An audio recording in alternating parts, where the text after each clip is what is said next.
This is a CNN Election 2000 special presentation. Election Day, the day to choose a new president for a new century. At the start of the last century, democracy was staggered by assassination. But the system endured and matured through the Great War, the Great Depression, and more war, some of it hot and horrifying, and one of them cold and terrifying.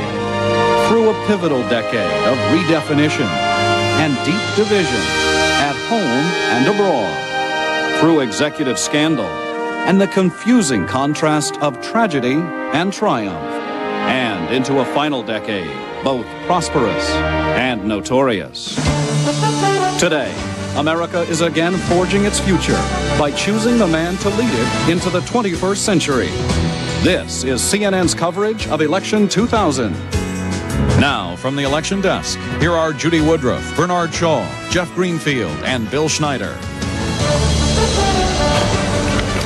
And welcome to viewers around the world watching on CNN International. Thank you for joining us as we begin what promises to be a remarkable and a suspenseful evening.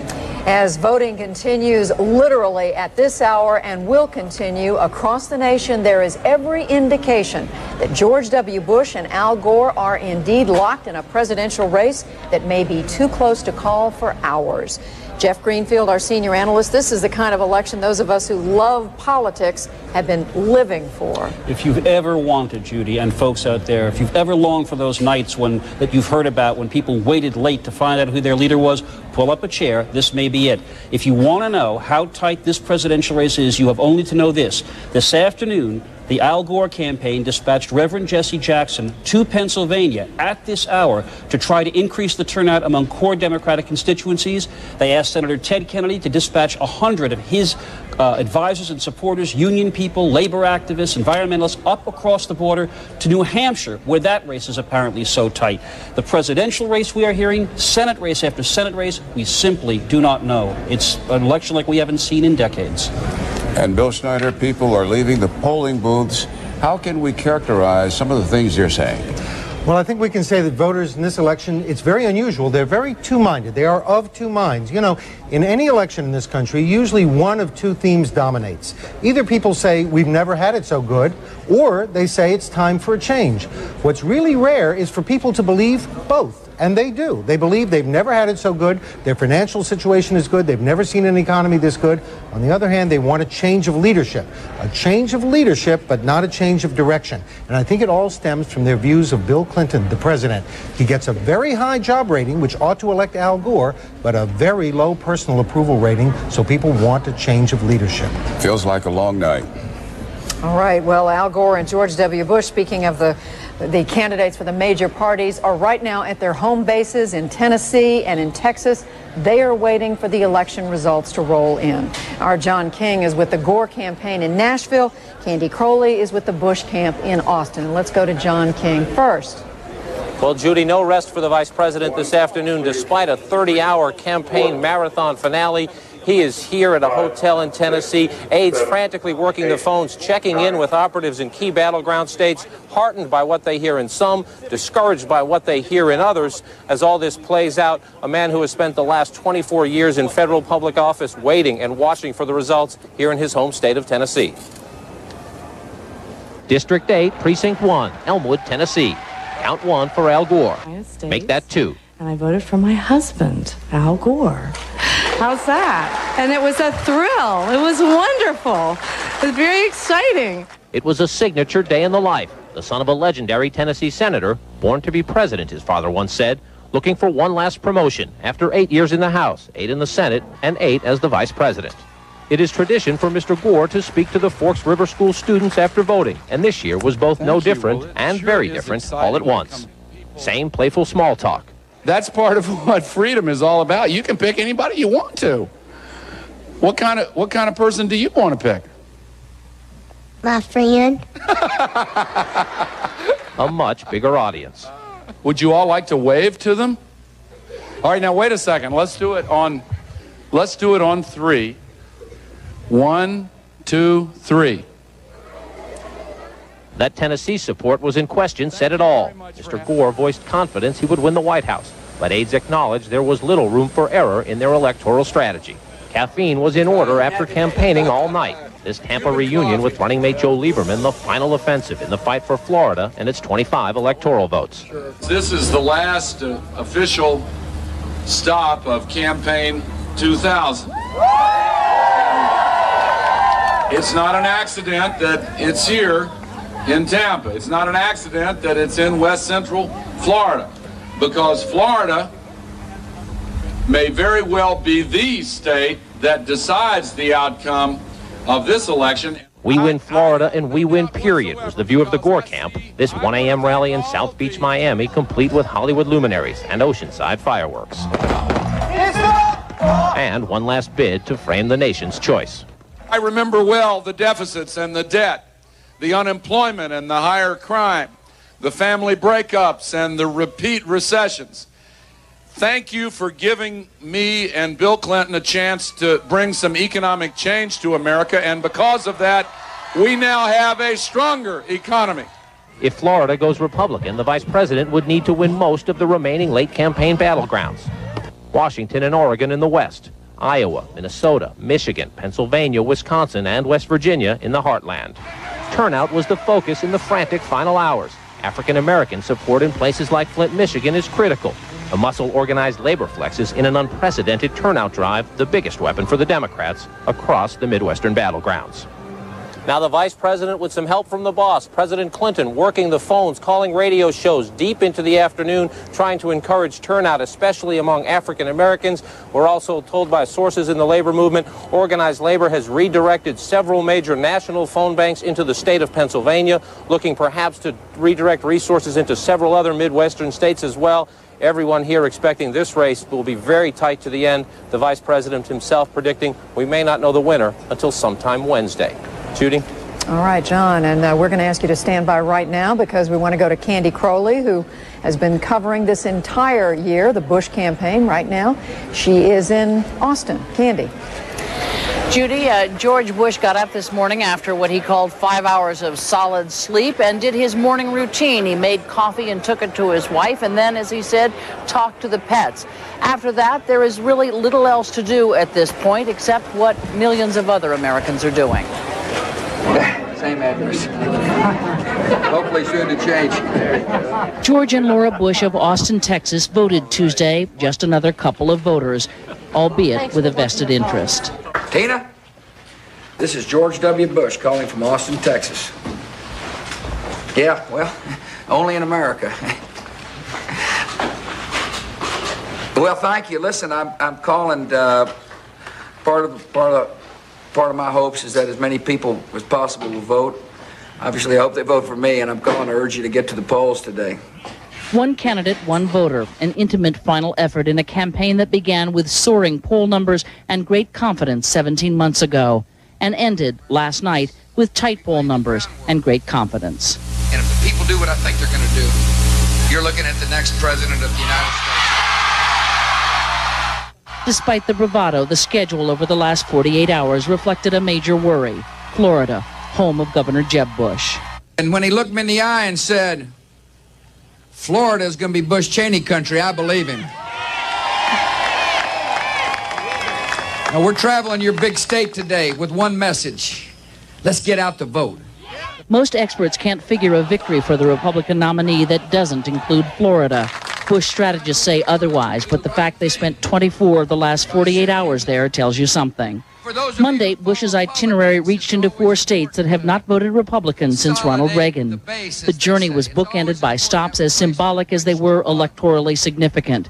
Tennessee, Al Gore's home state, and George Bush's last stop of campaign 2000, Bill Clinton's Arkansas. And we're here to declare we're going to carry Arkansas tomorrow.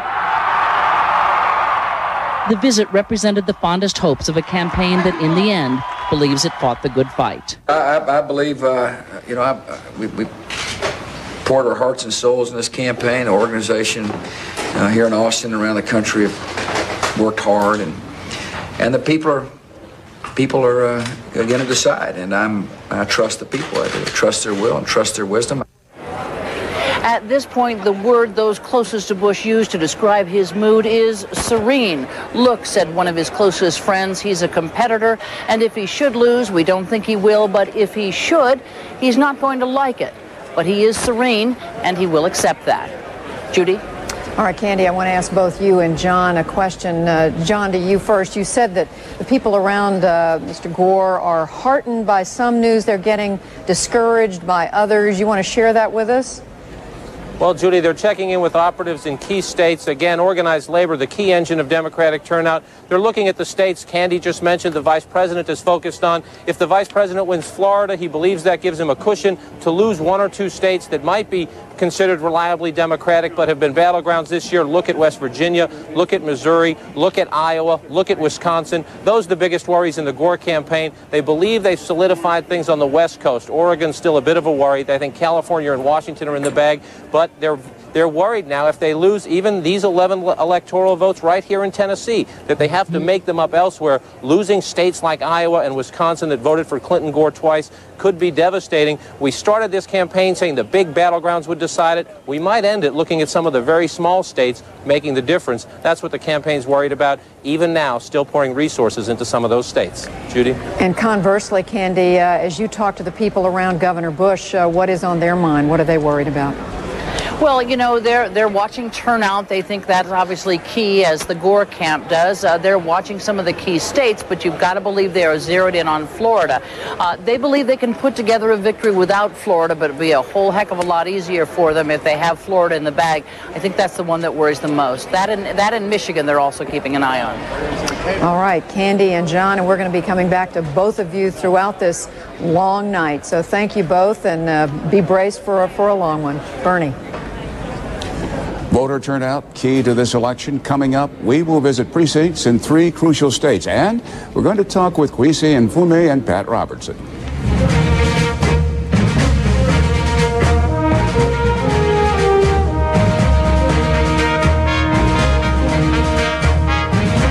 Coverage of Election 2000 is brought to you by Chrysler and Payne Weber. For expanded coverage, log on to CNN.com. Chrysler, we're reinventing the passion for driving. And Payne Weber, thank you, Payne Weber. The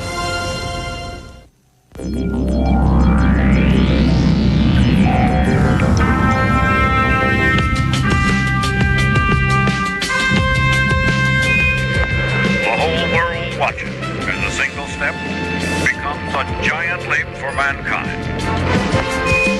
Transportation advances again. The re-engineered, redesigned Chrysler Town & Country. The best minivan ever. How many experts does it take to predict a market change? Tickets, folks. I'm out. Tax laws have changed. Should I be looking at my estate plan again? Anyone who knows me wouldn't recommend a stock like this. Oh, not again. This guy. Investment strategies for you. Great. Just for me and 5 million other people. Thank you, Payne Weber. Alzheimer's disease takes billions of healthy brain cells and slowly turns them into a tangled web. At our pharmaceutical company, we're trying to remove the amyloid plaque from the brain of the Alzheimer patient. And we are developing a vaccine that activates the immune system to help remove that plaque. My hope is that nobody's parent or grandparent will ever suffer from this disease again. The internet is faster because of us. The internet is more reliable because of us. The internet is growing because of us. The internet is more exciting because of us. The internet goes everywhere because of us. The internet is better because of us. Delivering the most content from the world's biggest network, Akamai. Got yourself into too much credit card debt? Why not point and click your way out of debt with a second mortgage from Ditech.com? Whether you have equity or no equity, good credit or not so good credit, Ditech has a second mortgage with absolutely no closing costs to help you lower your monthly payments now. So point and click your way out of high-interest, non-tax deductible credit card debt at Ditech.com or call us at 1-800-71-FIX.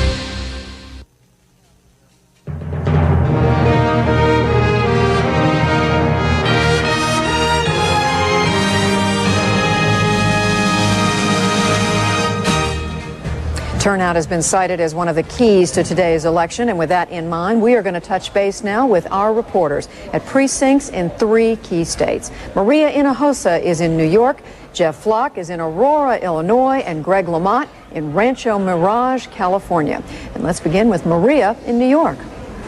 Well, Judy, turnout has been steady since 6 a.m. Eastern time here in this polling place in the basement of a school on the Lower East Side of Manhattan, where most of the voters we've seen today have been voters of color, Latinos, African Americans, and some immigrants, first-time voters. Now, both the Democrats and the Republicans say that they are closely watching the turnout of people of color. In several key battleground states, African American voters make up anywhere from 10 to 30% of the electorate, and Democrats say they could swing those states, such as Pennsylvania and Michigan. Here in New York, we spoke to some voters of color who told us their reasons for who they voted for. We need them to be a Democrat to be reelected. It's very important for a lot of minority people. I generally believe in the Republican conservative philosophy of self-help and self-reliance, and I feel that it is in Latin people's best interest to vote that way. A lot of the people in my building in particular are voting for Al Gore because they're scared that George Bush would just take away their Social Security. A lot of these people are older immigrants from Puerto Rico, Dominican Republic, from the Caribbean, and they don't know anything about investing their money or just things like that. And also the Latino vote being watched closely by both the Democrats and Republicans. Republicans saying they want 30% nationally, Democrats saying they'll take the majority. That's it for the East Coast. For a look at what's happening on the Midwest, we go to my colleague Jeff Flock in Aurora, Illinois. Indeed, Maria, Precinct 4, Ward 1, downtown Aurora, Illinois. This is the heavily Republican Kane County, where the Kane County county clerk tells CNN the turnout is pegged at between 80 and 85%. Obviously, the question is, where will the turnout be, Republican or Democratic counties? We also asked voters as they came away from the polls today how they made up their minds. I think I kept hoping that there would be some point in time at which something would be said, something would happen that would make it very clear to me which direction was the best fit for me, and that really never happened. It seemed as if the Bush party, the Republican Party, was so focused on money. So I asked myself, if I had an extra $10,000 to an extra $100,000, what difference would that make in my life, and what difference would it make that other people wouldn't have some public policies cut or, public services cut? And I said, well, I can certainly go without the money, and I'm sure other people could not go with some of the benefits that they are receiving, and that's how come I went with the Democratic Party. The Lake County clerk tells me that already, in talking to some of the campaigns report that already over 100% of their likely voters have already voted. That means that all these polls that are based on likely voters may be just out the window, and we may have a race that is truly up for grabs. We'll continue to watch it. That is the latest from Aurora, Illinois. Now on out to the West Coast, where Greg Lamont is standing by. Greg. Well, Jeff, voters here in Riverside County, California, about 50 miles east of Los Angeles, are getting a chance to literally touch the future when it comes to voting. Touchscreen voting booths have been installed throughout the county for the 600,000 registered voters here. It is extraordinarily simple. There's no pencils, no punch cards, no paper ballots, only your finger. It starts off right over here where voters come in. They register with the registrar's table right here. They are handed a card that looks very similar to a bank card. They take that card that you see being handed right there, and eventually they will walk over here to these touchscreen voting booths.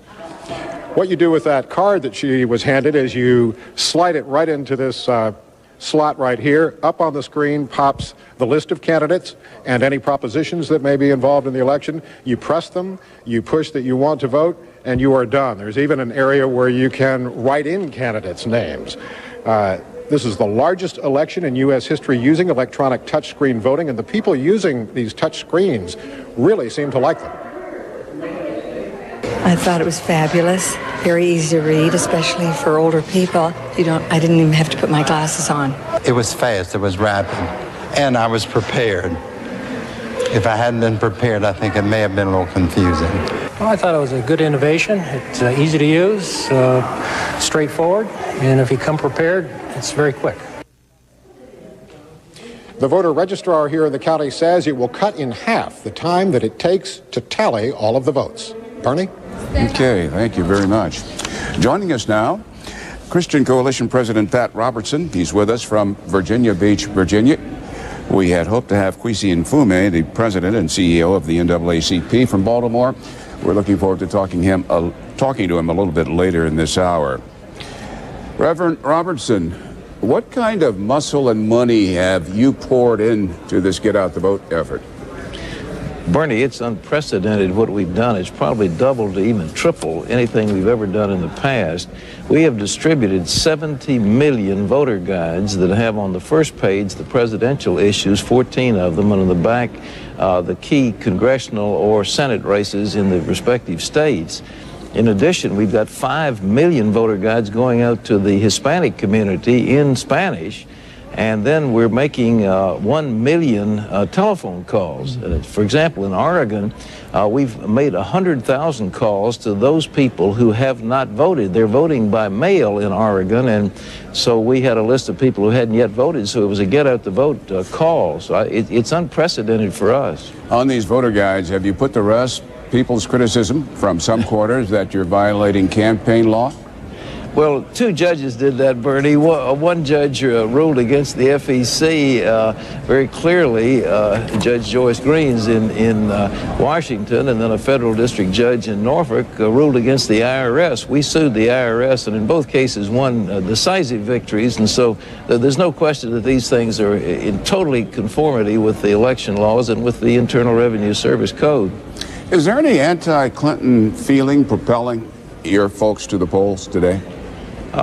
Bernie, I don't think there's any question about it. The overriding issue for the religious community is the moral climate of our nation, and the things that have happened in the White House are repugnant to them.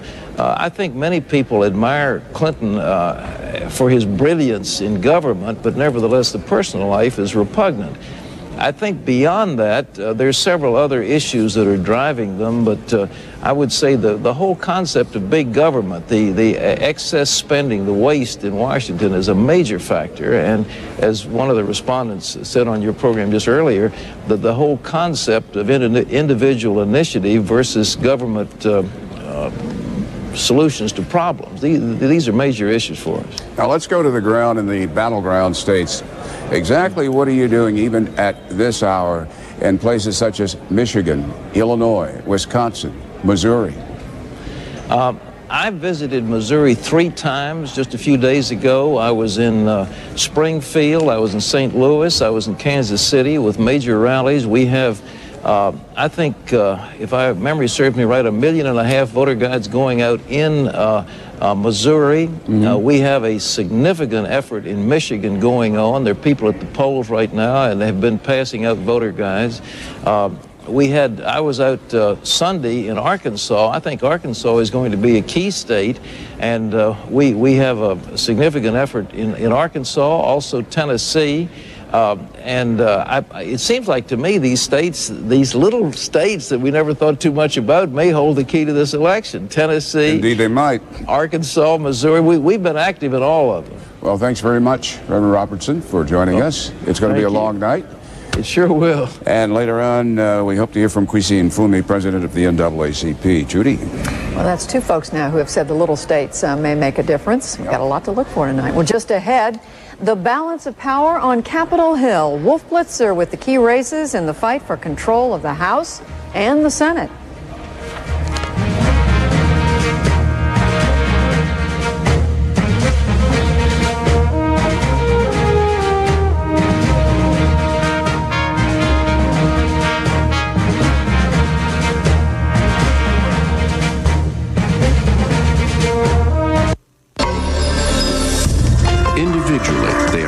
standouts in their respect. This is a national sales alert from Dodge. Effective immediately for 5 full years. Get 0 APR on 2000 Dodge Stratus and Intrepid, 0.9 APR on 2000 Dodge Dakota and Durango, and 4.9 APR on select all-new 2001 Dodge Caravans. See your Dodge dealer immediately, as 60-month financing can save you over $5,600. See the friendly Dodge dealer near you. Open up our doors, peek around the corners at all the great stores, the ones you look for, names you know, a few to discover. You want selection? We got that covered. Grab a friend, bring the family, bring yourself and see all that shopping can be. Shopping with Simon, Simon is waiting for you. Mall, centers, and shopping from Simon. Simply the best shopping there is. I will no longer be a silent witness to my own kids' education. I will no longer sit and watch the system fail my kids. I will no longer let them use my tax dollars to tell me where to send my kids to school. I will no longer let them put the system's needs above my kids' needs. I will no longer let freedom and choice be the American way in everything except their education. I want to have choices. I want to have a voice. I want to decide where to send my kids to school.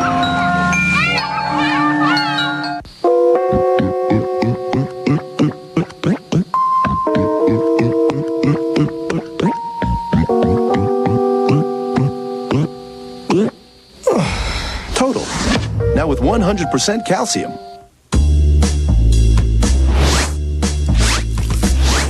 Total is the only food that has 100% of the daily value of calcium in a single serving. Even before you add the milk. Total. Now with 100% calcium. Recently, I learned that XO Communications is offering a 3-month guarantee, complete satisfaction, or you're switched back to your former provider for free. Well, we've decided to do the same. If you're not happy with Megatelco, call 1-866-MEGA-TELCO. It's just another way in which we're working hard to improve. They can't. We do. Voice, data, and web for business. XO, not just talk.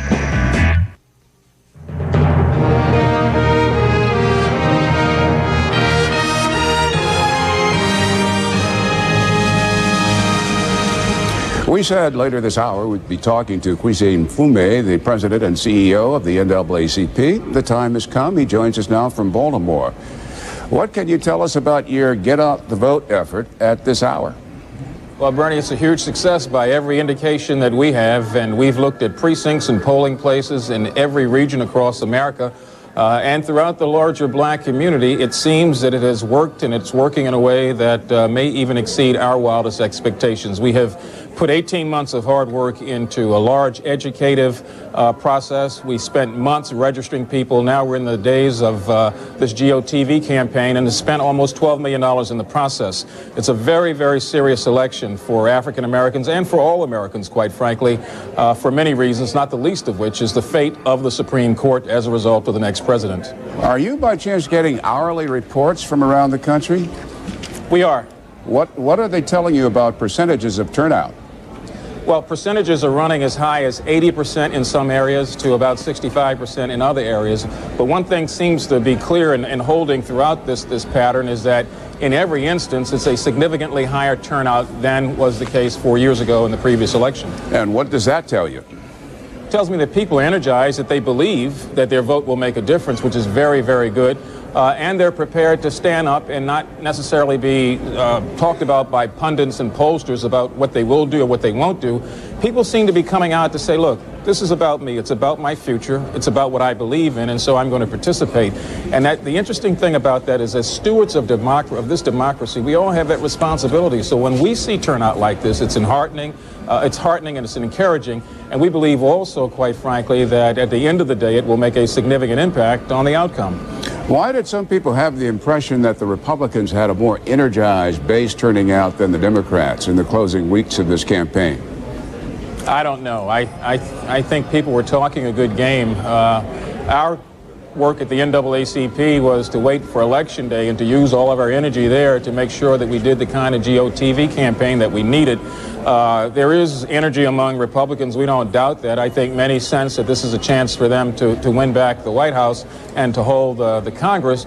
But we believe, quite frankly, that with large numbers of people turning out in black communities and Latino communities in particular, in union households and other places throughout the community and throughout the nation, that overtakes that enthusiasm with an enthusiasm that has its own distinction. The other thing is that most of the polls have been measuring likely voters. Our effort for 18 months was to go after the unlikely voter, and we believe it is that unlikely voter that will make the difference today. Kwesi Mfume, president of the NAACP, thanks for joining us. We'll see you later on. Thank you. Judy? And beyond the presidential race, the key question in this election is which party will control the House and the Senate. Wolf Blitzer will be keeping tabs on the balance of power throughout this night. And let's go to you now, Wolf.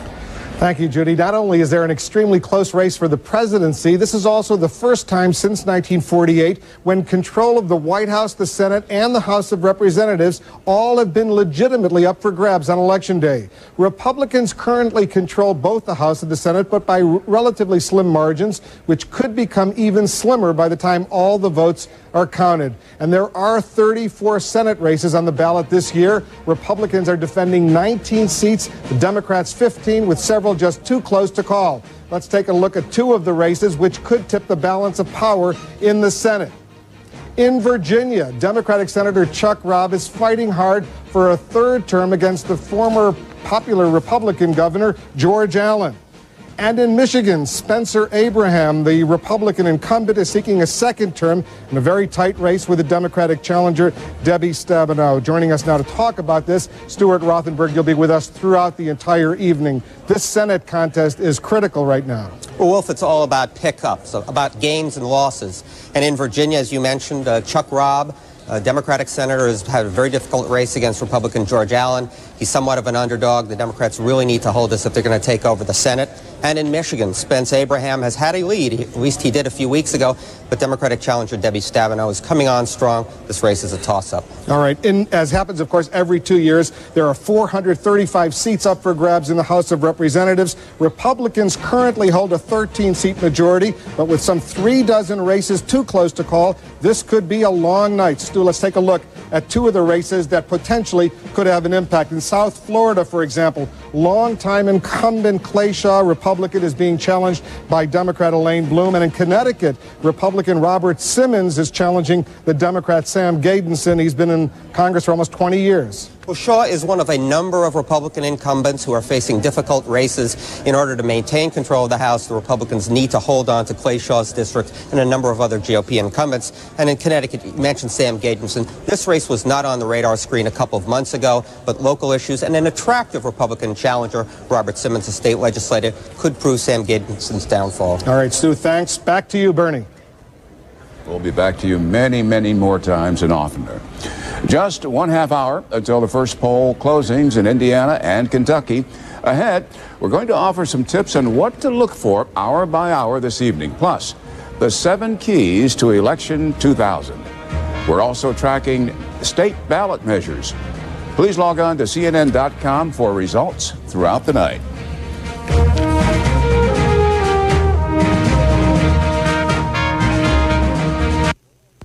Log on to CNN.com for all the Election Day information you need, from the latest polls, projections, and results on demand. It's all at CNN.com. Yes, there are numerous reports of fang fever springing up throughout the city. Doctor, is there a treatment? There is a treatment. Excuse me.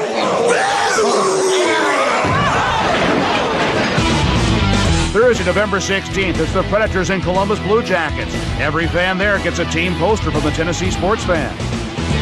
Take 2 of these and call me in the morning. Fang fever. Catch it.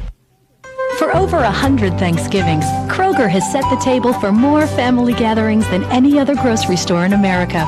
And to say thanks this holiday season, you'll find hundreds of Kroger Plus Card specials like these. Riverside turkeys are buy one, get one free. Half gallons of Kroger orange juice are 99 cents, and boneless half pork loin is just $1.99 a pound. Thanksgiving at Kroger. One more reason to go Krogering. A special midnight edition of Larry King Live tonight on CNN.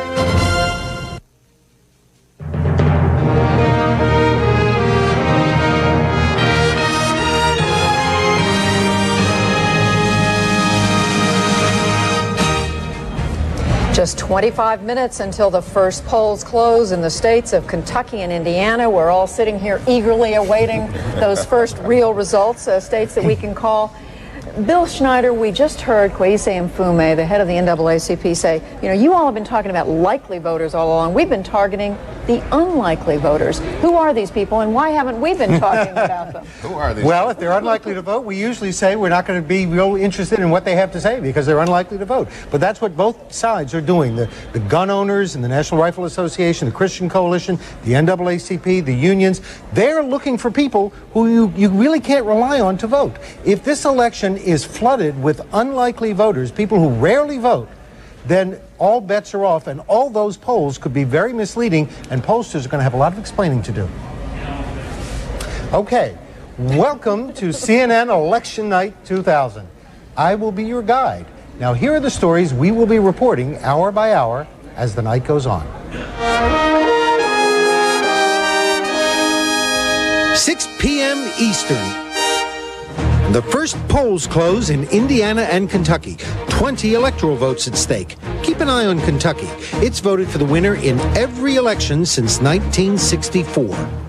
In the 7 p.m. Eastern hour, polls close in 9 more states: Florida, Georgia, New Hampshire, South Carolina, Vermont, Virginia, North Carolina, Ohio, and West Virginia. Total, 106 electoral votes. The big prize, Florida, with 25 electoral votes. Florida also has an important Senate race where the GOP candidate, Representative Bill McCollum, was one of the House impeachment managers. We'll see if there's any lingering residue of the impeachment controversy.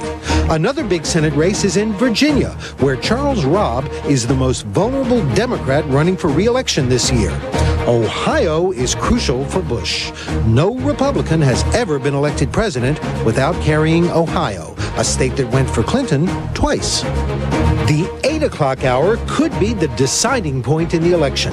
Polls close in 17 states and the District of Columbia. 208 electoral votes. 3 crucial battleground states. Michigan, will unions deliver for Gore? Pennsylvania, will the state's conservative leanings on abortion and gun rights hurt Gore? Missouri, will this bellwether state vote for the winner in 2000? Missouri's bizarre Senate race pits Republican Senator John Ashcroft against the recently deceased Democratic governor, Mel Carnahan. If Carnahan wins, his widow will take the seat. Can a dead Democrat defeat Senator Ashcroft? Texas and Tennessee also close at 8.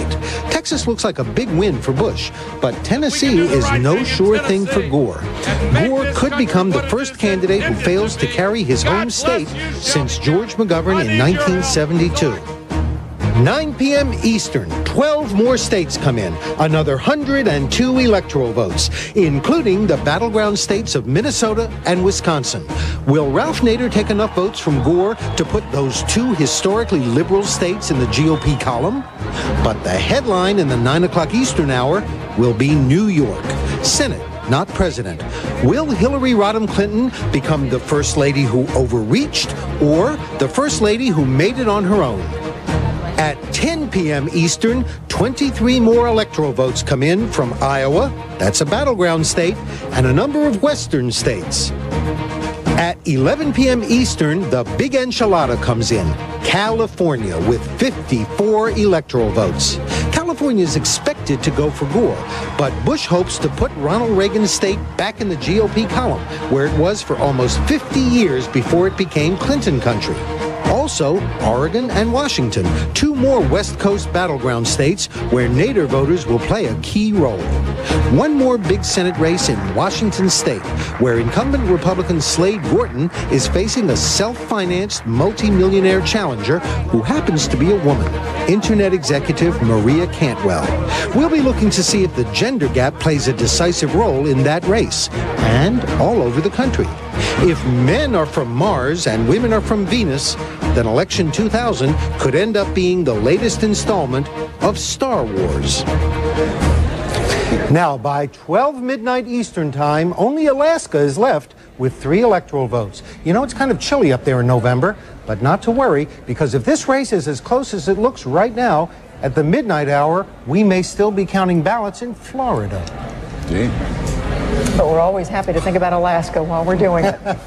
All right, Jeff Greenfield, we've heard Bill Schneider's election guide, if you will, and you've been thinking about what the keys are to this election. Yeah, we're going to try to answer some questions tonight, not just about where the votes came from, but maybe why. We call them the 7 keys to the presidency, and we will be revisiting them throughout the night. First, big government. As you heard Pat Robertson say, the Republicans are trying to make an issue that Al Gore is the big government man. Al Gore is trying to argue that George Bush would undermine popular government programs like Social Security and Medicare. We're going to try to figure out where the voters were on that.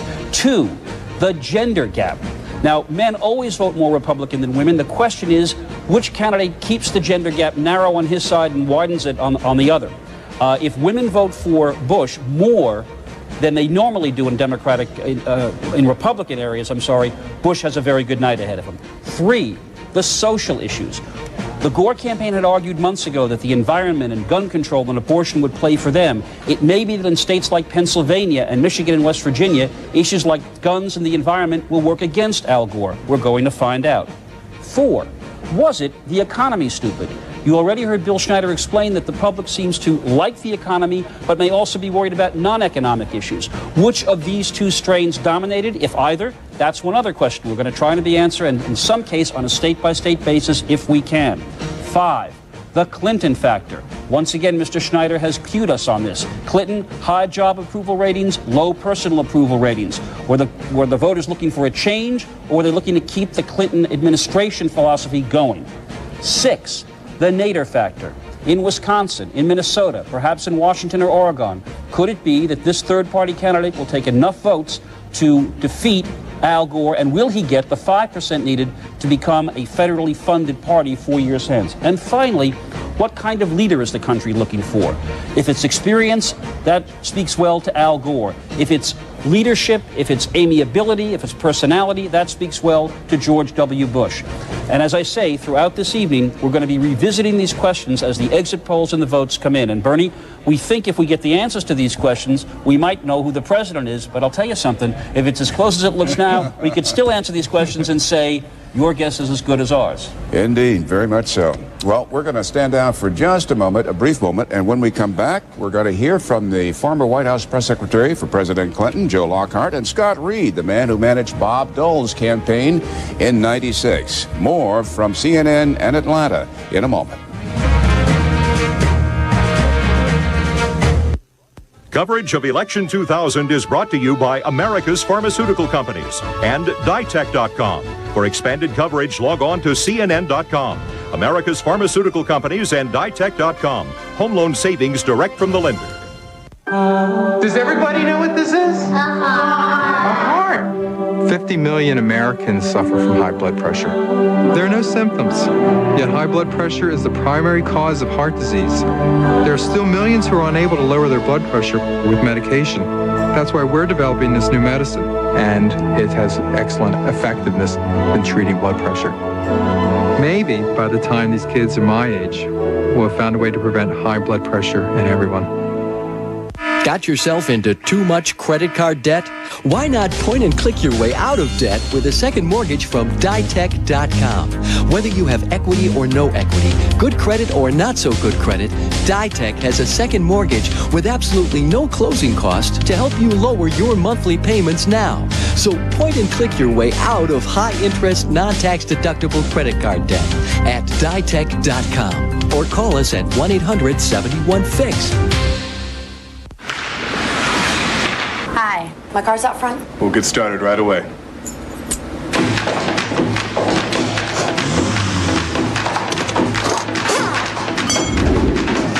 Five Star, an easier way to sell and service cars and trucks. You're all set. Great job, guys. Let's run that drill again. 5 Star, certified training so rigorous, only the best make the cut. It's better. We'll prove it only where you see these signs. The internet goes everywhere because of us. The internet is more reliable because of us. The internet is growing because of us. The internet is more exciting because of us. The internet is faster because of us.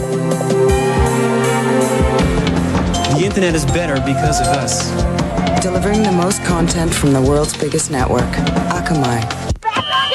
Let's see, college in 4 years, costs up 40% over the next 5. Somebody do the math here. It'd be great if our money would grow as fast as these kids. I can't believe Will paying for college be as painful as this? Hey, that kid just dropped a pretzel? Because I like pretzels. I really like We'll be able to help with their education. I wonder if we should have put that money in a trust. Maybe we would have... I hope she was kidding about college in Hawaii. Thank you, Payne Weber.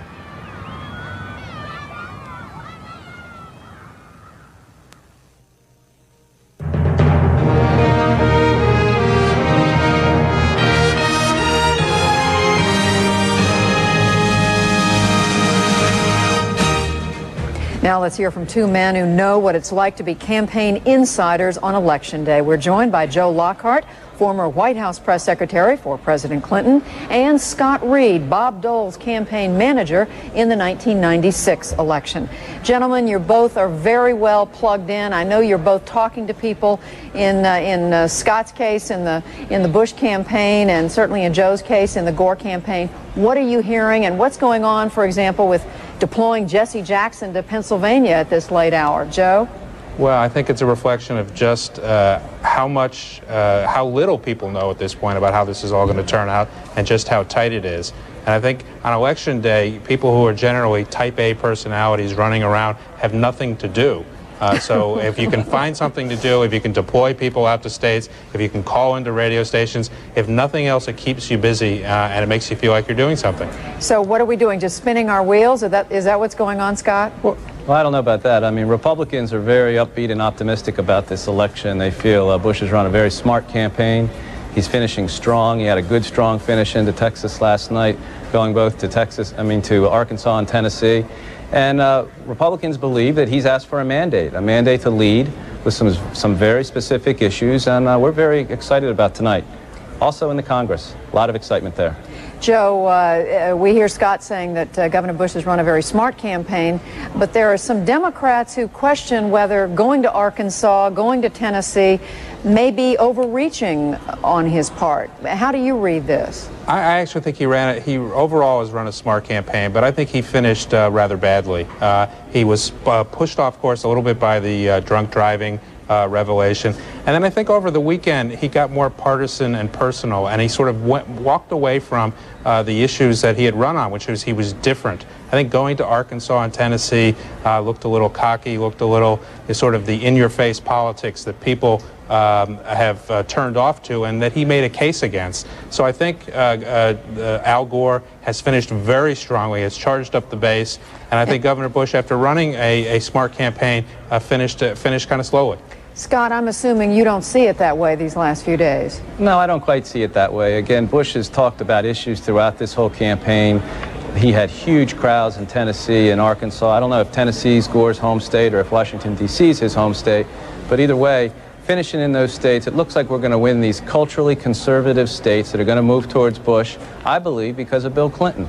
That's the thing to watch tonight. Watch a lot of these states like West Virginia, Iowa. These are states where I think there's going to be a Clinton factor that's going to be a little bit of a shadow and a hangover for Al Gore.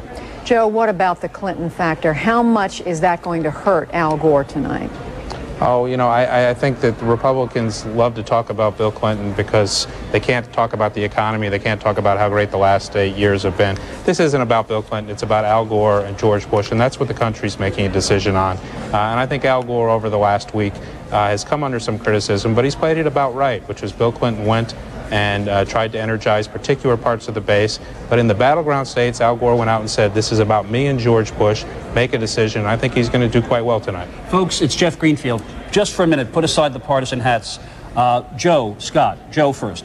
If Gore loses, what will the Democrats blame him most for? Same question to you, Scott, if Bush loses. Be a Monday morning quarterback. I think if Gore loses, the Democrats will look at not taking as much advantage of the prosperous times we're living in, and that will somehow get tied up in how the president was used and wasn't used. I think you can make a case for earlier in the year them not getting it exactly right, but I think in the last week, Gore was right to make this about Al Gore, not the president. Okay, Scott, that was an honest answer from Joe. How about yourself? If Bush loses, who gets blamed? I think if Bush loses, there'll be some questions about their electoral strategy, that it may have been spread a little too thin. They were dealt a hand of cards that had a lot of opportunities in a lot of non-traditional Republican states. They've very aggressively gone after them, including the whole West Coast. But at the end of the day, they may have stretched themselves a little too thin. I don't believe they did, but that's one piece of possible criticism. Okay. All right, Scott Reed, Joe Lockhart, thank you both, and we hope to see you soon. Bernie. As we await the first poll closings, we'll check in with David Peeler for a look at the strategy and final counts in the ad wars. Plus, to join the real-time spin chat room, please log on to CNN.com.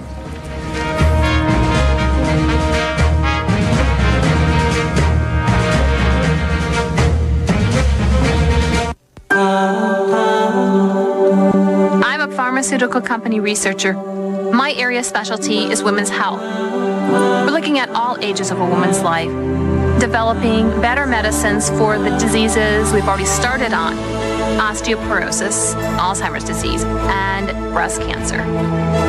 I really love what I do. My hope for the future is that we develop new medicines for women that let them enjoy healthier, active lives. What we're doing here is taking surplus aircraft left over from the Cold War, and we're using them to fight the war on drugs. We take these aircraft out of the desert and we literally strip them down to the floorboards. We'll totally replace this entire flight deck. And we're bringing them up to today's state of the art. What we put in here is 3 brand new radar stations. And with that radar, there is nowhere to run, nowhere to hide. The Customs Service gets new airplanes, the taxpayers get a break, everybody wins. Everybody but the bad guys. I see her the same time almost every day. She's always there waiting for me. I bring her lunch up to our apartment and I sing Italian love songs to her. Philip Morris provides grants to Meals on Wheels programs so that thousands of seniors can have a hot meal and a visitor. Philip Morris and Meals on Wheels are fighting more than just hunger among the elderly. We're fighting loneliness. Working to make a difference, the people of Philip Morris. Open up our doors, peek around the corners at all the great stores. The ones you look for, names you know, a few to discover. You want selection? We got that covered. Grab a friend, bring the family, bring yourself and see all that shopping can be. Shopping with Simon, Simon is waiting for you. Malls, centers, and shopping from Simon. It's simply the best shopping there is. Hello, I'm Charles Gaines. When I found out that XO Communications had customer service agents available 24 hours a day, 7 days a week, well, naturally, I felt we should too. Thank you for calling Mega Telco. This is Balcazar, Prince of Misery and Apprentice to Evil. May I help you? It's all about serving you better. They can't. We do. Voice, data, and web for business. XO, not just talk.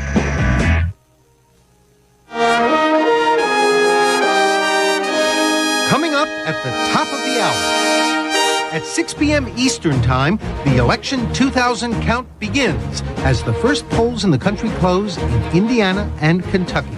Holding 20 electoral votes between them, Indiana has voted Democratic only once in the past 60 years, when it supported Lyndon Johnson in 1964.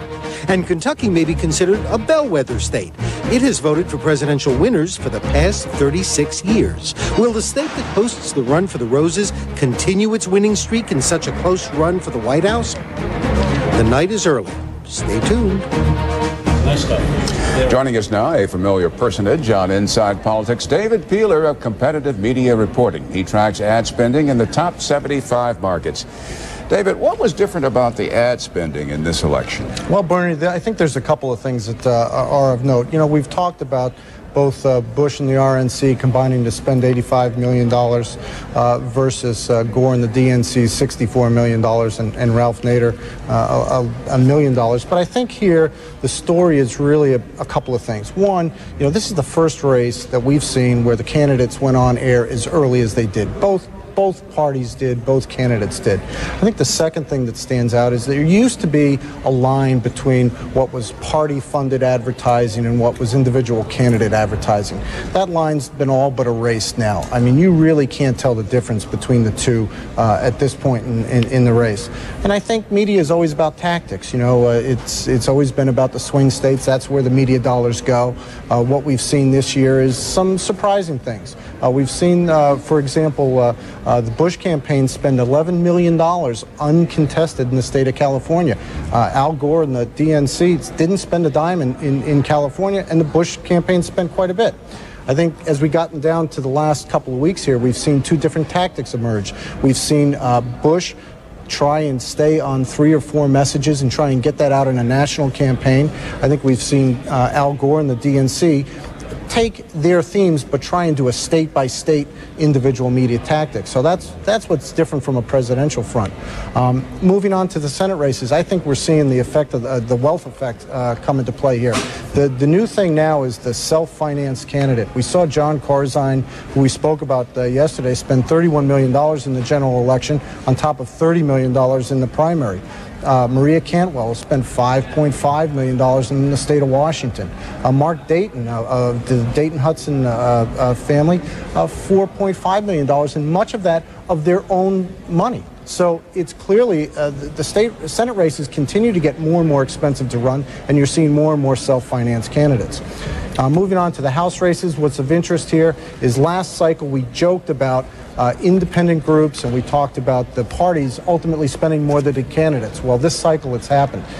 For example, in California, in the 36th, we see Representative Kuykendall spending $760,000, but the party adding in $1.3 million against Jane Hartman's $900,000 and the Democratic Party $820,000. So clearly, we've seen a shift. It's an awful lot of money being spent by individual groups as well as the parties.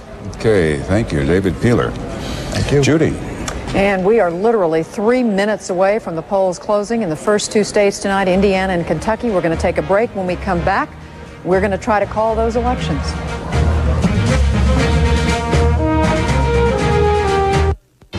Tonight on Larry King Live Election Day 2000, join me, a special midnight show with Ann Richards, Howard Baker, and others. Tonight on CNN. For over 100 Thanksgivings, Kroger has set the table for more family gatherings than any other grocery store in America. And to say thanks this holiday season, you'll find hundreds of Kroger Plus Card specials like these. Riverside turkeys are buy one, get one free. Half gallons of Kroger orange juice are 99 cents, and boneless half pork loin is just $1.99 a pound. Thanksgiving at Kroger. One more reason to go Krogering.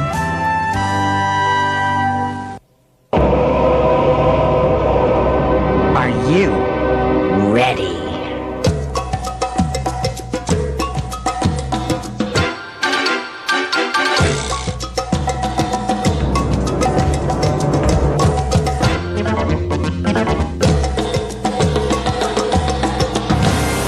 McClure's.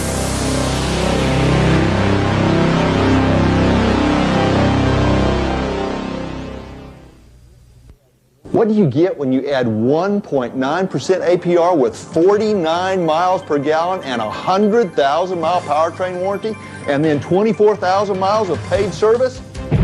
Volkswagen. And then when you add more Volkswagen sold than all the other dealers put together and 6-day service open till 8:30 at night, you get Hallmark Volkswagen. But remember, this interest rate may not last forever, so you better hurry. And if you're a surfer, check us out on the web at hallmarkauto.com. We are a startup company based here in Tennessee, and we sell ideas. I've been here 37 years myself. I came with the building. 27 employees. 780 people here. Narrow margins means you got to crank out a lot of product. People that we're trying to attract are very perk savvy. You know, keeping workers today is a matter of providing security to their family. One of our most effective recruiting tools is Blue Cross Blue Shield of Tennessee. More hospitals, more doctors. We say Blue Cross Blue Shield of Tennessee makes them feel good. From 2 employees to 2,000, we're Blue Cross Blue Shield of Business in Tennessee. Who brought down the most infamous drug lord, killing Pablo? Sunday, 10 Eastern. From CNN Center in Atlanta, coverage of Election 2000 continues. Here again, Judy Woodruff, Bernard Shaw, Jeff Greenfield, and Bill Schneider. It is 6 o'clock on the East Coast. The polls have closed in 2 states, Indiana and Kentucky, and CNN is able to make its first call of the night. In Indiana, George W. Bush, the winner in a state that has only voted Democratic for president once in 60 years. In the state of Kentucky, something of a bellwether state, voted for the winning presidential candidate every year since 1964. Another win for George W. Bush. Looking at the electoral map, it is still very early, but putting these 2 states together, 20 electoral votes tallied up under the name of Texas Governor George W. Bush. Jeff Greenfield, our first calls of the night, and so far, pretty much what we expected. Yes, I think it may be worth pointing out that Clinton did carry Kentucky twice. Clinton and Gore both hail from border states, and you might have thought that would have given Gore a leg up in Kentucky. This may be one of those states where the environment, where cultural conservatism cut against Al Gore as it did not against Bill Clinton. Bill Schneider, the man with all the polls. What are voters saying as they leave? Well, we asked the voters of Kentucky, which Clinton carried twice, what was the one quality that mattered most to you when you decided how to vote for president? And that quality was honest and trustworthy. And the voters in Kentucky who cited that quality went overwhelmingly for George W. Bush, 82% to just 16% for Al Gore. Now, another quality we asked people about was understands complex issues. People who said they wanted a candidate who understands complex issues went overwhelmingly for Al Gore. But what's interesting is 3 times as many voters said they were interested in someone who is honest and trustworthy than said they were interested in someone who understands complex issues. And that's the key to Kentucky going for George W. Bush. And thinking overall about what's happening across this great country of ours, this thing presidentially, in terms of the race for the White House, is just like this. That's right, absolutely, because people see qualities in Bush that they like and some that they have doubts about, and they see the same thing about Al Gore. They wonder about his credibility, but they think he has the knowledge and experience. So they are of 2 minds about the candidates. And Bill, you have already, just early, given us answer to one of these keys to the presidency. We're asking, what kind of leader do Americans want? And at least in the state of Kentucky, there is no question that they want somebody whose character matters more to them than the experience. And this is the kind of thing I think will be very helpful throughout the night. I think it's also fair to say that in Kentucky, the voters are saying they don't want a president with the views on tobacco that Al Gore has. This is a state that relies heavily for its economy on tobacco as a crop. We know that Al Gore has, throughout his career, at least after a certain point, made a big issue out of needing government regulation. In the last year or so, he was for the government stepping in and regulating cigarettes, nicotine in cigarettes. Though he once talked about himself as having been a tobacco farmer at one point. And during the vice presidential debate there in Danville, Kentucky, the tobacco farmers in that area near horse country indicated that generally they favored the governor from Texas. Right. And yet Clinton, who was anti-tobacco, carried the state in '96. Gore couldn't do it. It's another one of those cases where they may be holding Gore to a different standard than they held Clinton. Yep, that's what Clinton carried it by the narrowest margin of any state he carried in 1996. So if George Bush was going to win, he had to take Kentucky. If he has any chance of winning, well, he took it. We were also told that his environmental positions hurt him in Kentucky. This is a state where there are a number of auto-producing plants, some of them owned by companies outside the country. In his book, Earth in the Balance, he writes about the end of the internal combustion engine. That's a very important component of the automobile, and that's something that didn't go over well in that state as well. Pardon me, Judy. Wolf Blitzer standing by, as he will be throughout the night, to bring us up to date on the balance of power. Wolf also has a governor's race to call. Wolf. Well, let's take a look at the Senate first. No great surprise. Richard Lugar, the Republican incumbent in Indiana, he easily defeats his Democratic challenger, David Johnson, an attorney, former legislative counsel to the Senate Foreign Relations Committee. Lugar once again wins. Let's take a look at the balance of power in the Senate. No change right now. The Republicans still hold 54 seats, the Democrats 46 seats. There are 33 undecided now, of course, that Lugar has won his seat. Stuart Rothenberg, the Democrats need 5 seats, 5 wins to have a majority. Why 5 if it's 54 to 46? Well, normally, Wolf, you'd say the Democrats just need to get to 50, and then assuming they elect a president and a vice president, the vice president would break the tie for them. But in this case, the vice president, if he's a Democrat, would be Joe Lieberman, who's also running for re-election from the Senate from Connecticut. So if Lieberman is elected vice president, he'd have to give up his Senate seat in Connecticut. The governor of Connecticut is John Rowland, a Republican who has promised to appoint a Republican to fill that vacancy. So the Democrats can't win the Senate by getting to 50. They need 51.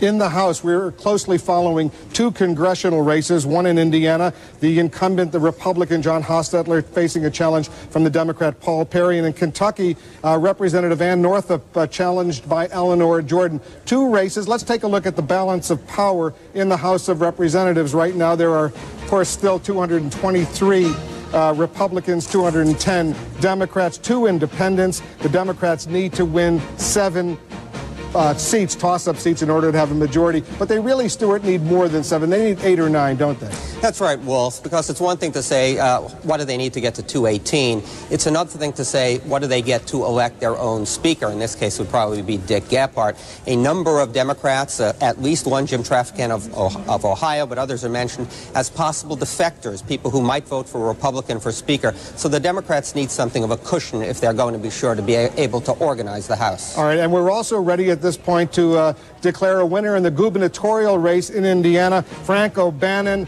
the winner, the Democrat, defeating David McIntosh, the former Republican congressman.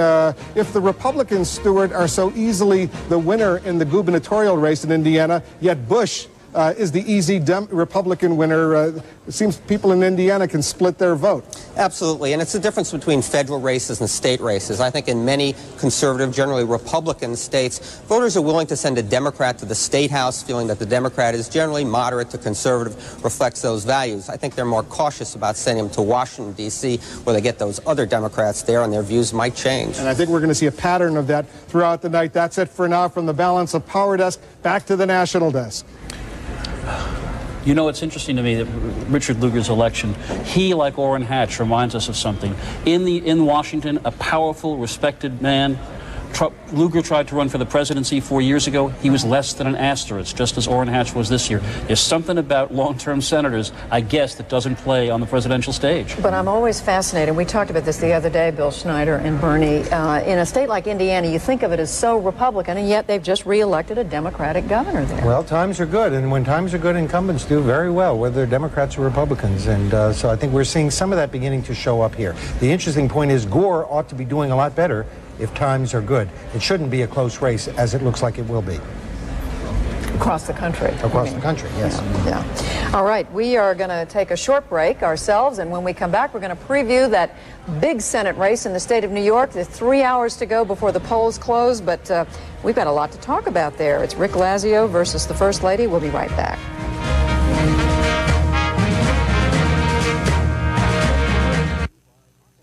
Coverage of Election 2000 is brought to you by Akamai and America's pharmaceutical companies. For expanded coverage, log on to CNN.com. Akamai, bringing you a better internet, and America's pharmaceutical companies. The internet is faster because of us. The internet is more reliable because of us. The internet is growing because of us. The internet is more exciting because of us. The internet goes everywhere because of us. The internet is better because of us. Delivering the most content from the world's biggest network, Akamai.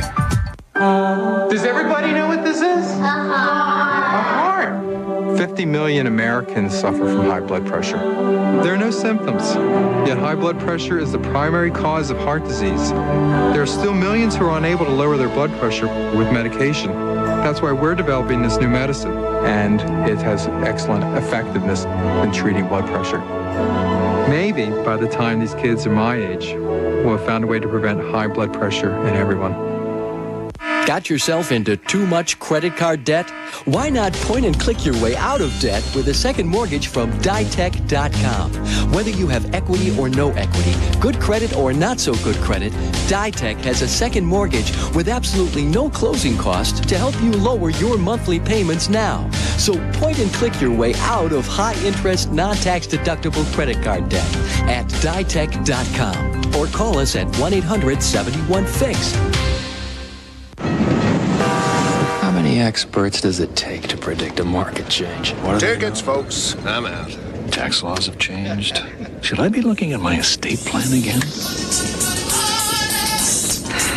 Anyone who knows me wouldn't recommend a stock like this. Oh, not again. This guy. Investment strategies for you. Great. Just for me and 5 million other people. Thank you, Paine-Weber.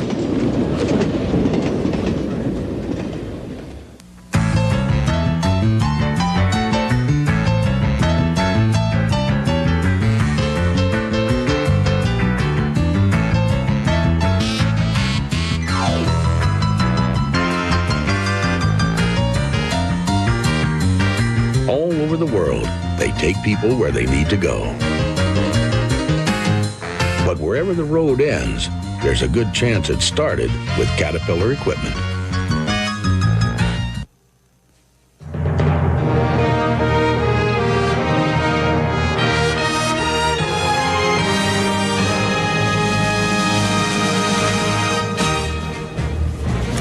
In election 2001, one U.S. Senate race has gotten the lion's share of publicity.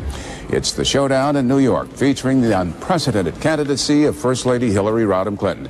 Both she and her opponent, Rick Lazio, offered one more campaign pose for the cameras this election day. CNN's Frank Buckley has been covering the New York Senate race. First Lady Hillary Clinton emerged from a voting booth ahead in most polls, but still locked in a tight race with Republican Congressman Rick Lazio, who voted with daughter Molly. Lazio asked later if he was discouraged by the polls. Not the one that has me in the lead. Go get him, Rick. The Long Island congressman engaged in a full day of Election Day campaigning, beginning early on Long Island, later flying upstate with a final push planned in New York City. One voter Lazio wouldn't reach, his opponent's husband, the president. You can't put me down as undecided. In fact, there were few undecided voters left by Election Day, according to pollsters. This was a high-profile race that played out before New York voters over the course of a year and a half. Those voters who hadn't made up their minds by today, say analysts, were probably going to be no-shows at the polls. Take a friend, take a couple of friends, talk to your friends about going to vote. One reason why both candidates concentrated heavily on get-out-the-vote activities in the final days of this campaign, targeted at their supporters. If you can pass the word to the whole family how much I'd appreciate having their vote. For Lazio, the challenge to overcome a registered voter base in New York that favors Democrats 5-3, and a Democratic national ticket expected to win New York in double digits. Still, Lazio had one advantage on Mrs. Clinton, a cornerstone of his campaign. He is a native New Yorker. I'm a lifelong New Yorker, and that's who I want representing me as a New Yorker, not an outsider. Mrs. Clinton's aim to keep the race focused on issues and to bring out her base, especially African-American voters. Nearly 9 out of 10 who polls say support her. I admire her philosophy. I have great respect for her. I admire her integrity. Tonight, Mrs. Clinton's 16-month quest for a Senate seat is over. Now, in the hands of voters. Frank Buckley, CNN, New York. We're joined now by Frank Buckley, who is covering Hillary Clinton's campaign this evening, and Deborah Fayerick, reporting on Rick Lazio's campaign. The question about turnout. First to you, Deborah. What are you hearing from your side on turnout today? Well, turnout here in New York City was very, very strong. At many polling places, actually, the lines were out the door and in some cases around the building. And New York City has been a very strong voter base for Hillary Clinton. Out in the suburbs, we were hearing similar reports as well. And that's a strong base for Lazio. Frank? Yeah, anecdotally so far, Bernie, the turnout seems to be strong, but it's so far just anecdotal. Hearing from both sides, that the Republicans are telling me that they're getting very strong turnout upstate, which would tend to favor them. The Democrats are telling me that they're getting a very strong turnout in the city, and that would tend to favor Mrs. Clinton. I can tell you that the get out the vote effort was intense on both sides. On the Democrat side, on Hillary Clinton's side, for example, they sent out 8 million pieces of literature, also made 8 million phone calls to voters here in New York during the past year. 3 million of the phone calls were automated calls. And to give you a sense of the kind of organization that's in place, the Democrats have 25,000 election day volunteers, they tell me. That compares to about 8,000 in 1996.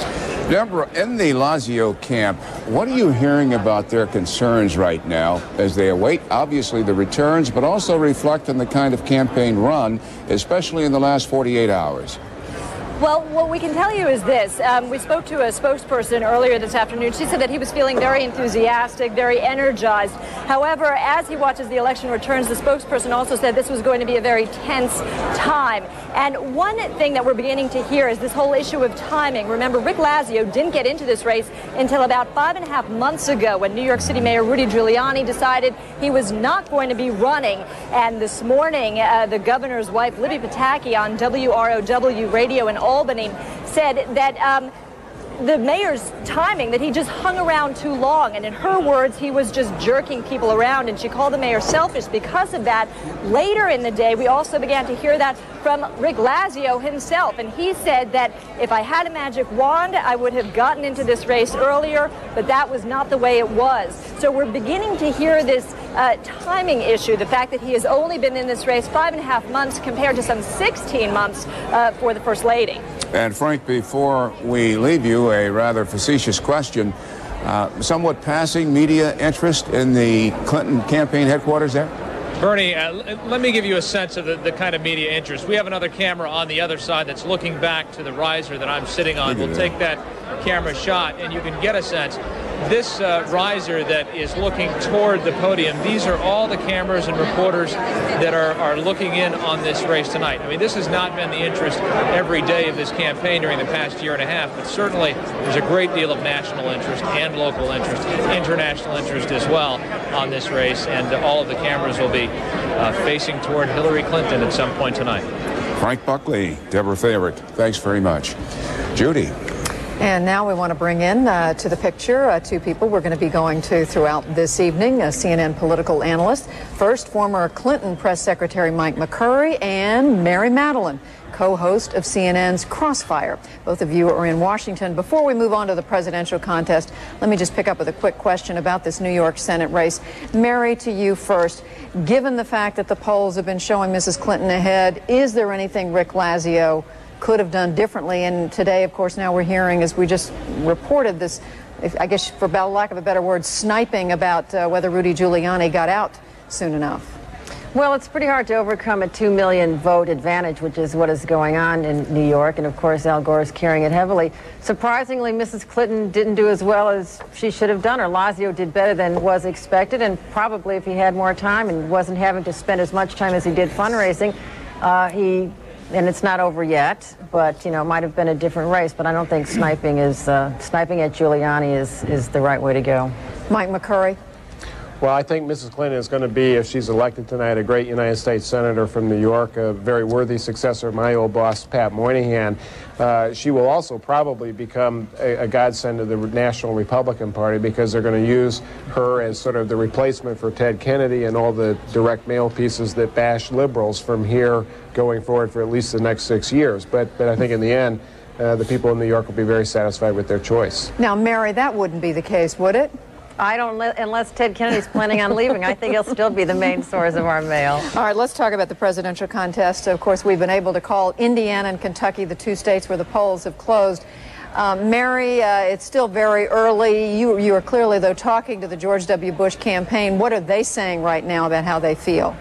They're feeling cautiously optimistic. They have held, it looks from what's going on the ground, anecdotally, of course, they're holding on to the Republican base in the South and in the Mountain West, but they're adding, embarrassingly, for our friends on the other side, they're adding the so-called Dukakis states, Wisconsin and Iowa and West Virginia and Oregon. So there'll be a breadth of support in this victory for George W. Bush, which should help in the bringing the country together and reinforcing his theme of he is a president for all the people. They're feeling pretty good right now. If that's the case, Mike McCurry, how can Al Gore pull this out, or can he? Well, let's be clear. We don't know nothing yet. The polls are still open everywhere. The interesting thing is, up until 24 hours ago, we were being told that Florida, Michigan, Pennsylvania, they're the key to the election. No candidate can win those, and now it says, oops, maybe that was wrong. And in the Electoral College, we were hearing that maybe one candidate would win the popular vote but lose the Electoral College. Now we've got speculation going the other direction and flip-flopping on that. Look, nobody knows what the results are. What's going on right now is a massive ground war. Both of these campaigns turning out their vote. We're at that period of time where people are frantically calling their lists, making sure that they've got all their ID'd voters in the polls, frantically driving people to the polling places, things that our exit poll numbers that we speculate about haven't even picked up yet. But it's a massive ground war. I've heard from the Gore campaign they are very pleased with the reports they're getting, especially from African-American precincts. And you know what, Judy? That is something that we do know. We do know the extraordinary amount of absentee ballots requested. In Florida, the Republicans feel as if they have 1 or 2 points a difference made up just in absentee ballot requests. So this is an unprecedented ground war, and it's the old-fashioned thing. It may have beat the paid media, which was a record-breaking expenditures this time. Before I let you go, I'm going to put you both on the spot and ask you to make your long shot predictions for tonight. Mary, you go first. Well, I don't know that this is a long shot, but it certainly is an embarrassment. It looks like the vice president may lose his home state and the president may lose his home state. That hasn't happened in over a quarter of a century, and it didn't start happening until the end. And whether or not it's a long shot, it certainly is an embarrassment. Mike McCurry, your long shot prediction. My long shot, and it's looking longer as the day goes on, but I still think Gore may carry Arizona, which was a rock-rib Republican state as long as I can remember. And my friend Joe Cimini is going to get elected to the California State Assembly, and because of term limits there, he's going to end up being the Speaker of the California State Assembly before you know it, and a figure in national politics. You heard it here first. All right, we're writing all that down, and we'll call you back to get the spelling of his last name. Mike McCurry, Mary Madeline, and we'll be talking to you all a lot tonight. Thanks very much. Right. Well, coming up, the battleground state of Florida and the last-minute push to get out the vote. Also, when we come back, we'll find out what's online with Leon Harris.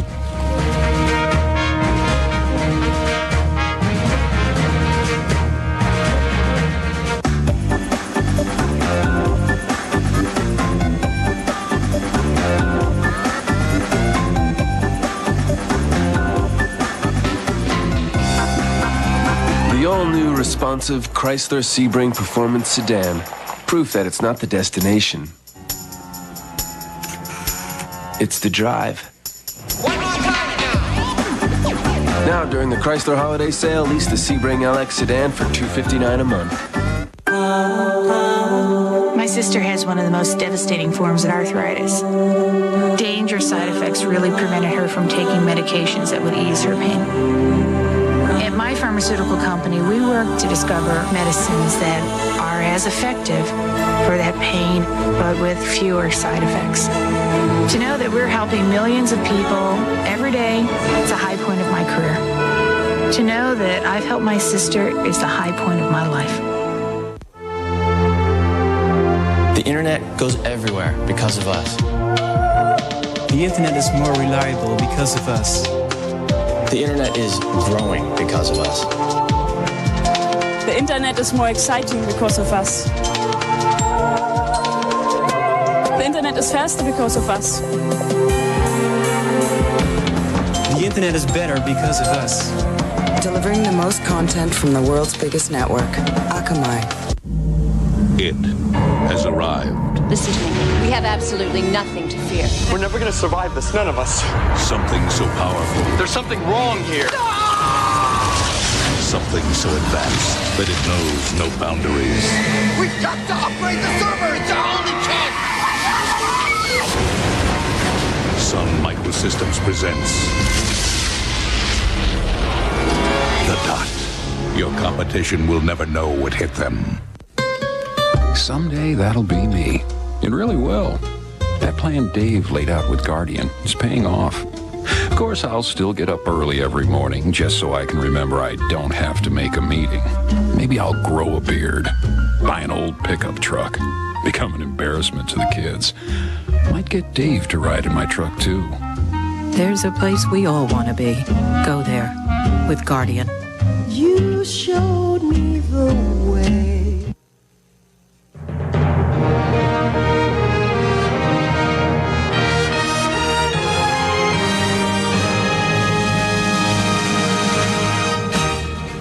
Here now with a look at the election coverage online tonight. Leon Harris. Leon. Hi, good evening, Bernie. Good evening, folks. Well, one reason why we're taking a look at internet activity on CNN.com this evening is because as of 4:30 p.m. today, we hit a record here. We outstripped all visits that we've ever had in one day to our website. And for the folks who came earlier, we're going to invite you to come back because we've since changed the website since then. We have beefed it up, we've re-engineered it, and we've added a host of features that we think are really going to enhance the coverage that we're offering you tonight on CNN television so that you can get a two-fisted sort of version of the coverage that we're offering you from CNN. Go to our website here, and you'll see the new front page here at CNN.com. And what you'll notice here in this first box that we have here on the upper right is a slot that gets you the most information you'll get anywhere, and much of this you can't get anywhere else. We give you snapshots of everything that's been called, and as you can see here, we show you here the map of the country, and you can see here in red 2 states there, Indiana and Kentucky. Red is the color that we have selected for George W. Bush tonight, and blue will be the colors that you see that pop up on all of our maps for Al Gore. And you can see here the first set of results we've got here, they're already in, but you can come down and scroll down this page, and you will see different ways of viewing all of this information. And the good news about all of this is that it's really easy to navigate because all the pages, all the fields of information are all linked. So no matter where you are, you can get there from here. Now, going back to the top, here's what we think is really novel. Look for this slot here, this line that says My Results. We'll show you something here. You can go to this page, and you can follow all of the results that are happening from your particular district, from your county even. What you do is, we'll go ahead and go and check a state that's already got some results posted. Check this out. We pick the states, and let's go down and take a look at Indiana, since we know we have results from Indiana. And we'll go to check a county here, and just for argument's sake, let's pick Boone County. Sounds good to me. And as you can see here, the information that comes up gives you a quick flash of what has actually happened already as the polls have closed. And it tells you how the information has been updated. Here, this has been updated as of 6:21 p.m. Now, here you can see George W. Bush has been awarded the state. You can also see here other races that are underway in that state. Here's a big picture here, the scoreboard for all the other candidates as well. But scroll down the page, and you'll find information, as we said, for the other states, the gubernatorial races, and also for the Senate races, if there are any in your state. Also, district race information, plenty of it. Now, also, we should advise you that if you go back to the main page, for those of you who like to have it both ways, you can also get this in Espanol. We've got a number of different languages providing the same sets of information. So make sure you check out the website. Plenty of features, and we'll have more later on. Back to you, Judy. Fascinating, Leon, and we are going to be coming back to you throughout this night now that the website's up and running again. Up next, we're going to check in with our own Larry King and his panel of election guests. We'll be right back.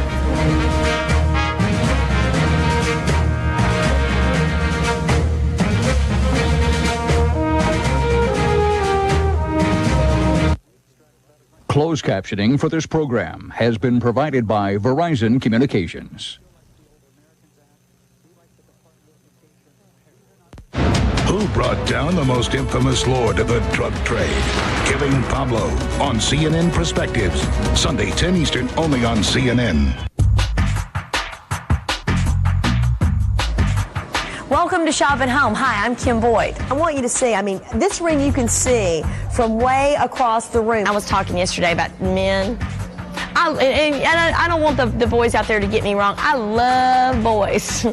probably more than I should. I was my mama's nightmare growing up. I do. But I do know this, they are hard to train. Shop at home, not your ordinary shopping channel.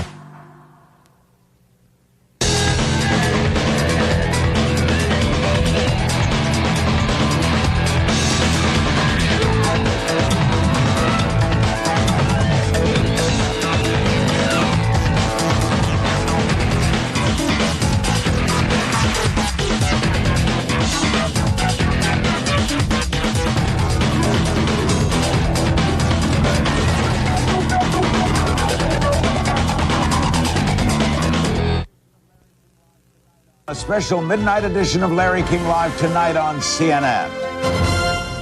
Got yourself into too much credit card debt? Why not point and click your way out of debt with a second mortgage from Ditech.com? Whether you have equity or no equity, good credit or not so good credit, Ditech has a second mortgage with absolutely no closing cost to help you lower your monthly payments now. So point and click your way out of high-interest, non-tax deductible credit card debt at Ditech.com or call us at 1-800-71-FIX. I'm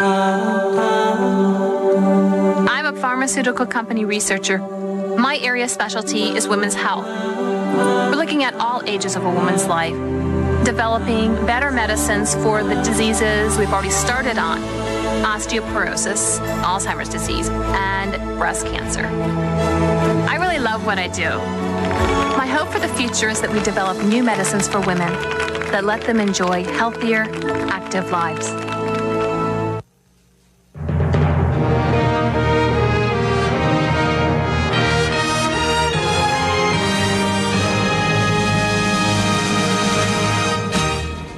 And if you're just pulling up a chair to CNN's all-night coverage of this campaign 2000, Texas Governor George Bush is off to 20 electoral votes, having won Indiana and Kentucky, where the polls closed just 30 minutes ago. Judy? And that is right. And the person who's going to be watching tonight along with us is our good friend down in Washington, or I should say up in Washington tonight, Larry King. Hello, Larry. Thank you, Judith. Hello, Judy. I'm holding forth in the nation's capital where no elected official is. They're all out tonight. But we'll be coming in at various spots throughout the evening, probably once each hour, with guests like Rudy Giuliani and Senator Bob Dole and Ralph Nader. We'll have our panel of experts, where we'll start first by going down to Austin, Texas. Ari Fleischer, the Bush campaign senior advisor, is there. Ari, we know that they've given Indiana and Kentucky to you. Any surprises so far in any area? No, it's hard. I'm hard-pressed to say that, Larry. I think that everything that we've been feeling and sensing for the last several weeks, last several days, apparently is going to be manifest tonight. We're feeling real good. A lot of close races out there, though, Larry. People still need to hit those polls and vote. What about the turnout? Surprisingly high, low, what? Very high, and I think that's a good sign. It's probably helping both candidates. It's a good sign for the country. It looks like a high turnout.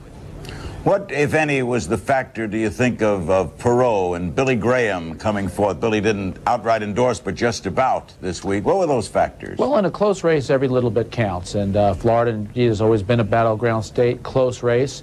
And so each one of those little factors always goes into the final calculation. Who's to say what it is in the end that gets the job done? It often is a lot of little factors that add up. What's the mood of the governor? He's very upbeat, Larry. He approaches this with a sense of serenity as well. I think he's ready. We'll wait and see what the final results are. And again, it's close race in a lot of states, but he's feeling real good about things. Since it is so close, what keeps you upbeat? Well, Larry, there's been a year-and-a-half trend that's been in the making. It's been interrupted for about a 3-week period where the vice president was up in the polls, and he was not able to sustain that. The governor took the lead back during the course of the debates. And trends of that duration are very, very hard to break. And we see no signs out there that it's breaking.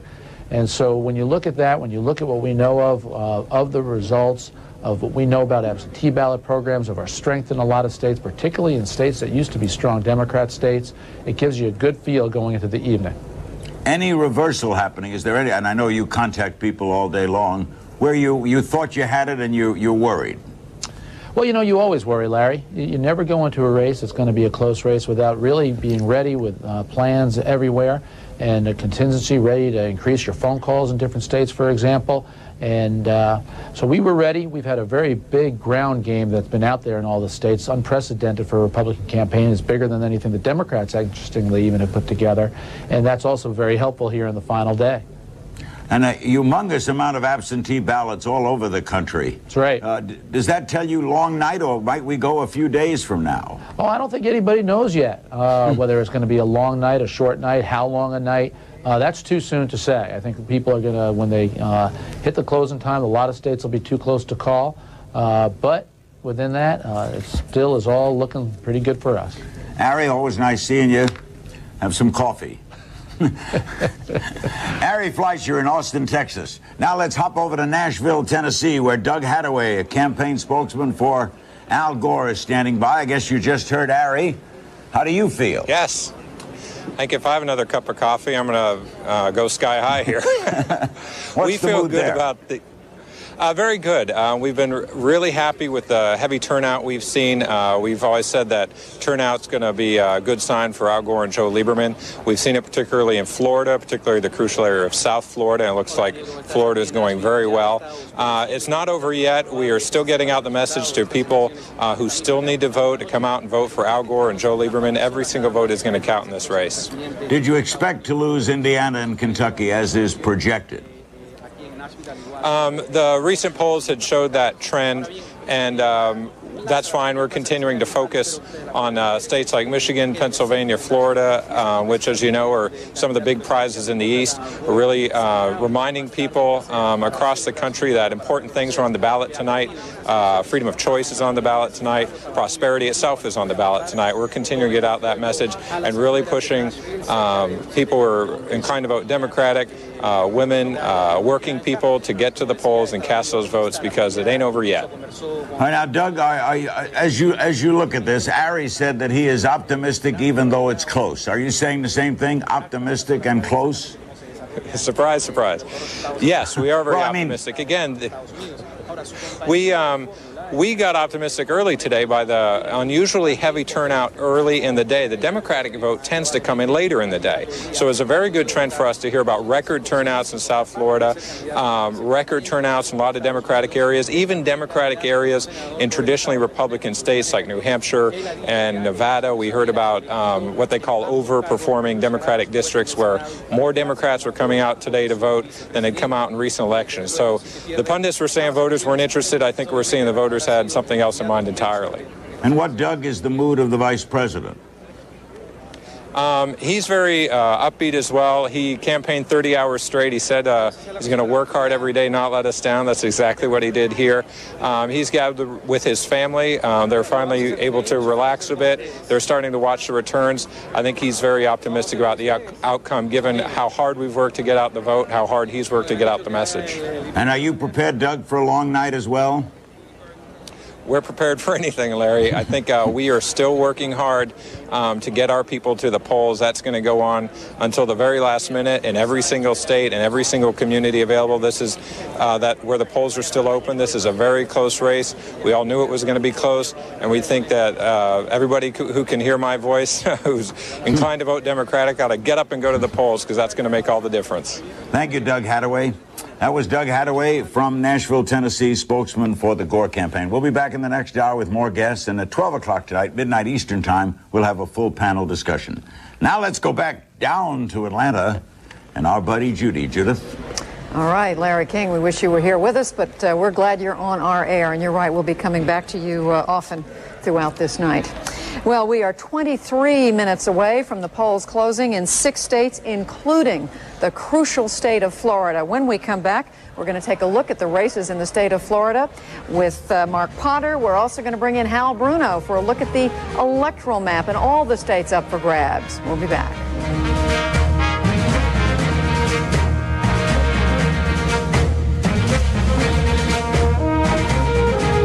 Coverage of Election 2000 is brought to you by Chrysler and Payne Weber. For expanded coverage, log on to CNN.com.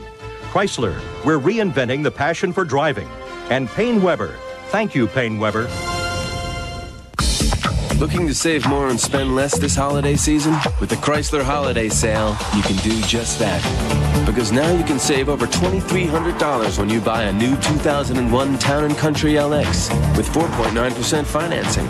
Or choose up to $3,000 cash allowance when you buy a new 2000 Chrysler minivan. So take advantage of the Chrysler Holiday Sale today for savings that let you spend more on a real holiday priority, yourself. How many experts does it take to predict a market change? Tickets, folks. I'm out. Tax laws have changed. Should I be looking at my estate plan again? Anyone who knows me wouldn't recommend a stock like this. Oh, not again. This guy. Investment strategies for you. Great. Just for me and 5 million other people. Thank you, Paine-Webber.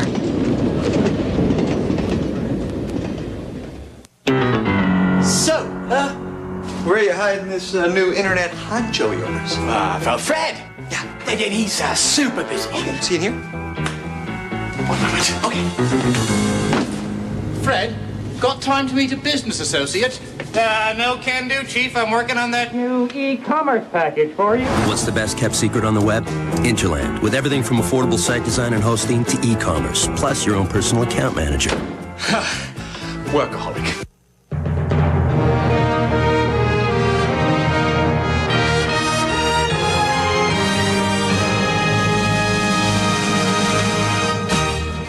With his younger brother, the governor, Florida was supposed to be George W. Bush country, but it has turned out to be a real battleground. Mark Potter examines the tight race in Florida. Thank you, Miami! Underscoring Florida's political importance, Vice President Gore ended his campaign here with early morning stops in Miami Beach and Tampa. We will keep the pressure on Fidel Castro until the people are free.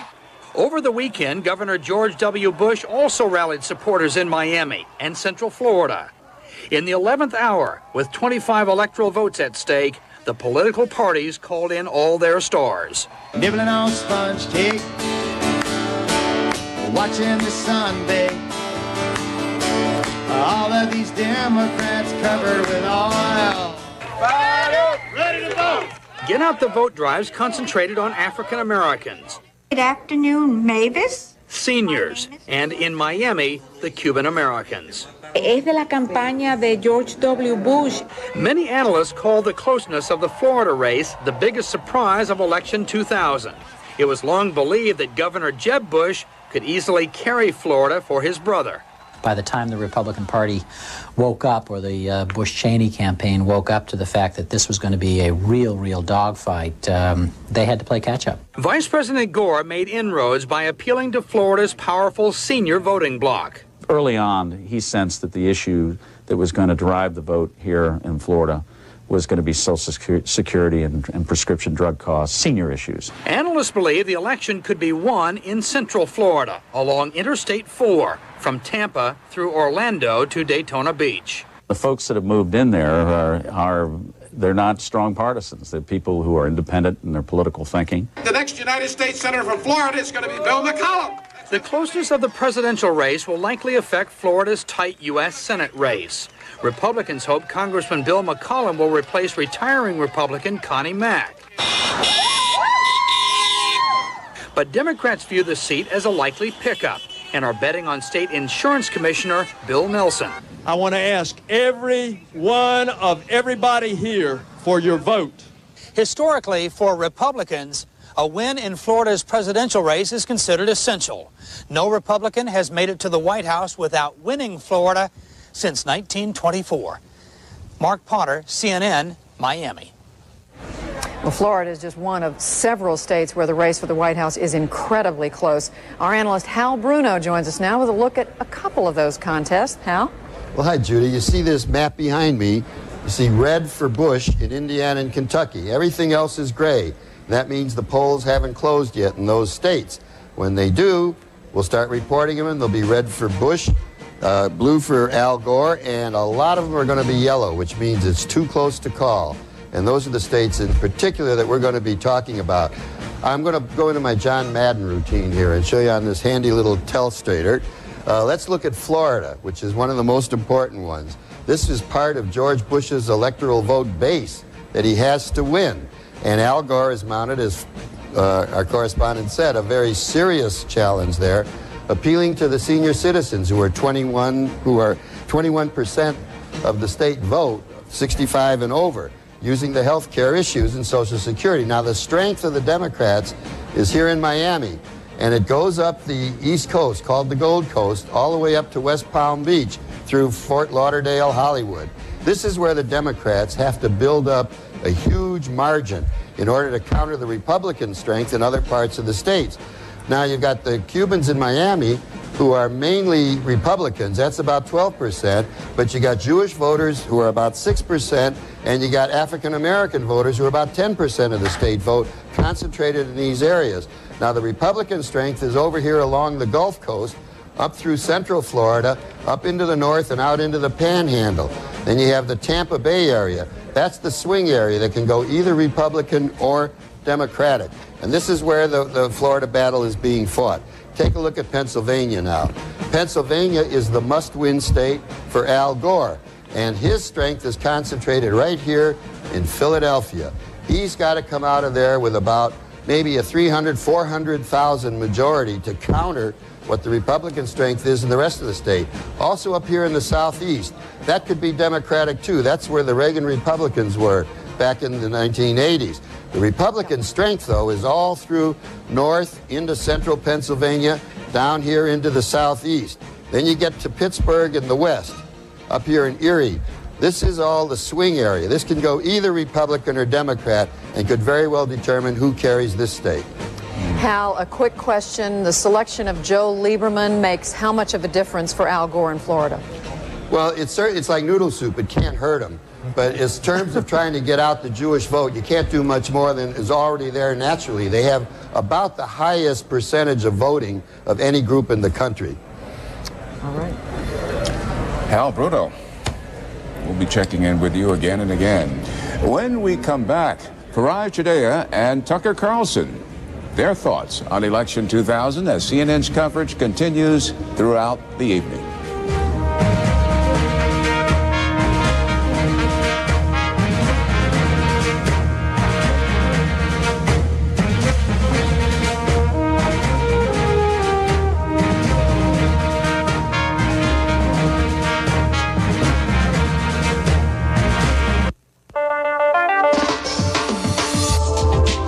The internet is faster because of us. The internet is more reliable because of us. The internet is growing because of us. The internet is more exciting because of us.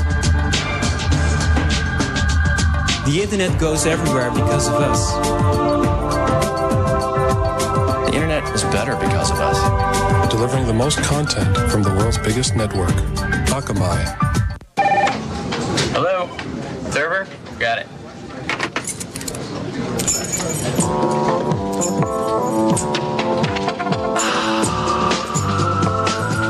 Total participation. And this means everyone, all working to make sure you get the absolute best experience possible. Mr. Thurber, you're all set. 5-star. So demanding, only our best retailers make the cut. It's better. We'll prove it. Only where you see these signs. Where do you find inspiration? What if the things you do every day could be done with tools so instinctive, using them would be like riding a bike? If technology became your silent partner, imagine what you could imagine. We believe it's time to move beyond information technology to inspiration technology. Welcome to the new IT from Compaq. E-learning is critical for global business. It is the future. Centra is creating a new world where people can interact, collaborate, and learn. In virtual classrooms, online workspaces, web conferences, and e-meetings. Software that harnesses the power of corporate networks and the internet. Software to help people work together in real time. Getting more done in less time. Centra, the leader in live e-learning. We can expect in the coming months is Director of Product Development, Paul Noon. My speech. Got it. Nortel Networks is building the new high-performance internet, the wireless internet, with optical technology that makes it faster. Overall, this has been an exciting and more year. reliable. But the next few months will mark the beginning of a new Gesundheit. Come together. In fact, with technology changing over me. Coming up at the top of the hour. During the 7 p.m. hour in the eastern U.S., polls in 9 more states will close on Election 2000. These states hold 106 electoral votes. New Hampshire, Vermont, Virginia, South Carolina, Georgia, and Florida close at the top of the hour, while West Virginia, Ohio, and North Carolina close at 7:30. One of the important battleground states, Florida, alone wields 25 electoral votes. An increasingly Republican state, Florida voted twice for President George Bush and has another Bush, Jeb, as its governor. The hot-button issue here is undoubtedly Medicare, with almost 1/4 of the electorate over the age of 65. But going into the final days of this campaign, Florida was still up for grabs.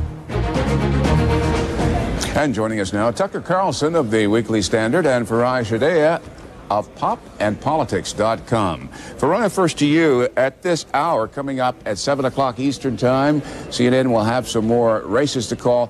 What are you concentrating on right now?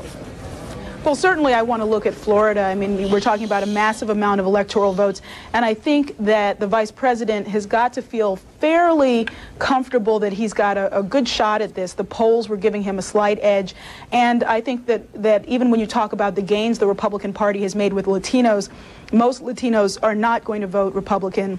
And seniors are still very concerned about their medical benefits and very concerned about Social Security. So I think this is a state which is very much in play and leaning towards the Democrats. Tucker, your concentration this hour. Well, maybe the next hour. I mean, I think it would be Pennsylvania. I think it's probably the closest battleground state of them all, apparently tied, and is tracked very closely with the overall outcome in the past 5 elections. I mean, it went for Bush's father and then Clinton twice in the last 2. And as I said, it's tied. So I think when Pennsylvania closes and is called, you'll get a pretty good sense of what's going to happen. And Tucker, where do you think it's going to come down to, the crunch area? Will it be the battleground states or will it be the smaller states in terms of electoral votes? Well, the Bush strategy seems to be, I mean, obviously it's evolving, but it seems to sort of come down to winning enough of the small states to win overall. Can you do that? I mean, they say you can, and it looks like mathematically you can. And if they're going to win, that's probably how they're going to do it, by sort of seeding the bigger states, obviously New York and California, and then picking up virtually everything else. Can you do it? Yeah, probably. Farai? I agree. I mean, if there is a Bush victory, the bigger states are really looking as if they might go for the Democrats. And what's interesting here is that the heartland is fairly comfortably going for Bush. I mean, you've looked at the support for Bush going much more for, the white men going comfortably for the Bush camp, and married white women looking much more like Bush voters. And so I think that we're going to see a lot of the Midwest and the heartland going for Bush. It's Jeff Greenfield, folks. In terms of the hopes and dreams of the more ideologically committed, whether on the left or on the right, it seems to me it's going to be almost impossible, if this race does turn out as close as everybody is predicting, for anyone to claim a mandate to do pretty much of anything. Do you folks agree or demur? Well, I can't wait for the symposiums after the symposia, where everyone sits around, often on college campuses or in think tanks here in Washington, and sips water and tries to figure out what it all meant. And I think it's going to be far more confusing this year than certainly in my lifetime. I'm really interested to see the Nader numbers. I mean, it seems like Bush is going to win Wisconsin, and I wouldn't be surprised if he wins in a way that makes it obvious that Nader allowed him to win. Nader is strong in Wisconsin, and again, we won't know for several hours exactly what effect Nader had, but I bet it's a real one, and I would be surprised if the Green Party, in whatever form it takes after this election, doesn't stick around in a way, because there's a need for it in a way that I don't think there's ever been a need for the Reform Party. Right. I would have to agree, and I think that what's interesting is that the Green Party actually has a platform. The Reform Party, aside from some vague notions about, you know, a flat tax, really never had a platform. The Green Party has a multitude of very firm platforms. It is very much against the death penalty. It is very much for environmental reform. It is very much for campaign finance reform. And so this is a party that actually has platforms, and regardless of who wins, it's going to push for them. Farai Shadea, Tucker Carlson, thanks very much. We'll check in with you again later on this evening. Judy? Just 7 minutes away from polls closing in 6 states, including that crucial state of Florida. Before we do that, we'll hear from the Capitol gang after this break.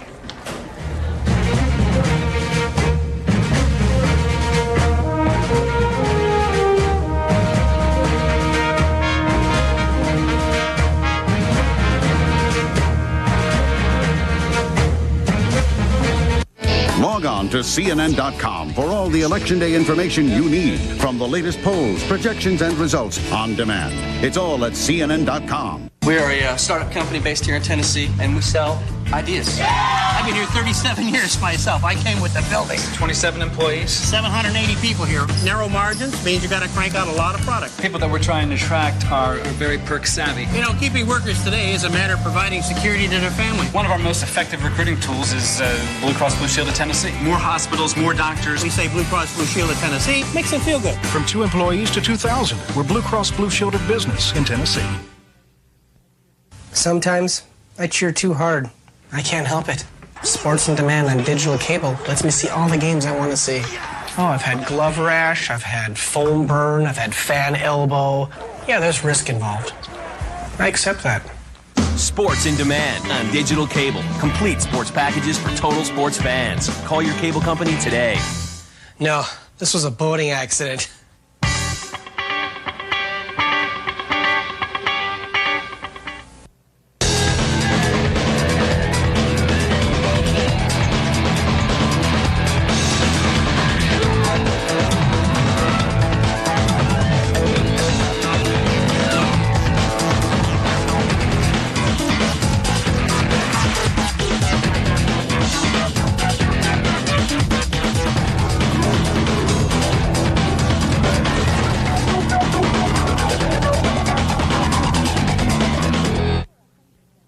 For over 100 Thanksgivings, Kroger has set the table for more family gatherings than any other grocery store in America.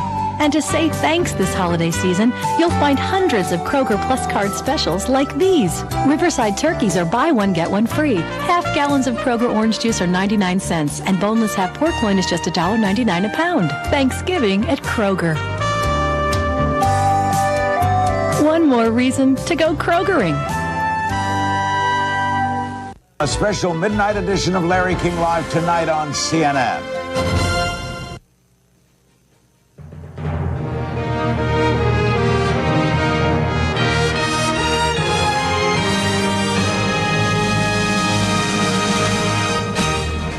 As we wait for those 7 o'clock Eastern poll closings, there's no one we'd rather hear from than CNN's own Capitol gang. Let's go to you guys now. Thank you, Judy. I'm Al Hunt with the Capitol gang, Robert Novak, Margaret Carlson, and Cato Byrne. All right, Margaret, you first. Is this going to be a nail-biter? This election is so close that Dick Cheney voted. I saw it with my own eyes. They had him on TV doing it. You know, the atmospherics of today were exactly the way the campaign has gone. Bush interviewed, sipping coffee, said he was going to have a long lunch, a short nap. He was calm as could be. His campaign put out his schedule for tomorrow, the heading on it, President-elect Bush. Al Gore, by contrast, went to vote in a school, turned to this hapless group of students who were there to cheer him on, and held a town meeting. Bob, this is the way you used to cover elections. We didn't know the results until the votes came in, right? Results. One thing we do know about today was there was a terrific African-American outpouring in key states. And that is very important. The second thing is that we didn't used to have is we have lots and lots of absentee votes. I am told by one numbers cruncher that in Florida, where the polls close in just in 5 minutes, that their probable Republican advantage in absentee votes of 150,000 votes. So in other words, Al Gore in this very key state has to start with winning by at least 150,000. The other thing is that I've heard from a lot of people say you have to win, the Republicans have to win Florida to win the election. It'd be nice for them, but I don't think that's so. Kate, Indiana and Kentucky have closed. Did we learn anything? Well, Republicans sure hope so. Kentucky is a bellwether state. They've been with the winner the last 9 times. And if you look at what the vote looked like in Kentucky, George Bush carried women decisively, independents 2-1, and 25% of Democrats. So I think Republicans certainly hope that Kentucky is a bellwether again. But the states that are going to close within a few minutes are also key to Bush. You know, he's got South Carolina, he's got Georgia, he's got Virginia. He needs them all. He's hoping New Hampshire will be friendlier to him in November than it was in February. So the stakes are getting... I would just say one thing about Indiana. Frank O'Bannon, the Democratic governor, a giant killer. He beat Steve Goldsmith, the GOP star of the future 4 years ago, beat Dave McIntosh, GOP star of the future. I think everything you said is right. I think, as always, that Gore has to do the trifecta. He has to win Florida, Pennsylvania, and Michigan. But I also think, in addition to that, he probably is going to have to win some of those smaller states. So all eyes will be on Florida after 7 o'clock, but little New Hampshire may matter, too. Yeah. And Because Margaret, eyes will be on Dade County in part, because if Gore wins big there, he'll win the and state. Margaret, That's a final word from you. I think Bob made a very telling point, though. The African-American vote could be decisive. You know, the turnout was so heartening. I mean, it was like you'd think... Heartening for who? For anybody, for a citizen, because the turnout's been going down. It looked like El Salvador with the lines around the block at these. Yes, it is, because people waited in line to vote. People will wait for nothing in America, and I expected to see Jimmy Carter certifying the vote. It was so there was such a heavy turnout. Let me say something about the trifecta. Say it quickly. The trifecta, that's Pennsylvania, Michigan, and Florida. Gore could win all of those and still lose the election. We cut you off on your trifecta. We now go to our election headquarters in Atlanta, where it's 7 p.m. in the East. Polls have just closed in Florida, New Hampshire, and Virginia. From CNN Center in Atlanta, coverage of Election 2000 continues. Here again, Judy Woodruff, Bernard Shaw, Jeff Greenfield, and Bill Schneider.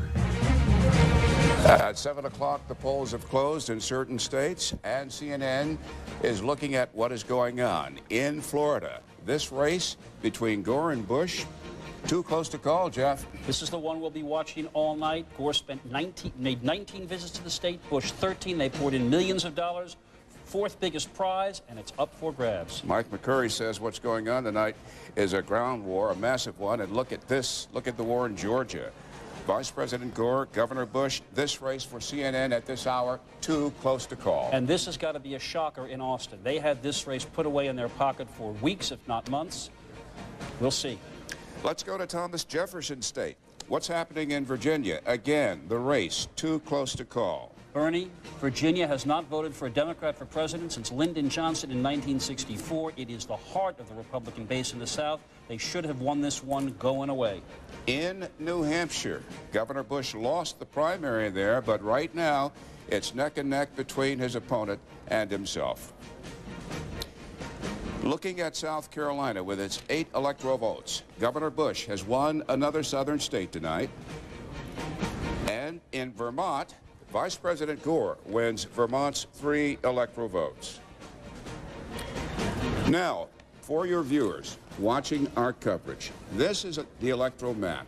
Every time we call states, we will tell you what the totals are, and it's Governor Bush 28 electoral votes, Vice President Gore 3 at this very early hour in our election night coverage. Some stunning numbers, I think. Well, maybe stunning is too strong a word, but some real surprises here, Bernie. I think that all of us are sitting back a little bit at the news that we can't call Georgia. We're not able to call Virginia. This is a state, as Jeff suggested, has gone Republican how many times? 11 out of the last 12 presidential elections? Only Lyndon Johnson took it. And we should emphasize, this doesn't mean that we think it's going the other way. It just means right now we don't think we can call it. But given how certain all of us were that Virginia and Georgia were going for Bush, it's a little surprising. Well, in keeping with what Hal Bruner was talking about, and Mike McCurry saying what's going on at this hour across this country is a massive ground war. He talked about Florida. He took us up the East Coast. He talked about the Republican strength in the Panhandle and Tampa being the swing area. Right. Well, the ground war, a lot of it is going on among African Americans, who are, of course, a very prominent constituency in Georgia and in Virginia. Again, those are states expected to be Republican, but a heavy African American vote could really turn it. We have, ladies and gentlemen, some Senate calls to make. First, in Florida, Bill Nelson, the state insurance commissioner, has beaten Congressman Bill McCollum. You will recognize him as one of the House impeachment managers. This is a pickup for the Democrats. Connie Mack, the Republican who could have won easily, most people think, retired. In Georgia, Zell Miller, former governor appointed to fill the seat when Paul Coverdale died, has defeated former Senator Mac Mattingly, and by enough of a margin to avoid the runoff that Georgia law requires. This is a hold. And in Virginia, one of the most closely watched, Chuck Robb, the senator and former Governor George Allen, son of the legendary football coach, locked in a race too close to call. Robb was considered the single most vulnerable Democratic incumbent. We are often running for control of the Senate as well. It's still going to be a very long and fascinating night. Bill Snyder, the voters are talking as they leave the polls in Florida, in New Hampshire. What are some of the things they're indicating? Well, Florida, we just said, was a toss-up state, and we can't call it yet. You think of Florida, you think of seniors. They're a quarter of the voters in Florida. Supposedly, Al Gore has seniors locked up in his lockbox because of the Social Security issue. But take a look here. Look at the way seniors are voting. They're almost splitting 50-50 between Gore and Bush. Bush has a narrow edge. That's not supposed to be happening. That's why Florida is too close to call. And we also said New Hampshire is a state that's too close to call. Gore is fighting hard in New Hampshire. Let's take a look at John McCain's supporters. He endorsed George Bush, and they are going almost 60% for George Bush over Al Gore. Gore thought he had an edge with McCain supporters because he said he endorsed campaign finance reform much more strongly than George Bush did. McCain supporters are a key constituency in New Hampshire. Remember New Hampshire in that primary? McCain beat Bush in that primary. McCain supporters are now going for Bush. Is it just Republican Party loyalty? I don't think so, and here's why. Only 1/3 of the voters of New Hampshire call themselves Republicans. Half the voters of New Hampshire call themselves McCain supporters. The McCain Party is a lot bigger than the Republican Party. And what's fascinating, Bernie, is that New Hampshire is the one state in New England where the liberal Republicans still live that is generally considered conservative. And yet, in this most conservative New England states, where I think the Bush campaign really had its hopes to get it, we still can't call it for either. Anyway. Let me make a quick point here. You mentioned McCain's strength in New Hampshire. A lot of speculation that if Governor Bush loses to Vice President Gore tonight, the heir apparent in the Republican Party will be the man from Arizona. That's right. Well, he argued many times that he thought that Bush couldn't win because he needed a bigger message than just the conservative message, and he urged Bush to become the reform candidate, and Bush adopted part of that message. So McCain would be in a position to say, I told you so. But remember something, he's played the good soldier. He endorsed George Bush, he campaigned for Republicans, so Republicans have no complaint about John McCain trying to undermine Bush. And especially when he was dealing with the skin cancer and he had to take time out to be treated and recover from that too. It was also speculated that in New Hampshire, and we don't have any way of knowing if this is the case yet, that New Hampshire may be one of the few places where Ralph Nader could be hurting George Bush because of those very McCain voters from earlier this year.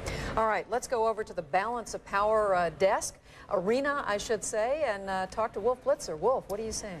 Judy, in Vermont, we're ready now to declare the incumbent Republican Senator Jim Jeffords a moderate Republican, well known for his liberal point of view. He has been reelected against Ed Flanagan, the first openly gay U.S. Senate nominee of a major party. Let's take a look at the new balance of power in the U.S. Senate right now. With the win of Bill Nelson, the Democrat in Florida, the balance of power has now tilted one toss-up state going for the Democrats. The Democrats one gain in their need for 5, Stuart Rothenberg, to become the majority power in the Senate.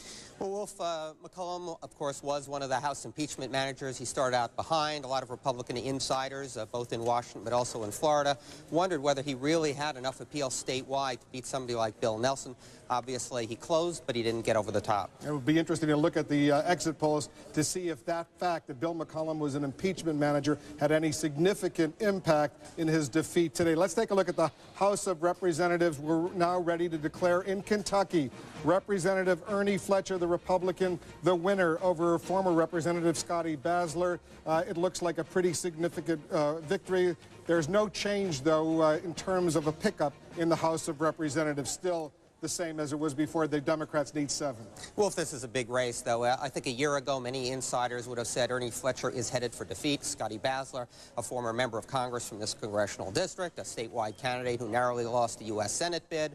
Allegedly, the issue of Patients' Bill of Rights was going to hurt Fletcher, who is a doctor. The doctors switched positions. They supported him 2 years ago, but not this time. Instead, that issue did not hurt him. He was successful. He was able to neutralize it at the end of the campaign. Basler turned to guns as an issue. And in fact, the NRA supported Scotty Fletcher, as did the Republican Majority Issues Committee, Tom DeLay's group. This is a big win for the Republicans. All right, let's take a look at the governor races right now in New England. 2 governor races. The incumbent Jeanne Shaheen facing a challenge from former Senator Gordon Humphrey. Right now, the vote is much too early to call, and we don't know who is going to be the next the winner of that race between Jeanne Shaheen and Gordon Humphrey. As far as Vermont is concerned, Howard Dean, the incumbent Democrat, it looks like he may come in first, but he may not get, according to our exit polls, the 50% he needs in order to be reelected. There could be a runoff in that gubernatorial race. Vermont is a state where Governor Dean signed into law the so-called gay marriage rights provision. Right, civil unions. And really, we've been watching Vermont, which has been trending Democratic for some time, and of course went to the vice president today. We've been watching that state to see whether this issue, civil unions, is going to redefine the politics of the state, re-energize conservatives. Not yet clear. All right, Stuart Rothenberg will have a lot more. Back to Bernie on the national desk. Thank you, Wolf. And quickly now to Missouri, where on the ballot, a dead man's name is in contention. And correspondent Kate Snow has some news. Well, Bernie, we're hearing here in Missouri that the state's Democratic Party asked for the city of St. Louis, they asked a federal judge to keep the polls open late. That because turnout here has been a real factor today. They have had incredible turnout here in the city of St. Louis. We've just learned that a judge has ruled, a federal judge, to keep the polls open until 10 p.m. local time. That's 11 p.m. Eastern time. The judge, according to Democrats here, saying, quote, the Board of Elections didn't live up to its obligations to allow the citizens of St. Louis to vote. That coming from a federal judge here in the city of St. Louis. I can also tell you that I've talked to the County Board of Elections here in St. Louis County. This, of course, being one of the most populated areas of the state of Missouri. St. Louis County telling us they have a 2-hour line right now, and they are not going to count any results until everyone has had a chance to vote here tonight. One more note, Bernie. In Kansas City, the state Democratic Party also asked for a federal judge to allow polls to remain open late in Kansas City. That request in Kansas City proper was denied. Bernie? Kate Snow, what are Republicans saying about this late development, which is very significant, and how might this bear on turnout, given the dynamics of the race, the widow Jean Carnahan, her late husband running against Senator John Ashcroft, the incumbent Republican? What about the dynamics of this right now? Right. Well, Bernie, these notes just coming in now, so I have not had a chance to talk with the Republican State Party yet, but I can imagine that there will be some concern. That's because these two areas, Kansas City and St. Louis, both urban areas, both Democratic strongholds, and clearly, if the polls are kept open in these urban centers, that could potentially help the Democrats. And clearly, if the polls are kept open in these urban centers, that could potentially help the Democrats. There was a lot of talk here over the last couple of weeks since the passing of Governor Mel Carnahan about whether people would turn out in droves in his memory. That may be part of what we're seeing here today. The state board, the state secretary saying, the Secretary of State's office saying that they think they're going to have a record turnout here in the state of Missouri. Bernie? Kate Snow, we're going to come back to you, of course, later tonight. Judy? All right, much more ahead in our special election coverage. We've got more polls closing in 3 states at 7:30 Eastern. A lot ahead. Stay with us.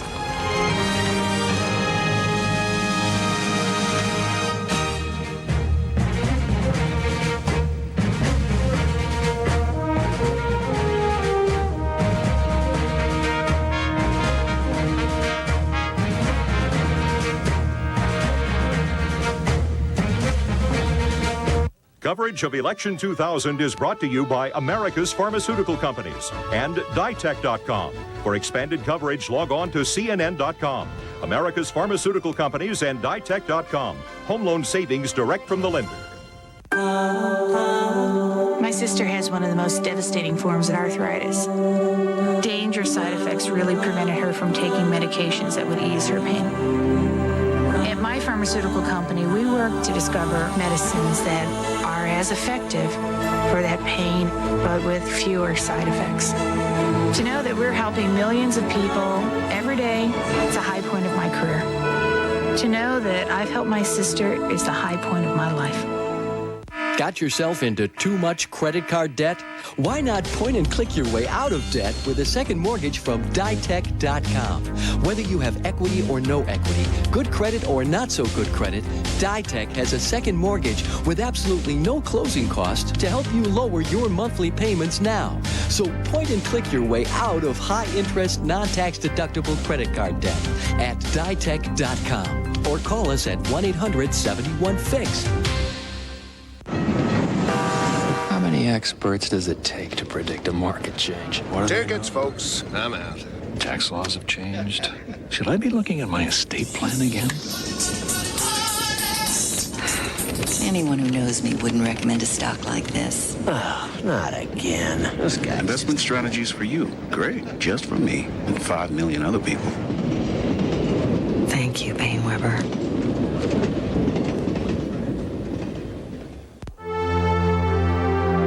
The internet goes everywhere because of us. The internet is more reliable because of us.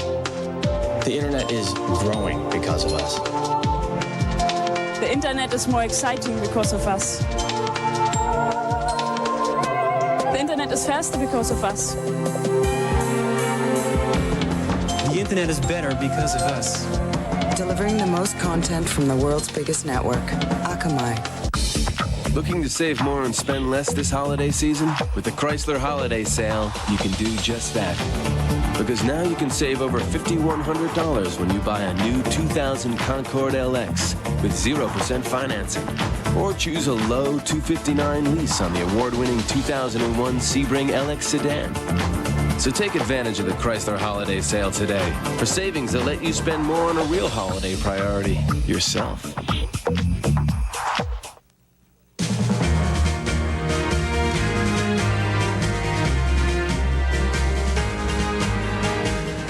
The night is young, but this election is riveting. We've had polls close in, let's see, 1, 2, 3, 4, 5, 6, 7, 8 states. 8 states so far. We have been able to call George Bush the winner in 4 of those states. Most of them, no surprise, Indiana, Kentucky, South Carolina, and Vermont. But the story at this hour is that the following states still too close to call: Virginia, New Hampshire, Georgia, Florida. At this hour, still too close to call in the presidential race. It doesn't mean that they may not fall one way or another, Jeff Greenfield, but I just want to point right out, now we can't. No, I think we called Vermont for Gore You're rather right. than I'm Bush. sorry. Yeah. I'm sorry, and my mistake. I don't think that will swing the election, but I might as well get on the record with 3 electoral votes. I appreciate being corrected. I'm sure it won't be the first mistake that I make tonight. Joining us now, speaking of states won and states we're not able to call, we're going to go right to Nashville, Tennessee, and our correspondent there, John King, who's been with the Bush campaign through much of this campaign, and simultaneously to Austin, Texas, to our own Candy Crowley. Candy, about some of these states that we're not able to call yet that I think some of us might have assumed would already be in Governor Bush's corner, namely Virginia and Georgia. Any reaction there from the people you're talking with? Well, you know, they are still optimistic here. It's tempered by the closeness of the race, which they say they expected. But I can tell you, when you talk to the Bush people, strategists and aides, they have several ways that they can put together an electoral map that shows it in the Bush winning column. So they're sort of watching this as like moving around saying, well, if we lose here but we win here, then this will happen. So they're still sort of looking at the map and feeling that it favors them. John King. A nervous urgency here tonight, Judy. Usually campaigns are over at this time. The candidates watching the results. Not so in this race because it's so close. The vice president and Senator Lieberman, we're told, still making calls, satellite interviews, radio interviews, their wives both making calls. Just spoke to a White House official who says the President of the United States has made 40 calls himself, still making some at this hour, trying to turn out the Democratic vote. What they're looking at is nobody here expects Virginia or Georgia to end up in the Democratic column, but they think New Hampshire might be an opportunity to grab a few electoral votes. They thought were going to go the other way. The man who directs the ground war for the vice president is a gentleman named Michael Hooley from Boston, Massachusetts. He called Senator Ted Kennedy today. He called the mayor of Boston, Thomas Menino, today, asked them to send anybody and everybody they could north of the border to try to turn out the vote late into the night in New Hampshire. They believe they may need those because they might lose here in the home state of Tennessee, although they're again working late into the night trying to pull this state out. They believe they will win. They are predicting they will win Florida, Michigan, and Pennsylvania, the big three as we're calling them, but they think they need 10 to 15 more electoral votes to get over the top. Still hunting for those, even though the night is growing late. Candy, it's Jeff Greenfield. We've heard a lot about what the Gore campaign is doing, dispatching Jesse Jackson, dispatching Ted Kennedy, Michael Hooley, who, if Gore wins, may get an ambassadorship because he's in charge of the turnout. But what about the Bush people? Are they making any last-minute efforts to get out their base? Sure, and they've had it in place, you know, for some time. But look at some of these places. Look at Michigan, look at Wisconsin, look at Pennsylvania, and who do you have in charge of those states? 3 Republican governors, John Engler, Tommy Thompson, and Tom Ridge. So, you know, there's machinery in place there and people on the ground there. They're in close contact with them, but they do have those kinds of mechanisms in place. Obviously, in Florida, Jeb Bush is governor there. While he's here, he has, his whole state machine there. So they have some things in place, but they have been working on voter turnout, they tell me, for 17 months since it began, and putting out phone calls. But yes, there are still last-minute phone calls. You saw George Bush making some of them this morning. But on the ground and in the states, yes, they're still manning the phone banks, still knocking on doors, and still looking for people to go out and vote.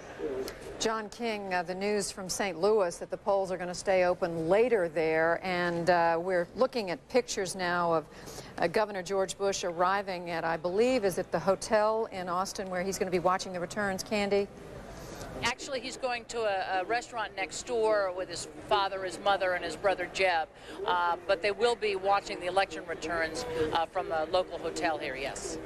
It was a little dark, but we'll take the word of our cinematographers that was indeed Governor Bush getting out of the car. John King, I was just going to ask about the word from St. Louis from Kate Snow that a judge has ruled that they can keep the polls open later there. Any particular reaction from the Gore folks? Not to that specific decision, but we do know Donna Brazil, the Gore campaign manager, was here earlier tonight speaking to us. She's the key architect of the African-American turnout. She said they were calling all around the country to make sure, touching base with mayors to make sure the polls were open if necessary, even a few times calling the Justice Department today to report what they considered intimidating tactics in cities around the country. African-American turnout obviously very critical to the vice president's chances. While we were here interviewing Donna Brazil, we talk a lot about telephone calls and phone banks. There's new technology now, too. You can get email on your pagers. And even as she was standing here, a state representative from the Philadelphia area sent her an email saying, I need you to call this radio station. Can you get the vice president or the president to call this radio station? We need reinforcements. So late into the night, the ground war continuing. The Gore campaign has what it's called the 2-11s strategy, meaning it thinks it needs to win 2 of the states that have 11 electoral votes. They believe Washington State will be one of those. The 3 others, Tennessee, Missouri, and Wisconsin. You just mentioned Missouri. Of those 3, Tennessee, Missouri, and Wisconsin, they don't think Missouri is the one they will win tonight, although that turnout obviously encouraging. Candy, as we hear about these techniques that John is referring to, literally calling people at the last minute saying, can you get the president or the vice president on the phone with a radio station? Is this the kind of thing that the Republicans are doing? They are. George Bush did some radio interviews this morning. Again, he has people in the states themselves who are doing interviews with local media and that kind of thing. So, there's a lot of people on the ground, and again, it's an organization that they have built up. I remember during the primary, they kept saying this is a 50-state campaign, and now we have headquarters in 42 of them and 43 of them, and they were up with 50 as early as April. So they've had these organizations in place. They say they've had more volunteers than they've ever had in a Republican presidential campaign. They have felt pretty good about this ground war coming into this day, and they feel pretty good about it now. All right, Candy Crowley in Austin, John King in Nashville, thank you both. We're going to give you a little break, but you know we're going to be coming back to you often throughout the night. Much more ahead in 8 minutes. 3 more states have poll closings. We'll be right back.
Joining us now once again from Washington, Mike McCurry, former Clinton White House press secretary, and Mary Madeline, co-host of CNN's Crossfire. To you both, these results from 7 o'clock, not able to call. We are able to call South Carolina for George Bush, Vermont for Al Gore, but when it comes to Virginia, Georgia, and Florida, no surprise, we can't call them yet for either one. Mary, what do you make of this? Well, I make a cautiousness that will ultimately result, if I know for a fact that Virginia, and I mean I would stake my life on Virginia and Georgia going for Governor Bush, and I believe that Florida's going to go for him. And again, it's a point that we made earlier that is unseeable at this point, and that is the efforts of the ground game, including the prolific absentee ballot requests, which the Bush campaign knows by checking back on the records, were preponderantly for Republican requests, and that makes up 1 or 2 points in the polls. Mike, are you surprised that we're not able to call this? Bernie, I'm going to interrupt and throw to Mike. Excuse me, Bernard Shaw, my colleague. CNN is going to report a call in Virginia. Virginia, CNN declares, goes to Texas Governor George Bush. This is just in. 13 electoral votes in Thomas Jefferson's state. Well, that is no surprise, and I think, Mary, you were prescient, if fairly, not the longest shot of the night. That a state that hadn't voted for a Democrat for president since Lyndon Johnson would probably tilt in that direction. It may well be that we just want to say that we are not being, we're being cautious enough so that we know what we're doing. But Mary and Michael, pick up this theme about turnout, okay? About the fact that this late hour, people are out there driving people out to vote. Well, one thing, Jeff, I think that it would be good to remind viewers how these exit polls work and just walk them through the process. There has to be some checking. The voter service that actually collects these numbers, does the interviews, you need to go back and check the data you get precinct by precinct with some actual counts from real voters to make sure that your model for predicting some of these results are right. I think it's very appropriate for networks to hold back and wait until they know for sure what the answer is before they make one of these calls. That's what's going on here. I think that's appropriate. One of the things that may be happening is an extraordinary effort at turnout. Now, we've heard some reports about Missouri, elsewhere, where there's even some legal action at this late hour to make sure that people get the opportunity to vote. That could indicate that there is a very extensive turnout effort underway that maybe some of the exit pollsters want to consider. All right, Mike McCurry, Mary Madeline, we'll come back to you shortly. We are just about 2 minutes away from poll closings in 3 states. We'll be right back.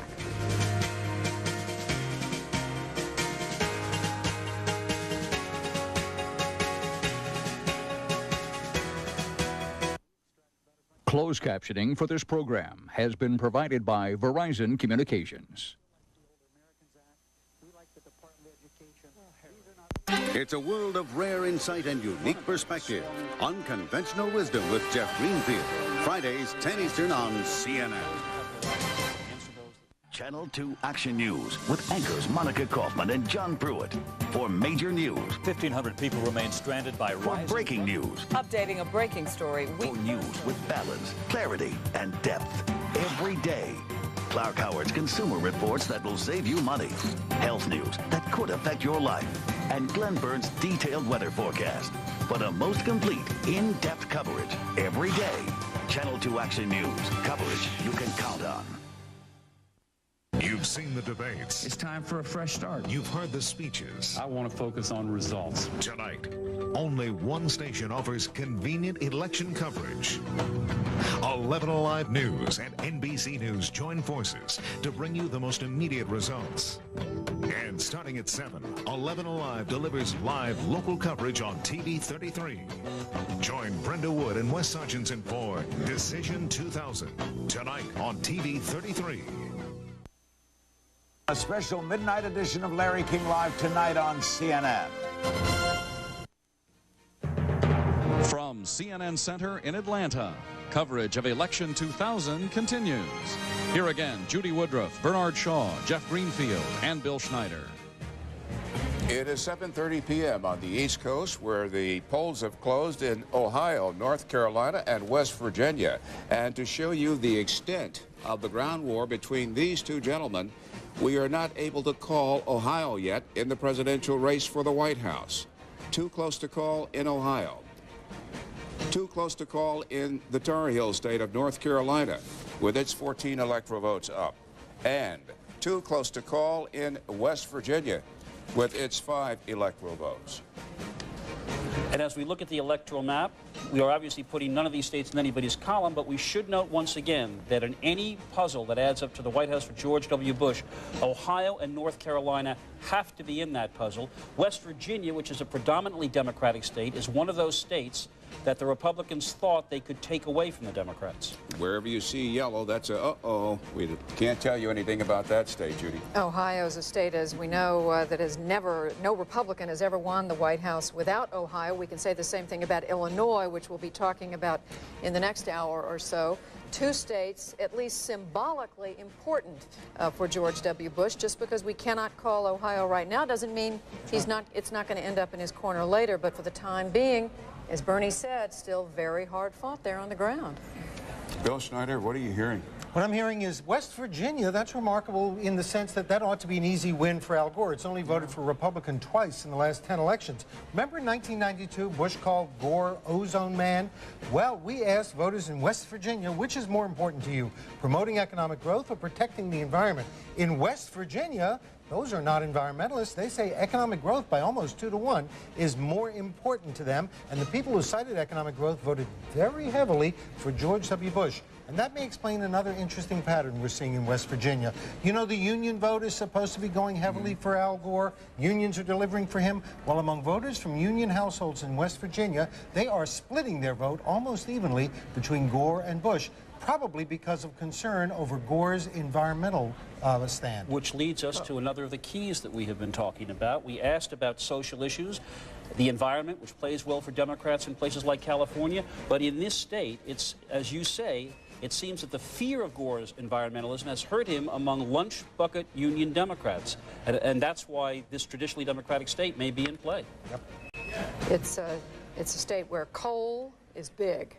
And for those folks who worry about the coal industry and the income that they earn, the jobs that they have from that industry, much of what Al Gore has said is threatening to them. That's right. Rightly or wrongly. Gore has used the environmental issue in his book, Earth and the Balance, to appeal to soccer moms who are very concerned about the environment, suburban voters, and also, of course, to help fend off the threat from Ralph Nader. But we're seeing in West Virginia there can be a downside to that strong environmentalism. This ground war is just a marvel to think that at 7:32 Eastern Time, CNN cannot call Ohio, which, as you indicated, is a Republican must. It's been a tradition. We can't call other states, West Virginia.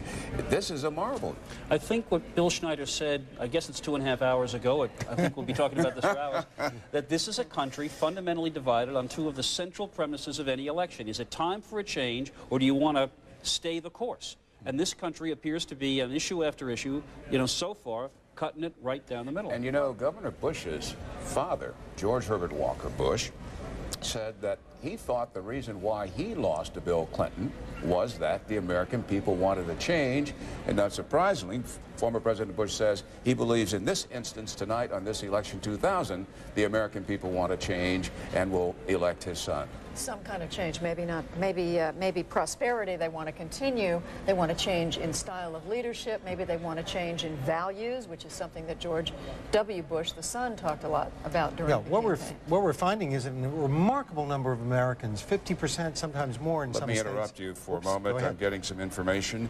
CNN now declares that Governor Bush has won another state in the South. This one, Georgia, and its 13 electoral votes.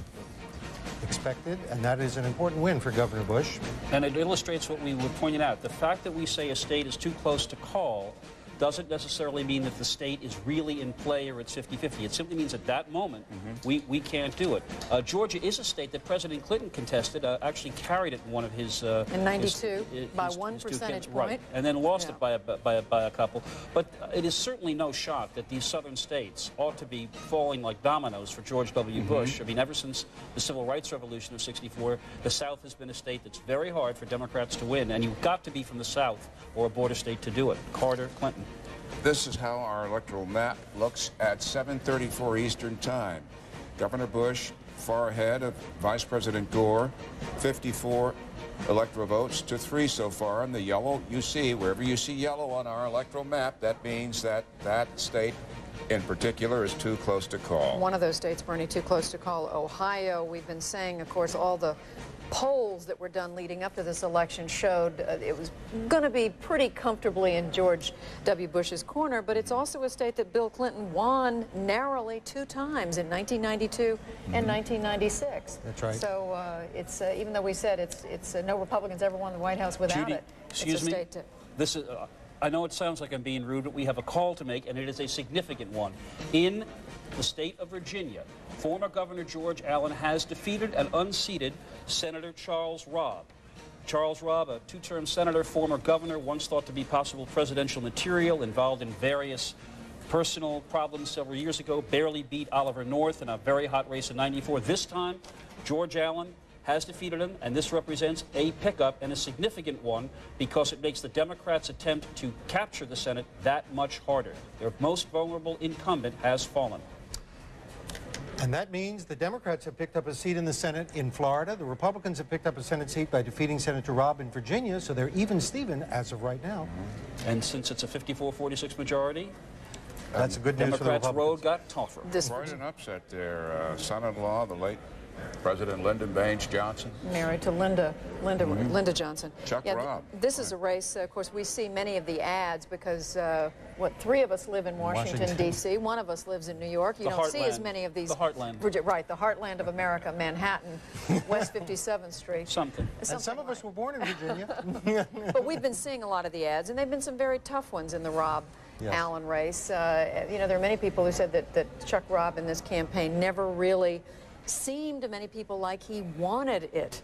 Now, you know, I'm not comfortable saying that from here, but I think it was something that the analysts... well, remember, Virginia has become more and more solidly Republican over the years, and I mean, the legislature is predominantly Republican. Now they have 2 Republican senators. The governor has been Republican for some time. Virginia has been one of the southern states that's really drifted into the GOP. And I think it's fair to say that in 1994, it was often said that Robb and Oliver North were each running against the only person they could conceivably beat that year. And in fact, now that Chuck Robb has faced a stronger incumbent, remember in '94 there was an independent Republican that ran against North with the blessing of the other Senator John Warner. This time the Republicans were united and they took it. Well, since we have some electoral goodies on the table, let's reset the table and take a look at how the balance of power is shaping up at this hour on Capitol Hill. And Wolf Blitzer's here in our election night newsroom to keep us up to date. Wolf? Bernie, with that Republican pickup in Virginia and the Democratic pickup in Florida, let's take a look at the new balance of power in the U.S. Senate. The numbers are as follows. Democrats, of course, need 5 in order to carry that, to become the majority in the U.S. Senate. We're waiting for those numbers.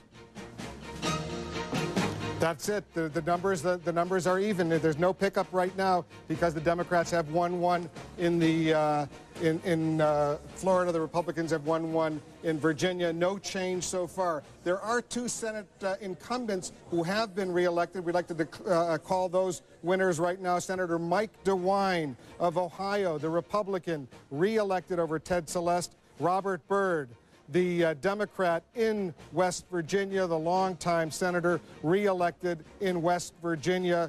No great surprises in those 2 races, Stuart Rothenberg. But the Chuck Robb defeat in Virginia is somewhat of a surprise. Two points. Well, first, in the Florida race, I think the Republicans knew McCollum was behind. They were hoping that he would slide through with getting a draft from George W. Bush. Obviously, that hasn't happened in Florida with the presidential race too close to call. And in Virginia, you know, that's a smaller version of the presidential race. George Allen, a former governor, talked about big government versus small government, very likable, personable guy. Chuck Robb said he could win this election on issues like guns and health care, education. Didn't work out that way. We'll have to see whether it works out that way at the presidential race. Let's take a look at the House of Representatives, an important race in Kentucky. We're now ready to call Ann Northup the winner, the Republican, over Eleanor Jordan in a tough race. Why was this one so closely watched, Stuart Rothenberg? Because the Democrats threw everything but the kitchen sink at Ann Northup. The AFL-CIO was in there very early, advertising very heavily, all Democratic groups. And Wolf, Democrats believed that they were going to have to knock off a handful of Republican incumbents if they're going to take over the House. They thought Ann Northup was in that group.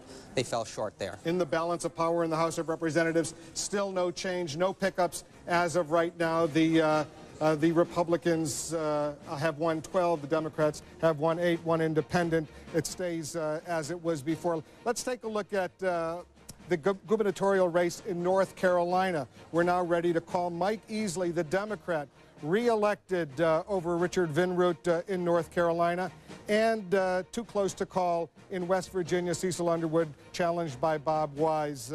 These gubernatorial races, there are 11. Some of them do suggest some national implications. Oh, absolutely. Well, you can't talk about governors in terms of the balance of the power the way you can in the House and the Senate. But let's remember that governors appoint senators if there's a vacancy. We've had some of that recently. They're involved in redistricting and reapportionment, and could be involved in the 2004 presidential race. So governors matter. So as of right now, Stuart Rothenberg, if we look at the balance of power in the Senate, the House of Representatives, it's basically going as a lot of people, including yourself, had thought would be the case. At the moment, the election is a status quo election. There are plenty of contests to go.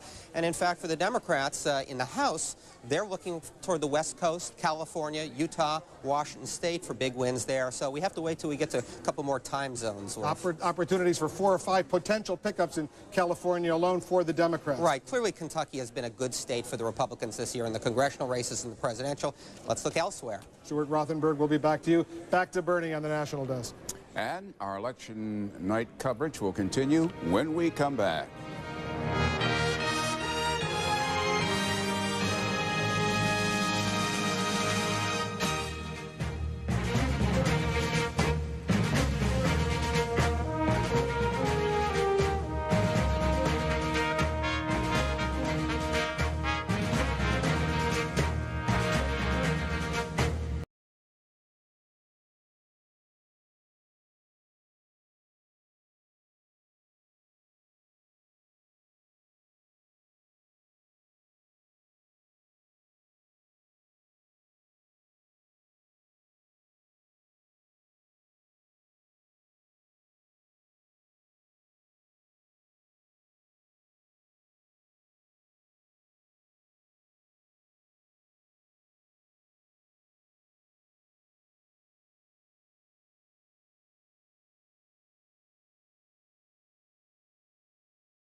Leon Harris reporting here live from CNN Interactive, where tonight what we've done is we've constructed our website here in a way that's going to allow you to cover this very close election as it unfolds across the country in a very unique way. Go to our website at CNN.com, and what you'll find there is You Decide the States feature, where you get to pick which states you think Al Gore or George W. Bush will win. You select the state, you select the winner of that state, the colors will change, and you can compare it to the map on the right, which shows you the actual winners of the states, and in the end, you get the final tally and find out whether or not you were right.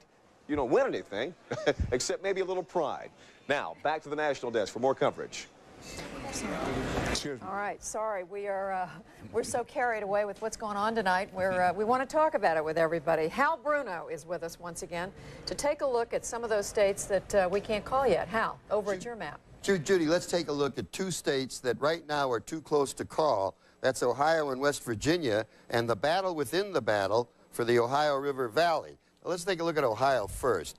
The good news for George Bush in the early returns is that Al Gore is not doing as well as a Democrat has to do up in Cuyahoga County, which is Cleveland. He's underperforming there. The worrisome news for George Bush is over here in Cincinnati, which is the Republican stronghold. Bush is not doing as well as he should do in the early returns. In order to win this state, the Republican has to be real strong in Cincinnati and all through central Ohio. The Democratic strength is up here in the north. Now let's take a look at West Virginia. You know what? West Virginia, 3 times in the last 50 years, it's voted Republican. It's the most Democratic state in presidential campaigns, but not tonight. It's still too close to call, but the bad news for Al Gore is down here in the coal mining regions in the Southwest. Al Gore is not running as well as a Democrat has to run. And the contrast is that George Bush so far is doing well over here in Huntington and in Charleston. Now, Bill Schneider was right on the money when he was talking about the economy versus the environment in West Virginia. Down here in the southwest part of West Virginia, that's where they do mountaintop mining. And the people down there were very concerned that Al Gore's environmental policies would hurt their economy.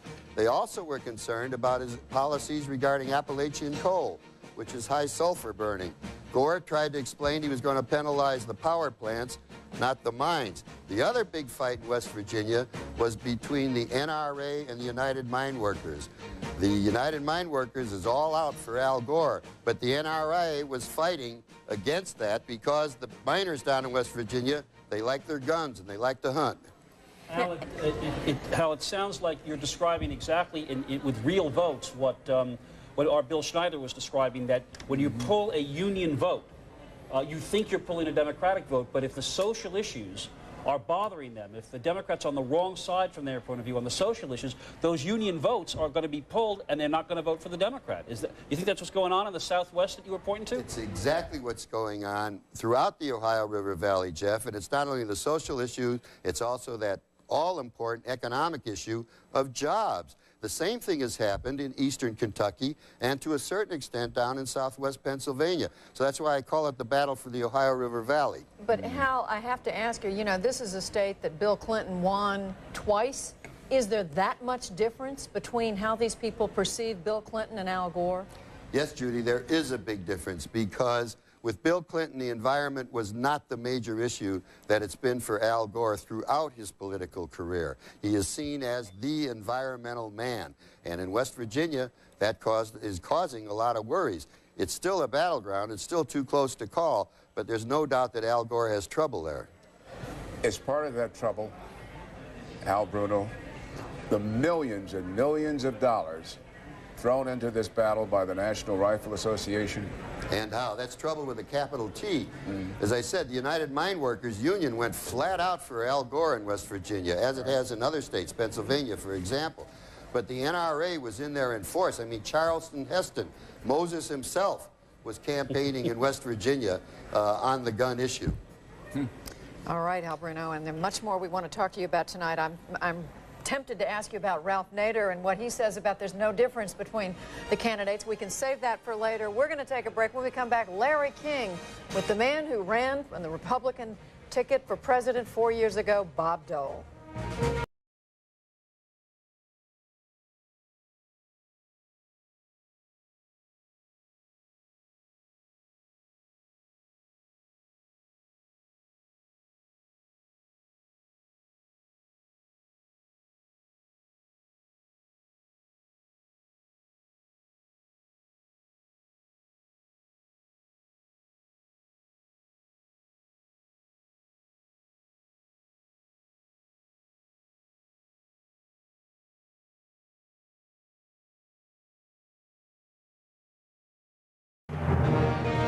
A big call to make. CNN announces that we call Florida in the Al Gore column. This is a state both campaigns desperately wanted to win. The state of Florida fought over very hard. The state with the Republican governor named Bush, the brother of the Republican nominee, Jeff Greenfield. This is something that is not making the Bush campaign happy tonight. This is a roadblock the size of a boulder to George W. Bush's path to the White House. They had counted these 25 electoral votes from the moment George Bush entered the campaign before he was even nominated. Democrats have a very tough time in Florida, whether it was Social Security, the turnout, Joe Lieberman. Now, George W. Bush has to look to Michigan, Pennsylvania, Ohio, and those smaller states really become critical. There's a disagreement we've been hearing, at least what we're hearing out of the Bush campaign. We can ask Candy Crowley and others about this later. There were those. Karl Rove, who's been the chief strategist for Al Gore, for George Bush, said the other day, Candy, are you available? We want to ask, I'll ask you this question. Karl Rove was telling us, I saw was quoted just the other day as saying that there were a number of ways they could win this election without Florida. Do they still believe that's the case? They still believe that's the case. As easily as about 10 minutes ago, I asked, look, do you really think you can win this without Florida? And they say yes, and run down a long list of states that they have to have. But boy, you begin to look at those other big battleground states, Pennsylvania, Missouri, Michigan, they become so much more important now. This is a huge problem here, but they have said for the past couple of days, look, we think we can win this without Florida. Nonetheless, they spent the 24 of the last 48 hours of the campaign in Florida. That's how important it was to them, so this is not a happy moment for the Bush campaign. Candy, you've been with the campaign throughout the last year and more. Looking back, were there any warning signs in there? Early on, they talked about how, Florida didn't lean that Republican. They got upset when we said, well, here's a state that leans Republican and Jeb Bush is the governor, therefore they should take it. They say, no, this is really tough for us.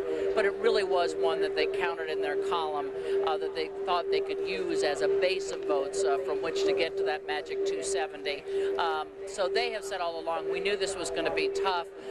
They knew the seniors and the Medicare issue and the Social Security issues were going to be tough for them because they knew that the Democrats had a very aggressive campaign out there, phone campaigns and brochures talking about George Bush's Social Security issues, so they knew it was going to be tough. I do believe, though, up till this very moment, they thought Florida would come their way.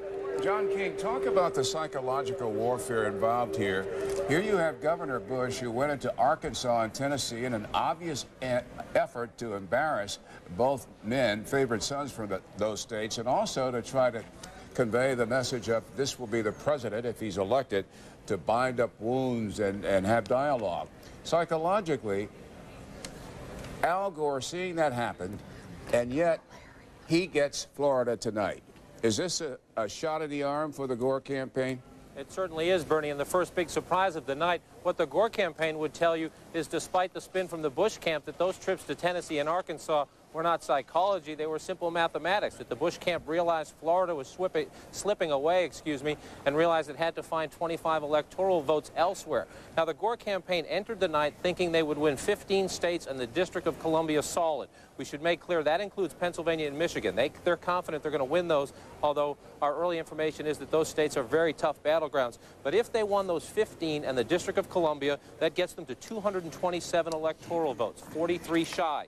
You throw in 25 from Florida, just 18 shy now. They have to look for those other 18 votes, assuming they win all the rest of their targets. This, a major boost for the Gore campaign, a cheer going up here in Nashville, a small crowd outside. But as the projections are being made and the calls being made, you hear the gasp and the cheers. The biggest cheer of the night just moments ago when we called Florida for the vice president. 25 big electoral votes. We should note, although it was expected to go Republican because of Governor Jeb Bush, Bill Clinton did win the state back in 1996. And as we see these other states, the dynamic Hal Bruno, Bill Schneider have been talking about, many Democrats say that what we're seeing here is areas with more suburbs. And Florida is a growing suburban state, tend to be trending Democratic. The old, reliable Democratic states with rural areas, they tend to be trending Republican. All right, John King, Candy Crowley, we'll be back to you later, but right now we want to go quickly to Washington, where our Larry King is with Bob Dole. Larry. Okay, Senator, what do you make of this? Well, in '96, when I saw Florida come in, we knew we were behind, but I think somebody said in the program here, that's why Bush was going to Arkansas and Tennessee and other states, because I think he knew that this was going to be one way or the other, very, very close. They can still get there, but this certainly makes it tough. The way John King just ran it down, if the Democrats get Pennsylvania and Michigan on top of this, and we're going to have 16 states reporting at the top of the hour, is this going to be an all-night horse race? If they get Michigan and Pennsylvania, well, then it gets real tough, because you got Ohio right now too close to call, West Virginia. It's going to take a lot of those small states, like what you're going to have Missouri, you're going to have Wisconsin, you're going to have Iowa. states that we haven't had in the past few elections.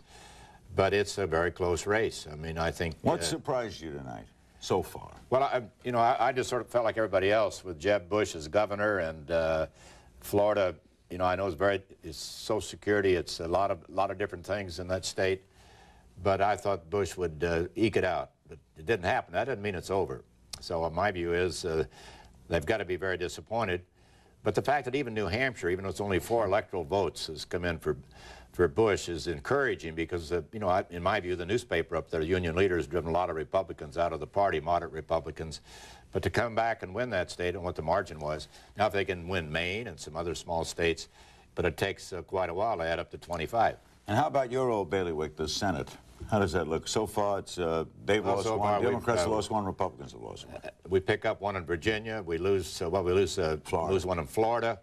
I understand some others are very close. I don't think it would happen. We'd have to lose a number of seats. And, of course, if Gore and Lieberman win, then we pick up one in Connecticut. So it could end up 50-50, but we'd still win because Lieberman would have to exit the Senate, and we'd pick up a seat there. What is overall this tell? Does this tell us that this is a country in division or close to the middle? I think it maybe a little of each. I mean, we're obviously divided, but I think we are fairly close. I think the fringe candidates... Buchanan is hardly registering. Nader not doing as well as anticipated. And I don't say, he has some pretty good ideas. I watched him on your show just last week. But I think most people find themselves in they're moderate. They're moderate conservatives, moderate liberals. But I think most of them are in the center. That's what Eisenhower always preached back when he was president of the United States. So and what about the House? I think the House, we could pick up a few seats. We've seen a few of these. I haven't seen the whole list, but in Kentucky, for example, 2 Republican seats were in danger. They prevailed. I haven't seen other races, but I think overall they're... And keep your eye on Nebraska for a Senate seat. I think it's a dead heat about now. Governor Nelson was heavily favored, but it's a big Republican state. Bush will win by a big margin. Might be a pickup, and we may need it if we lose to some of the others. Are you surprised at the apparent strong showing of Hillary? We have no story yet, but apparently there's a strong showing and a big turnout in the city. I understand there's a big turnout in the city. I think she was favored to win. I don't know. I haven't even heard a number on that race. The last time I heard it was about 4 or 5 points, maybe even greater or less. But, she goes in there not only with the Clinton name, sort of a celebrity status, but the president's very popular there. She's very popular in New York. She picked a good state to run in. Should the vice president have used President Clinton more in your political... Well, I think if he wins, the answer is obvious. If he loses, the answer is obvious. So either way, happens, right? We'll have the answer at the end. Because it's going to be scapegoating time. And one thing I've said, I'm glad that when the election's over, they won't be talking about the last election. That's the one I was in. They'll be talking about this election. Thanks so much, Al. Thank you. Always great to see you, Bob. I called you Al already. That's all right. That's close enough. Well, you know him. Right. Senator Bob Dole, the presidential nominee, former vice presidential nominee as well of the Republican Party. As we throw you back to Atlanta, we're going to have 16 states in the District of Columbia checking in. We'll have projections and maybe standoffs. Stay tuned to CNN throughout the night. Back to Atlanta for more coverage. From CNN Center in Atlanta, coverage of Election 2000 continues. Here again, Judy Woodruff, Bernard Shaw, Jeff Greenfield, and Bill Schneider. It is 8 o'clock on the East Coast, 16 states. The polls have closed, the District of Columbia, and we have an important call to make in the state of Michigan. But we're showing you Texas. No surprise there, George Bush wins. The stunner at this hour is that we can call Al Gore the winner in the Wolverine state. This is the state where Reagan Democrats were born, working-class people who went Republican on values issues and then on the economy and then on strength. Clinton got them back in 92 and 96. A bitterly contested state. Al Gore takes it, and the map for George Bush gets even tougher. In the state of Pennsylvania, the Keystone State, too close to call at this hour, still being battled out by the Vice President and Governor Bush. Another one, this one Bush, it looks like is going to have to win to build his margin. In Illinois, Missouri, too close to call. This one and we're skipping ahead to Illinois. Al Gore, the winner there. These Midwest battleground states, which George Bush's campaign thought they were going to be very competitive in, they haven't won one yet. And with Michigan and Illinois and Pennsylvania too close to call, but you add Michigan and Illinois to Florida, and Al Gore's people must be feeling very good about now. And again, in the state of Missouri, it's 11 electoral votes still being fought out. This is a state where the governor running for the Senate, Mel Carnahan, killed tragically in a plane crash. Through this whole election in this state, really upside down for some time. And again, this is one of those states we always point to because except for 1956, it has gone with the winner in every election since 1900. In New Jersey, CNN able to say that Al Gore is the winner. George Bush was in there campaigning this very weekend. But it appears that Al Gore has won New Jersey and it's 15 electoral votes. Massachusetts, no surprise, a state the Democrats can count on in just about every election you can think of. Al Gore winning and taking its 12 electoral votes. The state of Tennessee, it's Al Gore's home state, but he is not able to count on it. Jeff Greenfield, it's too close to call. But again, in the Bush calculation, when they told us, well, we can win without Florida, a state like Tennessee was one of the states they had in mind. He went there, kind of drew a line in the sand, said Al Gore may win Washington, D.C., but he's not winning Tennessee. We can't say one way or the other, but if this one doesn't fall for Bush, it's trouble. Maryland, the free state, reliably Democratic, and Al Gore wins that, takes its 10 electoral votes. Alabama, a state I guess we thought George Bush we'd be able to say at this hour, another one too close to call. Connecticut, Al Gore, the winner in the Constitution state, and its 8 electoral votes. Oklahoma, its 8 electoral votes go to Texas Governor George W. Bush, the governor of the neighboring state of Texas. Mississippi, another win for the Texas governor, and its 7 electoral votes. Kansas, Bob Dole's home state, we just heard from him, solidly in George Bush's corner, and its 6 electoral votes. Up in the far northeastern corner of the United States, Maine, its 4 electoral votes still up for grabs, still being battled out between Gore and Bush. And finally, the nation's capital, the District of Columbia, no surprise at all, Al Gore the winner.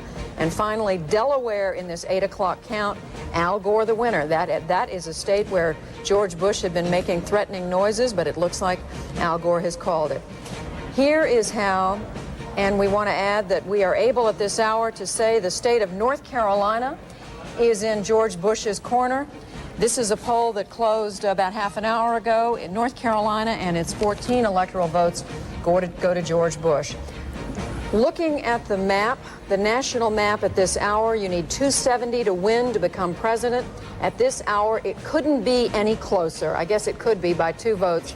But Bush has 121, Al Gore at 119. It is a cliffhanger, gentlemen. Very much so. Just a quick observation. Before that observation, exit polling from you, Bill Schneider? Well, we do. We have some exit polling from the state of Michigan. The AFL-CIO endorsed Al Gore back in October, and that was a critical factor in his victory in Michigan. I should add, by the way, that some of those...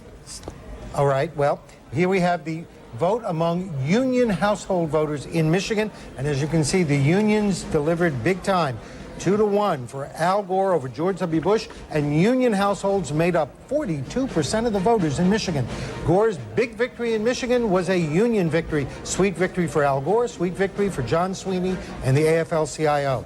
Now, what happened in Florida? Well, there we had a lot of new residents move there, getting new jobs. We found that among voters in Florida, that those who said their family finances were better voted very heavily for Al Gore. They were crucial in Gore's carrying the state of Florida because 54% of the voters of Florida said their finances had improved over the last 4 years. So clearly, the improvement in the economy in Florida, the fact that they came there, those new residents looking for jobs paid off big time for Al Gore. And remember, early tonight, one of the keys we asked is, was it the economy, stupid? I think what you're telling us, I mean, you can speak for yourself, is that in Florida and Michigan, those union members that had been lost to the Democratic Party all through the 80s and came back hoping that Clinton would make things better for them, it seems that it was the economy, stupid or intelligent, but at any event, in both those states, the union members and people who thought their incomes were better went solidly for Gore, may help to make the difference. Observation about the Midwest, staying in the Midwest, Illinois, my home state. With the vice president taking Illinois, the simple headline is that the brothers Daley came through for Al Gore.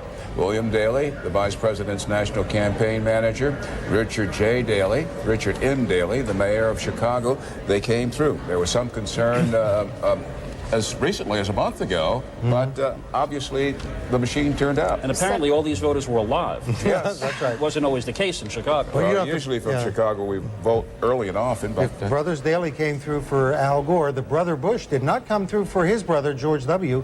Florida did not hold for his brother. It's interesting, we talk about the unions, and you both have talked about the union vote. All this happening while union membership is declining in this country. So whatever the organized labor has to turn out in the United States these days, it has to work even harder. And because as a percentage of the workforce, organized labor is a smaller percentage than ever in history. And that's why John Sweeney may be one of the people Head of to the whom Al Gore owes a great debt of gratitude. As was mentioned, he's the head of the AFL-CIO, committed to Gore when Bradley was still a threat last October, poured millions upon millions of dollars into mail, voter turnout, and if Al Gore were to win tonight, that's a long way away, John Sweeney is someone who's going to be at that table in January. Can you think of the agony and the anguish unfurling in the Bush camp and the Bush family? I can recall interviewing Prescott Bush, Jeb Bush's son, on Inside Politics, and I asked him, George what happens? P. That's right, George what P. happens if your dad does not deliver for your uncle? And he said, well, we've told him that we're going to read him out of the party. He said, that's a joke. And we had Governor Bush over the past couple days referring to my little brother, saying that he's assured me that when it's all said and done, we're going to win in Florida. But this is a deep embarrassment. Well, I think the question we have to ask now, with Florida gone, we've given Florida to Gore, we've given Michigan to Gore, Illinois we knew was going to happen. What is it that the Texas governor needs to do to put a victory together? And I think it gets much more problematical for him now that we know the numbers or the states are falling the way they are.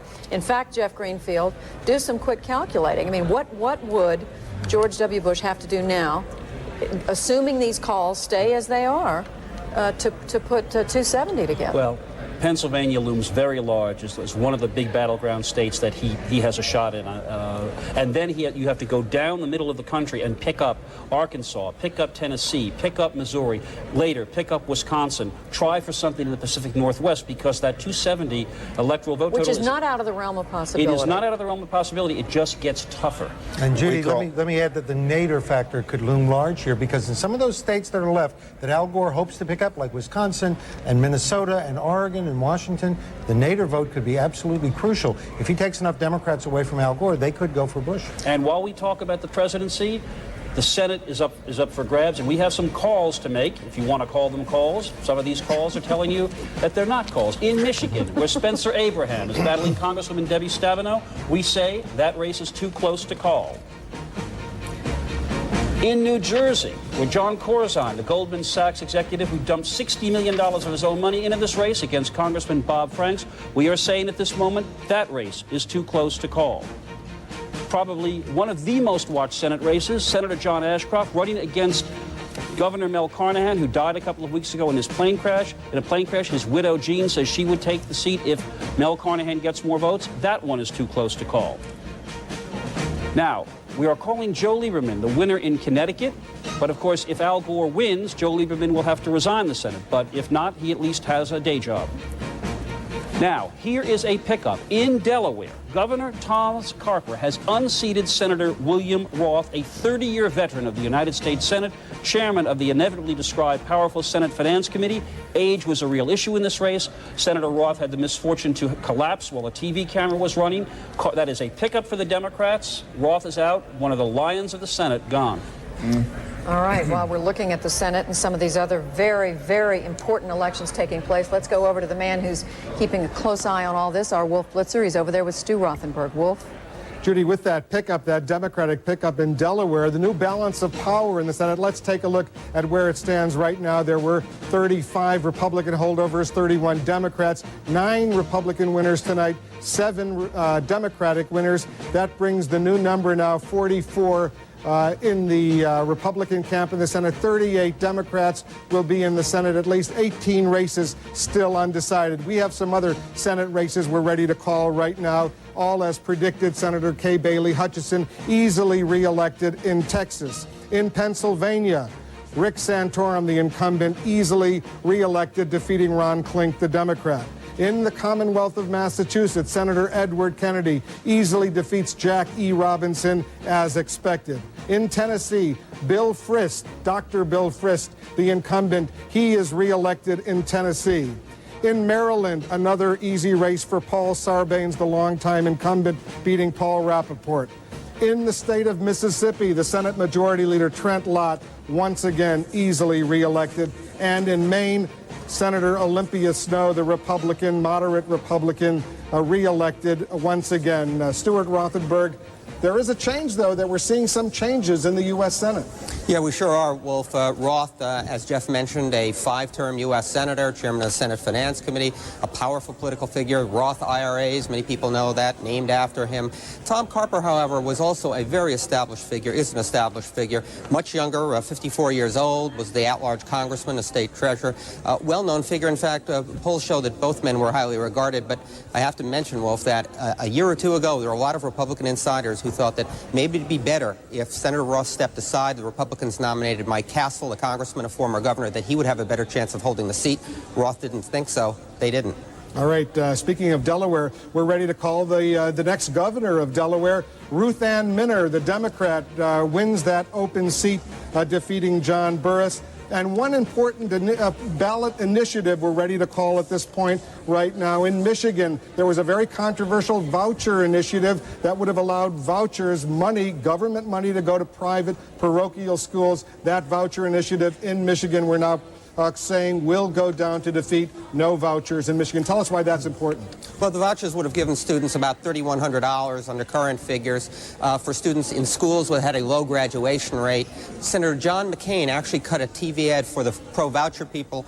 The Michigan Catholic Conference was supportive of the Michigan Chamber, but of course the Michigan Education Association was strongly opposed, spent a lot of money against it. And these voucher initiatives have very big problems when they get in front of the voters, and they seem to go down, and this one went down as well. And there's another voucher initiative in California. We'll watch for that, but for now, back to Bernie on the National Desk.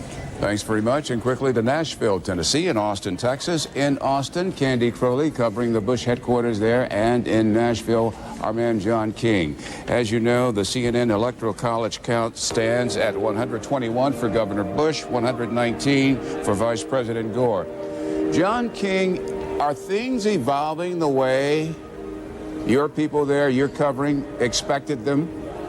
Well, certainly the way they hoped, Bernie. They very much needed Florida, given Governor Bush's strength in places like West Virginia, Iowa, Wisconsin, traditionally Democratic states. So they very much needed Florida to offset that. We're told the vice president was having dinner with his wife and Senator Joe Lieberman and Hadassah Lieberman. When we called Florida and Michigan, we're told cheers went up throughout the room, some hugs and kisses around the room, then immediately back to work. Even at this hour, the vice president and Joe Lieberman still making telephone calls, we're told, into Missouri, into New Mexico, into Colorado. Also significantly, we should tell you, you were just discussing a few moments ago how indebted the vice president might be to organized labor if he pulls this off. The polls have closed in Ohio. I spoke moments ago to Steve Rosenthal, the national AFL-CIO political director. He said of phone banks in Cincinnati and in Cleveland, about 350 to 400 phones total. He says they have emailed them the lists of union members in New Mexico, Colorado, and Arizona. Those email lists get fed into the computers. The computers automatically begin dialing those union households, union workers in the Midwest, now trying to help the vice president throughout the mountain Southwest. And Candy Crowley, to my original question, are things evolving tonight the way folks in the Bush camp are expecting? I think you've got to look at both Florida and at Michigan and know that this is a disappointment for them. But I will also tell you that they talk a lot about, the changing strategy over the years, that yes, Florida was always considered something a Republican had to win, but they say the demographics have changed, people have moved, the states are different. Thus you see George Bush's strength in West Virginia and Iowa and all those states that John just mentioned. Can they win this without Florida and Michigan, which, as you know, we both declared for Al Gore? Bush strategists say absolutely. But clearly this is not an easy thing to do, and the focus becomes on Pennsylvania, on Missouri, on Wisconsin, on Minnesota, and slowly what we're getting down to is some real must-wins for George Bush. Is Governor Bush still having dinner with his parents and his brother, the Florida governor? Governor Bush was at dinner for about an hour with his family. He was supposed to watch the returns from a local hotel here, but we're now told that the governor will instead watch them at the governor's mansion. Read into that what you want. Just a change of plans here from the Four Seasons. Now he's going to watch the election returns at the governor's mansion. Okay, thank you. Candy Crowley, John King. Outstanding reporting from John King and what the unions, AFL-CIO, is doing with their union members in the Midwest, operating phone banks, calling union members in the Southwest to get out the vote. Great story to be written after this election about just exactly what the unions did. I think some of us reporters were onto it, but it's a much bigger story, I think, than perhaps anyone had realized. Tiny little omen here tonight. Omens are probably made to be broken. No Republican has ever won the White House yet without winning the state of Illinois. We've already called Al Gore the winner in Illinois. Again, these things are made to be broken, but we just point that out. We're going to take a break. When we come back, much, much more of our election coverage.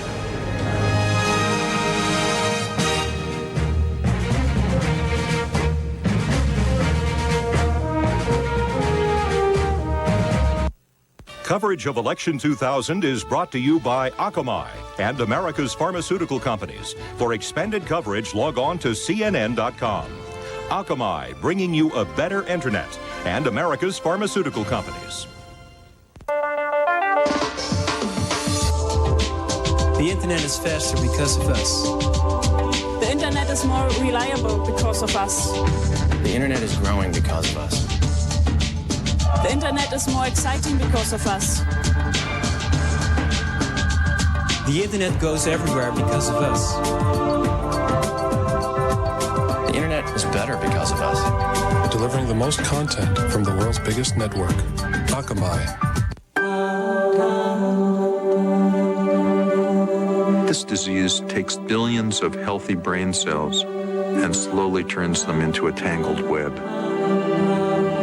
Alzheimer's disease destroys the mind and then it destroys the body. As many as 4 million Americans have it. When my grandmother got Alzheimer's disease, it was very tragic. She basically, within a period of a year, became incapacitated. Eventually, she lost the ability to speak English and reverted to Russian. At our pharmaceutical company, we're trying to remove the amyloid plaque from the brain of the Alzheimer patient.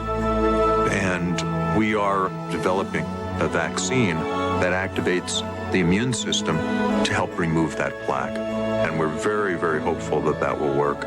My hope is that nobody's parent or grandparent will ever suffer from this disease again. Got yourself into too much credit card debt? Why not point and click your way out of debt with a second mortgage from Ditech.com? Whether you have equity or no equity, good credit or not so good credit, Ditech has a second mortgage with absolutely no closing costs to help you lower your monthly payments now. So point and click your way out of high-interest, non-tax deductible credit card debt at Ditech.com or call us at 1-800-71-FIX. Today's companies are moving at high speeds towards e-commerce solutions. Today's companies move to Ohio because E also means enterprise and expertise. Ohio is the E-Corridor, the place where Discover found the support to build a facility to process the transactions of 46 million card members. Discover how Ohio's E-Corridor can help you locate or expand your business. The future, your company's future, is in Ohio, the E-Corridor. Don't miss your stop. It's 8:20 in the eastern part of the United States. We've made some calls. We've got many more to make. Many states we cannot tell you about, but this is our first look at the actual vote count. These are real human beings who cast real ballots all over the country. Only 5% of the precincts reporting, and with that just 5%, you can see George Bush, 54% of the vote, 3.3 million. Al Gore, 45%, 2.7 million. I think we have to say it's a little too early to know whether that represents anything or not. This is the electoral vote that we can tell you at this hour based on the states that we've been able to call, based on our exit polling. And key precincts. Jeff Greenfield helpfully reminds me. George Bush has amassed 121 electoral votes. His states are in red. Al Gore, 119 electoral votes. His states in blue, including the important states we've been able to call in the last half hour of Florida and Michigan. But we are very much keeping an eye on the states in yellow. Those states are still being fought out. We are not able to tell you at this point whether they are Gore or Bush. And one of the things we're going to be looking at as we go through the evening is the comparison between the popular vote total and the electoral map total. Judy, you're absolutely right. 5% of the vote, huge states left out. That doesn't tell you much. But we do keep reminding people, given the pre-election polls, of at least the possibility this time that one candidate could win the electoral vote and still lose the popular vote. That is a story we'll be following as the night wears on. It's happened 3 times in the history of the United States. Yep. And but never in the 20th century. Never in the 20th, always and never 19th century. And never when we had such a democratic feeling. And it happened at a time when we didn't elect our senators, when women couldn't vote, when blacks in much of the country couldn't vote. But we're not saying this is going to happen by a long shot. We're just saying we're keeping our eye on it. All right, Jeff Greenfield. Now, what do I do next? Madeline and McCurry, it's my fault. I'm listening too hard to Jeff Greenfield here. Mary Madeline, Mike McCurry, there's a lot to talk to you two about. A number of states have been called, and there are a number of states still out there. Mike McCurry, what do you make of the numbers so far? Well, I think the numbers are showing what I think we know all along. It's a very, very close election, and it's going to be a long evening. I think the results in Florida have got to be bittersweet for the Bush family. Of course, the brother of Governor Bush, the sitting governor in Florida, that can't be a happy one for the Bush family. But, you know, let's credit Senator Lieberman running for vice president, who practically parked in Florida, worked very, very hard there. And I think we'll also see as we get into behind the scenes of these numbers that the argument that Al Gore made about Social Security and the future of that program really did have some real merit to the voters of Florida. So I think that's very significant. We'll have to see if that stands up as we move west. Mary, Florida does, as Mike said, have to be a disappointment for the Bush campaign. Well, I am going to go out on a limb here. We have early data. The spread is 2%. The raw total is 4,000 votes at this point. If it continues at this pace, there are 500,000 absentee ballots out there. I'm just telling you, this reminds me of Duke Machen in California, lost on Tuesday, won on Thursday. I continue. What are you suggesting, Mary? I'm suggesting when the real count isn't in, the absentee ballots are counted, that they are extensive in there, and that state's going to flip. I really feel that way. Now, having said that, there was a strategy to lose Florida and Michigan and carry on and still get to 270 with some of the states that haven't been called yet, but look to be leaning in Bush's direction. But I still feel like that absentee ballot operation there was so extraordinary, and it is documented at 500,000 that it more than covers the spread as it exists right now. Mike, is that a plausible scenario?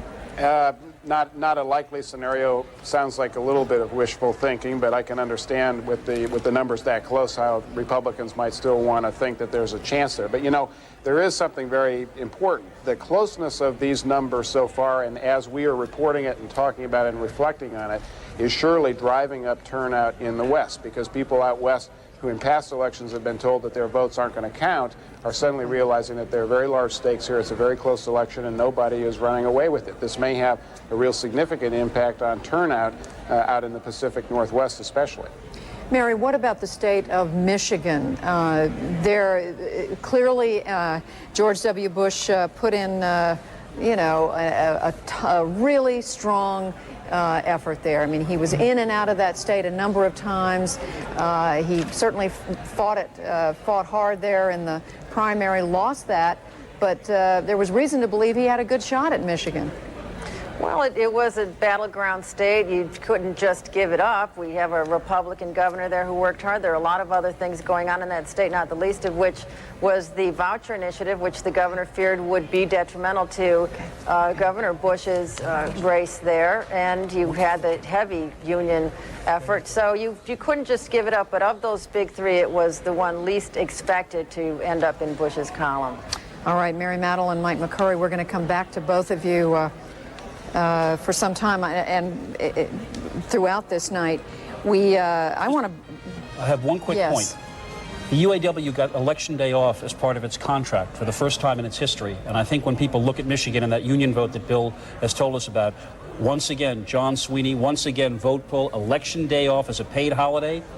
That may have turned Michigan around. I just want to remind our viewers very quickly the states that we have said where the polls have closed, but still we are not able to call a winner. Ohio, West Virginia, Alabama, Maine, Pennsylvania, and Tennessee. And I'm just told that I've just been made a liar. We are able to call the state of Alabama for Texas Governor George W. Bush. Governor Bush takes the 9 electoral votes in the state of Alabama, also known as the heart of Dixie. Also, CNN is calling the Senate race in New Jersey. Millionaire, multi-millionaire John Corzine, who spent more than $60 million, has won the open seat, turning back the challenge by Republican Bob Franks. Corzine, a big winner in New Jersey, having spent lots of money in the process. That's a hold. I was going to say, goes to show that for $55 or $60 million, you can buy your way into the United States Senate. Well, in fact, it's most important in terms of the balance of power. That's Frank Lautenberg's seat, so we count that as a hold for the Democrats. But unlike Al Checkey in California or Michael Huffington in California, this enormous record-busting sum literally paid off. Back to the race for the White House. If you're just joining our coverage, this is the electoral vote count right now. It's this close. That's right. These figures are correct. Governor Bush with 130 votes. Vice President Al Gore with 119. Bill Schneider, you wanted to make a point about this yellow map or states here on the map that are yellow. Right. It doesn't necessarily mean what? It doesn't necessarily mean that those states are very close. It means that we're not ready to call them yet, because in some cases there are unprecedented numbers of absentee ballots. For instance, in North Carolina 4 years ago, 60,000 ballots were cast by absentee. This year, 500,000 were counted absentee. So in many of those cases where the state is yellow, it just means we're not ready to call them yet. In fact, Mary Madeline was even saying in the state of Florida, even though CNN has called the state of Florida for Al Gore, Mary was making the point that there are something like, I think she said, 500,000 absentee ballots that have Well, when we do call the state, we've taken the absentee ballot count into account. When we call the state, we're pretty sure that state is going to go for the winner. It's just that when we have a state in yellow, that means we're not ready to call it yet. It doesn't necessarily mean that state is neck and neck. But then again, it could be neck and neck. It could be neck and neck, but that doesn't necessarily mean that. But this is a critically important point. If you're just using exit polls, by definition, you can't count absentee ballots. But when we call a state, or anybody else calls a state, they've weighed that into the equation. That's right. Which doesn't mean we can't be wrong. We don't want to mislead our viewers. Not every yellow state is neck and neck.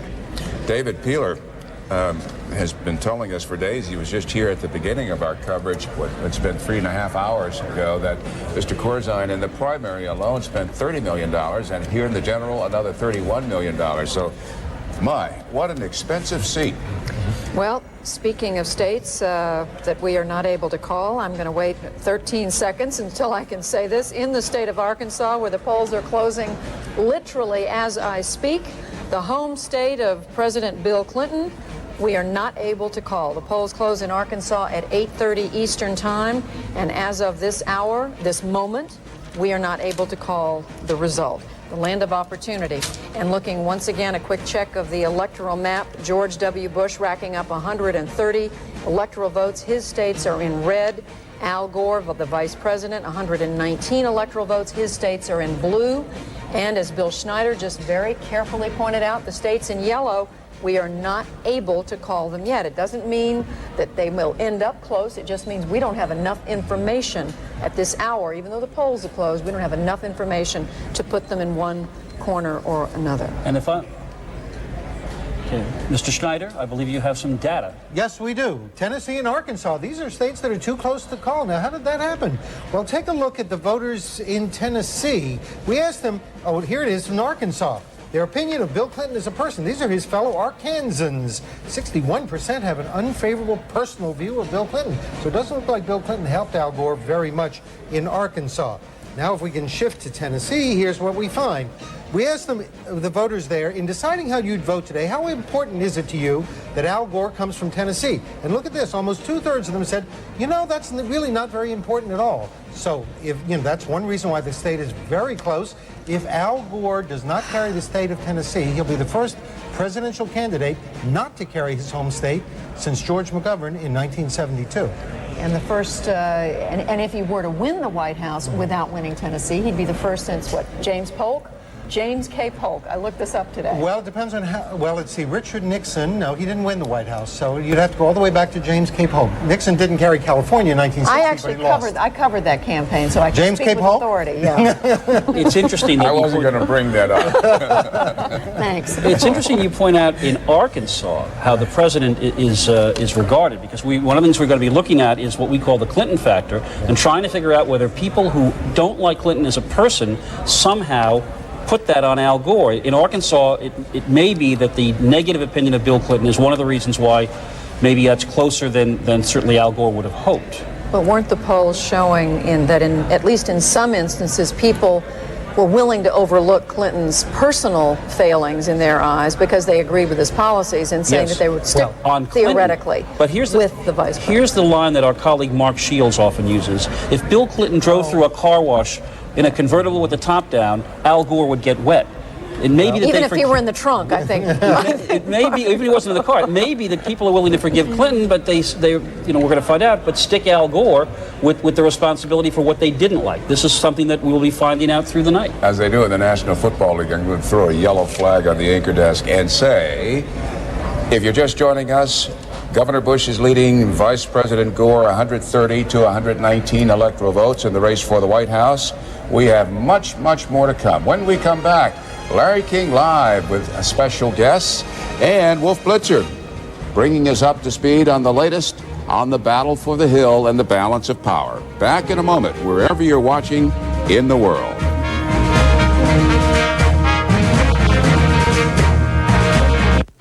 Who brought down the most infamous lord of the drug trade? Kevin Pablo on CNN Perspectives. Sunday, 10 Eastern, only on CNN. Good morning, everybody, and welcome back to Teddy Bart's Roundtable. Let me set the table and introduce the players.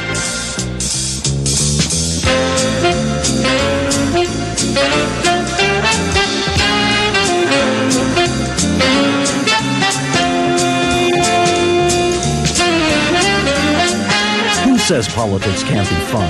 Teddy Bart's Roundtable, mornings from 7 to 9 on 1160 AM WAMB. Sometimes I cheer too hard. I can't help it. Sports on Demand on digital cable lets me see all the games I want to see. Oh, I've had glove rash, I've had foam burn, I've had fan elbow. Yeah, there's risk involved. I accept that. Sports in Demand on digital cable. Complete sports packages for total sports fans. Call your cable company today. No, this was a boating accident.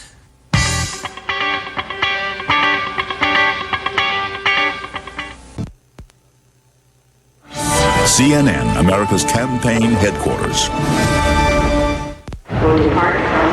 What's my investment strategy? How about buy things before they go up? For a personal financial plan, please press 5. I'm going to pay for this. What was I? This market's still got a lot of upside. This market's going south. Why didn't they write this last month? Can't believe Dad thought he could check stock prices on this thing. Okay, 2 of your stocks are up. What about the other 15? Thank you, Painewebber.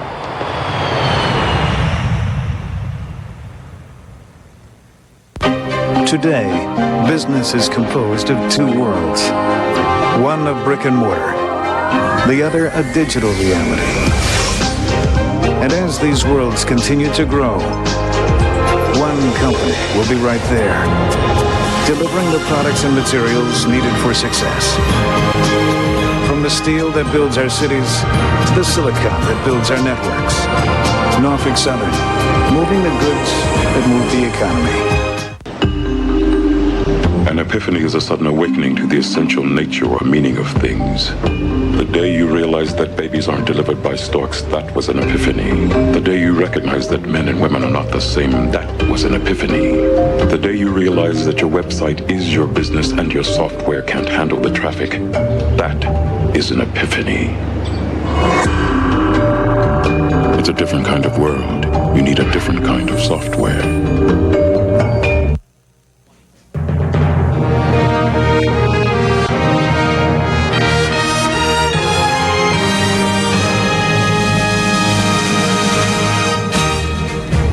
It is 8:36 in the East Coast. CNN has a call to make, at least 3/4 of a call to make, in the state of Maine. Maine is one of only 2 states in the country that allows its electoral votes to be decided according to congressional district. There are 2 of those districts in Maine. What we can say is that Al Gore will carry 3 of Maine's electoral votes, and Bill Schneider, we are only able to say the 4th electoral vote is undetermined. Can you quickly explain what all this means? I'll try. Maine has 4 electoral votes. There are 2 congressional districts. It gets 1 electoral vote for each district. If you carry the district, you get that electoral vote. Then if you carry the entire state, you get 2 additional electoral votes, because Maine has 2 electoral votes for the congressional districts and 2 for the state, because it has 2 senators from Maine. So if you carry the state, you get 2. If you carry each congressional district, you get 1 for each district.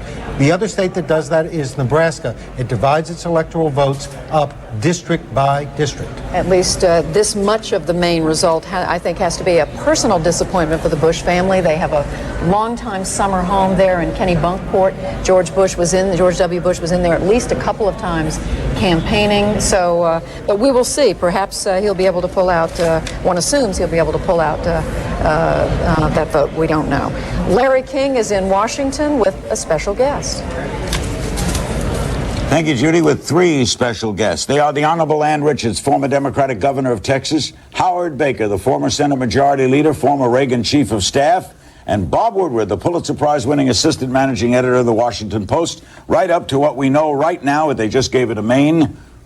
How do you see it, Ann? I don't know how to call it, Larry, and that is the honest-to-God truth, since I know everything. You do. But tonight... You don't know. We're not going to know until we get to the West. Senator Baker. No, I agree with that. I think that at this point, I had thought and hoped that George Bush would be further along, but it's still too close to call. Are you disappointed? Mildly, but it's not over yet. You know, it's not over till we, as Ann says, till we get some more results from the West in particular and from Pennsylvania. This is a yogi night. It is. I mean, so close it's scary. It ain't over till it's over. And what's interesting, to take a moment and think about the candidates. I remember talking to George McGovern, who was the Democratic nominee in '72, and he got killed by Nixon. I think McGovern won a single state. And I asked, what were you thinking on Election Day with all the polls showing you have to lose? He said, I thought I was going to win. You, as a candidate, live in a bubble. Now, those 2 candidates, one of them is going to have his heart broken. But both said it would be close, didn't they? And they kept saying it. Yeah, but saying it's close and feeling it in your heart, you know, that's another thing. Because you're out there, you've got the crowds, they come to see you, they're with you, and you have to believe that you're going to carry that state. I think both of these candidates were told by their staff and by their pollsters, you're going to win this election. I don't think there's any doubt of that. Huge black turnout, surprising, Howard? Big turnout all over, you know, in every sector of society. It may be, almost certainly will be a record turnout, and, you know, regardless of who wins, that's a marvelous thing. And that also confounds the experts who predicted, 48% would turn out. I don't know anybody who predicted a massive turnout like we're seeing today. Why, Bob? Why are they coming out? I think people realize that their vote matters, and that it is not just perfunctory, and that you actually go out, and this might be the vote that carries. I mean, Al Gore was running around and saying, 1 more vote in each precinct is the difference. I was asking it 2 months ago, could we have a popular winner different from an electoral winner? Yeah, we could, but I don't think that's going to happen. And one of the other things that I think happened tonight, is that the press said this is going to be the closest race in history. That made people believe that their vote was important. The other thing is we had some really hotly contested Senate races. We had some really contested congressional races. Those are things that I'm really interested in, and I think that got the vote out too. And when the vote turns out, the Democrats do well. Senator, how could Bush lose his brother's state and Gore possibly lose his own state? Yeah, I think Gore will lose Tennessee. As a matter of fact, you haven't called it yet, but I was with with Bush 5 times in Tennessee, and you could feel the enthusiasm. And I don't know anything about the rest of the country anymore, but I think I know something about Tennessee, and my guess is that Bush will carry Tennessee. And what about Arkansas? I think we'll lose Tennessee, and I think it is likely we will lose Arkansas, and I don't think we need them to win. Could it win Pennsylvania? I think we'll win Pennsylvania. You're still holding out on that. Are you surprised Ohio is still out? Yes. I mean, look, the only wisdom is in the numbers, and we don't have them now. All right, why is this so close? I mean, one would have made a case the country's in good shape. Clinton didn't campaign, but he's got a 62 to 63 rating. Why is it even close? I mean, that's the analysts are going to have to figure that out, but obviously the undecided voters split. I think that the issues became the same issues in each camp, and the differentiation was very difficult. For example, I know in the exit polling that the issue of being sure that you had Medicare covering prescription drugs, not having it done privately, that should go to Gore's benefit. If Bush should win, Bush is going to win on what is really a Democratic issue. In other words, I think that Bush was able to fuzzy up the issues to the point that people didn't differentiate between where Gore stood and where Bush stood. Larry, I think that this was an issue-dominated campaign, and I think that's good. I think it probably promoted a vast turnout, which I think almost certainly we're going to see. But there's something else there that we don't know yet, and probably won't know till we've examined the results in a few days. And whether it was fierce competition between Bush and Gore, or the issues, or something else, I don't know. I'm even bold enough to think that the country has decided that elections are important, and that they ought to turn out and vote. Thinking. And if they have, that's a major victory for the country. Well, and also it's quite possible that prosperity mattered. I mean, most people in this country are better off, and that simple fact, which people have told us for a long time can drive an election, may have done it once again. All 3 of our guests will be back at midnight. We'll come a little after midnight and be with you for the full hour with this outstanding panel. Certainly no mandate here, right? No, it's not going to happen. We thank Ann Richards, Howard Baker, and Bob Woodward. In the next hour, we'll talk with the mayor of New York, Rudy Giuliani. Right now, back to the national desk in Atlanta on this extraordinary election night. Guys? A very good guest to have on at the top of the hour, because more polls will be closing, including New York. CNN's live coverage of this election 2000 will continue in just a moment.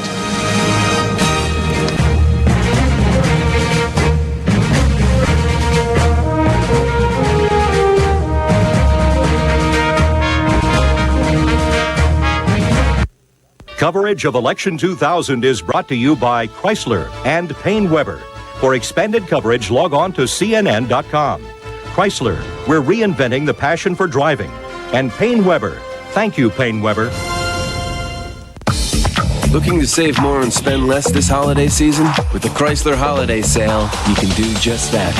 Because now you can save over $2,300 when you buy a new 2001 Town & Country with 4.9% financing. Or choose a $299 lease on the award-winning 2001 Chrysler Voyager. So take advantage of the Chrysler Holiday Sale today for savings that let you spend more on a real holiday priority, yourself. What's my investment strategy? How about buy things before they go up? For a personal financial plan, please press 5. I'm going to pay for this. What was I? This market's still got a lot of upside. This market's going south. Why didn't they write this last month? Can't believe Dad thought he could check stock prices on this thing. Okay, 2 of your stocks are up. What about the other 15? Thank you, Payne Weber.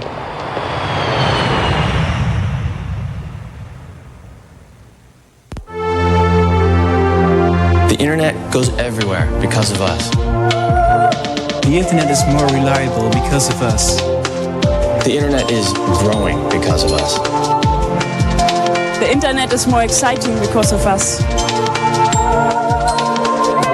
The internet is faster because of us. The internet is better because of us. Delivering the most content from the world's biggest network, Akamai. Got yourself into too much credit card debt? Why not point and click your way out of debt with a second mortgage from ditech.com? Whether you have equity or no equity, good credit or not so good credit, Ditech has a second mortgage with absolutely no closing costs to help you lower your monthly payments now. So point and click your way out of high-interest, non-tax deductible credit card debt at ditech.com or call us at 1-800-71-FIX. My sister has one of the most devastating forms of arthritis. Dangerous side effects really prevented her from taking medications that would ease her pain. At my pharmaceutical company, we work to discover medicines that are as effective for that pain, but with fewer side effects. To know that we're helping millions of people every day, it's a high point of my career. To know that I've helped my sister is the high point of my life.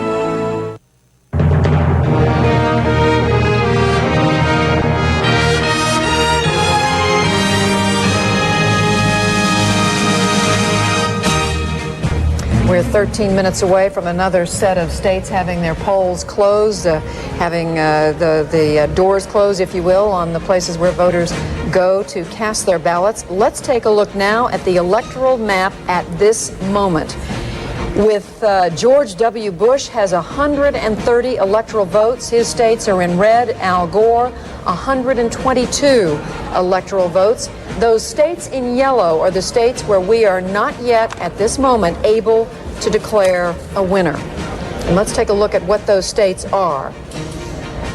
They are New Hampshire with 4 electoral votes, the state of Ohio with 21, West Virginia 5, Pennsylvania, significant battleground state, 23, Missouri 11, Tennessee another 11, the home state of Al Gore, and Arkansas 6.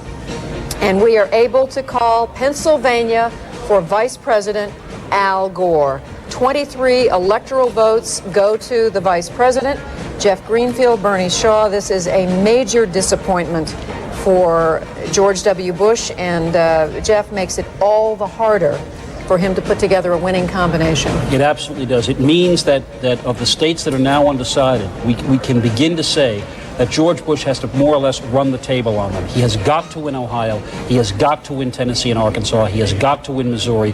The polls close at 9 o'clock. New York was never in play. The West Coast hasn't been favorable to the Republicans for a while. So with the loss of Pennsylvania and Michigan and Illinois and Florida, all battleground states, the states that we have left in yellow are the place where George W. Bush's candidacy must prevail if he's to survive across the Mississippi River. It's going to be tough. Very tough, Jeff. And for the first time tonight, Al Gore has gone up on Governor Bush. The vice president, 145 electoral votes. The governor from Texas, 130 electoral votes. And as you say, poll closings coming up at the top of the hour, and we'll see what happens. Al Gore having exactly half the number needed at this hour. We were able to call Pennsylvania at about 8:48 Eastern time. He now has about half the number, exactly half the number needed. But as Jeff's just said, we've got polls closing in the coming hour. Wisconsin, Oregon, later on tonight, New a number York, of states. among others. But right now we're going to go to Nashville, Tennessee and Austin, Texas simultaneously to Candy Crowley and John King. Candy, the Bush people keep giving you scenarios of how they can win without Florida and how they can win without Michigan. Now at some point this scenario begins to get a little dicey, doesn't it? At some point, you run out of electoral votes that are there to be had, particularly when you realize that California has always seemed like very safe Gore territory, despite a Bush effort there. So, yes, Pennsylvania just another big one, and we're running out of battlegrounds and running out of states with major electoral votes. Now, as you know, Bush has made a play for a lot of the 11 electoral votes, 10 electoral votes, all of those states, Tennessee and Arkansas, but it now becomes, as you say, it comes to a point where George Bush is going to have to run the table if he's going to stay in this game. You told us earlier that Jesse Jackson was being dispatched into Philadelphia, that this turnout effort by some of the Gore operatives was going on into the night. Is it their sense now, can you tell us, that they now begin to see, to use a phrase from another generation, the light at the end of the tunnel? John? Jeff, a lot of people think that it's, just cliche or just conversation to fill out a campaign. When we talk about how important the ground war is, just look at the state of Pennsylvania and look at some key elections in recent years. The election of the Philadelphia Mayor John Street, elections in the Pittsburgh area, the mayor and the city council. In those cases, African Americans in Philadelphia made the difference. Labor unions in the western part of the state made the difference. The Democrats have poured $30 to $40 million of their own money into this, plus money from the labor unions. They believe tonight it is making the difference. They also believe the nonstop campaigning by Al Gore helped out in the last few days, particularly in the state of Florida. Based on their projections now, they assume the state of New York will go their way in the next hour. They think they're going to win by a significant margin in California. They're counting on Washington State. That's still a battleground worth looking at. They think they're just about 18 electoral votes short of winning the White House if this keeps going. Again, the vice president still on the phone. Just a few moments ago, I was told, making a phone call into Missouri. The polls still open there, making drive-time radio calls into Colorado, New Mexico, and Arizona. They are much more optimistic here. Cheers among the staff at the Gore Hotel. Cheers in public here in Nashville, as we've just called the big state of Pennsylvania for the vice president.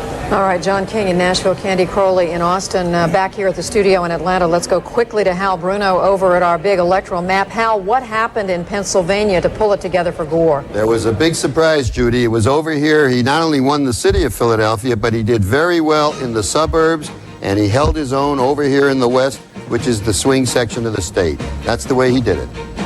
And he was in, let's look at that tally of how many times these candidates were in the state of Pennsylvania. I have George Bush in there at least 12 times since the conventions, Al Gore in there 13 times. That tells you as clearly as anything, this is a state both these gentlemen felt they needed to have in order to pull this and so far, victory every key big battleground state, Gore has taken them tonight so far. Florida, Pennsylvania, Illinois, Michigan. Ohio is still out. Let's take a look at how Al Gore won Pennsylvania. Well, this was absolutely crucial. Let's look at people who decided how to vote in the last 3 days. They voted 53 to 36 for Gore over Bush. Now, only about 1 in 10 voters decided how to vote in the last 3 days, but they gave Gore his margin. It was at the end of this campaign in the last few days that Gore won Pennsylvania. Among the 90% who decided earlier, Bush had a slight edge. So it was just decided in Pennsylvania only in the last couple of days. Bill Schneider, our coverage will continue in a moment with more poll closings at the top of the hour. Quite a handful of states.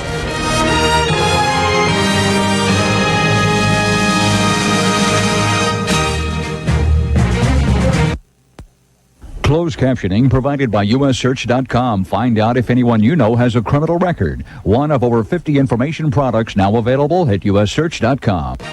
Tonight on Larry King Live Election Day 2000, join me a special midnight show with Ann Richards, Howard Baker, and others. Tonight on CNN.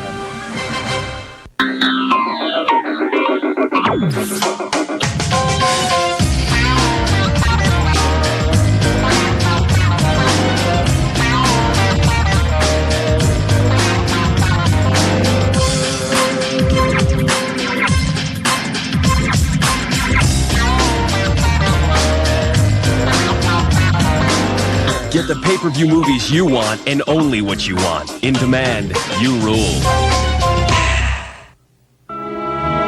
In every war there are faces, ones of hopelessness.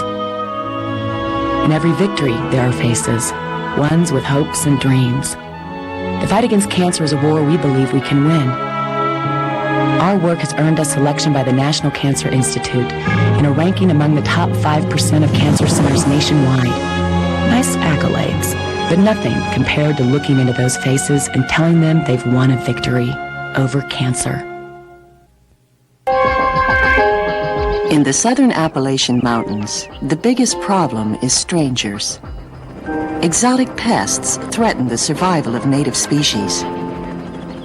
We are working to protect the beauty and biological diversity of this region. By developing new varieties of trees that are resistant to these pests, we are giving our forests a fighting chance. We are the University of Tennessee. Hi, I'm Gary Chapman, and these are my office assistants. This is Peaches, and this is Stuart. They came from Happy Tails Humane, Middle Tennessee's only no-kill animal shelter, dedicated to finding a home for every dog, cat, and guinea pig it takes in. You can show your support by donating your time, your money, your services, and maybe even a little love to Happy Tails. Your financial contributions are tax-deductible, and the rewards of taking care of God's little creatures are even better than that. Take it from me, Peaches, Stuart, and lots of other pets. Happy endings begin with Happy Tails. Stay with CNN, America's campaign headquarters.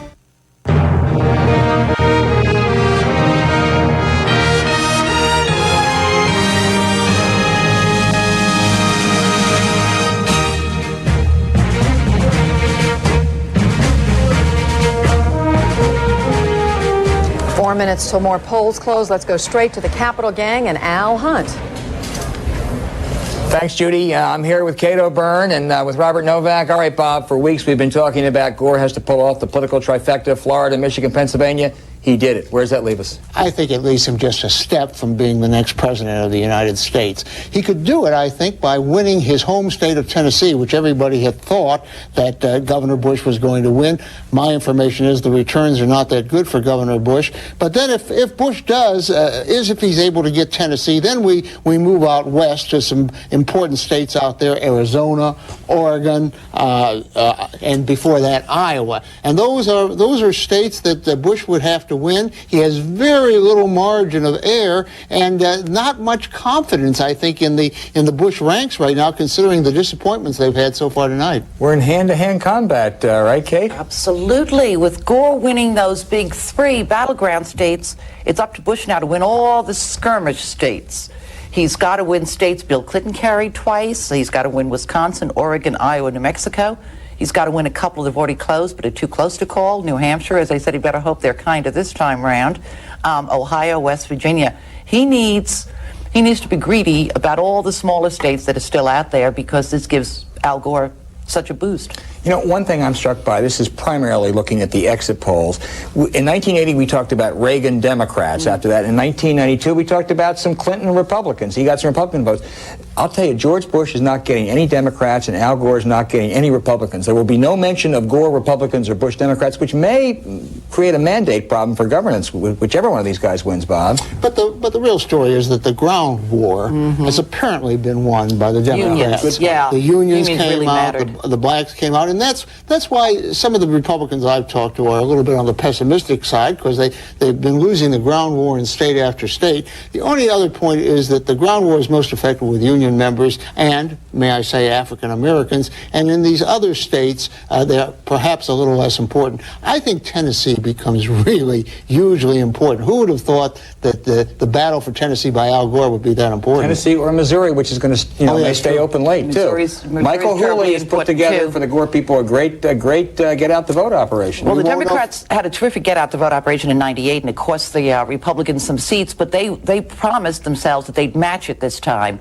But it seems as though in the big states they haven't. And because of the federal judge in St. Louis, we won't know for another 3 hours, will we? Well, we may not know until tomorrow because there are absentee ballots coming in some states, and there are also going to be some states that may be so close that we'll have no idea. For instance, I think CNN has given 3 votes in Maine to Al Gore, but there's a 4th, which is 1 CD out there that could be critical in the final analysis. Wouldn't that be a field day for us, Bob Novak? We can only hope. That's right. Kate, a final word? I'm going to stay right here, Al. I'm not going to miss a thing. We will be back later, though. We now go back to our election headquarters in Atlanta, where it's 9 o'clock in the east, and the polls are about to close in New York, Wisconsin, and New Mexico. From CNN Center in Atlanta, coverage of Election 2000 continues. Here again, Judy Woodruff, Bernard Shaw, Jeff Greenfield, and Bill Schneider. And indeed, those polls have closed, and the First Lady of the United States of America will become a senator from New York State. Hillary Rodham Clinton tonight defeating Congressman Rick Lazio. I think it is safe to say, folks, that we have written a new page in American political history. Not only the First Lady ever to hold public office, someone who moved to New York, a state she had never lived in, someone who in February of 1999 or January watched her husband being acquitted of impeachment charges, and on that very day huddled with Harold Ickes, one of the Clintons' top aides, and started talking about her future, which included, amazingly to some people, a United States Senate seat in New York. One other thing, she got 2 huge breaks. That Rudy Giuliani had to, because of health and personal reasons, not run, and she got a huge break when George Bush became the Republican nominee, taking New York virtually out of the presidential battleground and dumping no Republican help in there. But to her credit, she went upstate, Republican territory, worked for a year and a half, and she is now the United States Senator-elect from New York, and who'da thunk it a year and a half ago. Who'da thunk it? Staying here in the Empire State, CNN declares the winner, Vice President Gore, picking up New York's 33 electoral votes. Continuing with our poll closings now, Wisconsin, we're not prepared to call this yet. Wisconsin's 11 electoral votes, very, very important this night. In Minnesota, also the same case here, we are not prepared to call Minnesota. When we can, of course, we will. Louisiana, Governor Bush winning tonight there, 9 electoral votes going into his column. In Arizona, again, we're not prepared to call this one, nor are we prepared to call it in Colorado. Colorado with 8 electoral votes hanging out there. Governor Bush, CNN declares the winner in Nebraska, 5 more electoral votes for the Texas governor. We are not going to call New Mexico yet. We'll come back to New Mexico. Rhode Island put in the Gore column, the vice president winning 4 more electoral votes. In North Dakota, Governor Bush wins those 3 electoral votes. As he does in South Dakota, 3 more electoral votes. As he does in Wyoming, still 3 more electoral votes. Now, this is the map as we look at it at this hour. The vice president, 192 electoral votes. Governor Bush, 153. Bernie, it looks like 11 states we are not able to call yet, but as you point out, the total, Al Gore inching ever closer to 270, but George Bush still within striking distance. But the big story tonight, in addition to watching how these states tally up, is how many of them are being fought out, you know, whatever term you want to use, whether it's a cliche, hand-to-hand combat or whatever, they're still fighting it out on the ground. It also looks, when you look at that electoral map and you look at that looming West Coast that's been so kind to the Democrats for the last 8 years, that George W. Bush is going to have to win almost everything that is still in play to have a chance because of what may be looming in California. I also think we should probably pause and talk one more second about that Hillary Clinton Senate race, because it is not just another Senate race. I have a very quick story. When Eleanor Roosevelt was a widow, Harold Ickes Sr. went to her in 1945 and urged her to run for the United States Senate from New York. Said, you'll be a great tribute to your husband. Eleanor said, I can't do it. He's only been dead a month. I'm not ready to even think about it. So 54 years later, Harold Ickes' son sits with Hillary Rodham Clinton and says, if you come to New York and run for the Senate, we think you can make it. And she has. And a prime factor has to be her husband, President Clinton, who not only whispered strategy in her ear, but campaigned tirelessly with her. Yes. I think with this victory, Hillary Rodham Clinton instantly becomes a national figure, or she is a national figure already, but I think she becomes a national Democrat with a very wide national following. Now, if Al Gore wins the election, in a sense, you'll have 2 leading national Democrats, each of whom can claim the Clinton legacy. Al Gore, his selected vice president, and Senator Hillary Rodham Clinton, his wife. If there's ever a difference of opinion between, if he's president, Al Gore, and Senator Clinton, won't that be interesting? Frank Buckley is in New York at Clinton headquarters. What's it like, Frank?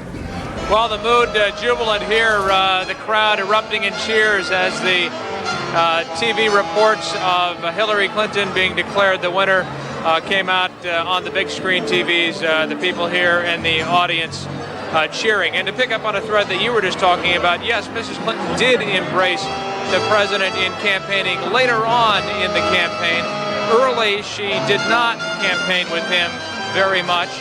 The thinking was that they wanted her to be able to establish herself as a candidate, and once she was able to do that, and once it was clear that the people of New York knew that she was running on her own, then they felt very comfortable in bringing the president in. The president's popularity never waning here in New York, so they felt that he was a strong card to bring to the table, and he in fact helped in the final days, especially in bringing out the Democratic base here in New York.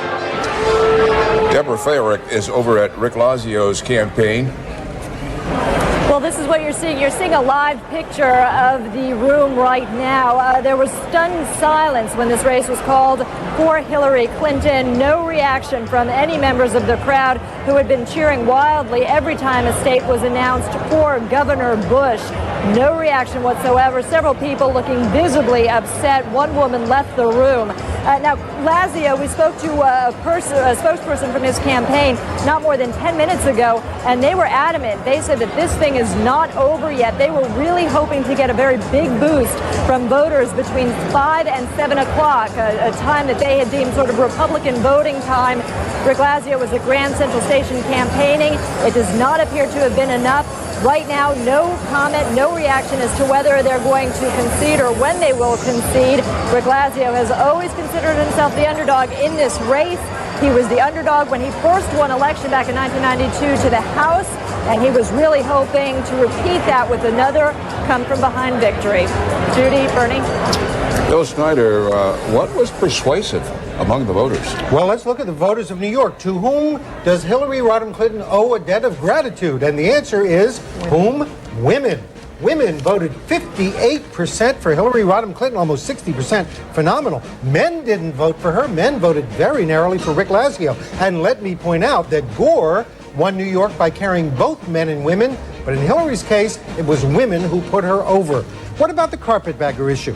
We asked voters in New York, has she lived long enough in New York to represent New York effectively? And on the carpetbagger issue, New York voters were split. 50% said they were not concerned that she hasn't lived there long enough. Almost 50% said, yeah, it was an issue of concern. So the carpetbagger issue did not go overwhelmingly against Hillary Rodham Clinton in her effort to become senator from New York. Of course, we know the only other time when someone won a Senate race who had never lived or worked in a state was Robert Kennedy in 1964, also in New York. 68. This has been a real roller coaster of a race, of a campaign for this woman, you have to say. I mean, she started out, she thought she was running against Rudy Giuliani, and of course we know because of health problems he ended up dropping out. But I mean, it's been up, it's been down, it's been all over the place, and she's taken a lot. The remarkable thing about this race was that even more than most presidential races, the passions that this race engendered in my home state were astonishing. You heard opinions about Hillary Clinton that were on the one hand, you know, this was a role model, and on the other hand were scabrous. And at first, a lot of traditional Democratic liberals, including women, were very hostile to her. They said she's coming up here because she couldn't deal with her husband.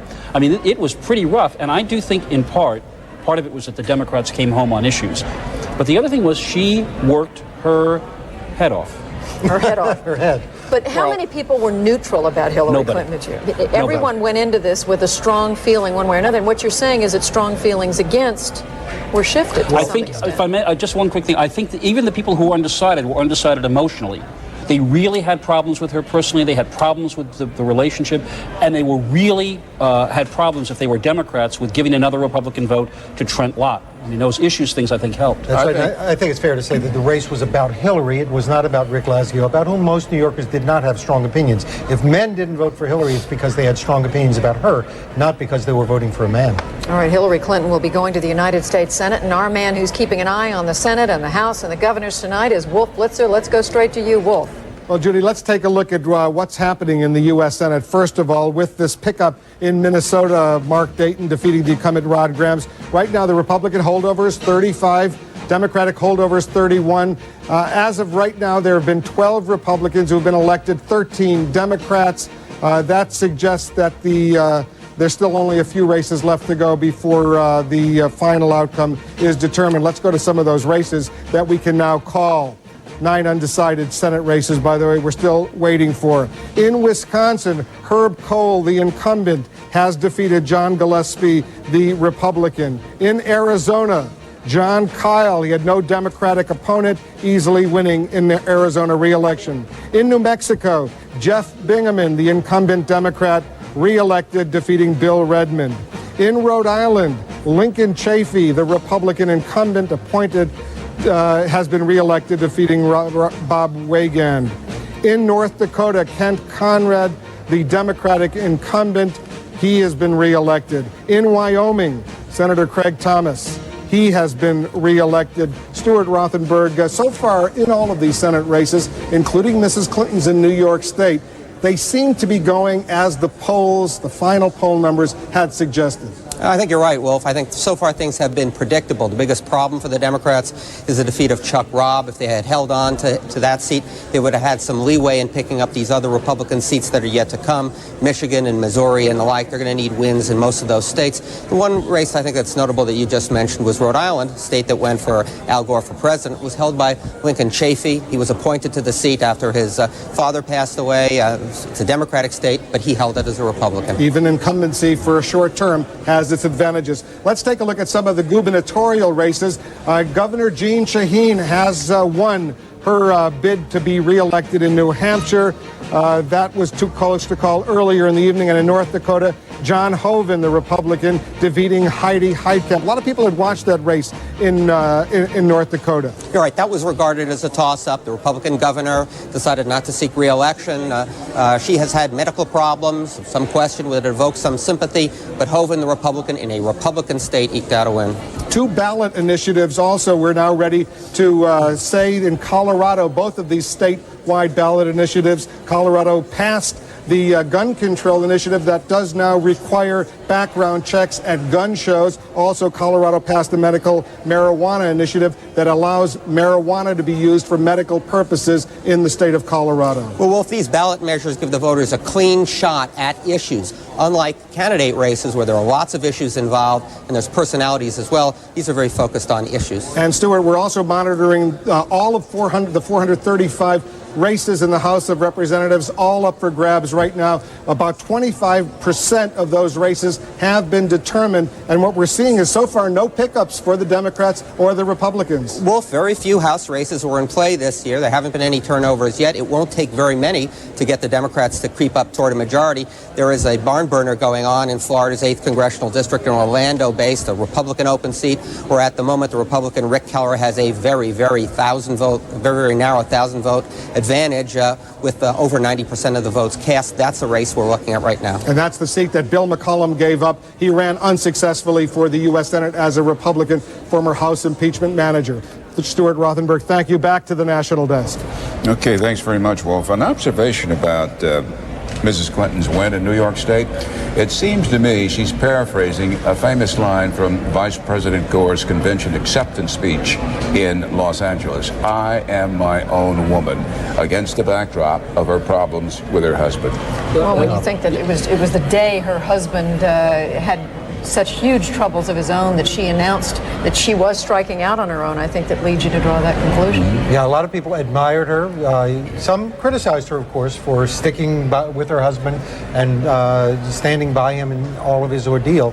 I think most of the people who voted for her were Clinton supporters, but some might have said, you know, we're going to vote for her as a statement. I've just been told that there's already a Wire story moving, and I'm sorry I can't credit the Wire service, that there's word that Hillary Clinton will likely serve on the Senate Health, Labor, and Education Committee. That's a Senate committee that Senator Edward Kennedy has long been associated with. I think he's the ranking Democrat there. I mean, it's a nice irony. She is her own person now.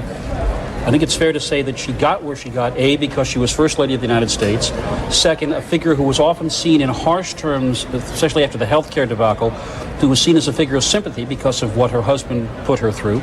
And also succeeded in New York in part because Bill Clinton that is the state where he is probably as popular, and even personally, despite everything, as any state in the country. So it's that interesting transition. She's her own person who got where she is because she was married to her husband and then used that to go beyond that.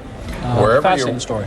Very fascinating. Wherever you're watching the United States, wherever you're watching around the world, don't go away. When we come back, we have much more to report on this election night 2000. Coverage of Election 2000 is brought to you by America's Pharmaceutical Companies and Ditech.com. For expanded coverage, log on to CNN.com. America's Pharmaceutical Companies and Ditech.com. Home loan savings direct from the lender. My sister and I grew up near the beach, so our lives were always kind of focused on water. My sister has one of the most devastating forms of arthritis. In fact, getting out of bed in the morning was like stepping on broken glass. Lots of pain and stiffness, swelling of her joints. Like millions of arthritis sufferers, dangerous side effects really prevented her from taking medications that would ease her pain. At my pharmaceutical company, we worked for about 8 years to discover medicines that are as effective for that pain and inflammation, but with significantly fewer side effects. To know that we're helping millions of people every day, it's a high point of my career. To know that I've helped my sister is the high point of my life. Here now, a CNN major battleground call. Governor Bush is the winner in Ohio, and he grabs the Buckeye State's 21 electoral votes. This is a state that he absolutely had to have, given what happened in Florida, Pennsylvania, and Michigan. It is also a state Republicans have to have because they just don't win the White House without it, especially with the loss in Illinois. And it now suggests that there is at least a little more optimism, not optimism, but at least hope on the Bush camp. That's right, hope. Because if you look at all the other states, before we get west, if Bush can win Tennessee, Arkansas, Missouri, Wisconsin, Minnesota, if the electoral map begins to stabilize. It's also a CNN is making another call right now. Governor Bush moving very quickly in Tennessee, embarrassing Vice President Gore by snatching his state's 11 electoral votes. Yes. We wish to make a correction about something that was said earlier. I believe that Woodrow Wilson got elected president without carrying his home state of New Jersey. The second time. Yeah, that's the second time, in 1916. So any of you taking notes, please jot that down on your chart. But this and there was James Polk who won the presidency without Tennessee. Yes, but having won Tennessee, having won the vice president's home state, this scenario for Bush now begins to look at least conceivable. You can see the Bush people saying, okay, if we take Arkansas, if we take Missouri, if we take Wisconsin, if we take Minnesota and Iowa, this is what it's come down to, then we get to the West with enough electoral votes that we can withstand a loss in California. But I'll tell you, friends, it becomes more and more interesting as every state is called. I would call It surely seems so. Look at that. It's Gore now has 192, Bush 185, according to my quick computation. I'd call Ohio the Keep Hope Alive state for the George Bush campaign. And what we found in the exit poll is that one of the reasons why he won it was gun owners. A lot of gun owners. 40% of the voters in Ohio were gun owners, and they went almost 60% for George W. Bush. We should say, too, that about Ohio, that it's been about a week and a half that Al Gore pulled his ads from that state because the polling information they were doing inside their campaign told them they really didn't have much of a shot. They pulled out a good bit of money. And if we go back to our keys and we talk about social issues, the gun ownership issue was one that the Gore campaign thought was going to drive women away from Bush. At least in Ohio, we can at least make the speculation that working class Democrats, gun owners, had a problem with Al Gore's gun control stand. We'll find out a little later. But Bill Clinton won that state twice. He won, Ohio was in the Clinton camp both in 1992 that's right. narrowly and in 1996 narrowly. That's right. Now it's back to the Republican camp where it has been most often. Because Bill Clinton didn't suffer on those social issues the way Al Gore might be. I think what we're trying to say again and again is that the more states that are called, the more this race takes on the fascinating perspective that we thought it would be before the polls ever opened. We don't know who the next president of the United States is going to be. We may not know for an hour and a half, 2.5 hours. Who can say? Yep, and in Pennsylvania, in a number of these states, it was the late-breaking voters who appear to have made the difference. They clearly delivered Pennsylvania for Al Gore, which was going for Bush early on.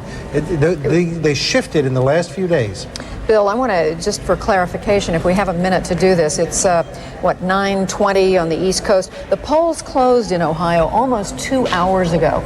Help us understand the process. I mean, in some of these states, just so our viewers can understand, we've been able to call the state literally the moment the polls closed. Not the case in Ohio. What had to happen in the interim for us to be able to call it? I think what we had to do was look at some key precincts in Ohio to find out what was actually going on in the real vote, because our exit poll wasn't definitive enough to allow us to call Ohio. There was too much margin of error. So we had to look at the real votes as they started to be counted. And we have precincts selected around the state of Ohio. People call in and tell us the vote totals in those precincts, and those are real votes, and they help us look at the exit poll and see if the exit poll is giving us a strong clue. And also, If there are a number of absentee ballots out, they usually count those very quickly. We look and see how the absentee ballot count is going. If you're just joining us, you've missed a lot, but there's still a lot more to come. This is how the electoral map looks right now at 20 minutes after 9 Eastern Time. Texas Governor George Bush is leading slimly, 185 electoral votes to Vice President Gore's 182. As I say, lots of excitement so far, but still lots more to come given the closeness of those numbers. It is remarkable, Bernie. I mean, any which way you cut it, there's a lot to look out for there. All the states in yellow, I think it's, 9 states now, if you count at least a portion of the state of Maine, which we've, given 3 of its 4 electoral votes to Al Gore. We don't know. We can't say who the other one will go to. One has to assume it's got to go to either Gore or Bush, but we don't know. Would you mind one piece of preliminary conceivable mischief to put on the table? How about 2 pieces? It's all right. Well, the first one is if these states break a certain way, we could wind up with a 269 tie with no one getting a majority of electoral votes. It is not out of the question yet. And then we'll be here till January, folks. Right in these very chairs in this very studio. Do you think they'd feed us? Then it will go to the House of Representatives, and it will go to the new House of Representatives, and we don't know how that's going yet. When we come back, John Keene, Candy Crowley in Austin, Texas, and Nashville, Tennessee. We'll check in to see what they're saying and what they're thinking when we come back.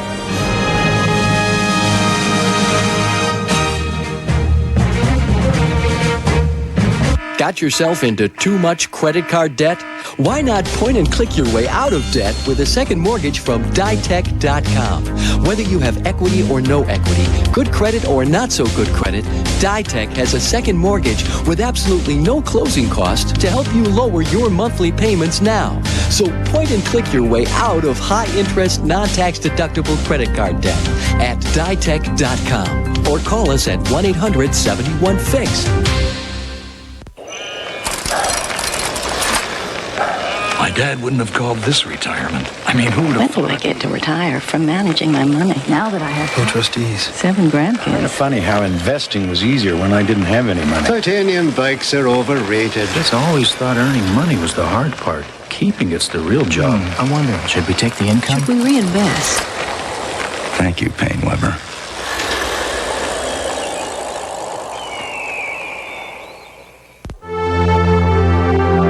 The internet goes everywhere because of us. The internet is more reliable because of us. The internet is growing because of us. The internet is more exciting because of us. The internet is faster because of us. The internet is better because of us. Delivering the most content from the world's biggest network, Akamai. Does everybody know what this is? A heart. It's called the silent killer. 50 million Americans alone suffer from high blood pressure. There are no symptoms, yet high blood pressure is the primary cause of heart disease, the #1 killer of men and women in the United States. 19 years ago, the first ACE inhibitors were discovered at my pharmaceutical company, and these drugs have found tremendous potential in the treatment of high blood pressure. But there are still millions who are unable to lower their blood pressure with medication. Their elevated pressure is a time bomb waiting to go off. That's why we're developing this new medicine, and it has excellent effectiveness in treating blood pressure. Maybe by the time these kids are my age, we'll have found a way to prevent high blood pressure in everyone.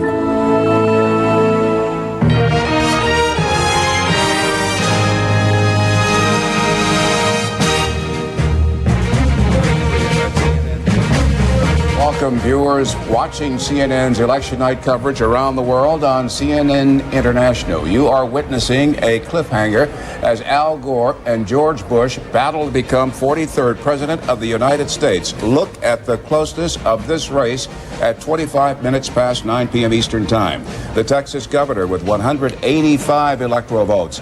Nipping at his heels, the Vice President of the United States, Al Gore, with 182. And Judy Woodruff standing by to report on the polls that close at about 35 minutes. And we should do some I wouldn't call it speculation, but just look ahead. Look at this map and see what it tells us. Well, the map has disappeared, so I'll tell you. We look at this map and we see that through the Midwest, you've got these states that have yet to be called, the Midwest and the South. You've got Iowa, which hasn't closed yet. You've got Missouri, too close to call. Minnesota and Wisconsin, we can't call yet. And West Virginia with 5 electoral votes. Now, look west. By every poll number, even though the Bush people made a play for it, the Gore campaign has to be looking at the state of California with its 54 electoral votes as though they were looking at a prime sirloin about to be served to them. And we should point out, they spent all of $100 in the state of California, while the Bush people spent something like $12 million, and the Republican committee. But if you look at those states that have yet to be decided in the middle of the country, and just for the sake of argument, Bush takes them, and then you move west, and Bush takes those states, those sort of in the mountain west, and Gore takes California, the speculation that we've been doing all week becomes true. States like Washington and Oregon, and maybe Nevada, and maybe New Mexico, which we can't yet call, may be the states that hold the balance of power. This is not the kind of case where in elections past we sat here really knowing that there was no way for the inevitable to be forestalled. We don't know how these states are going to break, and we may be looking still at an incredibly close contest. And it's crazy to try to make a prediction, because we've seen that many of the states that predictably were counted in one corner were not going to be going that way this year until the very end, when all the votes were counted. And still, the only states outstanding, aside from the races that we are not prepared to call yet, Judy, you've got 2, 4, 5 states at 10 o'clock, and then Idaho, Iowa, Montana, Nevada, Utah. Then I have California, Hawaii, Oregon, Washington, and at midnight, those 4 I just quoted are from 11 p.m. At midnight, there's just one outstanding state, Alaska. And just 3 electoral votes. It does seem, though, that the fears of the Bush campaign in one sense have been realized, or at least their plan B. If they were going to lose Florida and Pennsylvania and Michigan and Illinois, all of which they have lost, their argument was, okay, we can swoop up electoral votes in all those second-tier states like Missouri and Wisconsin and Minnesota. No offense to those states, they just have fewer electoral votes. That's what they're going to have to do to make this race close before you get out to the West Coast. A lot of things have to come together. One thing that has come together tonight, it's something for the First Lady. We called it about 27 minutes ago, and that is that she has won a Senate seat from the state of New York. And for a little reaction from somebody who's been covering the White House, let's go to John King. You're in Nashville, John, but we understand you're privy to the thinking of none other than President Clinton. That's right, Judy. And since you last visited Nashville, we should tell you they've started the music here at what Al Gore hopes will be a victory party. Well, I was checking in on the president, actually, to see what he was doing on behalf of the vice president, and it was during a telephone conversation with Las Vegas radio station KCET to make a pitch to voters in Nevada to vote for the Vice President Gore that we called that Senate race for the First Lady Hillary Rodham Clinton. The president saw that, and he told the radio station, quote, "I'm the first president in history with a wife in the Senate, and I like it." We're also told at this hour the president helping the First Lady work on her speech. He interrupted his radio calls on behalf of the Vice President to help the First Lady prepare her acceptance speech, her big historic moment tonight in New York. Back to you. All right, John King also joining us, I think, from Austin, Texas. Candy Crowley. Candy, you're there. Thoughts from some of the folks around Governor Bush at this hour? I know you've been listening to some of what Jeff Greenfield is saying about how even though it's harder for Governor Bush to put a 270 together, it's still very possible. Absolutely, and it's still very possible to them. Obviously, they're heartened by Ohio, but they always had Ohio in their column. They really needed that one, but it's a major boost. It was certainly a major boost to this crowd, which when they heard it, and I think you can hear them now, CNN is on a big screen, so they know when they're on TV. When Ohio was called for Bush, it was a big energizer for this crowd. It's bound to be in the Bush campaign as well. Look, I should also tell you that the Bush campaign, despite the fact that we have called both Florida and Pennsylvania for Vice President Gore, Gore. They don't believe it's over yet in those two states, just to put that in there. So they're still fighting. They also were on the phone knowing that the West Coast becomes more and more important. But I will tell you, looking at this map and putting these electoral votes together, one of the things that the Bush strategist always believed was that it might come down to places like Tennessee, like Arkansas, like Wisconsin. And in fact, in the last day of this campaign, George Bush was in Wisconsin, Iowa, Arkansas, in Tennessee, all of which now bode very heavily in terms of how this campaign is going to come out. Candy, can I just ask you, if they're looking west, the Bush campaign, and they must be at least dealing with the possibility that California, Washington, and Oregon may all go to Gore, then they've got to be, they're just about out of states, aren't they? They have to win almost everything left out that hasn't yet been decided for them to get to 270. I mean, yes, except for I can tell you that they are not about to concede Oregon or Washington. Bush made a major play for both of those states. He was in California till the very end, and while that seemed like California dreaming, they do not believe that Oregon and Washington were pipe dreams. They believe they have real chances there, and as you know, Ralph Nader is a factor, so that gives them a boost as well. Candy, you say you're suggesting that maybe there was some dreaming going on in California, but it was expensive dreaming. I mean, didn't the Republican Party spend $12 million added to another million or so on the part of the Bush campaign for California? They must have thought they had a real shot, or have a real shot. I don't want to talk in the past tense here. I have to tell you that every time we talk to them about California, because it's been trending so Democratic over the past couple of elections, they would say, look, no, we believe we have a real shot here. Now, part of that was based on turnout. They had a very aggressive turnout effort in California. But there were also those candidates down ballot. And in California, Republicans have felt abandoned by presidential candidates in the past. And George Bush felt a real obligation to be in California until the very end for the California Republican Party. So he was there. He made a major effort there, both in monetary terms and in time terms. They always said, look, we've got a chance in California, but a lot of it had to do with the California Republican Party and all of those Republicans down ballot. Candy Crowley, John King, thank you. We'll be back with more of our continuing coverage this election night 2000 from CNN headquarters in Atlanta and our correspondents in the field.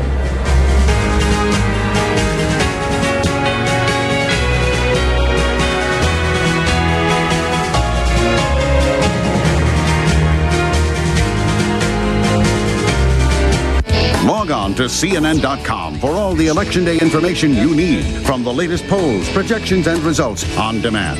It's all at CNN.com. Center now? Yeah. I think you're going the other way. I'm going the other way? No, now you're doing it well. Yeah, that's the way. That's how you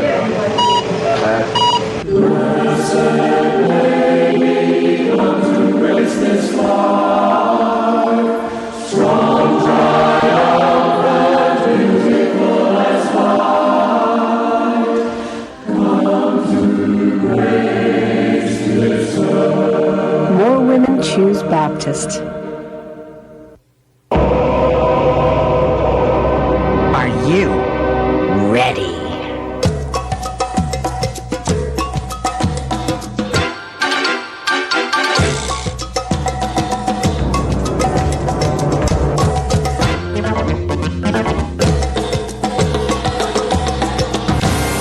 McClure's.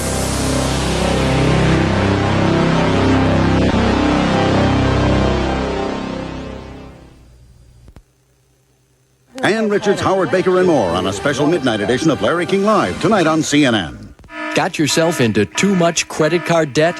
Why not point and click your way out of debt with a second mortgage from Ditech.com? Whether you have equity or no equity, good credit or not so good credit, Ditech has a second mortgage with absolutely no closing cost to help you lower your monthly payments now. So point and click your way out of high-interest, non-tax deductible credit card debt at Ditech.com or call us at 1-800-71-FIX.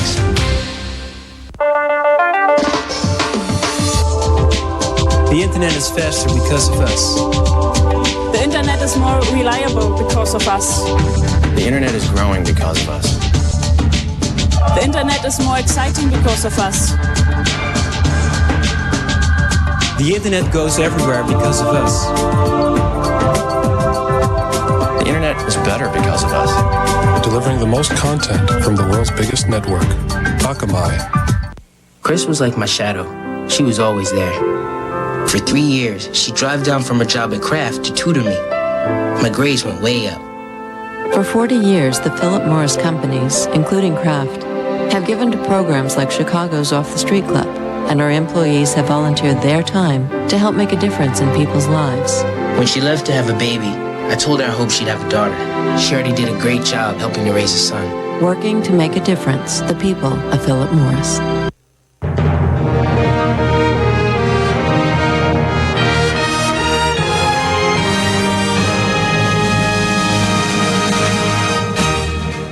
"25 minutes away from another set of poll closings. Let's take a look at that great big electoral map at this hour. Look at the states that have been called, those that have not been called yet.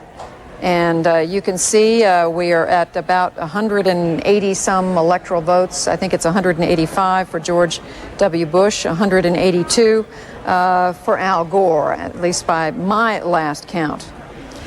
And let's talk to Hal Bruno now, while we're thinking about maps, about some of those states that are still outstanding that we're not able to call yet. Hal? Judy, let's talk about 3 Midwestern battlegrounds that are absolutely crucial. Wisconsin, Minnesota, and Missouri. First of all, Wisconsin. Madison, that's where Ralph Nader is doing a lot of harm to Al Gore. He's running with about 6 or 7% of the vote there, and that should be a Democratic stronghold. Gore is doing very well in Milwaukee, and George Bush is doing good in the rest of the state like he's supposed to. But what's hurting Gore is Ralph Nader in the Madison area. Going on to Missouri, if I can get the Madden machine to work right, okay? All right, we'll go to Minnesota.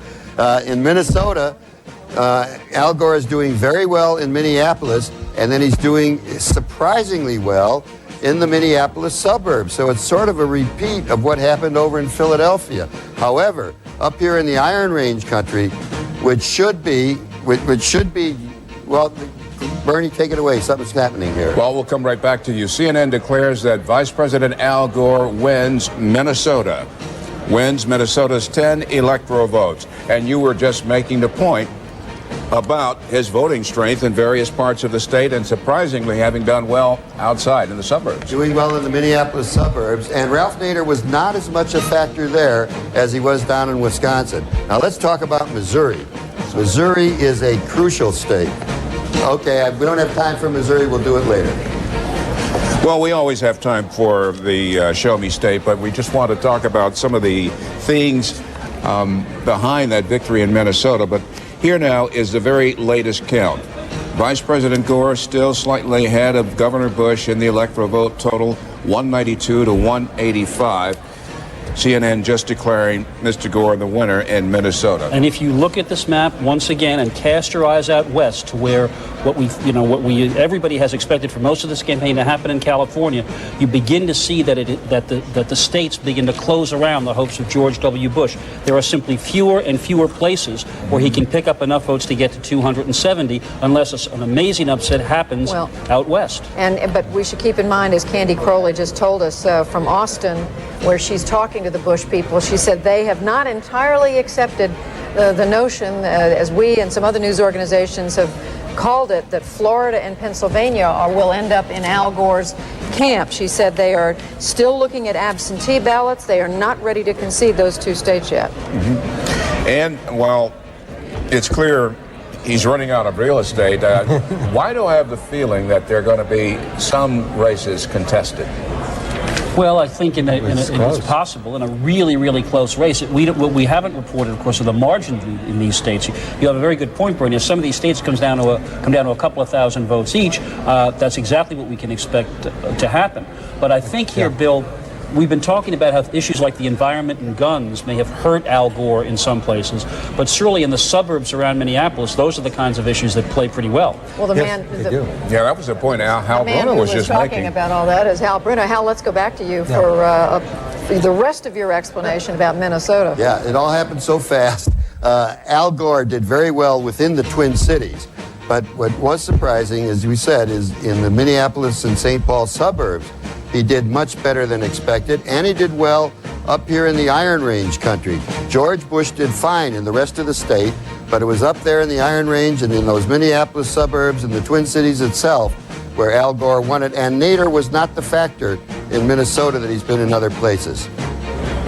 Okay. Well, I think it's important. I think it's important at this time to recap that we still have, as we look back at that big electoral map a minute ago, about 8 or 9 states that we are not able to give to either Al Gore or George W. Bush right now. That's right, and Bush's, I think, last hopes remain in the West, and he's got to pull a real hat trick to pull some of those western states. Now let's take a look at how it was that Al Gore carried Minnesota. Well, you know, a third of the voters of Minnesota voted for Jesse Ventura. He won on a bare plurality. Let's take a look at how the Jesse Ventura voters went in the state of Minnesota today. And according to our exit poll, they went for Al Gore. Well, I can tell you they went for Al Gore by a bare majority. 51% for Gore, 38% for Bush, 9% for Nader, the third-party candidate. So it's pretty clear to me that, with Minnesota, a divided state, the Ventura vote was crucial for Al Gore, even though he did not endorse Al Gore. Which also tells us something about George W. Bush's attempts, or lack of it, to pick up the reformer mantle of one John McCain. You'll remember that after McCain beat him badly in New Hampshire, suddenly George Bush described himself as a reformer with results. Right. He never really stressed that point, except in terms of Social Security and education reform, but on issues like campaign finance reform, he was pretty quiet, and that may be one explanation of why the Ventura vote did not Ventura did not endorse Bush or Gore. He said he might vote for Jerry Hagelin or a third minor party candidate, but that vote seems to have gone very heavily for Al Gore and was the key to Minnesota. Despite the presence of Nader. Despite the presence of Nader. That's right. The Ventura vote, a lot of it, 9% went for Ralph Nader, but clearly most of it went for Al Gore. We should also point out that Minnesota does tend to be a very democratic state. It was in 1984, Walter Mondale, his home state, the only state that they carried. Sure. Dukakis carried that state. But it's interesting, Bill, we've been hearing about the Dukakis notion that so many states were in play. It turns out at least Gore picked up one of them. Bernie? Let's go to Washington. What do you suppose Mary Madeline and Mike McCurry are thinking now, being the partisans they are, as they analyze the data as we reported? Mary, to you first. Well, I'd want to reiterate the competition in Florida and Pennsylvania isn't over, but as the Bush campaign looks west to the states that you've been looking at, there is a way to add 33 states up to the 270 plus. And as they went to bed, as you will, and as our exit polls seem to be suggesting, even though we're not talking about them, Bush is leading in all those states. Yes, it's threading the needle, as we say, but they see their way there, and again, are not giving up on Pennsylvania and Florida. Michael. If you talk to the Gore campaign folks, they say the news tonight are the news. New Mexico, New Hampshire, 2 states that they really went out and tried to win as if it was a New Hampshire primary contest. They've thrown everything at those 2 states. I was not surprised to hear John King report a little bit earlier that even the president has been doing turnout calls out west. They've got a very massive mobilization effort underway right now that they think will bring it home for the vice president by the time the evening is over. One other thought, we haven't talked about this tonight too. The closeness of this race is not generating any kind of mandate at the congressional level in either the Senate or the House for either one of the 2 presidential candidates. We have to start thinking a little bit about what kind of shape both candidates will be in to govern if they end up with a very divided electorate and a very divided Congress come next January. Please address this question. First, you, Mary. Why do you suppose Rick Lazio lost tonight to Hillary Rodham Clinton?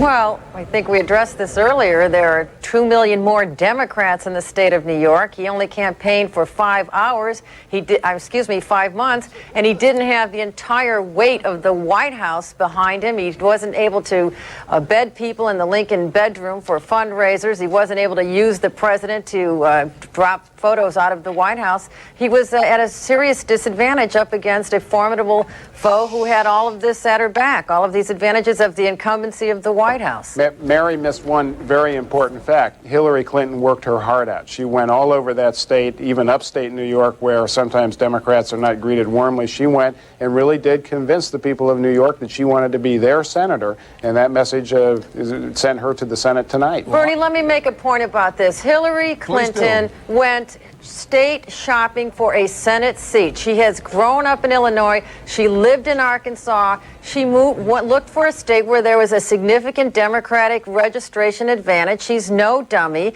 but she ran a very dull campaign, said absolutely nothing. Yes, it was methodical, but it had nothing to do with anything that she has ever done in her life or any state that she's ever lived in. Neither of you has mentioned a person I alluded to earlier here. I happen to believe that her husband whispering strategy into her ears and campaigning with her was a major factor. Now, allow me to turn that point to the national presidential race and ask you, would this race be as close as it is between Al Gore and Governor Bush had President Clinton campaigned doggedly for and with Al Gore? Mary, you first. Well, if Al Gore loses, and that's a distinct possibility if people continue to vote just because states are being called, the West still has to get out there and vote. Of course, it's what the Democrats will charge, but our own polls here at CNN said that 40% would be less likely to vote for the vice president if Bill Clinton was out there. I'll say again, he had to become his own man or campaign as his own man, as it were, but Bill Clinton was a drag on him with those very voters that he needed at the end, and I think he made one of the few right decisions of that otherwise badly run campaign. I couldn't disagree more. The story tonight is turnout, momentum, mobilization. The president has been a very key part of the Democratic effort to turn out the base of the Democratic Party tonight, which loves this president. And I think if the vice president wins tonight, a very large part of the reason is because the Bill Clinton Democratic Party came home and came back to the center. We are all new Democrats now. That is the legacy that the president gave to the vice president, and that's probably why the vice president will win. Excuse me, minority voters in urban centers and the union vote are not new Democrats, and God forbid that Al Gore does get elected. It'll be impossible for him to govern with this old liberal Democrat coalition. They are not even of this century. Those will be the groups that are responsible for why he's ahead in some of these states now, and how he's going to appeal to them and still govern for the rest of the nation in some semblance of a new Democratic posture is impossible to fathom. As referee, I'm going to step in here and say, go to your corners for a moment. And you're in Washington. You think Mary's going to jump on the inaugural platform if Gore wins and try to drag him away? Well, they're in Washington, and we're going to check in with our man Wolf Blitzer, who will give us a little bit about an idea of how things look in the balance of power on the Hill right now. Wolf? Bernie, we've been spending a lot of time talking about the Senate, sometime about the governors. We now have the first hiccup in the House of Representatives. The Democrat Brad Carson defeating Andy Ewing. This is a seat that was given up because Representative Tom Coburn, the Republican, was retiring. A Democrat has now picked up that seat in Oklahoma. In Connecticut, look at this. Representative Sam Gadenson is trailing the Republican Robert Simmons. Gadenson, 20-year veteran in the U.S. Senate, the ranking Democrat on the House International Relations Committee. In Pennsylvania, a very close race between Melissa Hart and Terry Van Horn. The Democrat and the Republican were in a bitter battle, very close right now, still very tight. We can't call this race. Let's come back to that later, but for now, let's go back to Judy on the National Desk.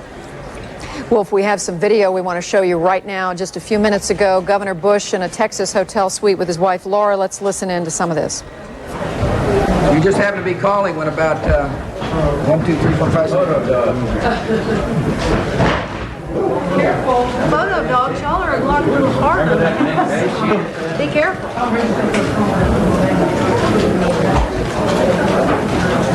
Yeah, good. Well, call me when you hear something. Thanks. That was the governor of Pennsylvania. Well, he's not conceding anything, and I'm not either in the state of Pennsylvania.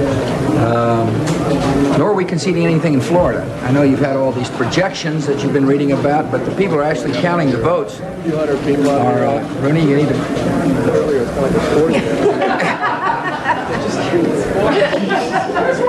I had a strong statement to make. And my man Bruni's technology went down the tubes on it. This was Governor Ridge calling. Just happened to be calling when I came up, and he doesn't believe the projections. He believes there's a lot of votes still outstanding. We've had heavy turnouts in what he calls the T of Pennsylvania. We're getting the same report out of Florida as well. The networks called this thing awfully early. People are actually counting the votes are coming from a little different perspective. And so, pretty darn upbeat about it. 30 seconds. 30 seconds. Pardon me? Yeah. It's the first time in... Well, we're...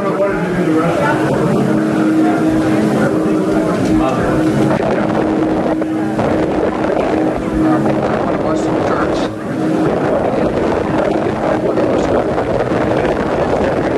That's why I'm here. He's trying to read something else. Not at all. I don't believe some of these states they've called, like Florida. I just don't believe that they've got enough evidence to be able to call the state. They're actually counting the votes. And as I told you, in some of these counties where we had vote total projections, we're doing better than we thought. And but I feel fine.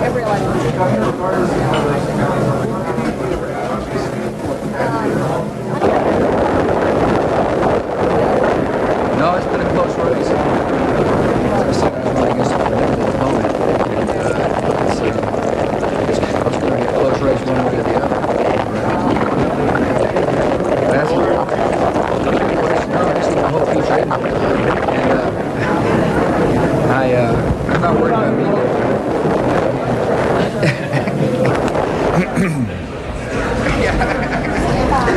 It is going to be a late night, I will tell you this.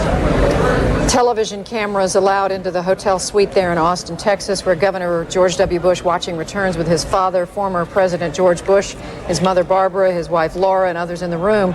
And what we heard was Governor Bush on the phone with Pennsylvania Governor Tom Ridge, who is saying he doesn't believe that Pennsylvania has gone for Gore, as CNN and other news organizations have called that state. He also said he's not ready to concede Florida and its 25 electoral votes. And frankly, if Jeff and Bernie and Bill, if Governor Bush is correct, that would make a huge difference. We're talking about 48 very important electoral votes that he's not conceding. That's right. Those two states, Pennsylvania and Florida, both have Republican governors, one of whom is his brother. And I think he is still counting on those Republican governors.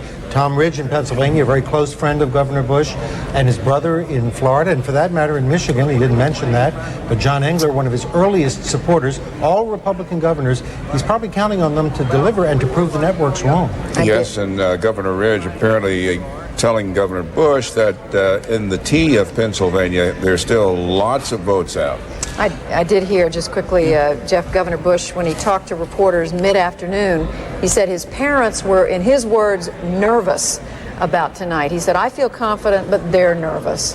Well, I think if your parents were looking at you to be the first man since John Quincy Adams to succeed a father into the White House, you'd be nervous. I mean, you get nervous when your kid's in a high school play. But I think in fairness, look, these projections are not infallible. There are times when the networks have to eat a hearty portion of crow. It happened to Senator Bob Smith in New Hampshire in 1996. The networks called it for his opponent, had to bring it back. But I think, Bill, and you're the maven on this one, that generally networks do not call unless they have a pretty high degree of assurance, correct? That is correct. We have a pretty high degree of assurance that Florida and Pennsylvania have gone for Al Gore. Bernie mentioned a second ago the T of Pennsylvania. That may be a little mysterious, but that's the largely rural area of Pennsylvania in between the Philadelphia area and the Pittsburgh area. People in Pennsylvania, you must spend a lot of time there. They call that the T because it's sort of a T-shaped area. Very, very rural and usually heavily Republican. That's why Governor Bush says he's relying on the T, that rural Republican area, to deliver. In both those states, Bill, in the case of Florida, where the polls closed at 7 o'clock Eastern, and Pennsylvania, where the polls closed at 8 o'clock Eastern, in neither instance did CNN, as far as we know, and that's all we know about at this point. We didn't call it at that moment. We did wait for some of those so-called key precincts from around the state to come in. I want to make one point about this as we talk about Pennsylvania and Florida and Michigan. In American politics, finger pointing is absolutely an Olympic sport. And you just wonder if the news continues to be not so great for Governor Bush, how many people immediately are going to be saying, you never should have gone to California, you never should have dumped those millions of dollars into that state, you should have saved them for the battlegrounds. Well, we already heard some of that a little bit earlier tonight from, I believe it was Scott Reed we were talking to. In fact, Jeff, I think you asked him the question, what are some of the second guessing going to be, and that was part of it. That's my favorite part of the campaign. I call it recriminations. When someone loses, you can have fun for weeks with everyone blaming everyone. You should have listened to me. That's right. That's what they all say. You should have listened to me. Stand by. CNN right now is moving our earlier declaration of Florida back to the too close to call column. 25 very big electoral votes in the home state of the governor's brother, Jeb Bush, are hanging in the balance. This no longer is a victory for Vice President Gore. We're moving it back into the too close to call. One order of crow, yes. Now could we just review this again about how? Well, I think in the fullness of time tonight we're going to have an explanation for this, but we're reporting to you what's happening. Well, what we're being told by our executive producer, Sid Bedingfield, is that based on the information we have from Florida, we don't entirely trust all the information that we have, and I assume the VNS service, and Bill, you can explain all this, is part of that decision. That's right. The networks and the Associated Press collaborate in supporting a research service, really, Voter News and Surveys, which does the exit polling and also collects the data from sample precincts around the country. And they're the ones who provide us with the information that allow us to call the states. We are normally very cautious. We haven't retracted. We've simply said, at the moment, we're not sure of that call, so we're going to say we're not ready to confirm it at this point. Clarify for us again, Bill, what goes into making a call? The exit polls, which we look at voters coming out of the polling booth all over the country, sample precincts, where we look at precincts that have been pre-selected around the state to see how they're voting compared with how they voted in the past, for example, including in the state turnout. of Florida, there would be several sample precincts, right? Yes, number of precincts all over the state, and we take into account the absentee ballots, which are in many states counted very quickly. Now, do you like your crow well done? Well, that's why I'd like to put on the table this fact. But to look ahead at the map, the electoral map and votes, if you take 25 votes away from Al Gore and put it in the undecided column, and should they break for Bush, the entire calculation of the last hour and a half changes dramatically, because at that point, one thing that it's tricky to remember, if you take 25 votes from one side and put it to the other, the actual shift is 50 electoral votes, and that's a big number. We're not saying that's going to happen, but this night just got even more complicated and tricky and fascinating than it has been up to now.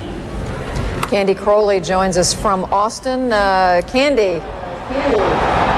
I think you can hear the crowd reaction to Florida being put back. Not too close to call. You also heard the governor saying, look, it's way too close to call.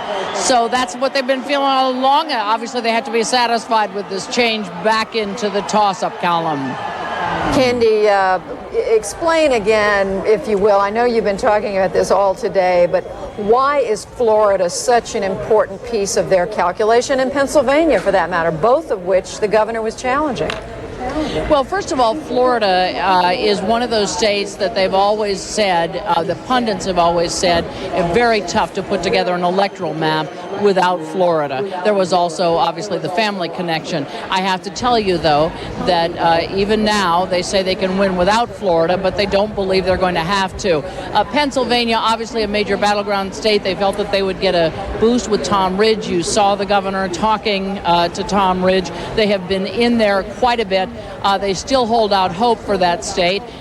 We yet still are calling that for Vice President Gore, but this is one of those amazing nights. So they're obviously very energized in this crowd, and I can assure you in the Bush campaign. Well, we knew it was going to be a little amazing. We just didn't know how amazing this night was going to be. Candy Crowley, hang on to your hat, because we don't know what's going to happen tonight. We've been saying it all night long, and we've just proven it. Could you pass the crow? listen, there's nothing more delightful, and I have to say this as a member of the press, than watching an election where you actually have to wait to see what the voters are going to do. And one of the things that has made this night so tricky is it has been 25 years since we've had an election where we had to go deep into the night and wait. In 1976, it was about 2:33 in the morning before Mississippi and Ohio gave that very close race to Jimmy Carter. And it may well be, and this is another thing that the night may prove, that many of these states are going to be decided by close margins, which is what makes the popular vote count as we get deeper into the night even more fascinating. Yeah. And one of the things adding to this is the muscle that organized labor is rolling out this night. John King, reporting from Nashville, Tennessee, said he was on the phone with the AFL-CIO's political director, who said that the union voters who had voted in Pennsylvania and other Midwestern locations. Bernie, I'm interrupting you because it is 10 o'clock on the East Coast and polls have closed in 5 states, and we are able to call George W. Bush the winner in the state of Utah. He takes its 5 electoral votes. In the state of Idaho, another win for George W. Bush. Rack up 4 more electoral votes for the governor of the state of Texas. Nevada is one too close to call. Nevada's 4 electoral votes. We are not able to call that state one way or another. Montana, another check mark there for the governor of Texas, and it's 3 electoral votes. And the last state with polls to close at this hour, Iowa, the Hawkeye state, it's 7 electoral votes. We are not able to call it. So it just gets more exciting and more exciting. And here is the electoral map. We're going to be looking at this throughout the night. At this hour, with the polls closed in all but 5 states across the United States, we are able to give George W. Bush 197 electoral votes. His states are those in red. Vice President Al Gore, 167 electoral votes. His states in blue, and all those states in yellow, we don't have enough information yet to give them one way or another. And let us commemorate the fact that this could be a night when the West will actually continue to vote before the election is over. They always complain in Oregon and California and Washington that the election is over and their polls are still open. Well, it looks like the election's not going to be over. And California, Oregon, and Washington are going to vote, and they could cast the decisive votes in this election. That's the point Mike McCurry was making earlier. In fact, this could actually... Yes. Roll right on through. I mean, maybe we will at midnight be waiting to see what Alaska does. It is true that if the West complaints in past years are right, then tonight there should be about a 95% turnout in Washington and Oregon and California.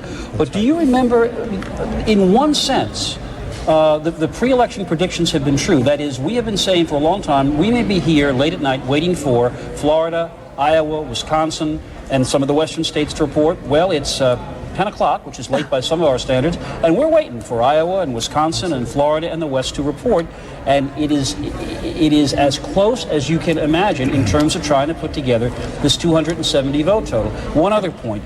In past years at this hour, we'd be talking about broad national trends sweeping across the country deciding the election. It seems to me that every time you come up with an exit poll, there's another trend or a trendette. I mean, it doesn't seem like there's any one theme driving this election. Guess what? Well, he has another. I have another one. Poll. And I'm not sure it'll give you a theme, but it's an interesting one about Iowa. We haven't called Iowa yet. It was a Dukakis state. It was a Clinton state, not called. One of the reasons it's hard to call is look at the independent vote. They're about a third of the Iowa voters, and the independents there are split down the middle about evenly between Gore and Bush and 9% for other candidates. Independents around the country have generally broken in past elections pretty heavily for the Republican. Democrats rarely carry independent voters, but in Iowa today and in other states, we're seeing the independents splitting right down the middle, and they are the crucial swing votes, and they're the ones who are making this election so close. Are we beginning to get much of a whiff of the Nader factor tonight? Not yet. Not really yet. The Nader, because the states, Nader is not getting that many votes in most of the states we've already called. We're waiting to see Minnesota, Wisconsin, and the West Coast states. Mm-hmm. That's where you can make a difference. And let me add something.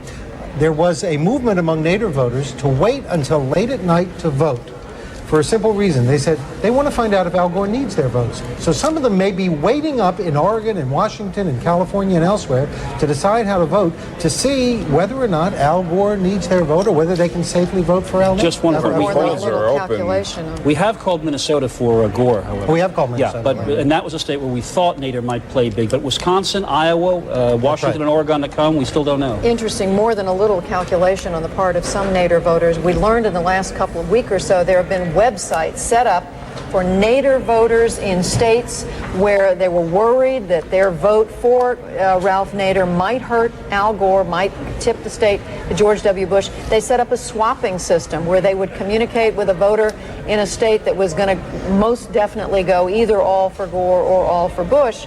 And they swapped so that they could the other voter would cast a vote for Ralph Nader. My guess, to help him get to that 5% to get the Green Party. My guess is that if we had called the race already for one of the two presidential candidates, either Gore or Bush, the Nader vote in Oregon and Washington and California would swell. Yeah. But we haven't called it. And CNN early today, Judy, had on in interviews some of these Nader voters and some of the people who swapped votes. It was very interesting listening to the rationales, too. We have a call to make in the state of New Hampshire. CNN declares that Texas Governor George W. Bush will take the 4 electoral votes. Every vote counts, folks. The 4 electoral votes in the state of New Hampshire go to the governor of Texas. So let's look at his total now. He is over the 200 mark at 201 electoral votes. Those are the states in red. Al Gore, 167, the states in blue, and an awful lot of states still in yellow that we are not able to call one way or another. But New Hampshire, a state that Al Gore and George W. Bush both wanted to win, both would have liked to have had. He lost it in the winter. He won it in the fall. And McCain had a lot to do with both of those eventualities. New Hampshire looks like a little red, lonely outpost up there in the solid blue Gore Northeast, and McCain had a great deal to do with that. It fears that he helped deliver Here's New Hampshire. another, I'm going to interrupt. We've got another call to make. The state of Missouri, the Show Me State, goes for George W. Bush, 11 electoral votes in his corner. It's racking up. If it was 202, this makes it 213 for George W. Bush. It's getting interestinger and interestinger, as they said in Alice in Wonderland. Well, psychologically, Governor Bush has to feel good cracking the 212, I misspoke. And these are pictures from Austin, Texas, of the Bush crowd reacting to the calls, both Missouri and New Hampshire falling into the George W. Bush column. This reminds me of Rocky, or one of those boxing movies where in one round one guy's down and there's a 9 count, he staggers to his feet and then he knocks the other guy down. What makes this interesting is that, well, it's been interesting since we started, but all of the notions of how to look at this campaign in which we said, look, we can't tell you what states it's going to come down to. It may come down to a handful of small states that really never seem to matter in the fight for the presidency. Look, Nevada is out. New Hampshire's electoral votes could make a key difference. Arizona is still out. I think Colorado is still out. New Mexico is still out. These are states that generally have very little to do with the outcome of a presidential campaign that are fought in the big battleground states. But the way this electoral map is adding up, one of those tiny states that's in play could wind up deciding the presidency. Larry King is standing by in Washington. He has some guests. Larry? We do, Bernie. We start with William Bennett, the co-director of Empower America. He was President Reagan's chairman of the National Endowment for the Humanities and Secretary of Education, as well as the drug czar for President Bush. Your mood has changed since you arrived here tonight. What do you make of this night, Bill? Well, last half hour has been good. I think the next half hour is Bush country, too. We'll see. I got a comment, though, Larry. I'm not a conservative press basher. A lot of conservatives are. But this really shouldn't happen. You should not call a state and then have to take it back. You're not the only guys who did it. NBC did it. I think other people did, too. But there have been all these tributes to democracy and all these explanations that we may have to be here late this evening or into tomorrow. Well, let's stay late this evening or into tomorrow. You don't call a state like Florida, as big and critical as Florida, and then take it back off the board. This affects how people think. It takes the air out of people's enthusiasm.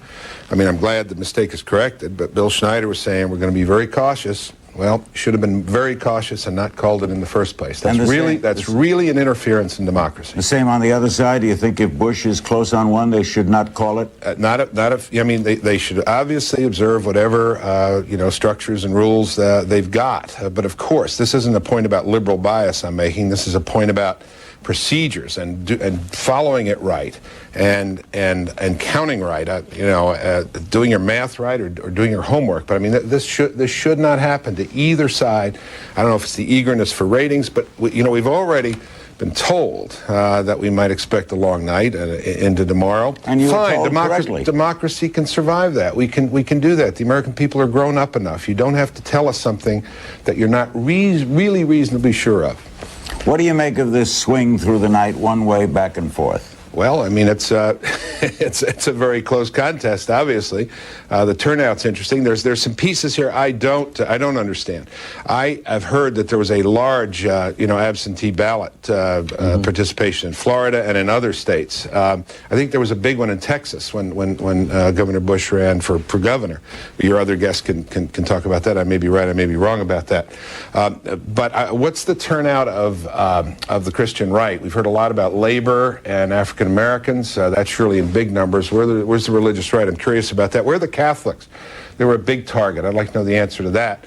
And the suburbs seem to be pretty interestingly split. Before we had this retraction of Florida, one had to comment. As a loyal Republican, one still had to comment. Hey, 3 Republican governors, Michigan, Pennsylvania, and Florida. But now, obviously, that's in question, and Governor Ridge is calling Governor Bush, saying Pennsylvania's still in play. So it's a long night, and again, we can, if we can stay up for Johnny and David and other ridiculous things, we can sure stay up for democracy. Don't do this to us, guys. Thanks, Bill. Thanks for your thoughts. William Bennett, the co-director of Empower America. We understand there's another call coming in a moment. As soon as we get it, we'll go right to it. Ann Riches, you have deflated in the last half hour. Well, actually, I just feel like I have begun my day because I've gotten lectured by Bill Bennett, which, you don't feel like you can go a day without it. Was, don't jump to... Sure. And I know why. Because what the Republicans do is they make a concerted effort, and the Bush people did this in my race, and so I know they have done it in this race. I told everybody, watch out for it. They make a concerted effort to register absentee voting for military. And still a vote, though. Absolutely, nothing wrong with it. Just smart as it can be, because it's a sleeper vote. You never see it. They make a real effort to get them registered. Hold on, Ann. Let's go to Judy Woodruff. We are calling another state. Judy?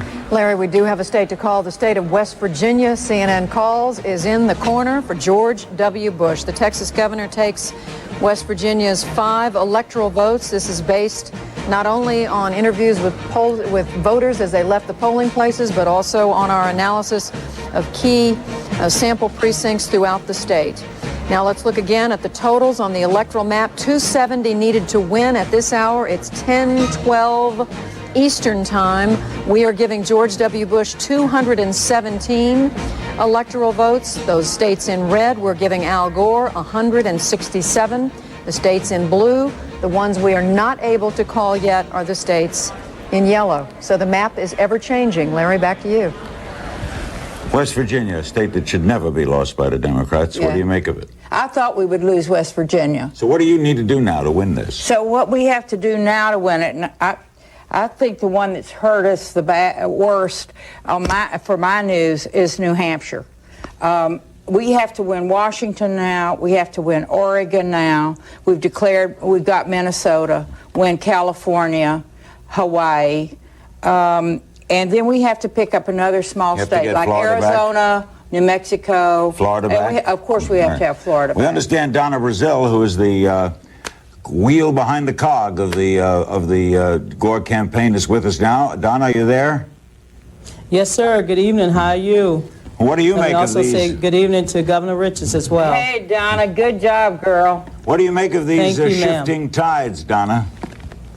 Well, the tide is turning, and I still believe that this election night is still young. There are many states that are still out there voting. We have people who are standing in lines in St. Louis and Colorado and other places. And there are many small states that are still out there, some more absentee ballots. Governor Richards talked about the military. Well, you know, there are seniors, there are a lot of union households that voted absentee, African Americans. I believe we had a great turnout today. So this election night is still young. So, but a half hour ago, frankly, got a couple more hours, sir. Weren't you feeling much better a half hour ago before they took Florida from the win column to the maybe column, and then suddenly losing New Hampshire and West Virginia? Well, I still feel that Florida is, I still believe that Florida is in the Gore column. You know, we started off the day in Florida. The Vice President was there last night. Senator Lieberman joined us in Tampa. We had a tremendous turnout in Florida, all across the state. So I don't believe Florida should be taken out of the Democratic column. I think it's premature, and we'll see what happens over the next couple of hours in the state of Florida. But remember, we still have a number of states that are voting. The polls are still open in a couple of states, and we're going to take many of those last remaining states tonight. Has Ralph Nader, and he's due to be with us in this hour, has he hurt you tonight?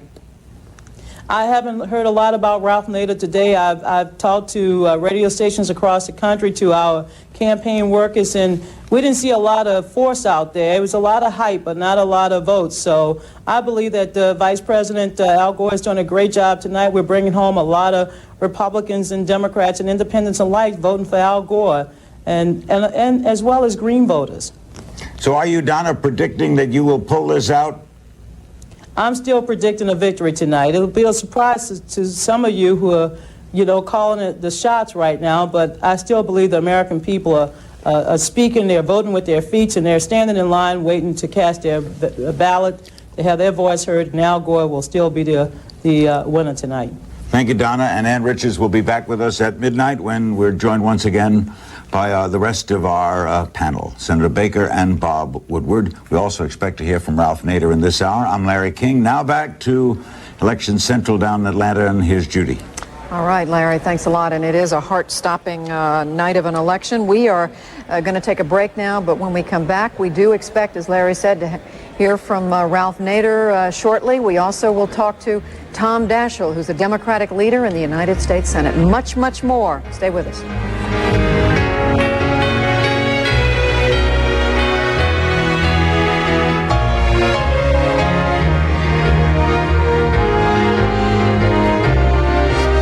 Coverage of Election 2000 is brought to you by America's Pharmaceutical Companies and Ditech.com. For expanded coverage, log on to CNN.com. America's Pharmaceutical Companies and Ditech.com. Home loan savings direct from the lender. Does everybody know what this is? A heart. 50 million Americans suffer from high blood pressure. There are no symptoms, yet high blood pressure is the primary cause of heart disease. There are still millions who are unable to lower their blood pressure with medication. That's why we're developing this new medicine, and it has excellent effectiveness in treating blood pressure. Maybe by the time these kids are my age, we'll have found a way to prevent high blood pressure in everyone. The internet is faster because of us. The internet is more reliable because of us. The internet is growing because of us. The internet is more exciting because of us. The internet goes everywhere because of us. The internet is better because of us. Delivering the most content from the world's biggest network, Akamai. How many experts does it take to predict a market change? Tickets, folks. I'm out. Tax laws have changed. Should I be looking at my estate plan again? Anyone who knows me wouldn't recommend a stock like this. Oh, not again. This guy. Investment strategies for you. Great. Just for me and 5 million other people. Thank you, Bain-Weber. Got yourself into too much credit card debt? Why not point and click your way out of debt with a second mortgage from Ditech.com? Whether you have equity or no equity, good credit or not so good credit, Ditech has a second mortgage with absolutely no closing cost to help you lower your monthly payments now. So point and click your way out of high-interest, non-tax deductible credit card debt at Ditech.com or call us at 1-800-71-FIX. no longer be a silent witness to my own kids' education. I will no longer sit and watch the system fail my kids. I will no longer let them use my tax dollars to tell me where to send my kids to school. I will no longer let them put the system's needs above my kids' needs.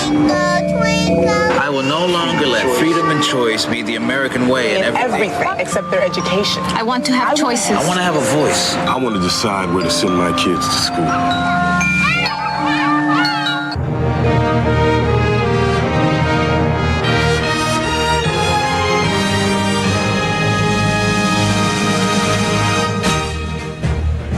19 minutes after 10 o'clock Eastern Time, there are still 5 states where the people are voting, plus the area around St. Louis where we're told a judge ordered that the polls remain open after many people complained that there were more people who wanted to vote and didn't have time to do so.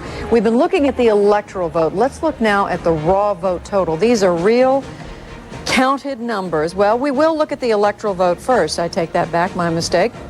Out of the 207 needed to win, George Bush is 217 electoral votes of the way there. They are the red states on this map that we have put together to this point.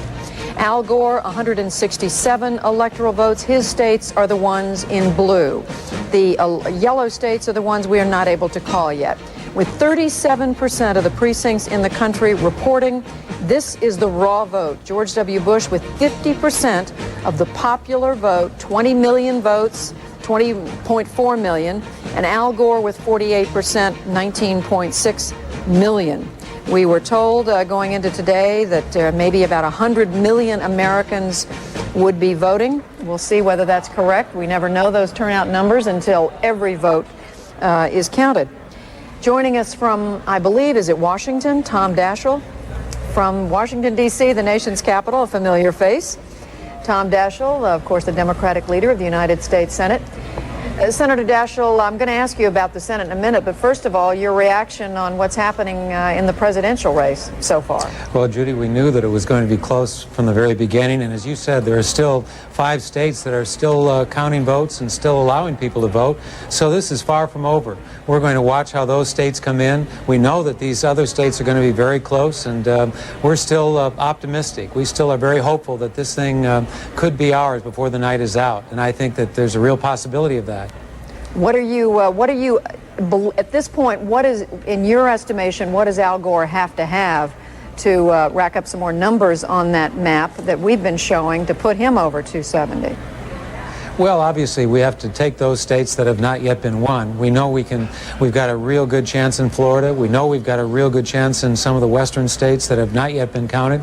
We think we've got a good chance in Missouri, where the vote is Senator very heavy all Daschle, day long. if you don't mind, I'm going to interrupt because we do have a call to make. CNN says that the state of New Mexico goes into the corner of Al Gore. Vice President Gore picks up the 5 electoral votes in the state of New Mexico. That is and that adds another handful to the total we've given Al Gore. That blue state that's popped up there just to the left of Texas is New Mexico, of course, and we've now given it to Al Gore. So the total for George W. Bush, 217, for Al Gore, 172. Senator Daschle, I'm sorry to interrupt you, but Judy, that really puts him a little bit closer.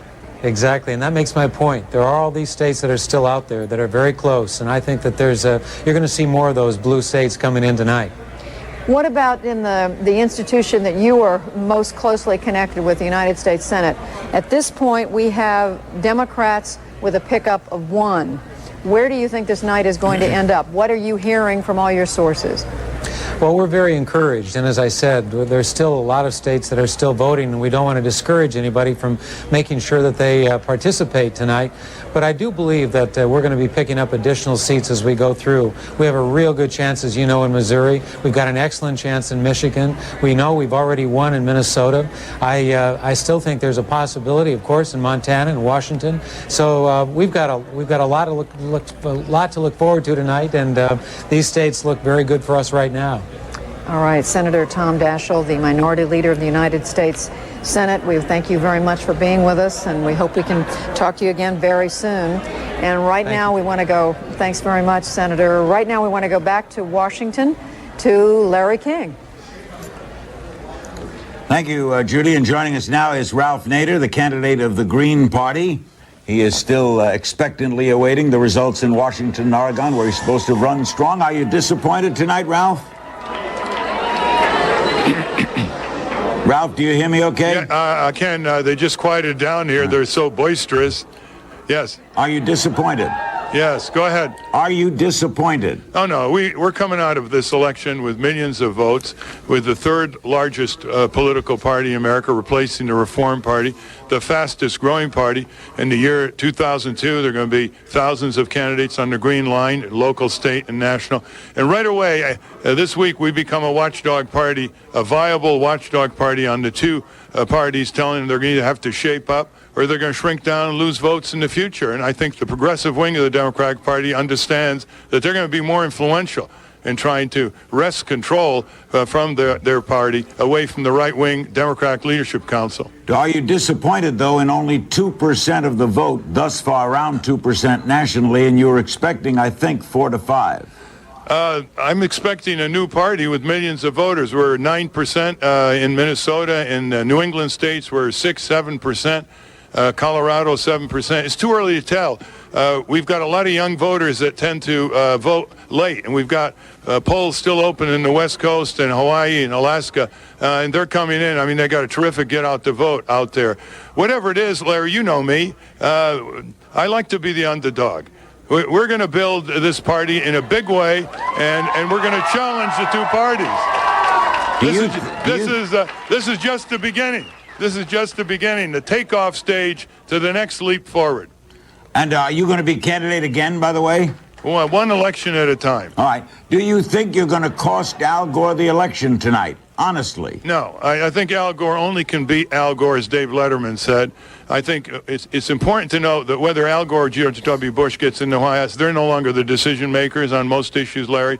You and I and the media know it's the permanent corporate government that they write about, the swarming 22,000 corporate lobbyists in this city, the political action committees, the extravagant fundraisers with big business funds, both parties. That's what we're going for. That's what we're going for, to reestablish the sovereignty of the people against the present sovereignty of global corporations. Obviously, the crowd is watching you there. Would you tell us what, if anything, has surprised you tonight? What has surprised me? Yeah, look at the two other candidates. What in the election thus far has surprised you? Well, the Bush is having a problem in Florida.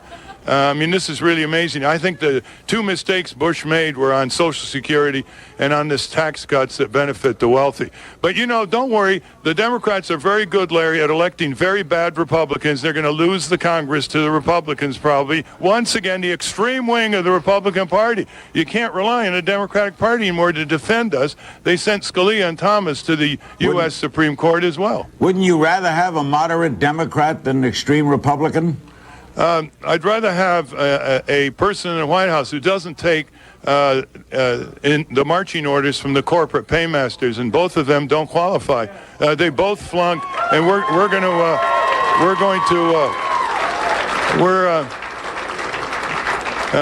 we're now bringing in so many good people. You're going to see them surface in 2002, 2004. You know, we're in it for the long run, Larry. Been around for 37 years, and we're going to connect the civic groups and the political groups so that there's a real authenticity there that's really grounded. Why do you think Gore, as reported by CNN, has lost West Virginia tonight? First, I don't think he campaigned enough in West Virginia. Second, West Virginia has not participated in the economic boom, so to speak. They've been left behind. And he didn't take a strong stand against the coal industry to stop blowing those mountaintops off and rubble in the streams and shaking up all those hollows, all those communities who don't want that to happen. I think he misread that. I think he went with King Coal instead of the people of West Virginia, who want a responsive coal industry that addresses their needs. And what do your people tell you you're going to get in, say, Washington and Oregon? We'll be getting probably 7, 8, 9%. You can't believe the enthusiasm in Eugene, Oregon. We may carry that. In Portland, Oregon, we had the greatest political rallies of the presidential campaign, filled Madison Square Garden and the Boston Garden and Seattle and Minneapolis and the MCI Center. And we had a great agenda. The problem is, you're climbing up against these two parties. They exclude you from the debate. They command most of the media. They command far more of the money. Our whole budget is equal to what the Democratic Party pumped into political ads just in one state, Michigan. But we know what we're up against, and we're going to scale these two-party duopolies on the installment plan in election after election. And anybody who wants more detail about what really we intend to do and how we stand for the people of this country, in reality, not just in rhetoric, our website is votenader.com. Thank you, Ralph. Always good seeing you. Thank you, Larry. Ralph Nader with the crowd watching on the big screen. A loser tonight, but he says a winner. We'll be back at midnight with our outstanding panel and lots of thoughts and opinions, and it may not be over at midnight. Back to central headquarters in Atlanta and Judy. All right, Larry, thanks a lot. Fascinating talking with Ralph Nader. Jeff Greenfield, did you want to make a point before Very quickly, Nader's other goal tonight, if he gets 5% of the popular vote, he's eligible for millions of dollars in federal campaign funds for the next campaign. Right now, it doesn't look like he's going to make it, and that was a key goal. But he says the votes are still being counted. And so God knows we've learned that tonight. Boy, we sure have. All right, we are going to take a quick break. When we come back, we have much to look forward to, including Karl Rove, the campaign manager, chief strategist, I should say, for Texas Governor George W. Bush. He's in Austin. We'll be right back.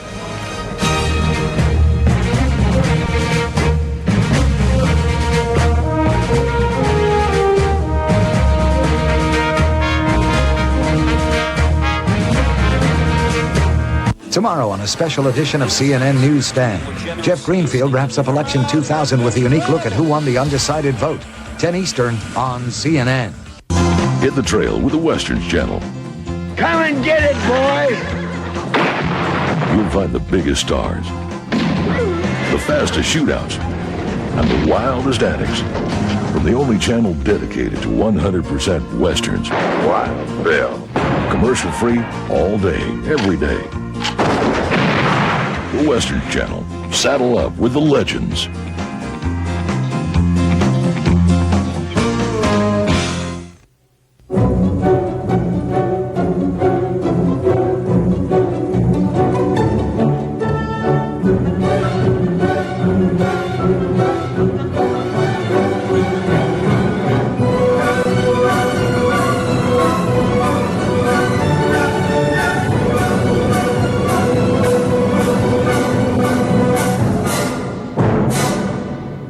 Bradford's just the best.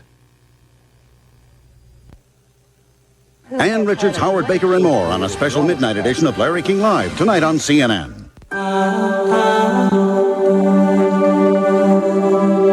I've been a pharmaceutical company researcher for a little over 5 years. And my area specialty is women's health. I love talking to women's groups about women's health because I think it's important to be in control of your life. At my pharmaceutical company, we're looking at all ages of a woman. We're not just looking at postmenopausal women or premenopausal women or childbearing. We're looking at all ages of a woman's life. My hope is that we'll continue to broaden our research, move forward into new areas, and that we'll also work on developing better medicines for the diseases we've already started on: osteoporosis, Alzheimer's disease, and breast cancer. I really love what I do. My hope for the future is that we develop new medicines for women so that they will have more choices that let them enjoy healthier, active lives.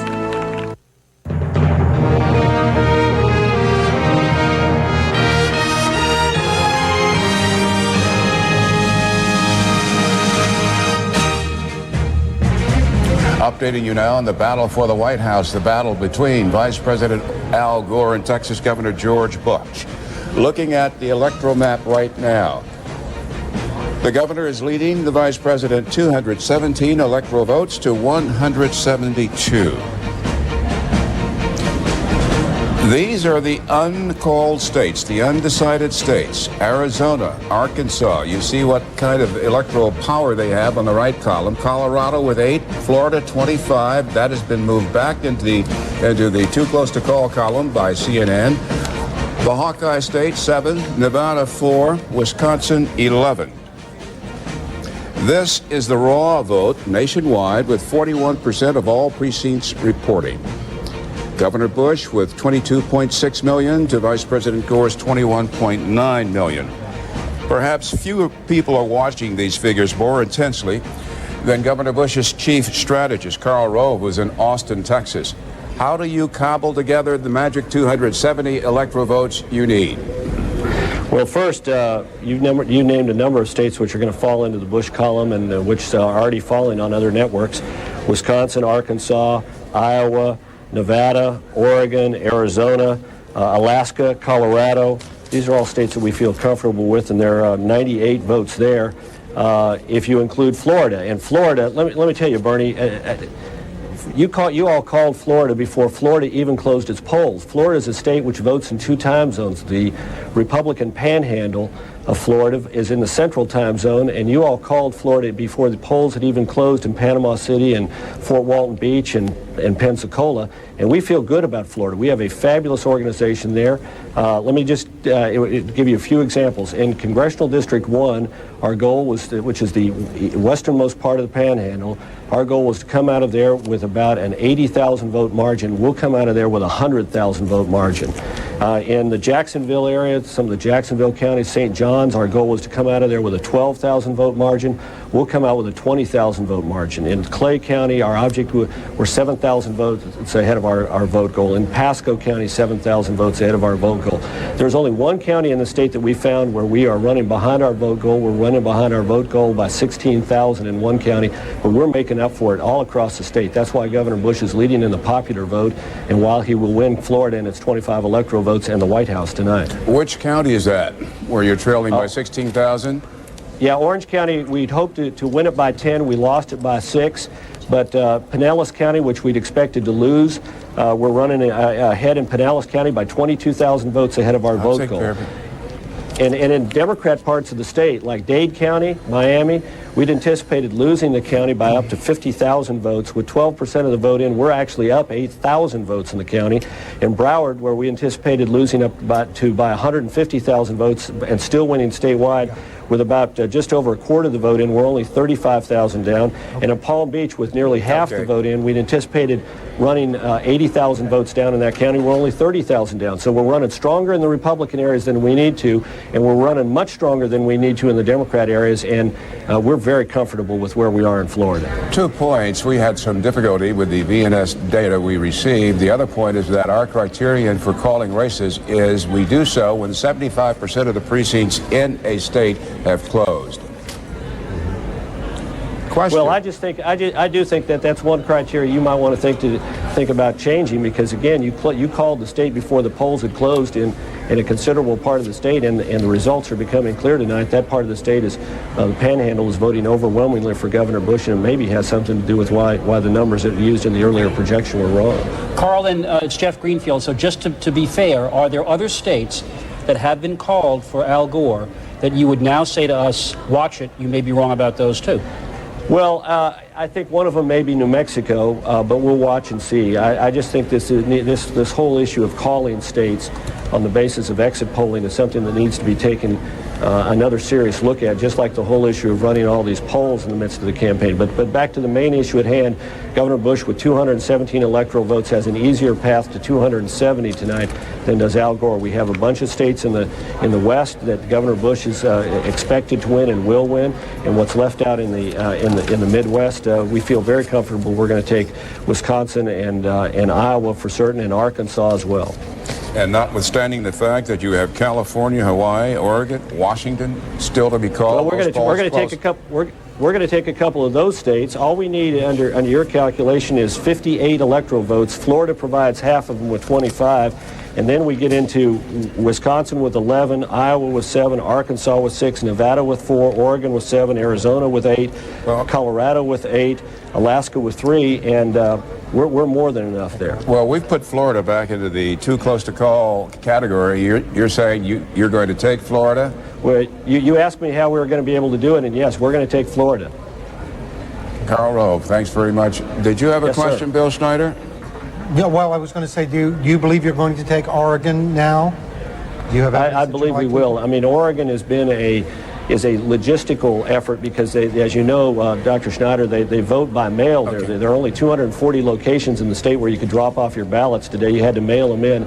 We had a massive effort to phone and mail and encourage people to get their ballots in, and we were very comfortable with where we think we are in Oregon. I also feel good about Washington State. I know Alaska is going to vote late, but it's going to vote strongly for George W. Bush. And I don't be too premature about California. As you know, Governor Duke Machen went into his first election down in California and won because of the absentee ballots. Pete Wilson did the same, and we've got a grassroots effort like nobody's seen in California in a long, long time. We're coming hard for California, and who knows, we may just surprise you on the other coast, just as we surprised you in Florida. Karl Rove, thanks for joining us.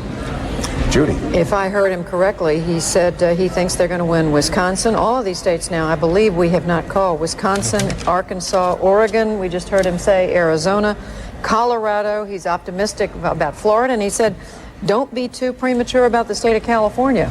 So this is somebody who's been watching these numbers day in and day out, and an hour in and hour out. One little explanation we want to go to now, one of the states where we've been able to call 3/4 of the electoral votes is the state of Maine. With the way it works in Maine, only one other state works this way, and that's Nebraska. The electoral votes are awarded not winner take all by the whole state, but awarded by congressional district. So the person who gets the most votes in the state gets two for the state, right, plus gets the one that they have a majority right. in. And that's right. And so what we don't know yet is the other congressional district is in the balance. And the way this election is going, Judy, that one electoral vote can loom very important. And some of these states that we're talking about here, some of the ones that we just, Arkansas, 6, Oregon, is a little bit more. It's 7, but just a few. We should mention something to explain what Karl said.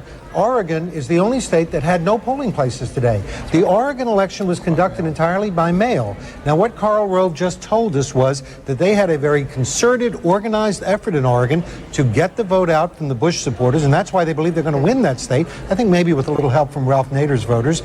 But they had a way of organizing those votes to get the mail balloting in for George W. Bush. It's a very unusual state. There were no polling places. We're going to know about there won't be any exit polls either, because there were no polls. We will know pretty soon, because when the polls, when the deadline happens, I think those votes are opened and counted relatively quickly. They're counted by computer. But here we are. And they do it faster in Oregon than they do in Washington. Yes. Gentlemen, we need to get over to the Balance of Power desk to hear some about those very important non-presidential races. Wolf.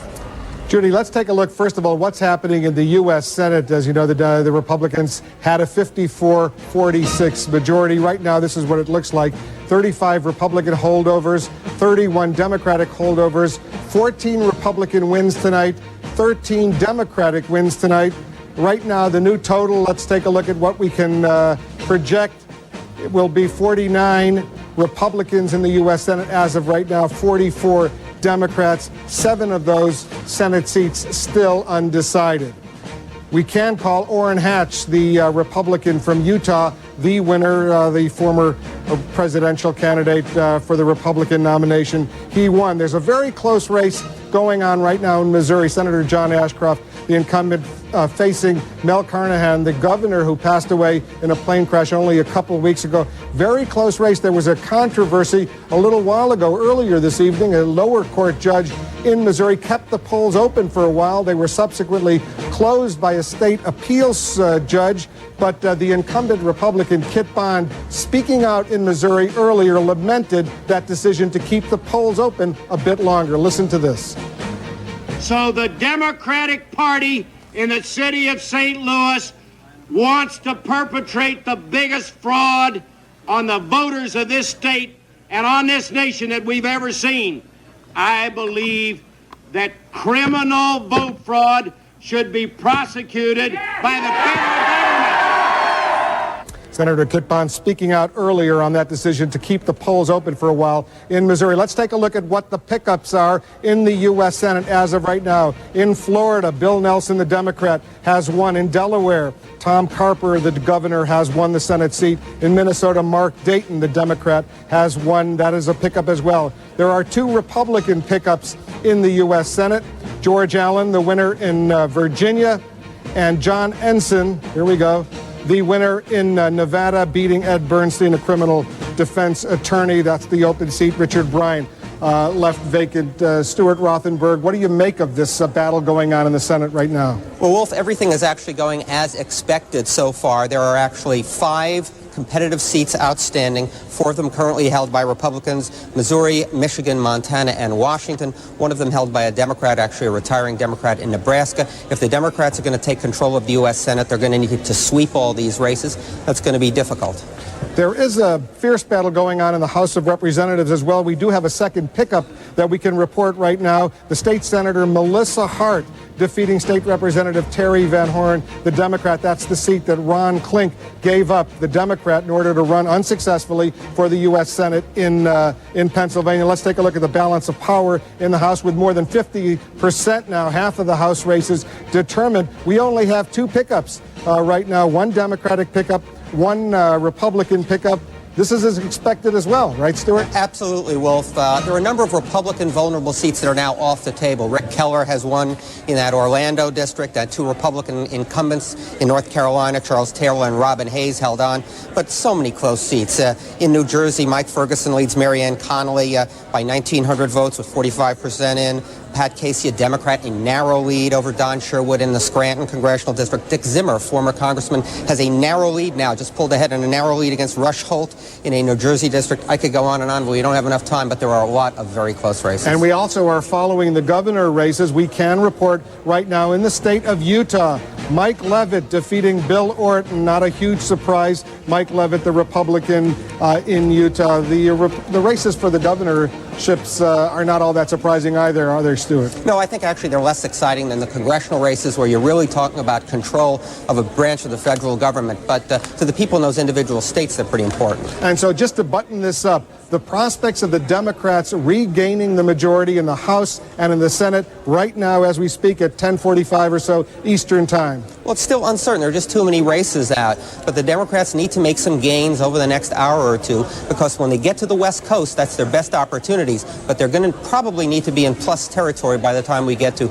Utah, Washington, California, where they should make some real gains. And in California, they are expecting some pickups, Democrats in California. Right. They have a chance to pick up 3 or 4 seats, 1 in Washington, 1 in Utah. So the way these early races are playing out is not disastrous for them, but they're not quite getting the breaks they had hoped to get. All right, Stuart Rothenberg, I want to go back to Bernie on the national desk. Bernie?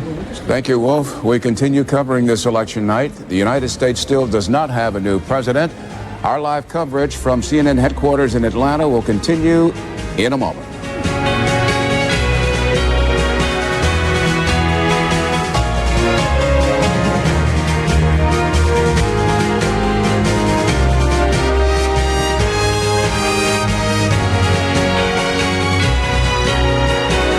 Coverage of Election 2000 is brought to you by Chrysler and Payne Weber.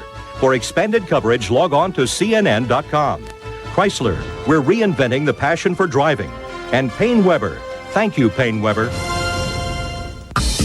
Looking to save more and spend less this holiday season? With the Chrysler Holiday Sale, you can do just that. Because now you can save over $2,300 when you buy a new 2001 Town & Country LX with 4.9% financing. Or choose up to $3,000 cash allowance when you buy a new 2000 Chrysler minivan. So take advantage of the Chrysler Holiday Sale today for savings that let you spend more on a real holiday priority, yourself. How many experts does it take to predict a market change? Tickets, folks. I'm out. Tax laws have changed. Should I be looking at my estate plan again? Anyone who knows me wouldn't recommend a stock like this. Oh, not again. This guy. Investment strategies for you. Great. Just for me and 5 million other people. Thank you, Payne Weber. Got yourself into too much credit card debt? Why not point and click your way out of debt with a second mortgage from Ditech.com? Whether you have equity or no equity, good credit or not so good credit, Ditech has a second mortgage with absolutely no closing cost to help you lower your monthly payments now. So point and click your way out of high-interest, non-tax deductible credit card debt at Ditech.com or call us at 1-800-71-FIX. The internet goes everywhere because of us. The internet is more reliable because of us. The internet is growing because of us. The internet is more exciting because of us. The internet is faster because of us.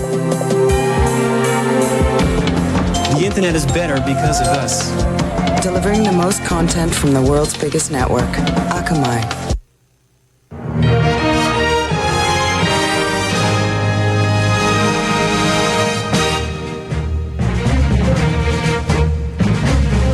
As we're just 10 minutes away from the polls closing in those 4 states you just saw, we want to show you the popular vote in 3 very important states we cannot call yet.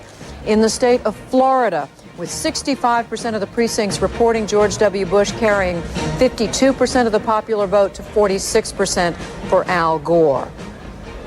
In the state of Wisconsin, with 33% of the precincts reporting George W. Bush 49% to Al Gore's 47%.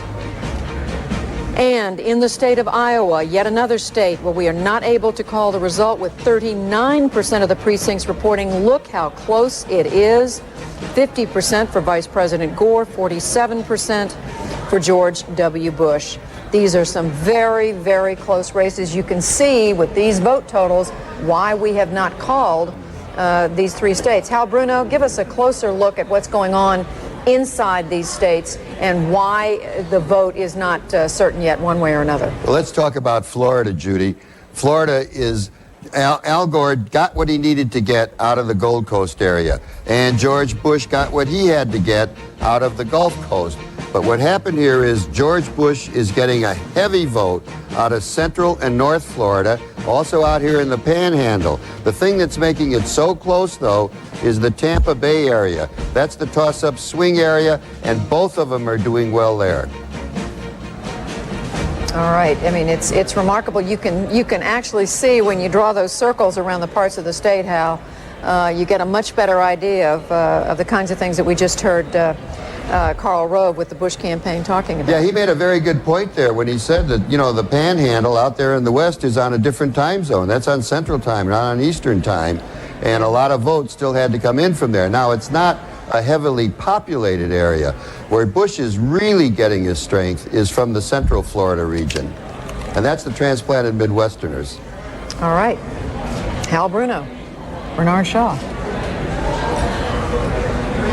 We're going to check in now in New York State. Earlier, we declared Hillary Rodham Clinton the winner in New York Senate race. Let's check in there at Lazio headquarters, listen to what's going on. Deborah Fayerick is there also.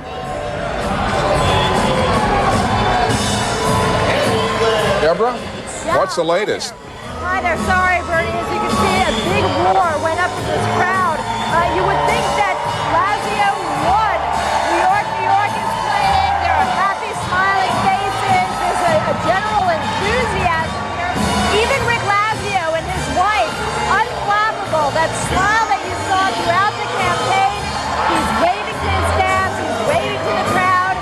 He's there standing with Mayor Giuliani, as well as New York Governor George Pataki. Lazio knew he was the underdog going into this race.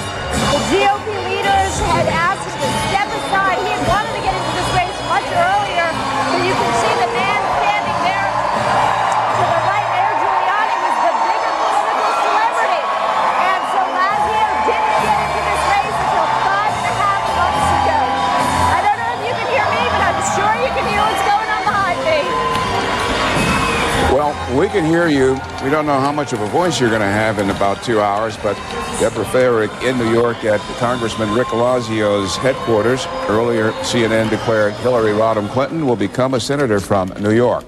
Still to come on CNN's election night coverage, the Capitol gang, but At 11 p.m. Eastern Time, polls will be closing in California with 54 electoral votes, Hawaii, Oregon, and Washington. That and much, much more. Please stay with us.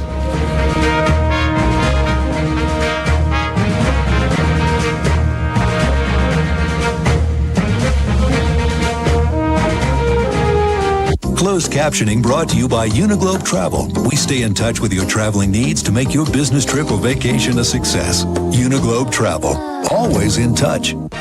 Tonight on Larry King Live Election Day 2000, join me, a special midnight show with Ann Richards, Howard Baker, and others. Tonight on CNN. The Mystery Channel explores the dark side.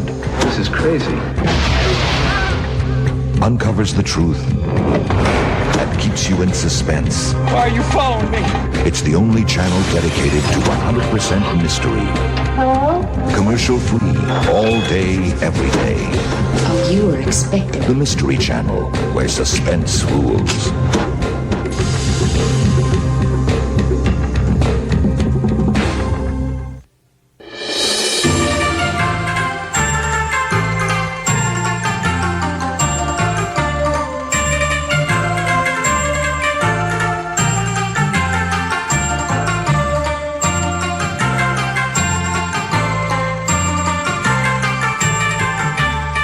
Steaks, seafood, sushi, and a dining experience you'll come back for again and again. Shogun, seafood, steaks, and sushi in Cool Springs.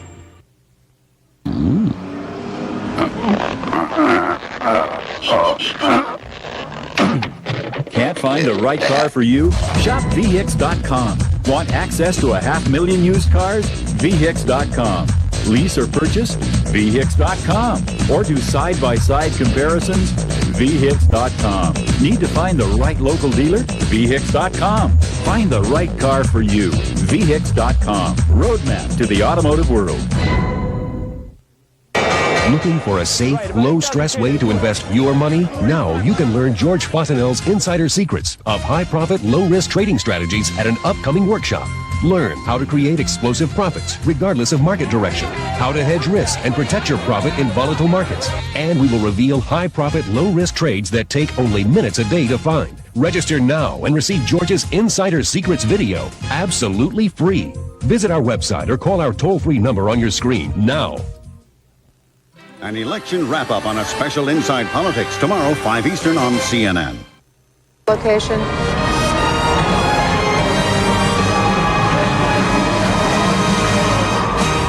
Live pictures from New York City, where Hillary Rodham Clinton celebrating with a few hundred of her closest friends. Up there, a very happy First Lady this night.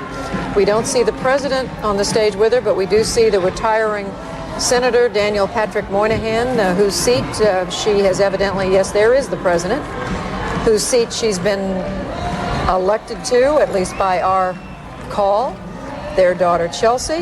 Chuck Schumer. Senator Chuck Schumer with her, who she helped a lot 2 years ago, and he helped her this time out. He will now be the lesser-known senator, I think it's fair to say, from the state of New York. And we know that not very far away from this place, Congressman Rick Lazio is speaking to his supporters. We haven't been able to hear what he is saying, but we do know that he is addressing a crowd at his headquarters elsewhere in New York City.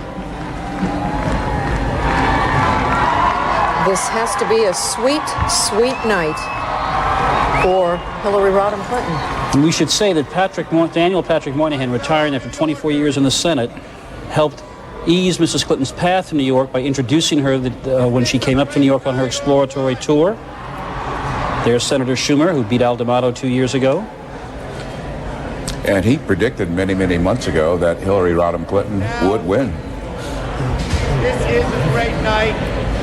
And I know. We're going to move over now to the headquarters, or rather the hotel headquarters of Rick Lazio. Listen to what the congressman is saying.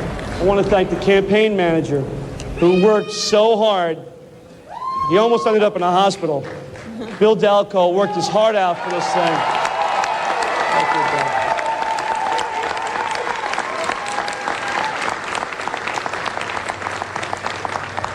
I want to thank two great leaders in our state. The first man who got into this race and worked hard throughout the campaign of these last few days, has knocked himself out, He's been a terrific friend to me. He's been an outstanding public servant and maybe the greatest governor our state has ever known, George Pataki. Thank you, George Pataki. And Libby as well.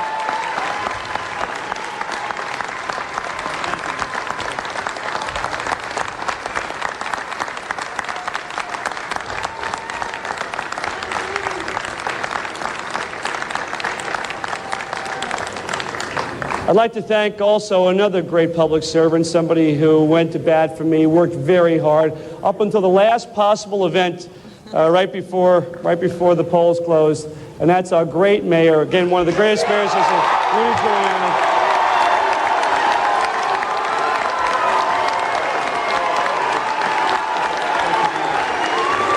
Thank you.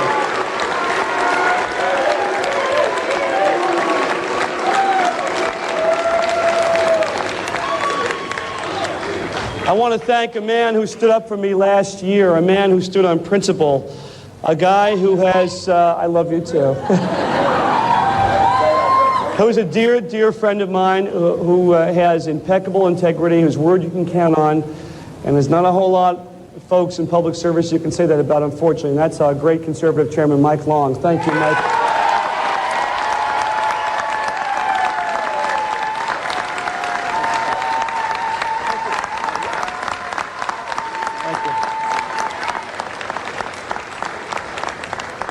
And I want to thank our Republican Chairman, Bill Powers, for working so hard. Thank you, Bill. Thank you.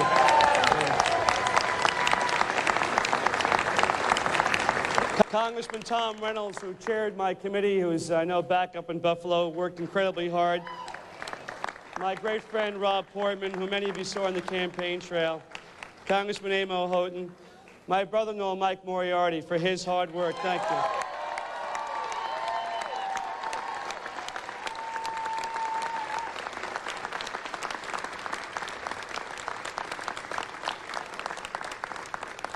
And finally, the person who was my strongest supporter, my friend, the person who probably should have been the candidate for Senate this time around.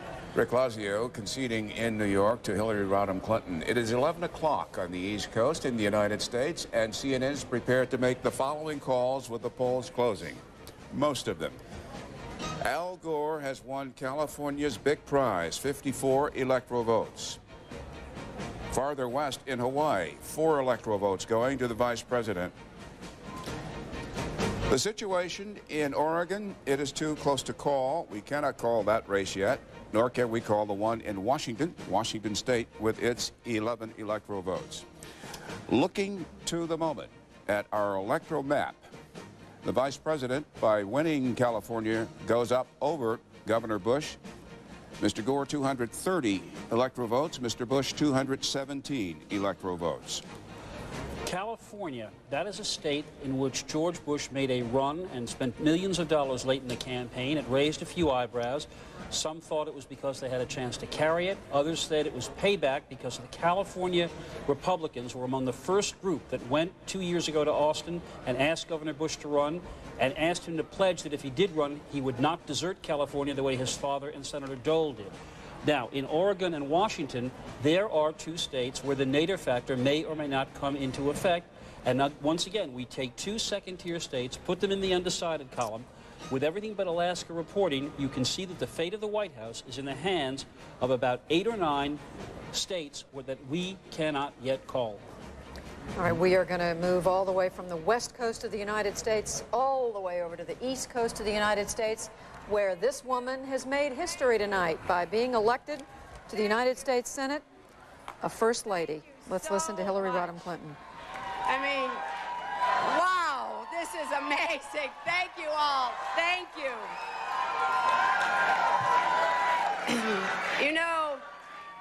You know, we started this great effort on a sunny July morning in Pinder's Corner on Pat and Liz Moynihan's beautiful farm. And 62 counties, 16 months, 3 debates, 2 opponents, and 6 black pantsuits later, because of you, here we are.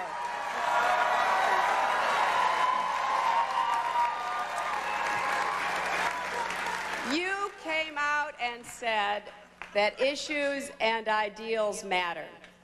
Jobs matter, downstate and upstate. Health care matters, education matters, the environment matters, Social Security matters, a woman's right to choose matters.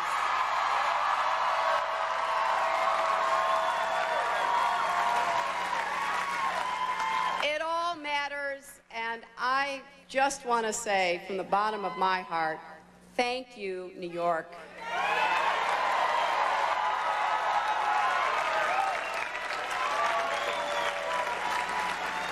Thank you for opening up your minds and your hearts, for seeing the possibility of what we could do together for our children and for our future here in this state and in our nation.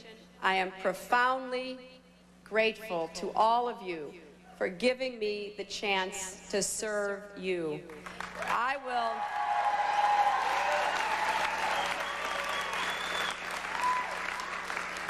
I will do everything I can to be worthy of your faith and trust and to honor the powerful example of Senator Daniel Patrick Moynihan.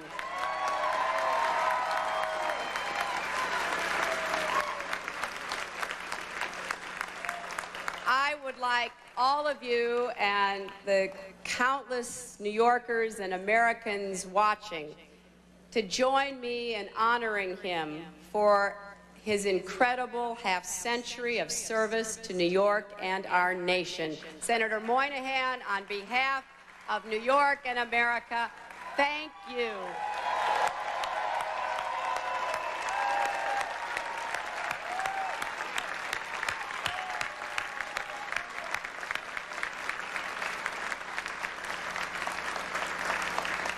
And I thank Chuck Schumer for his generous support and friendship. He has been and will be a great champion for the people of New York, and I very much look forward to fighting by his side in the United States Senate. I want to thank both of my opponents, Mayor Giuliani and Congressman Lazio. Congressman Lazio and I just spoke. I congratulate him on a hard-fought race, and I thank him for his service to the people of New York and Long Island, and I wish him, Pat, and their two beautiful daughters well.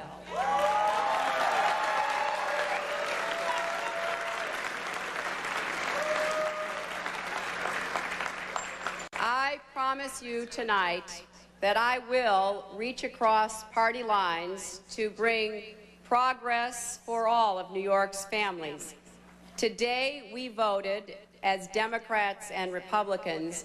Tomorrow we begin again as New Yorkers.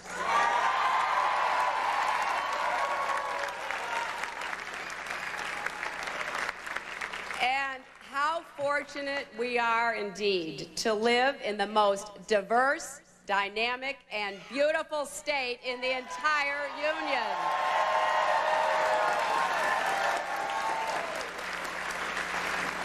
You know, from the South Bronx to the Southern Tier, from Brooklyn to Buffalo, from Montauk to Messina, from the world's tallest skyscrapers to breathtaking mountain ranges, I've met people whose faces and stories I will never forget.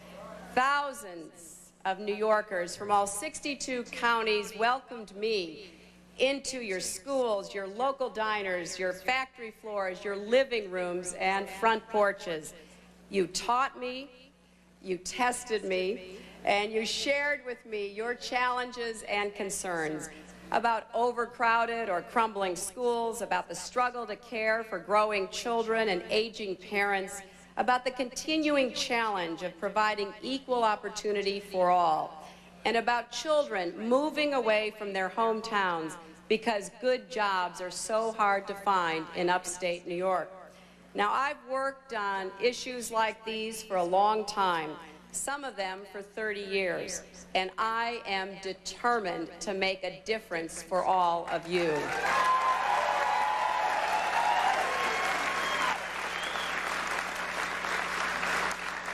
You see, I believe our nation owes every responsible citizen and every responsible family the tools that they need to make the most of their own lives. That's the basic bargain I'll do my best to honor in the United States Senate.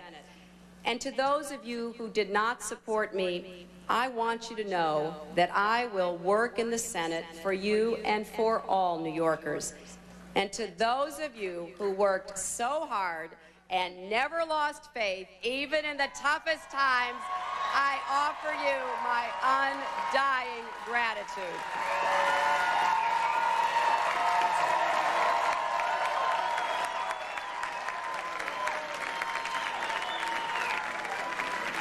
I will work my heart out for you for the next 6 years, and I wouldn't be here if it weren't for the steady support of so many people.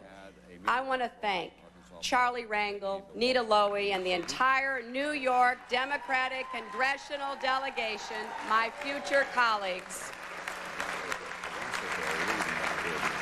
I'm very grateful for the support of our Democratic statewide elected officials and my good friends Carl McCall and Elliot Spitzer.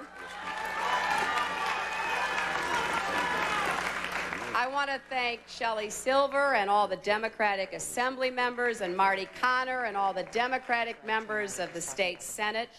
I want to thank all of my upstate friends who couldn't be here tonight, including Tony Masiello, Bill Johnson, Jerry Jennings, Mike Breslin, Mark Thomas, all the county chairs and other elected officials. And thank you to all of my downstate friends, Andy Spano and the county chairs and all the elected officials, and particularly my friends right here in New York City, the citywide officials, the borough presidents, the city council members, and two great friends, former mayors Ed Koch and David Dinkins.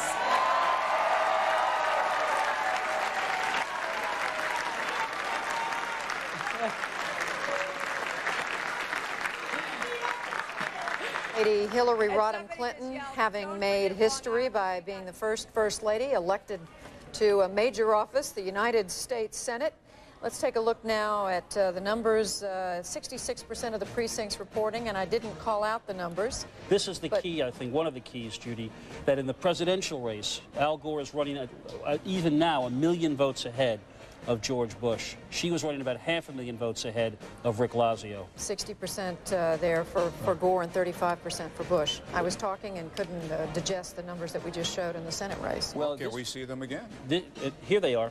This is the numbers. Gore-Bush race where he's running at least 1 million votes ahead with 2/3 of the precincts in, and Hillary has about a margin of 500,000 so far. This should remind a lot of people of the last out-of-stater who came to New York and won, Robert Kennedy in 1964, who won by 750,000 votes, while Lyndon Johnson was beating Barry Goldwater by more than 2.5 million votes. These are two races, then and now, where coattails may have helped. All right, there are the Senate numbers again with 68% of the precincts reporting Hillary Clinton, 56% of the vote to Lazio's 44. As Jeff said, it's about a 500,000 vote margin for the First Lady. Yeah, which suggests that not only did she choose a good state to run in, because New York has 2 million more Democrats registered than Republicans, but she chose a good year to run. In a presidential year, where a candidate like Al Gore can pile up a big majority, she does have coattails to ride. If this weren't a presidential year, she might have had a much tougher time winning New York. But that's a pretty significant margin. I mean, who knows whether it will hold. But this is 2/3 of the precincts reporting, and she's got a 12 percentage point margin. Money, money, money. More than $21 million spent. That's right. Yes, but barely, that's about 1/3 as much as was spent by one candidate in New Jersey. Often New Jersey is said to have an inferiority complex. When it comes to spending money in a U.S. Senate race, boy, New Jersey can hold its head up high and say to New York, you guys are minor leaguers compared to what we did. That's John Corzine. John Corzine, because New Jersey has two of the most expensive media markets in the country. To run in New Jersey, you have to advertise in New York and you have to advertise in Philadelphia. Those are expensive markets, and John Corzine spent about $60 million, more than any candidate in history, to win that Senate seat. We should repeat a news item that we reported several hours ago. Libby Pataki, wife of the governor, went on radio earlier today. Let me interrupt you, Jeff. Sorry? CNN is going to make a call in the Southwest, an important call, Colorado has been won by Governor Bush. Governor Bush taking Colorado's 8 electoral votes. Please continue. So let's see, the total then is 225 George W. Bush to 231. Who said this wasn't going to be a close night, a close election? Yeah, it is a close election. Colorado is a state that switched from Clinton in 1992 to Dole in 1996. So it could have gone either way, and it looks like it stuck with the Republicans as it did with Bob Dole. And those people who were saying a week ago you would be waiting for Wisconsin, waiting for Iowa, waiting for Florida, waiting for Arkansas, Nevada, Washington, Oregon, Arizona. And we have to keep looking, I think, at the Nader numbers. You know, Colorado is not one of the states that Nader was presumed to be a threat in, but those states that are still in yellow, Arizona, Oregon, Washington, Wisconsin. Skip over to Wisconsin. Here's the list. Here's the list. Ralph Nader is a factor, not in every single one of them, but in at least several 4. of them. In At least 4 of Wisconsin, them. Washington, Oregon, Iowa, and Maine for that 1 electoral vote. These are states where Nader may make a difference. So, ladies and gentlemen, welcome to the year 2000, where the presidency of the United States will be decided by states, it's fair to say, many of whom have not had this kind of power in past presidential elections. That's right, because and even Alaska, which hasn't even closed its polls yet. It's the last state that hasn't closed. But which we can fairly well expect to go Republican, since it always goes Republican. Right. And that's, what, 4 electoral votes in Alaska? No, just 3. Just 3. 3. Big state, not many people. One of the leaders of Congress watching all that's happening very, very closely is the man from Mississippi, the Senate Majority Leader, Trent Lott. When we come back, we're going to sit down and talk with him, or he'll sit down and talk with us, and we'll take a look at the balance of power beneath this great, majestic dome, the United States Capitol building, as CNN's live coverage of Election 2000 returns in a moment.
We're watching the presidential race. We're also watching a number of Senate, House, and governor races. Very important. Let's go right to our balance of power man tonight, Wolf Blitzer. Judy, a very close race in Washington state right now. The incumbent senator, the Republican Slade Gorton, and the former Congresswoman Maria Cantwell. Too close to call. That race we're going to be counting votes on to see who wins. Let's take a look at the balance of power in the Senate as of this minute. What we know, there were 35 Republican holdovers, 31 Democratic holdovers. The Republicans so far tonight have won 14 states. The Democrats have won 15 states. That brings the total, the Republican total right now, 49 Republican senators, 46 Democratic senators, 5 still undecided, those undecided being Michigan, Missouri, Nebraska, Montana, and Washington state. Stuart Rothenberg, so far one pickup for the Democrats tonight. Well, a lot of the close contests are still out there, Wolf, but the Democrats have to go 5 for 5, and 4 of them would be takeovers. That's awfully difficult. And our viewers might be wondering about the presidential level in the Senate. As you know, as we noted, Missouri went for Governor Bush at the presidential level, but John Ashcroft is trailing him slightly, and Michigan, of course, has gone for Al Gore. Spencer Abraham is actually drawing a few more votes than George Bush did in that state. All right, we'll be watching those 5 states. For now, back to Bernie on the national desk. And Wolf, right up to Washington, the Senate Majority Leader Trent Lott. Mr. Lott, you're in Jackson, Mississippi. Let's put you in your home state. Trent Lott, you just heard Stu Rothenberg say that tonight the Democrats will have to go up 5 for 5 to snatch control of that senior body from your party. How do you see it going down? Tomorrow morning, will you wake up still in control of the United States Senate? Well, I certainly hope so, Bernie, and it looks like we will be able to hold a majority. Of course, we've got to watch those races, and several of them may still be close, but if they have to sweep basically all of the seats that are left, I'd hope that that's not going to be likely. It's hard to tell right now whether we'll have a net pickup of 1 or a net loss of 2, but I believe that we will still be in the majority, and certainly I hope so. I appreciate the people of Mississippi re-electing me to the Senate, so I hope that we're working with the majority when we get there. You never had any doubt about your re-election, did you? Well, you never take it for granted, and I had not 1 but 4 opponents, and so anytime you've got 4, you got to watch it. Any Senate races giving you a little heartburn or a lot of heartburn at this hour? Well, I'm excited about a couple of them. I'm excited about George Allen, the former governor in Virginia, winning, and former Congressman John Ensign there in Nevada. Of course, I've been, very concerned about the situation in Missouri. It's just such a difficult set of circumstances for people to deal with on both sides of in both parties. Let me interrupt you for a moment. A federal judge ruled that the polls in St. Louis could stay open until 10 their time. They closed about 21 minutes ago. Is that what you're alluding to? Because Kit Bond was he was just furious that the Democrats in St. Louis could pull this off, as he indicated. Yeah. Well, that did seem like an unusual set of circumstances, that they would come in at the last minute and keep polls open longer and only in that one place, but not in the rest of the state. I understood that it had gone first that they were going to be opened and they couldn't be opened, but it just tells you a little bit of something about what's been happening in Missouri. John Ashcroft, John is a great guy, and I hope he wins. He's been a good senator, and he also is a part of our Singing Senators Quartet. We need him. Senator, let me interrupt you for a moment. CNN is declaring another race in Nevada. Governor Bush wins 4 more electoral votes. He picks up Nevada's 4 electoral votes.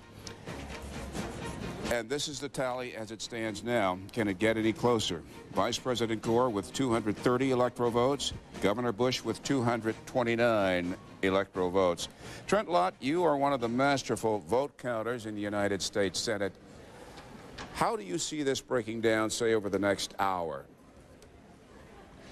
Well, looking at the maps that are still, I guess, yellow on your national map, the ones that haven't been clearly decided, I have the impression Arkansas will go for Bush. I still believe Florida will go for Bush. I'm hoping and thinking maybe Iowa will go for Bush. Plus, I believe you still have a couple other states out west, maybe Oregon, that might go for Bush. So it looks like it's still going to be very close. And I'm used to counting votes in the House of Representatives and in the Senate, but I haven't counted them in electoral colleges. What do you make of Wisconsin? Arizona? Well, What did you call there? We've not called it. We've not called.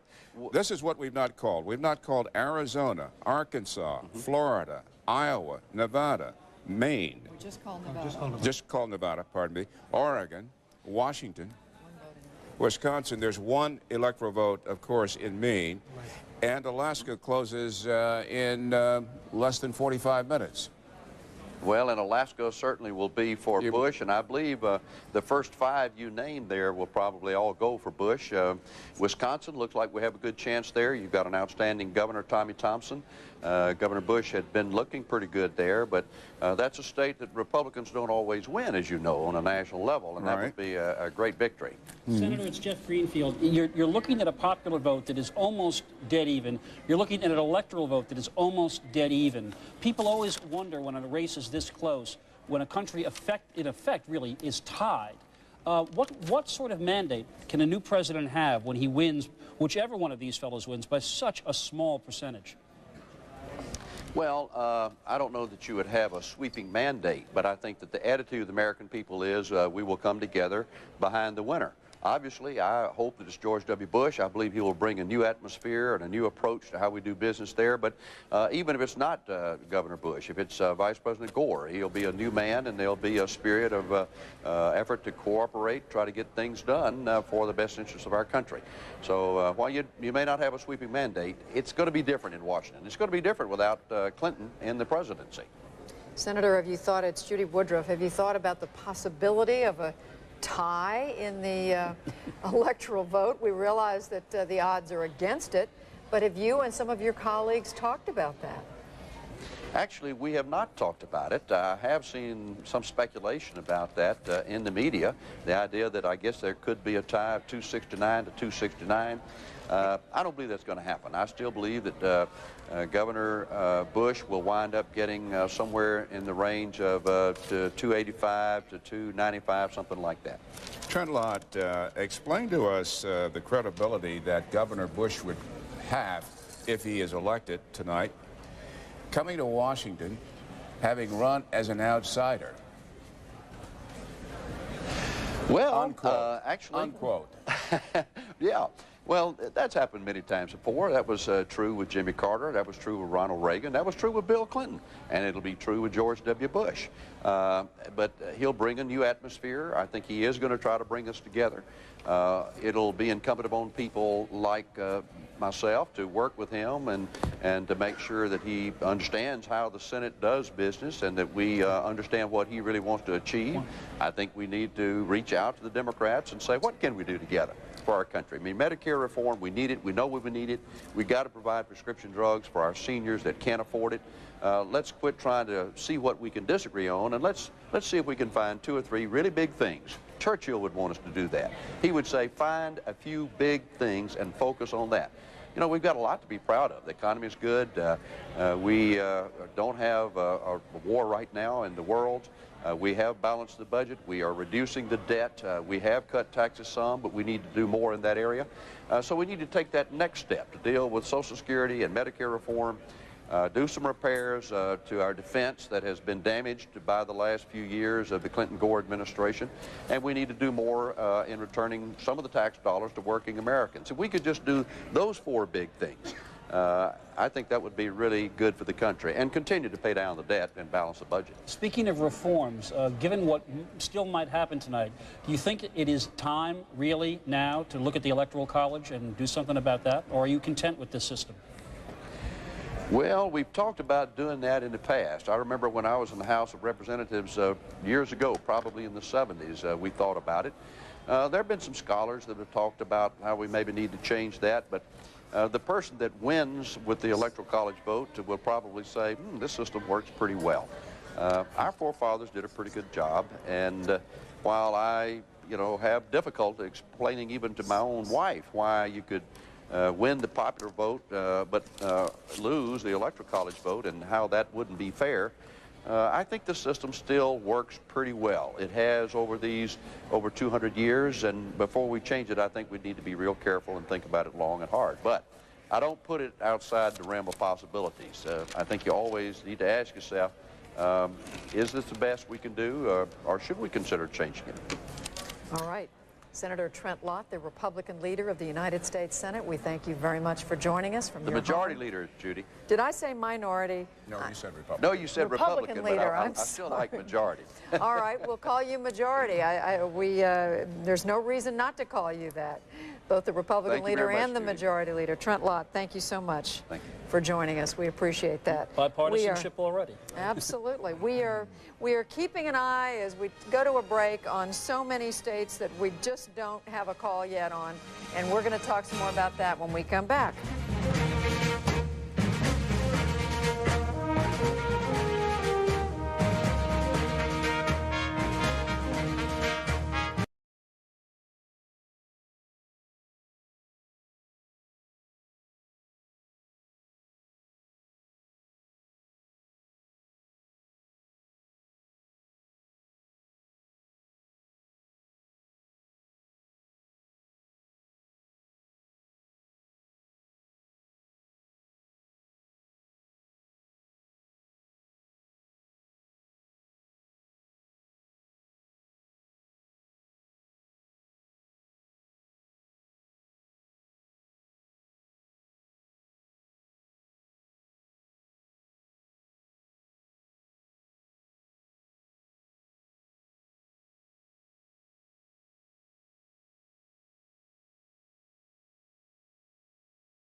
Just after 11:30 on the East Coast, the polls have closed in every state but one, and that is Alaska. We want to show you some important states that we are not able to call yet.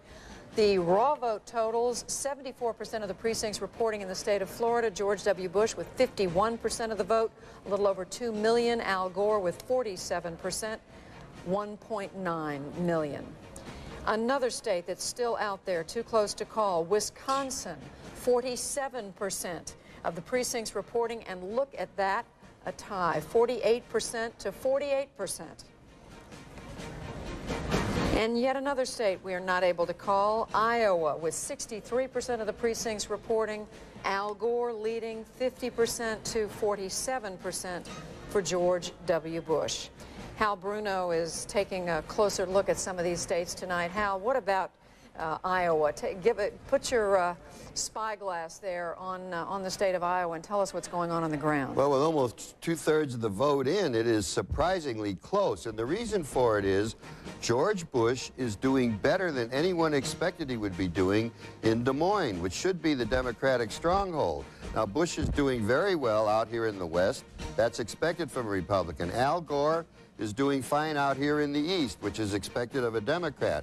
And Al Gore is doing okay in the central part, but George Bush is doing better than expected. And that's what's making Iowa so close. Now, you go out to the state of Washington, and you get the reverse type of thing happening. In Washington, Al Gore is doing very well, not only in the Seattle area, where you expect him to, but George Bush is not doing as strong as he should in the East, which is like the Midwest in terms of the lifestyle and agriculture and so on. That should be strong Republican territory. Bush is winning it, but not as much as he should.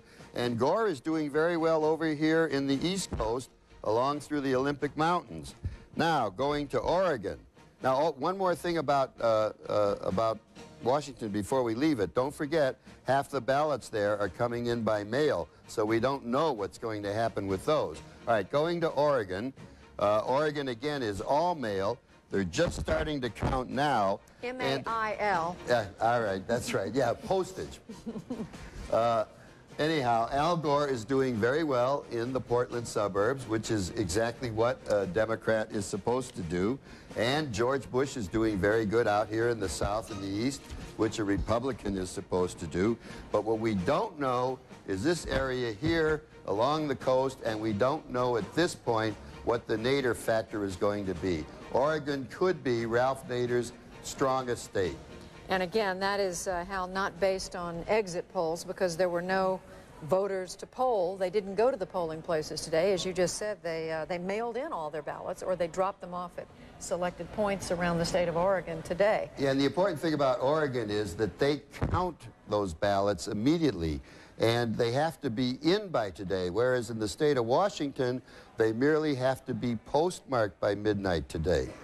And how long could it be, Hal, before we know the results, the final result from the state of Washington? Well, that's our nightmare scenario that we've discussed. It could be days. There was one election there where somebody won a congressional seat, went to Washington. They had to call him back 3 or 4 days later to tell him he had lost. Al Bruto, thank you. Wow. In Washington, Mary Madeline, Mike McCurry. It's 11:35 Eastern Time, and it occurs to me that we began this broadcast at 5 p.m. Eastern Time saying turn out, turn out, turn out. Mike? You know, usually by this time on election night, I've been crying in my beer somewhere because the Democrats have lost, but this really is a cliffhanger. I'll tell you one thing. All the speculation about Ralph Nader and his impact is coming home to roost now. If it comes down to Wisconsin, Washington, Oregon, those states that probably should be safely in Al Gore's column, if they are not, a large part of the reason may be because people have voted for Ralph Nader, and in my editorial comment, thrown their vote away, in a sense.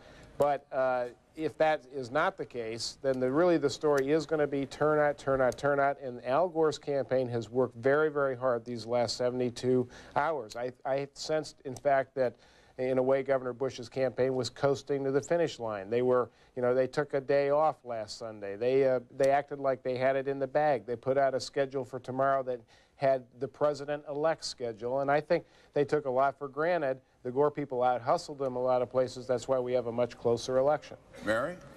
Well, of course, the Bush campaign took nothing for granted, and the schedule they put out tomorrow was a boost to the staff. Look, anyone who questions the hustle of the Bush campaign, or in particular the strategy of spreading their resources over so many Democratic states, which had been questioned, can now consider the genius of Karl Rove. If it wasn't for our picking up the Republicans and Bush picking up so many of these Democratic states, he would not be ahead right now. But still suggesting that, and they've been confident all night long, that Florida was going to remain in their column. So this was from the beginning a very long marathon effort, as Governor Bush said, and it was the most superior ground game ever envisioned and executed on in the Republican Party. And you know, let me say something about Nader. This is what the Republicans said about Ross Perot when he kicked our hiney all over the place. Nader exists as a weakness of the Gore candidacy, as a segment, a very deep segment of the Democratic Party that hasn't been addressed in the Clinton administration. And ironically, Gore moved to the left to try to meet the demands of that segment, but turned off, it looks like, some independent voters. No, that's not true. Nader exists as a figment of someone's imagination that somehow or another there was not a difference between Gore and Bush. There were very serious differences about how either of these candidates would populate a federal government, the kinds of policies they would pursue, and if anything, we didn't spend enough time talking about the substantive differences between these candidates, which would, I think, it made a big, big difference in the way some of those Nader voters reacted with their votes today. You know, you can't... The candidates talked endlessly, ceaselessly, every day about their differences, and Bush made it very clear, and this is one of his winning arguments, that Gore was for expanding government. He made that argument, and it pushed him ahead through the debates and after the debates, and Gore made his argument every day that we want to have, they used to say, a chicken in every pot. We want to have a program for every person. So the distinctions were clear. I don't know what Mike's talking about. Well, the distinctions weren't clear to those Nader voters that I think may have helped elect George Bush, if that's the way it comes out at the end of the day. And hopefully that ground war that's still underway out west will make a difference for the vice president. Well, on that ground war, tactically, obviously, both you people are biting your fingernails, along with people in the campaigns in Austin and Nashville. What do you say has to happen for each of your men to win? Mary? Well, since I got a manicure today, I haven't been biting my fingernails. They got to get more votes. They have to look. You know what I love about this is, this is the oldest fashioned thing in politics. All this fancy media, record-breaking expenditures on paid media. It gets down to what we used to do 25, 30 years ago. Call up people and say, did you vote yet? Oh, I'm coming by to pick you up. You will vote. It's good old-fashioned politics, and it says to people out there, your vote counts. Every vote counts. I think this is very, very healthy for the electorate. It really could help diminish the cynicism about the political process. Mike? And I hope it really does demonstrate maybe at the end of the day that turnout has gone up somewhat too. I agree with Mary that this is going to be an election that reminds everyone of how important that constitutional responsibility of voting is all about. Mary, just a quick question. As I hear you talking about Ralph Nader, you know, so often we heard George W. Bush and the people around him say that Al Gore was the epitome of big spending, liberal, and so forth. And yet, is there some contradiction when Ralph Nader is there to the left of Al Gore? Well, I guess it points out what we Republicans have often said about the Democratic Party. You can never get too big. And I'm really predicting whatever happens with Al Gore, Nader's presence, and particularly if it's clear that he's made an impact on this election, will nudge the party even further left. This promises to be as exciting a post-campaign debate as the whole campaign was. Well, on that point, Nader said a short while ago, Larry King interviewed him earlier, shortly past 10 o'clock this week, we become a viable watchdog party.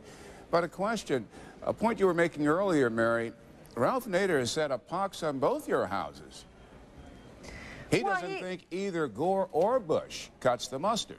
Well, that was, I believe, a cynical strategy of his. Clearly, there were huge differences, and in the end, he was saying, he sort of got in cahoots with Gephardt and the other Democratic leaders to say, vote for Democratic congressmen and senators. He knows there's a huge difference between them, but he was appealing to that kind of Ventura, that maverick, that independent voter who really does have a cynical view about politics in general. Very cynical on behalf of Ralph Nader, but he knows there's a huge difference. I would just remind everyone who voted for Ralph Nader, if over the next 4 years they have to watch George Bush appoint people to the Supreme Court and to all of the sub-cabinet positions, all of those positions in OSHA and EPA and regulatory agencies that really count in our system of government. They watch how those positions are filled versus how Al Gore would have filled them, then they'll know how they spent their vote this election night. You know, I think a lot of people voted for Bush because of what he is going to bring into government. Those people that he brought with him on the campaign trail, notably Colin Powell, who will be a typical kind of appointee in a Bush administration. All right, Mary Madeline, Mike McCurry. We've seen you several times. We're going to see you several times more before this night is over. It is, what, 18 minutes before the bewitching hour of midnight Eastern Time, and we're still counting. There are still 7 states, and Jeff Greenfield has his hand in front of my face, so he wants to say something. Jeff. Oh, I'm sorry to be so impolite, but you know, I just want to point out something a little ahead of time, thanks to our staff. If Al Gore picks up Iowa and the one electoral vote out in Maine and Florida, which I was about to say that we are giving Al Gore. Okay, then I will formally announce. CNN announces as we described earlier, Maine is one of the 2 states that can split its electoral vote by congressional district. We're now prepared to say that Al Gore has all 4 of Maine's electoral votes. So as you can see, the total there is 231 Is this total Gore. correct? This Should is it be the 232? or should it be 232? It was 231. All right, 232 now. Okay, now, so here's the point. Stand corrected. I'm told that the 231 is correct. Okay. And just at 229, Texas Governor Bush. And Jeff, keep talking. If Al Gore wins Iowa, and Al Gore wins Florida, and George Bush wins Arkansas and Alaska, we have an electoral tie. 269, 269, no one with an electoral majority, and either they find an elector to defect or it goes to the House of Representatives. There were more than 70 mathematical possibilities that could happen, I was told, and we may be facing one of them. Right. And a couple of people have asked me, can George Bush still win without Florida? And the answer is yes, he can. He's at 229 electoral votes right now, and there are still 54, I think without Maine, 53 electoral votes out. He needs 41 more to get 270. So he could win without carrying Florida, but he'd have to carry just about all of the rest of those states, 41 out of the 53 electoral votes in the remaining states, to do it. This depends on a split that is mathematically tricky, because Oregon and Washington, I believe, have to also fall into Bush's column. But we are looking at a race that is so close, so late, that all of the pre-election predictions in this sense were accurate, which is to say it is unpredictable. That's right. Fascinating stuff. Fascinating stuff. And if it is a tie, boy, are we going to have a good time talking about that. There'll be a hunt for electors. Each side will be looking for electors because look, you know, in December, the electors meet in their respective state capitals to vote.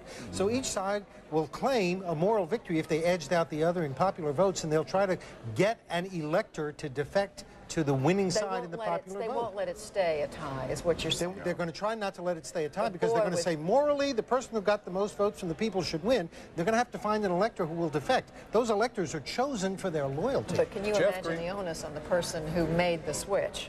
Well, Jeff, how did the electors in your novel turn out? Well, my novel wasn't quite as outrageous as what might happen with a tie. All I did was kill off the president-elect in a photo opportunity. But the fact of the matter is, the basis of all of this argument is that while states can try to punish electors who defect, fines and stuff, the Congress so far, when an elector has been faithless, has in fact said, no, we're going to count the vote. Now, it's never mattered. But there is some precedent to say if there's one of these electors, let's say Bush wins the popular vote, and one of these Gore electors says, you know, it's a tie, I think I should go with the popular vote winner, he can be ostracized, he'll probably never get a Democratic Party job, but they can't stop him from casting the vote. And it is a Congress in January that decides whether the vote is valid, and so far it looks like it'll be a Republican Congress. I'm looking, speaking of a potential tie, I'm looking at the Republican pollster Alex Gage working with Fred Steeper, who predicted just this scenario about a week and a half ago, and he figured it out, and it is coming to fruition almost exactly as he predicted. Of course, there's still 6 or 7 states out. Including Florida. Including Florida, which is a big one. And he had given that to Al Gore, and he still had a tie. That's how it works out. And that if Bush takes Florida, not only will there be a lot of exit poll and people who may have a new job, but it won't happen. Oh, boy. Let me interrupt our conversation. Arizona now, CNN declares, goes to Governor Bush. Arizona's 8 electoral votes in the governor's column. And that is a significant win because Arizona had voted Republican in every election from 1948 for since Harry Truman. It voted for Harry Truman, then it voted Republican in every election after that until it voted for Bill Clinton in 1996. And now it's gone back into the Republican column. Home of John McCain. He represents that state in the United States Senate. And the primary there, no surprise, John McCain beat George Bush by almost 25 points. Yeah, actually what happened in Arizona is interesting because they have a lot of seniors who have retired and live in Arizona. It appears from our exit polling that they voted heavily for George Bush and they put him over. What carried the state for Bill Clinton in 1996 was a heavy vote among Hispanic Americans who voted very heavily Democratic. So you had a Hispanic Democratic vote and a senior vote that was heavily Republican. It appears that the seniors have won it this time. But what will be interesting to find out is why it took so long to fall into the Bush column. It'll be interesting to look at those numbers. We do have the senior vote in Arizona. Let's take a look at what our exit poll showed among voters over 65 in Arizona. They were the key to the Bush victory. 57% of them voted for Bush, 40% for Gore. Now remember that the Social Security issue, the Medicare issue, the prescription drugs issue was supposed to pay off handsomely for Al Gore among seniors. Certainly didn't work that way in Arizona because the seniors in Arizona voted very strongly for George Bush and delivered that state to him. So don't take the senior vote for granted. Even for the Democrats this year, Social Security issue didn't work the way a lot of people predicted. All right, we're going to take a break. When we come back, we're going to hear from, or talk with, I should say, the Republican Speaker of the House of Representatives, Dennis Hastert. We'll be back in a moment.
The United States of America still does not have a new president at this late hour. Back and forth, nip and tuck.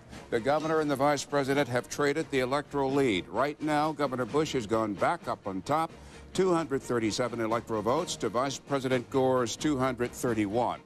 This is the electoral map as it stands. This is the raw vote, with 66% of precincts reporting. You can see that Governor Bush has 49% of the vote, or roughly 34.2 million votes, to Vice President Gore's 48%, or 33.7 million votes. Running as the closest since Humphrey and Nixon in 1968, Bernie. That's right, and if that was 66% of the vote, that was about 68 million votes. So it looks like we're going to have a little over 100 million voters casting ballots. It's a little higher than usual, but not spectacularly high. Wolf Blitzer. Race is underway in the House. What's the latest? We're taking a close look at the House races. There's one net pickup we can report right now in Long Island. Felix Grucci, the Republican, beating Regina Seltzer. This was the seat that Michael Forbes lost in the Democratic primary. He's the former Republican who turned Democratic. Let's take a look at what we can report on the balance of power in the House of Representatives right now. Very, very close so far. If you take a look at all the numbers, they're still undecided, and there's still only about 3/4 of the seats have been determined right now. So far, we can say the Republicans have a net gain of 2 seats. We're still waiting, Stuart Rothenberg, for some seats out of the West Coast, though. Not just the West Coast, Wolf. We've got 2 squeakers in Jersey, 1 in West Virginia, 1 in Scranton, 1 in Albuquerque, New Mexico, where Heather Wilson is in trouble. All across the country, we've got a lot of close ones. We're going to be watching all of those races right now. Back to the national desk. All right, Wolf Blitzer, Stu Rothenberg, joining us from Aurora, Illinois, his hometown, the Speaker of the U.S. House of Representatives, Dennis Hastert. Mr. Speaker, thank you for being with us. As you hear this analysis from Stu and Wolf, what's your reaction? Republicans 2 up net at this point, but we're still waiting for some important races to come in. Well, we're cautiously optimistic. We have been able to defend our seats in Kentucky and North Carolina that we thought that we may have a challenge.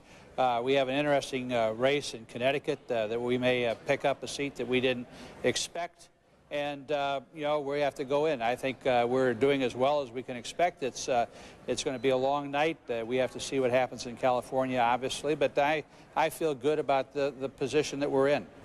When do you think you'll have a sense of what the new House is going to look like? Well, it might be early tomorrow morning before we really know what the how early or how late, I should say. I wish I know. I guess we're all looking at that crystal ball. Yeah. It probably won't be much before we determine who the new president's going to be. Well, speaking of that, we're looking at a very close race. Are you surprised, Mr. Speaker, that we're looking at a race with, what, 49% to 48% of the popular vote and just a few, what is it, 231 Gore to 237 Bush in the electoral vote at this point? Well, we just figured that this was going to be a tough race. We knew it was going to be close. We figured it was going to be close in the House. It was going to be close in the Senate. It was going to be close in the presidency.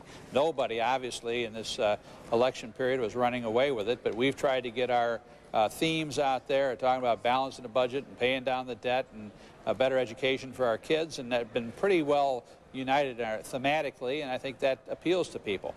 No matter what happens from here on out, it's clear that this country is divided in a big way in terms of its view, not only of the man it wants to lead the country for the next 4 years, but in terms of philosophy.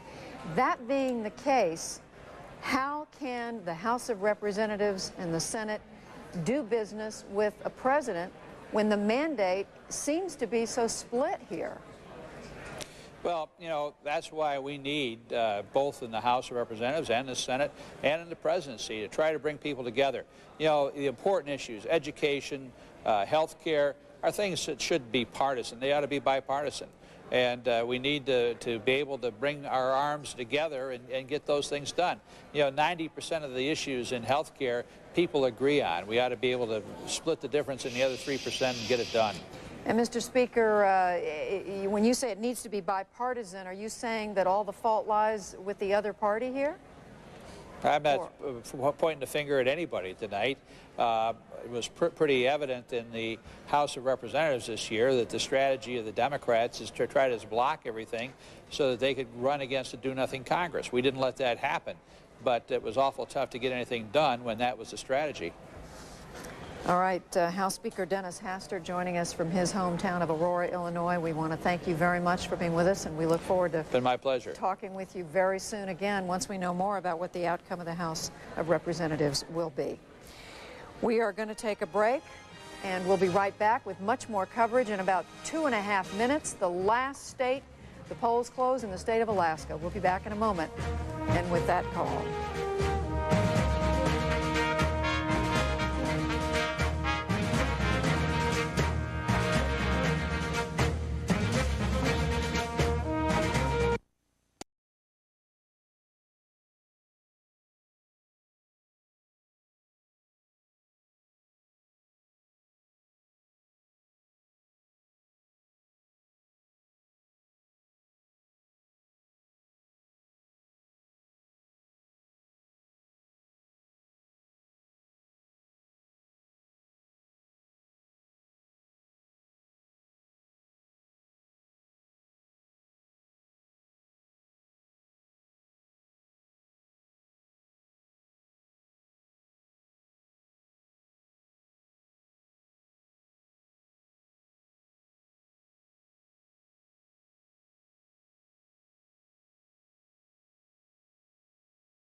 From CNN Center in Atlanta, coverage of Election 2000 continues.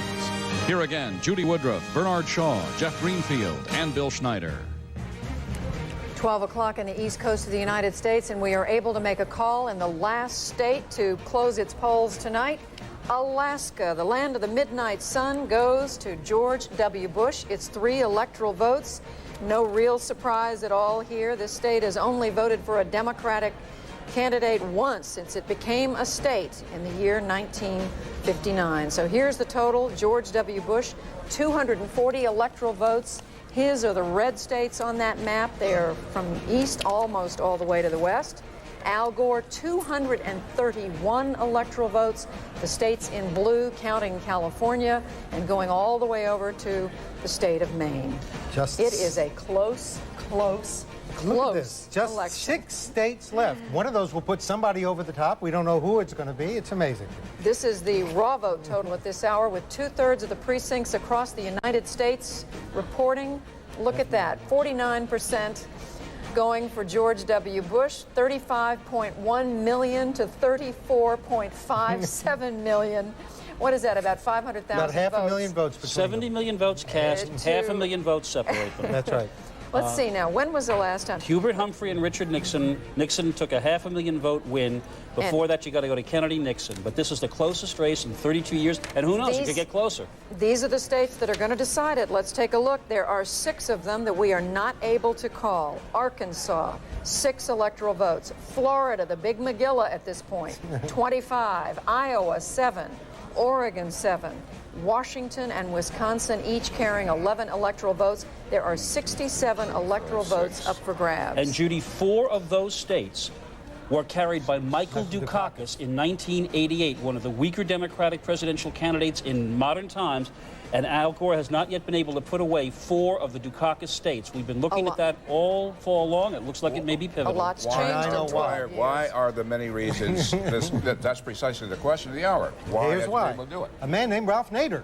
Ralph Nader is doing very well in Oregon. Well, not very well, but he's doing enough votes. Those states are so close between Gore and Bush that the Nader vote, which isn't particularly high, has the balance of power between the two. I wonder if are we able to look at the raw vote totals in some of these states showing the Nader factor? I'm asking our folks who have control over the graphics that we're looking at. Are we able to see, for example, in Washington, in Wisconsin, what kind of Nader numbers are there? In time, Judy, in time. But it does indicate, remember, in good time, I'm told that will happen. Remember, we did point to the Nader factor as one of the 7 keys to the presidency, and it looks like we're coming down to the fact that question, the answer to the question of how big the Nader factor was in some of these states, may determine who the next president of the United States is. He doesn't look like he's going to get his $7 million, but he may affect the outcome of this entire election. Let's discuss for a moment why there is a Nader factor. That's right. And we think we have some evidence to this point from the state of Oregon, where Nader's getting 4%. But we asked the Nader voters, how would they have voted in a choice between Gore and Bush? 61% of the Oregon Nader voters said they would have voted for Al Gore, only 10% for George Bush, and a quarter of them say they wouldn't have voted for at all. That is why the Gore people worried about Ralph Nader. By 6-1, his votes would have come from Al Gore, not George Bush. Right now, Oregon, the votes between Gore and Bush are nose to nose. They're very, very close. The Nader voters would have made the difference for Al Gore, and he would have carried Oregon most likely if Ralph Nader hadn't been on the ballot. And his argument during his campaign was that there's no difference per se between the Democrats and Republicans. They're dominated by lobbyists and big corporations, and they're not to be trusted. That's right. If you vote for a third-party candidate like Ralph Nader, you honestly have to believe that it doesn't make any difference which candidate wins, Gore or Bush, that they're no different on the issues that are important to you. And the Gore people trotted out a whole lot of reputable liberals like Robert Redford and Al Franken and Gloria Steinem to say, yes, it makes a tremendous difference, abortion issues, Supreme Court, but apparently there are enough Nader voters remaining who simply agreed with Ralph Nader. It really doesn't make a difference. And that vote swapping that we talked about a little bit earlier going on the internet across the country, websites where you could go into the website and arrange, presumably, to trade your vote. Yes. If you were in a state where voting for Ralph Nader could hurt Al Gore and you didn't want to do that, We are now able to say the state of Arkansas is in George W. Bush's corner. The home state of President Bill Clinton and its 6 electoral votes fall to George W. Bush, giving the Texas governor an electoral vote total of 246, putting him only 24 votes away from becoming the next president of the United States. And Florida has 25. And Florida, with the state of Florida, if it went to George Bush, he'd be the winner. Or some combination of these other states that we're looking at. So, Washington, Wisconsin, Oregon and Iowa. And let's look at that list again. We were just able to take Arkansas off. We are left with Washington and Wisconsin, 11 each, Oregon 7, Iowa 7, Florida 25. Don't tell me this isn't exciting. Notice, though, that one of the ways George Bush is inching closer to what he needs is by winning the home states of Bill Clinton and Al Gore. Well, let's talk about which states on this list George W. Bush is most likely to pick up. We know he's still very much in the running. He's in the running in all of these states. Washington is a state that Al Gore was given a better shot at going in. And I think the raw vote numbers we showed a little while ago showed that holding up. Yeah, Washington has voted Democratic actually in the last 3 elections, like Oregon, including Michael Dukakis, but of course we mentioned the Nader factor. You know, Sam Rayburn used to talk about the 49 states in the Soviet of Washington because it was considered a very left-wing state. It had a lot of union voters, and if the unions are needed anywhere for Al Gore, they are needed. They were needed. The polls are closed in the state of Washington. If you are just joining CNN's live coverage of Election 2000 in the United States, wherever you're watching from in the world, if you're trying to figure out what is this, these 5 states with the total 61 at the bottom, those are the only number of electoral votes still outstanding, still at stake. It is very tight between Governor Bush of Texas. He has 246 electoral votes. Vice President Gore has 231. So this is the 61. Close. And if Jeb Bush had delivered the state of Florida to his brother, he would be president now. Well, he may yet do that. It's still outstanding. He may. Still much to talk about tonight. Let's go to our 2 reporters who've been spending the most time with the Gore and Bush campaigns over the last year or so. John King in Nashville, Tennessee, Candy Crowley in Austin, Texas. John, as you and the people around Vice President Gore listen to this talk about these states where Ralph Nader's a factor, what are they saying? Well, certainly they believe Ralph Nader has been a factor, Judy. They do believe they will win Washington and Oregon. But as the vice president watches the results in his hotel room right now, we're told he keeps getting updates from campaign chairman Bill Daley. This mathematical fact, unless he wins the state of Florida, if our projections hold up, he cannot win the White House. As we just gave Arkansas to Governor Bush, Al Gore can now not get to 270 unless he wins the state of Florida. Now, we're told, he's being told by Chairman Daley and others that they believe Florida can turn around. Governor Bush still leads right now. They're saying the remaining precincts out are in largely Democratic precincts, but that could be wishful thinking there on the Gore campaign's part, but they must now pull out Florida. Let me give you a quick example of the roller coaster emotions here. Joe Andrew is the national chairman of the Democratic Party. He came out here a short time ago and said he was confident of a Gore victory, confident they would win Florida. Ed Rendell, though, the former Philadelphia mayor and the general chairman of the Democratic Party, already pointing fingers at the Gore campaign. He says they should not have pulled their advertising money out of Ohio, and he says they should have made greater use of President Clinton on the campaign trail, especially in Arkansas, the state we just gave to Governor Bush. Ed Rendell saying they only let the president go there one day. They should have sent him down there for 3 days or perhaps an entire week. Back to you. You do get the sense the recriminations are already beginning, even though we don't know the outcome yet. This is going to be a very painful night for the person who loses. We are calling the state of Washington for Al Gore, and it's 11 electoral votes.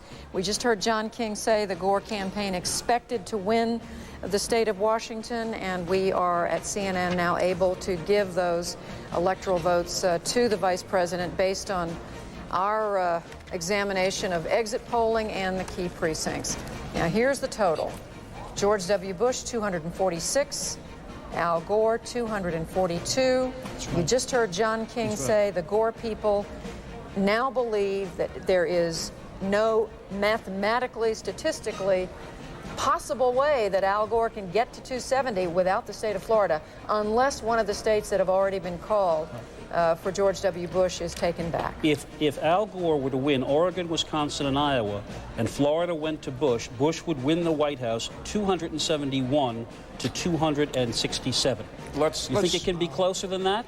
Why don't we go to Hal Bruno and find out? Take us into the voting. In Florida. In Florida. In Florida, especially in Florida. Well, we can go to Hal. Just to talk about We're coming to you now, Hal. Okay. Take us into the voting and tell us what is going on in this Sunshine State. Well, what's going on in the Sunshine State is the closest election anybody has ever seen.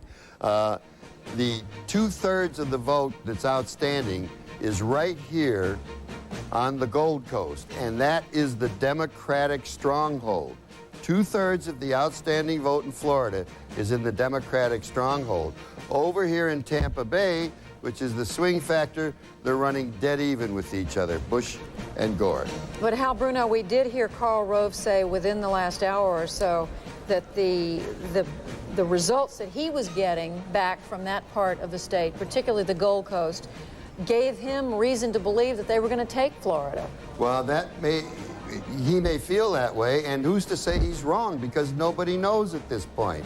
But that was an hour ago, Judy, and the way the count is going there, it's so close that it literally is changing every few minutes. So, Hal, you're saying that 2/3 of the outstanding vote in the Democrat stronghold stretches from South Miami, Miami-Dade County. From North Miami up to Fort Lauderdale, up to West Palm Beach. And Broward County is about 15% of what's outstanding, just Broward County alone, and that is the stronghold within the stronghold. And Hal, you're saying simply that those votes have not been counted yet. That's right.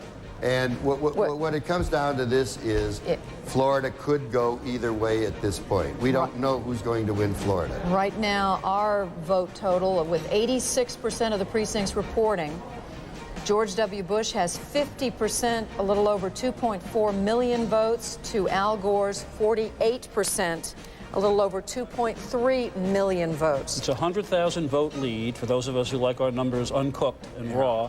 And I think Hal Bruno could, he said it perfectly. We don't know how this number turns out because you know where those votes are that have yet to be counted. And Hal, what about Florida? Wisconsin still has 11 electoral votes, and we're not able to call that yet. Yeah, Wisconsin also has gotten much closer. And Nader seems to be dropping off a bit in Wisconsin. Al Gore is doing better now in Madison. And Nader, let me show you on my little machine here. In this area, Madison, which is where the Democrats have to build up their strength, Ralph Nader at one point was pulling about 6-7% of the vote. Now he's only pulling about 3 or 4%. And so that's helping Gore. He's doing much better there. But here's the surprise. Up here in the Northwest, which normally is Democratic territory, up there, George Bush is doing better than anyone ever expected he would do. And the result of that is Wisconsin right now is just simply dead even, too close to call. When you say Nader is falling off, Hal, what do you mean by that? Well, at one point, Judy, he had been running about 6% in Wisconsin. And the last we saw, just a few minutes ago, he was down under 4%, closer to 3%. And that has to help Al Gore. Hal, you are a political walking factotum, formerly ABC News political director, former Newsweek national correspondent covering politics. We're both from Chicago, both from Illinois. Your thoughts, what's going through your mind right now? Well, Bernie, you mentioned Chicago, where we're both from, where we learned to be reporters. And you got to go back to 1960, when the vote was very slow coming in from the west side of Chicago. And it made the difference, and Kennedy won it. No such thing is occurring today. Same thing, though, happened in 1968, where the vote was slow coming not only from Chicago, but also from parts of Missouri. And again, there's nothing like that happening today in those places. I think the vote coming in slow today is simply because it's such a complicated thing. I don't think there's anything going on. Well, we should also mention, Hal, that as we were in Florida, and we should give credit where credit is due. Mary Madeline, hours ago, when the networks had called this for Gore, pointed out that there was a huge absentee ballot vote total coming out of Florida. It now looks like we may have to go to the absentee ballots to find out who is going to win Florida and quite possibly who's going to win the White House. Yeah, Jeff, you're right, because the question Bernie asked, going back to those previous elections, absentee voting wasn't the thing that it is today. Today, absentee voting is very important, especially in a state like Florida. And the bad news for the Gore people is when it comes to absentee voting, Republicans generally do better. That's been the pattern. And how long does it take to count those kinds of ballots? We want to know when we're going to know. Okay. Well, we know in Washington it could take a few days. Right. I think in Florida it probably will come a lot faster than that. Well, we want to go to... We're going to Larry King in Washington, who has someone from the Gore campaign, a very particular someone. Larry. Thank you, Bernie. Our panel will resume in a little while. Ann Richards, Howard Baker, and Bob Woodward. But right now, we'll go to Nashville. Mark Fabiani, a very familiar face now on the American scene, the Gore Deputy Campaign Manager for Communications. We have 4 states left. Florida appears to be the key. What do you hear, It Mark? is. You said it all, Larry. Florida is the key. It looks like the candidate who wins Florida will be the next president of the United States. It's going right down to the wire. It's white knuckle time here. You know, all the networks called Florida for Al Gore earlier in the evening, and we think it's going to end up with Al Gore. As you guys just mentioned on your broadcast, 2/3 of the outstanding votes in Florida are from the Democratic strongholds in that state. When those votes start rolling in, Al Gore is going to go ahead. And the prediction that CNN and everyone else made earlier in the evening, Florida for Al Gore, is going to come true, and Al Gore will be the next president. How about the large amount of absentee ballots, which was also discussed and which they also say usually go Republican? I think that's an oversimplification this year. In Florida, a lot of senior citizens vote absentee, and senior citizens in Florida are especially concerned with Governor Bush's plan to privatize Social Security. So we'll hold our own with the absentee ballots this year in Florida, and with the Democratic strongholds yet to be counted in the state, we're very hopeful that by the end of the night, Florida will be where it started the evening with all of your projections, right with Al Gore. Are you angry at anyone over those early projections? How do you feel? How does the candidate feel? Well, it's hard to be angry with people. You wonder what happened. You had every single network, people who have been projecting elections for years and years and years and doing a very good job of it, all unanimously predict Florida for Gore. And I think you guys did so for good reason. The exit polls all showed Gore well ahead by 3 or 4 points. And the fact is that Bush is slightly ahead there now, but only because the Democratic strongholds in the state, Dade County and Broward County, still haven't had their votes counted. And when those votes are counted, Gore will go back ahead, and the networks will be proven to be right belatedly, but right nonetheless, and Al Gore will win Florida. You will still need, though, one of the other 3, will you not? Iowa, Oregon, or Wisconsin? I believe that's correct. One of the other 3. Wisconsin, they're reporting dead even. Oregon, a little too early. And Iowa, dead even. So even though if you win Florida, you still got to win one of the other 3.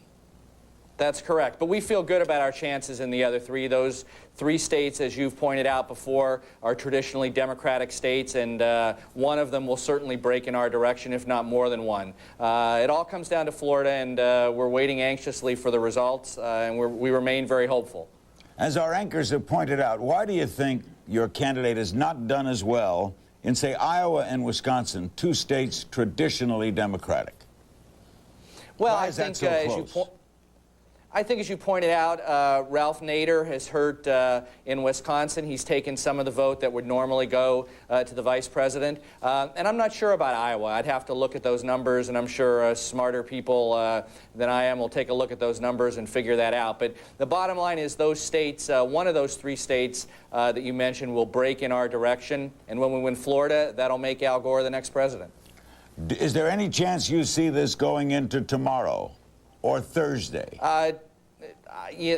That's a very good question, Larry. It certainly could go into tomorrow, especially if there are a lot of absentee ballots in Florida. And I don't think you're going to be able to tell who's going to win this election until you can tell who wins Florida. So it's all in the hands of whoever it is in Florida that's counting all these votes.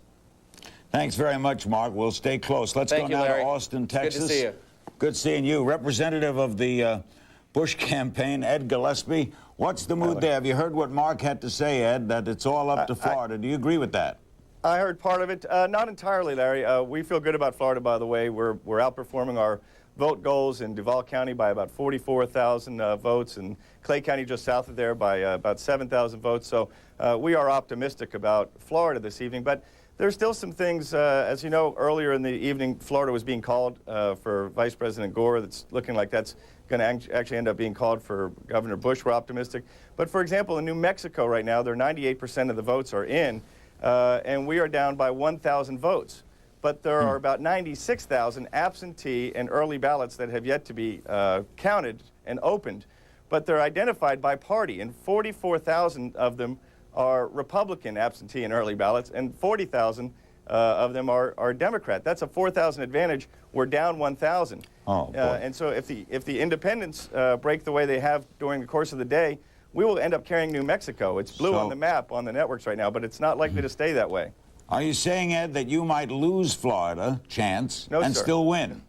Well, if No, you say you win Florida, why even bring up New Mexico? If you win Florida, you win. Well, because I think it's important. I mean, every electoral college vote counts, and the people in New Mexico ought to know that that they're very much likely to end up in the But Bush then you column. are saying you've won this election because you're going to win Florida. So, I mean, New Mexico is interesting, but only interesting. You've won Florida. I'm not saying we've won Florida at this point, Larry. I'm saying that we're outperforming our vote goals in a number of critical counties, and we're optimistic about it at this point in the night. What do you make of this whole night, and how's the candidate holding up? He's holding up great. He's obviously with his family and watching the tallies, and very much looking forward to having come to a successful conclusion. We're optimistic. We will have no mandate this evening, and we obviously have a split nation. What do you make of this? Well, look, this is was always going to be a close contest. It's the office of the presidency was an open seat. It doesn't happen that often in American politics. We have two new two baby boom generation leaders as the heads of their parties, and the issues people are there were no economic crisis. We're at peace, and so the electorate was actually in a fairly content mindset, and so this race was always going to come down close. But I think that the governor's agenda that he laid out of saving Social Security, improving public education, modernizing Medicare, restoring our military readiness, and providing some tax relief to America's families, he'll have a mandate if we end up with 270 electoral college votes tonight. But it can't be a mandate if one person has 50.2% of the vote and one has 49.8%. Well, I think that we'll see how the Congress shapes up and how they view it. Ed, anything tonight surprise you? Well, there have been surprises throughout the night, but did any state surprise you? Did any state surprise us? No, we were and are still in play in a lot of states that have been traditionally Democratic. I see that Arkansas just came in recently, Tennessee, West Virginia. These have been traditionally Democratic-leaning states, and so we were hopeful about being able to carry those states, but we certainly weren't taking anything for granted there. Thank you very much, Ed. Thank you. Ed Gillespie, spokesman for the Bush campaign, two very confident spokespersons, and both saying they're going to win Florida. And we'll return it now. We'll be back with our panel in a little while. Let's go back to Atlanta and Judy. All right, Larry, what a night, what an election, what a count. We're going to look at 2 of the 4 states that we are still not able to call and look very closely at the raw vote. Right now, the state of Wisconsin, the Badger State, Al Gore has 48%. Again, this is 64% of the precincts reporting Al Gore with 48%, George W. Bush with 47%. You can see why this election is so close. In the state, and continuing in the state of Wisconsin, we're going to look at the Nader vote. Ralph Nader is pulling 4%, while there is less than a 1 percentage point difference between George Bush and Al Gore. Ralph Nader has 64,000 votes. That would probably give the state to him. Now let's go to Oregon. Oregon, again, 49%, half the precincts reporting less than 1%, about 1% of the votes separating Al Gore and George Bush. But now let's look at the Nader vote and the Buchanan vote and the vote for John Hagelin, who is the Natural Law Party nominee in Oregon. We will check on those numbers. We're not able to bring them to you right now. We have to pull up an entirely separate graphic there, if you will. Our apologies. We'll try to do that when we come back. We're going to take a break and look even deeper into these numbers. We'll be back.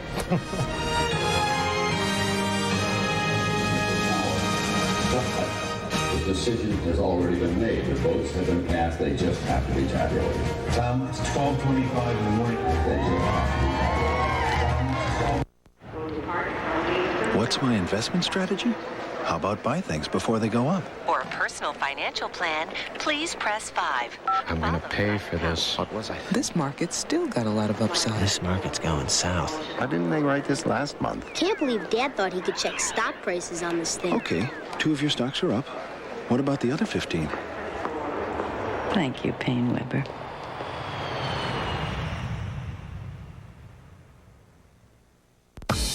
Looking to save more and spend less this holiday season? With the Chrysler Holiday Sale, you can do just that. Because now you can save over $2,300 when you buy a new 2001 Town & Country with 4.9% financing. Or choose a $299 lease on the award-winning 2001 Chrysler Voyager. So take advantage of the Chrysler Holiday Sale today for savings that let you spend more on a real holiday priority, yourself. Tomorrow on a special edition of CNN Newsstand, Jeff Greenfield wraps up Election 2000 with a unique look at who won the undecided vote. 10 Eastern on CNN. Teenage singing sensation Charlotte Church brings her angelic voice to the beautiful songs of Christmas on her new album, Dream a Dream.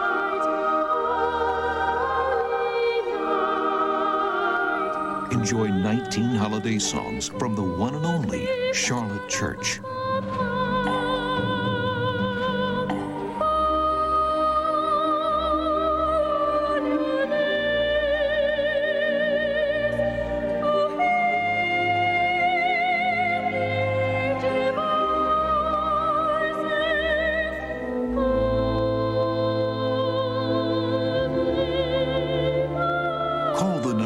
Screen to order Charlotte Church's Dream a Dream.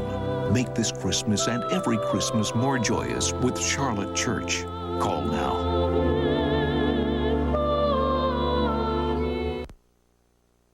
Press and Novak talk about the new administration on Crossfire tomorrow.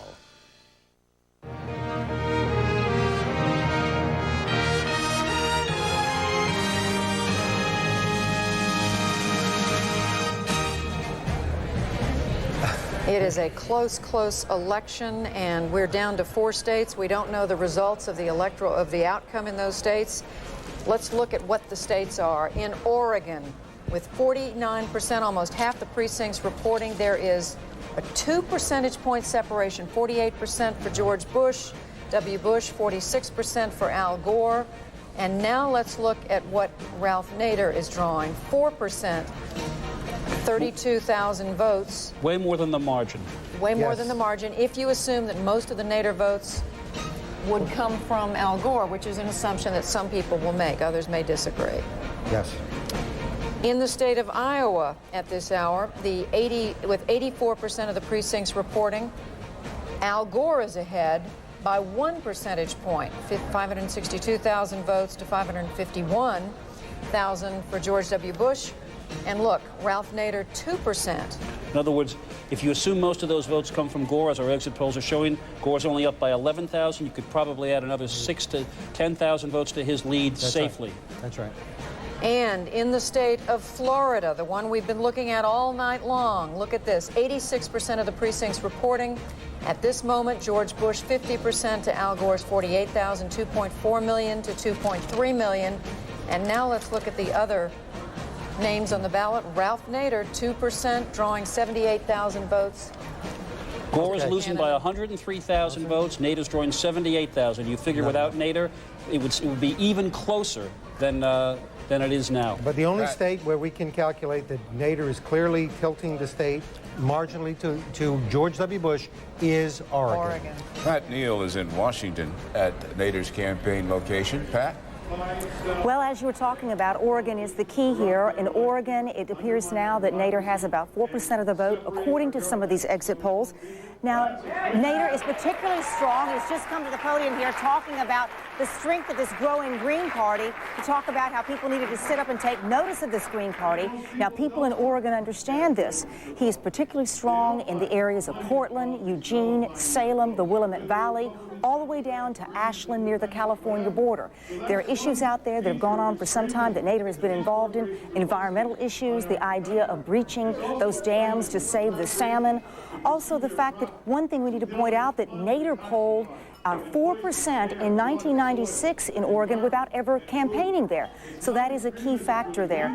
Also, we've looked at Washington State, what he's done there. Also, Florida, as you mentioned, 2% of the vote in Florida. Now, Nader was just in Florida on Saturday night, rallying people, getting them excited, and getting people to go out and vote for him. He has been here, he's come back in, as we mentioned now, and telling people that, as we said, that this Green Party is something to be reckoned with. Bernie?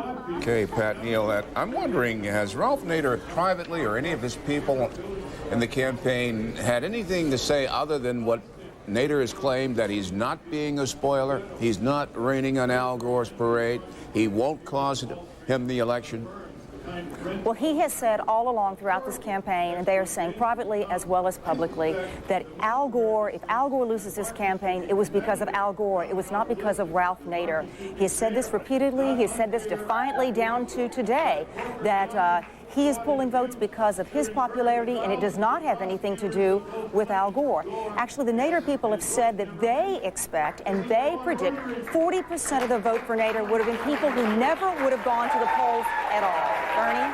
Okay, thank you, Pat Neal, at Ralph Nader's headquarters in Washington. Judy?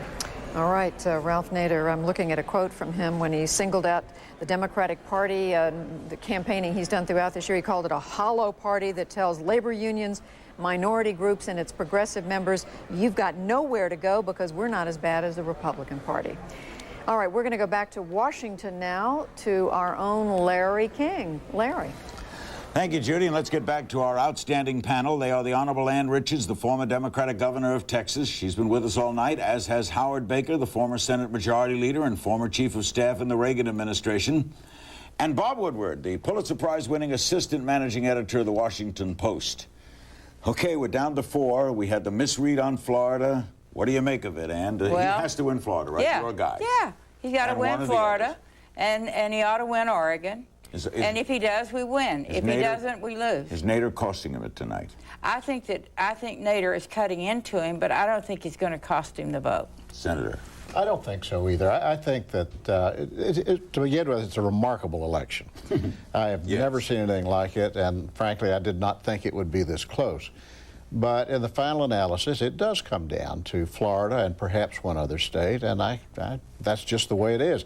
And on Florida, with so many absentee ballots to be counted, I would bet, Larry, that it's tomorrow before we have a read on who's, it's already tomorrow. 25 minutes, it'll be tomorrow. Unless the governor were to win the other 3 states. Exactly. And therefore win it without Florida. But Florida really is key, and it's going to be tomorrow in all likelihood before we know the result of that. Now, there are all sorts of combinations where one or the other could win, but without Florida, it becomes extremely unlikely. How big a fuss, Bob, will this misread make? Tomorrow. You mean the initial miscall on Florida? This would be a whole different picture right now. You can't tell, but I mean, the difficulty right now is yet another misread. Clearly, there are very few votes that are the difference between victory and defeat here. Absentee ballots floating around.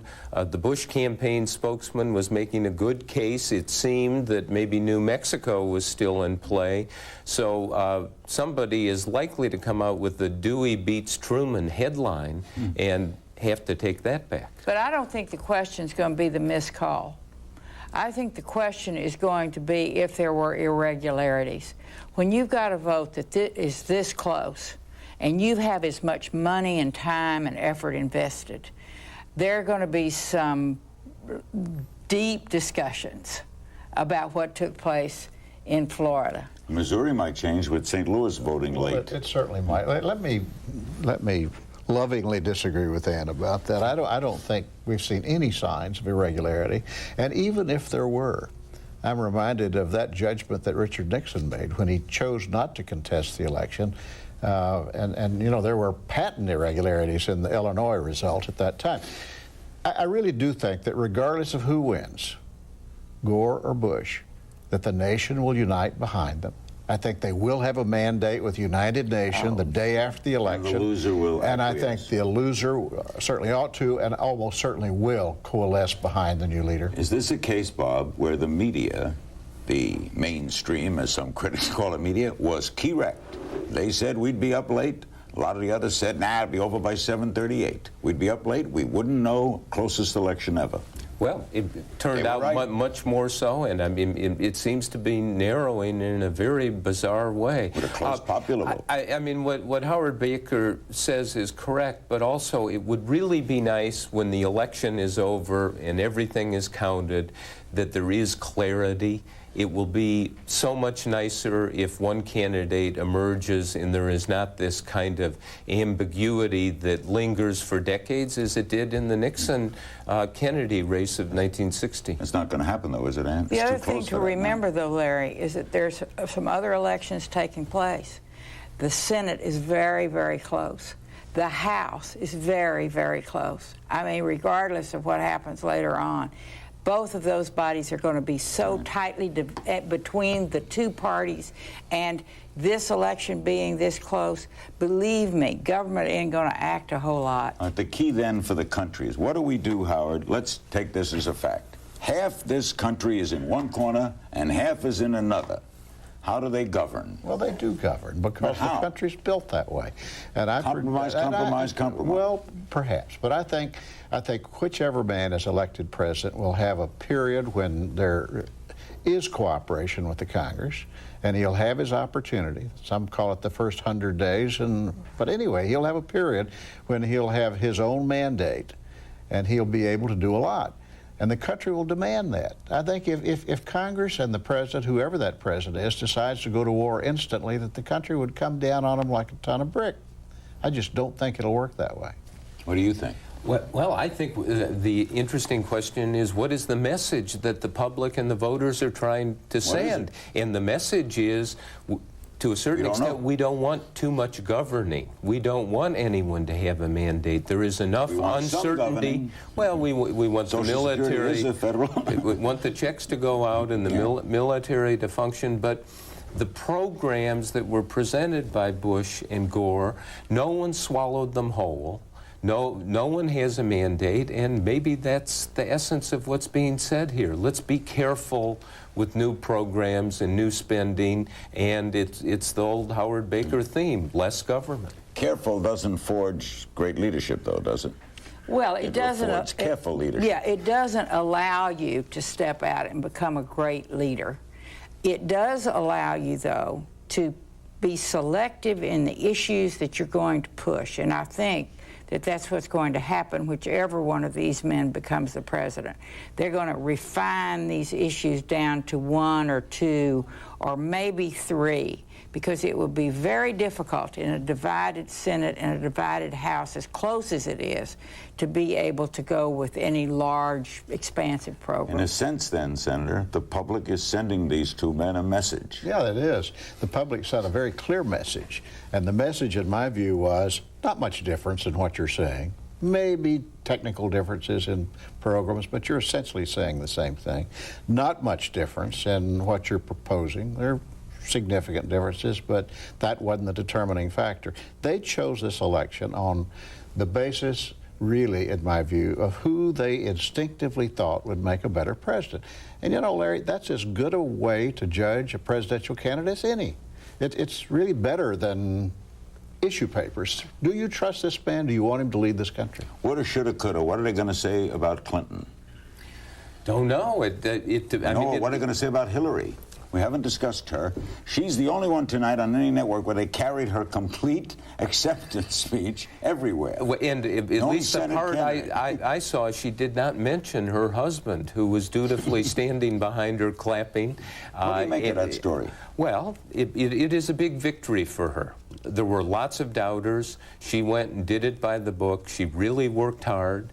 She mastered New York. In that statement tonight, she kept you know, it's not as if she's forgotten New York. She kept talking about New York, New Yorkers, naming county leaders, and so forth. So she learned how to win, and she's done it. And the hat should go off to her.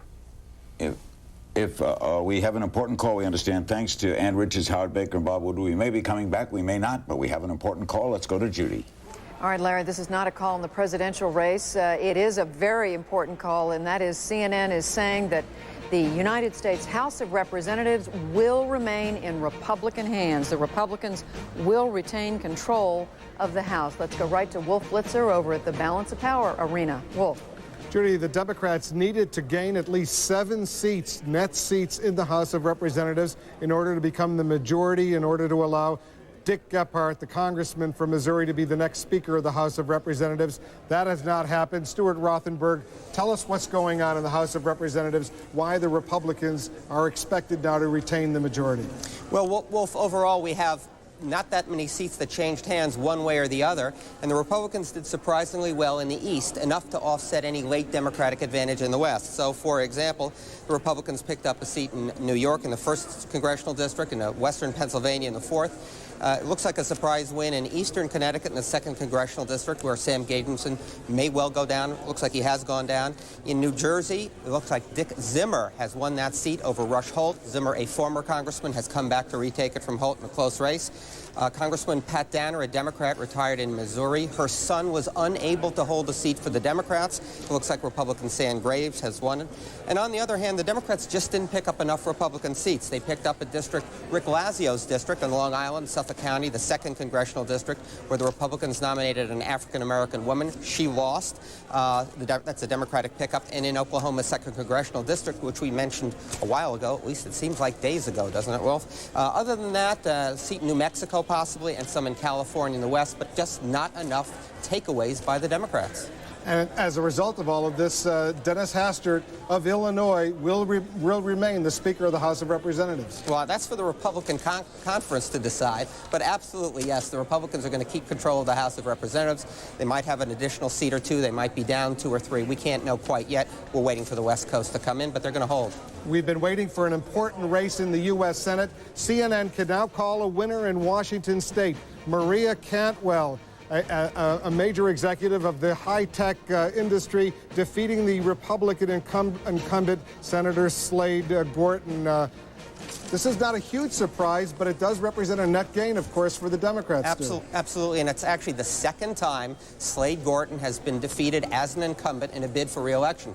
Happened a number of years ago as well. The Democrats always thought they had a good chance here, but it was interesting. Both parties had very different polling. The Republicans were pretty sure that Slade Gorton was ahead and would win. The Democrats thought the same about Maria Cantwell.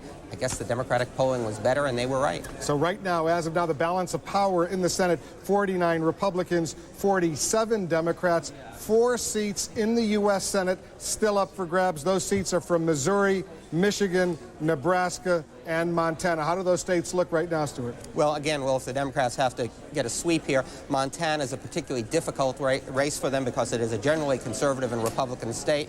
That's a tough nut to crack, but right now in Michigan and Missouri, it's hard to tell. The Republicans could go 3 for 3, or the Democrats could go 3 for 3. And that Missouri seat is especially interesting, almost unprecedented. It's quite tight. It's a close race. Yeah, nobody knows exactly what to make of it, given the unusual circumstances. Ashcroft has been holding a narrow lead throughout the evening, but it's awfully close. All right, let's take a look at the Senate balance of power, where it stands right now. There were, going into tonight, 35 Republican holdovers, 31 Democratic holdovers. So far, one tonight, 14 Republicans have been elected, 16 Democrats have been elected. As a result, the new total is this: 49 Republicans, 47 Democrats, 4 undecided seats. Those 4 undecided seats, once again, Missouri, John Ashcroft, the incumbent, against the late Mel Carnahan, the governor. In Michigan, Spencer Abraham against Debbie Stabenow. In Montana, Conrad Burns and Brian Schweitzer still up in the air. And in Nebraska, Ben Nelson and Don Stenberg. That race in Nebraska has been an exciting race. Normally, Republicans seem to be the power in Nebraska, but the Democrat in this particular case, Ben Nelson, he's still in the running. Absolutely, but I think the reason Stenberg is doing so well is it's the Republicanism of the state in a presidential year. Republican insiders in Washington have actually been rather pessimistic about that race.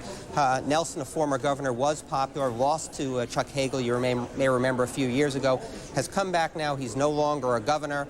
He can run as a moderate Democrat. It's a difficult race for the Republicans, but I think there are a lot of Stenberg people that are shaking their finger at me and say, aha, we told you so. We told you this was going to be a close race, but I don't know whether he can win. And let's take another close look at Montana. It's normally a Republican state.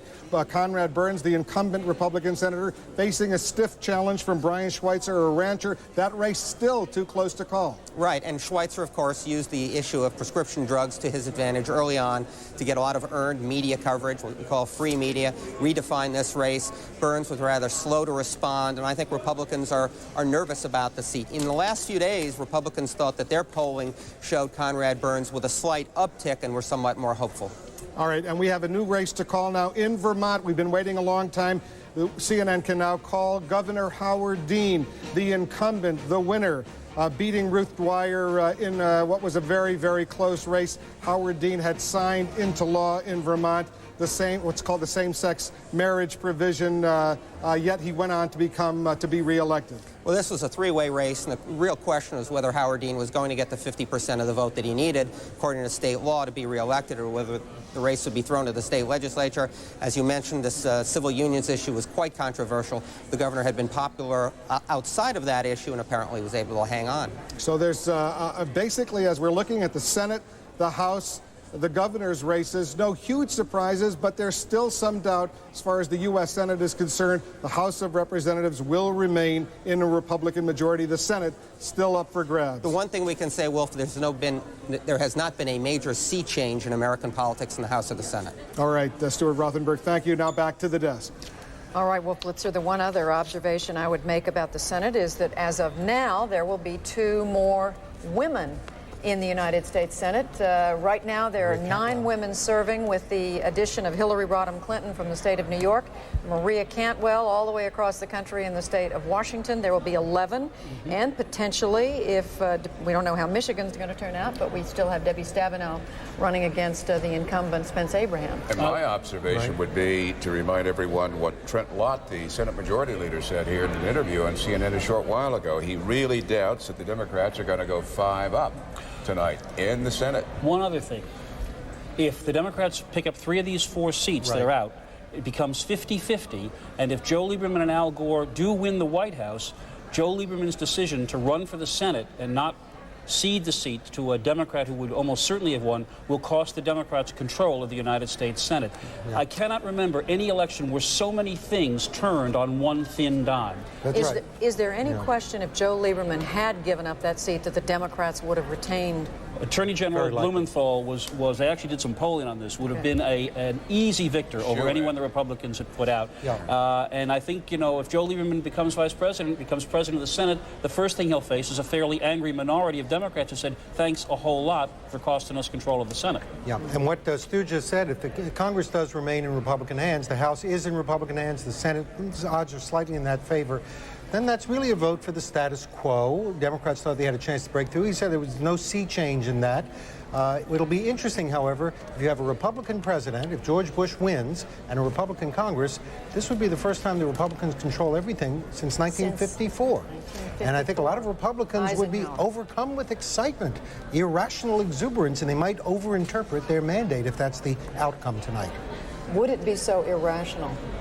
I think it would be, given the closeness. I think the vote for Republican Congress is probably a vote for the status quo, and the vote for George Bush, if he wins, would not exactly be a sweeping mandate. Well, just to point out, when the Republicans took the Congress in 1994, and some would argue they overreached and perhaps thought they had more of a mandate than they did, they handed a big club to Bill Clinton, and I think we even heard in what Speaker Hastert and Majority Leader Trent Lott have said is a cautionary tale to the more ideological Republicans to say, look, this is obviously going to be a very close, evenly divided government. Whatever happens, let's take it easy. And the guy who would have the job of doing that would be, if he's elected, President Bush, who would then be able to say, he'd have to say, I control the agenda and I was not elected to create a conservative revolution in the country, because he wasn't. And in fact, that's exactly what Karl Rove said to me. I had a conversation with him earlier today about this very thing, and that's one of the things he said. He said if we have a Republican House and a Republican Senate, he said we by no means assume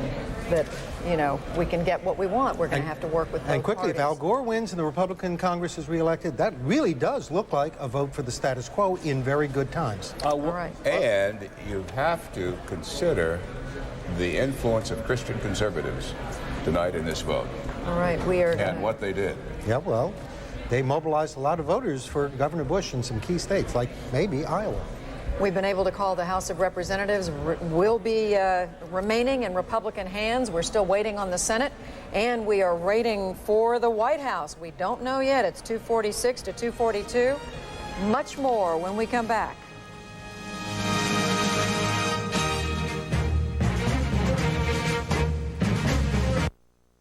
Coverage of Election 2000 is brought to you by Chrysler and Payne Weber. For expanded coverage, log on to CNN.com. Chrysler, we're reinventing the passion for driving. And Payne Weber, thank you, Payne Weber. Looking to save more and spend less this holiday season? With the Chrysler Holiday Sale, you can do just that.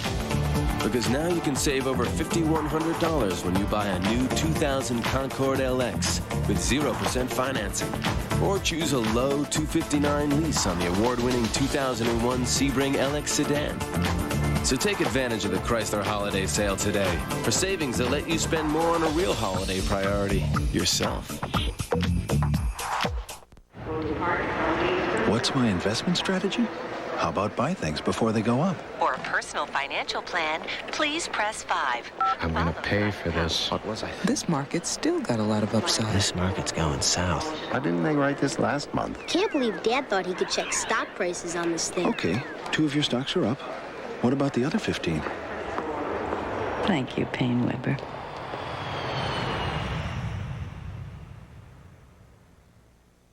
Got yourself into too much credit card debt? Why not point and click your way out of debt with a second mortgage from Ditech.com? Whether you have equity or no equity, good credit or not so good credit, Ditech has a second mortgage with absolutely no closing cost to help you lower your monthly payments now. So point and click your way out of high-interest, non-tax deductible credit card debt at Ditech.com or call us at 1-800-71-FIX. The internet goes everywhere because of us. The internet is more reliable because of us. The internet is growing because of us. The internet is more exciting because of us. The internet is faster because of us. The internet is better because of us. Delivering the most content from the world's biggest network, Akamai.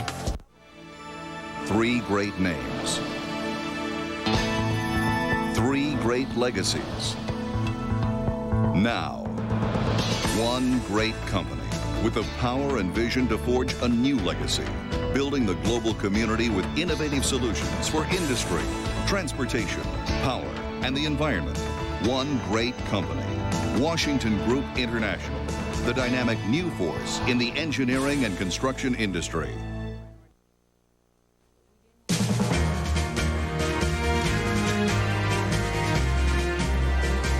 The political ground war for control of the White House is still underway at this hour between Vice President Al Gore and George Bush. Look how close it is in the race for the White House. The Texas governor with 246 electoral votes. The vice president, 242. These are the states still out.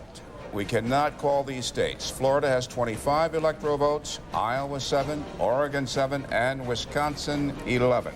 Now, notice there that Bush needs 24 electoral votes. If Florida were to go in the Bush column, that would put him over the top. Gore needs 28. If Florida were to go to the Gore column, he would still need 3 more electoral votes from one of those remaining states. In other words, Bush could also put this together without Florida. Bush could win Iowa, Oregon, and Wisconsin, and no matter what happens to the state of Florida, Bush would be the next president. And speaking of Florida, we heard a lot about absentee ballots, and Mark Fabiani Fabiani of the Gore campaign was saying, well, you know, those are seniors and that's our strength. As you pointed out earlier, it bears repeating, according to the exit polls, Bush is actually leading Gore among Florida seniors for all the talk about prescription drugs and Social Security. And where Gore is running big in Florida is among 18 to 29-year-olds, where our exit poll says he is running 56 to 38 ahead. So just to scramble this further, the notion that seniors in Florida are all kind of retired Democrats from the North ready to vote for Al Gore, according to the exit polls so far, that's not what is going on. Well, what sort of margin do we know does Bush have among seniors in Florida? Bill, do we have that kind of information? Yeah, Jeff has it right there. I don't mean to step on Bill's toes, but I got the piece of paper. You have the latest data. Okay. This is how Stalin beat Trotsky. He had the paper. 52-46 among, I'm sorry, Bush is leading Gore 52-46 among seniors 65 and over. He is ahead 50-48 among seniors 60 and over. And as I said, Gore running very strongly in the youth vote in Florida. And we showed in Arizona that seniors helped Bush carry that state. There was a very heavy vote for Bush among seniors in Arizona. So the idea that Gore is just sweeping up seniors with his Social Security and Medicare, that Gore is sweeping them up because of fears about Social Security and Medicare, it's just not so. Which means that a number of them are perfectly willing to entertain the idea of having that Social Security money invested. Or not so much for them, but for the generations to come. Or they might be voting for Bush for other reasons, like conservative views on values and a desire for moral leadership, and putting aside their reservations about his Social Security and Medicare plans. Could this be the Clinton factor? Well, yes. Let's hold off on the Clinton factor for just a second and say that CNN is making a call in West Virginia. The challenger, Bob Wise, has unseated Governor Cecil Underwood. That's in West Virginia.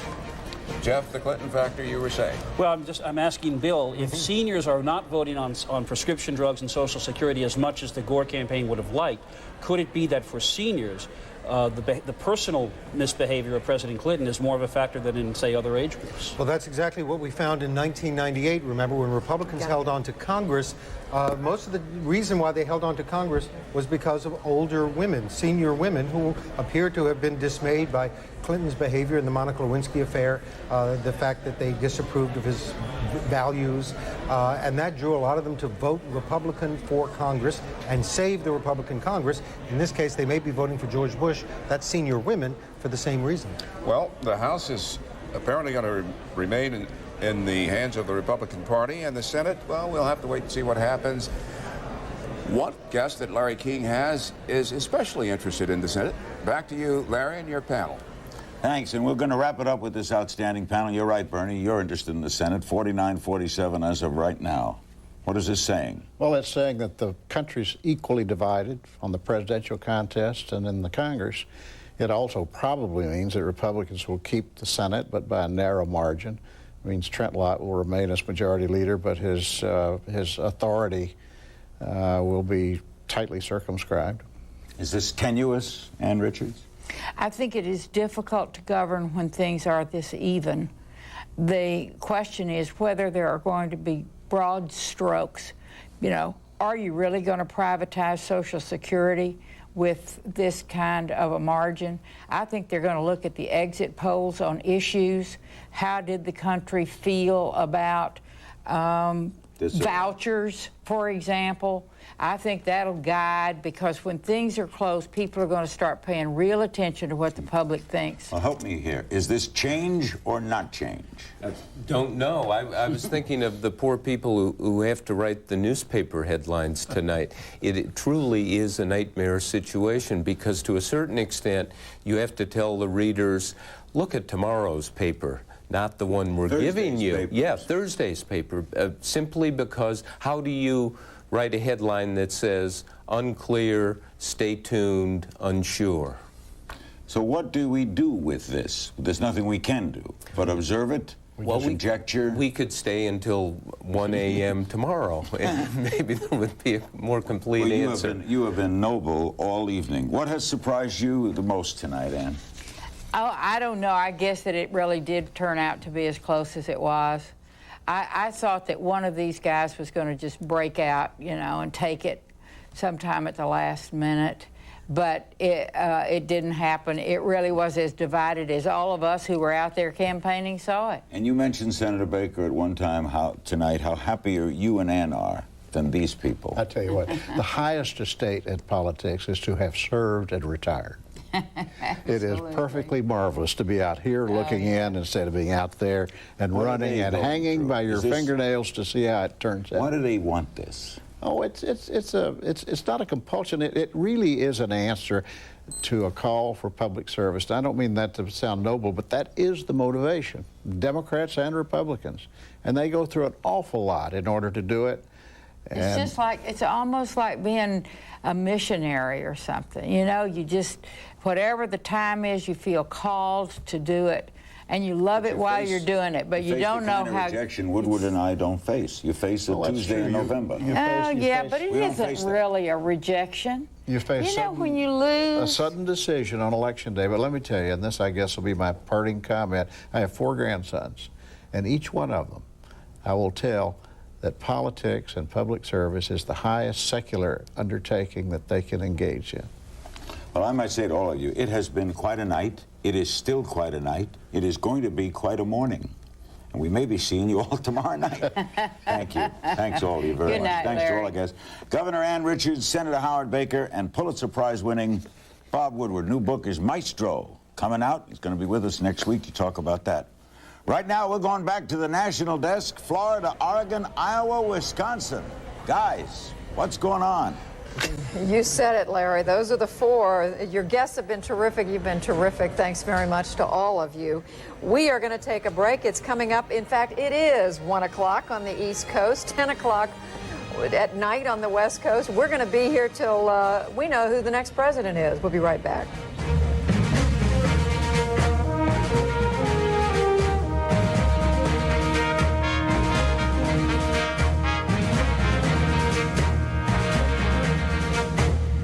Tomorrow on a special edition of CNN Newsstand, Jeff Greenfield wraps up Election 2000 with a unique look at who won the undecided vote.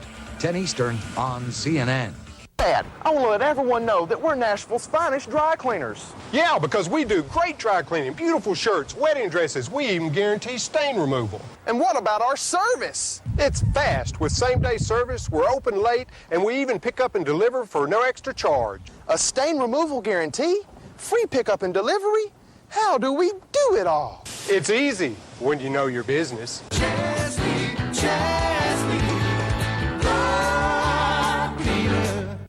For years, Jones Stone Company has been adding beauty to the homes in the Nashville area. Jones Stone Company carries a complete line of landscaping materials, building stone, cut stone, and flagstone, and has the most experienced staff for installation or to help out the do-it-yourselfer. As one of the oldest stone companies in the state, Jones Stone Company can help you add that just right touch to stone projects.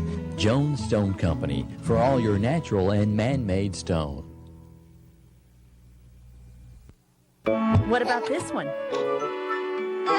All right.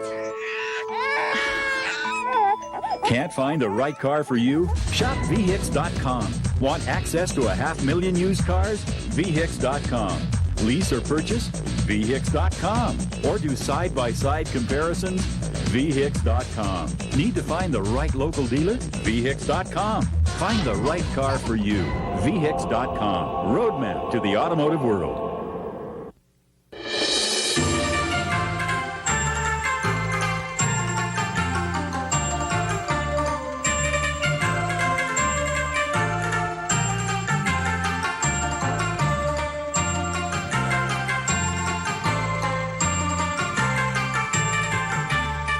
Steaks, seafood, sushi, and a dining experience you'll come back for again and again. Shogun, seafood, steaks, and sushi in Cool Springs. Press and Novak talk about the new administration on Crossfire tomorrow. From CNN Center in Atlanta, coverage of Election 2000 continues. Here again, Judy Woodruff, Bernard Shaw, Jeff Greenfield, and Bill Schneider. Stomachs are tight, palms are moist, and people are walking the floor across the United States of America still in search for a winner of the White House. Right now, Texas Governor George Bush has a 4 electoral vote lead. He has 246 to Vice President Gore's 242. 4 states undecided. Outstanding. Here they are. Well, first, here they are. Florida, Iowa, Oregon, Wisconsin, with the electoral votes you see. In the upper right-hand corner of your screen, Governor Bush has 246, as we say. His key to the White House, only 24 more electoral votes. On the left side at the top, Vice President Gore with 242 electoral votes. His key to the White House, just 28 more electoral votes. And here's the reasons we're all biting our fingernails down to the nubs. Here are the numbers. This is the raw vote with 77% of the precincts reporting across the United States.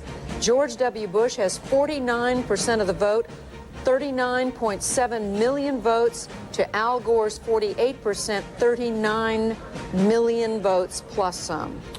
Now let's look at the raw votes in those 4 states that Bernie mentioned. In the state of Florida, with 91% of the precincts reporting George W. Bush at 50%, Al Gore 48%. To 65,000 65,000 separation. Ralph Nader, 2%.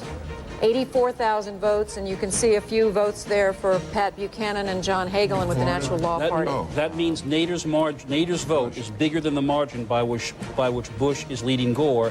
If you assign most of Nader's votes to Gore, you probably get an absolute dead heat in Florida. Right. Moving on to the state of Wisconsin with 76% of the precincts reporting. You don't get a whole lot closer than this. Al Gore, 48%, a little over 1 million votes. George W. Bush, 48%, a little under 1 million votes. 5,000 vote margin. Look at Nader's vote. And there, Ralph Nader is clearly a factor, I think you have to say. 4% of the vote, 77,000 to a few thousand, give or take, for Pat Buchanan and 630 for John Hagelin. In the state of Iowa, 93% of the precincts reporting Al Gore ahead with 49% to George W. Bush's 48%. Look how close. What is it? 8,500 votes approximately. And look at Nader's got 5 times that many. Yeah. Oh, no, 3 times that many. 25,000 votes, 2%. Point is, you talk about the Nader factor, when we come down to these states, that's right. What you can see is that in these states, without Nader, it's highly likely Gore gets them all. And in the state of Oregon, the last one we're going to look at here, 54% of the precincts reporting. This is the state where you could only vote by mail. You could not go to a polling place today. You had to vote by mail or deliver your ballot today. George W. Bush, 49% with 411,000 to Al Gore's 46%, 388,000. What is that, a separation of 22,000 votes? And Ralph Nader has more than the spread there, 4%, 34, almost 35,000 votes. And these are mailed-in ballots that had to be in before Today. Election Day. Yeah. One point. Very rarely does a third-party candidate have anything like this impact in a race. The people who talk about Perot in '92 costing Bush the White House, the Perot vote split, as our exit poll showed, almost dead even between Clinton and Bush. In this case, with Ralph Nader pulling nationally under 5% of the vote, he clearly has the potential to cost Al Gore the White House, which no third-party candidate, as far as I can tell, has ever done. And it's important that it is not because Ralph Nader is doing spectacularly well. He is not. He probably won't get the 5% nationally he needs to qualify for federal subsidies. He won't even make 5%. He's doing that because the race is so excruciatingly close between Gore and Bush. But Ralph Nader has said throughout this campaign it doesn't matter to him if he costs Al Gore the election. I mean, his argument is there's not a dime's worth of difference between these two parties. Clearly, Al Gore and a lot of Democrats disagree with that, but that is his contention. Consider just one other thing. At the start of this race, we all thought Florida was securely in Bush's camp. We all thought the Dukakis states were clearly in Gore's camp. Neither of those things have been true, and that's why we're here at 1 o'clock in the morning wondering who the president's going to be. Yeah.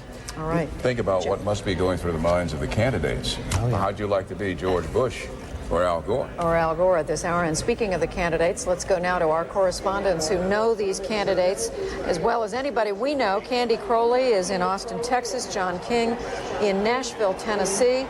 Candy, what are they thinking? What are they saying there?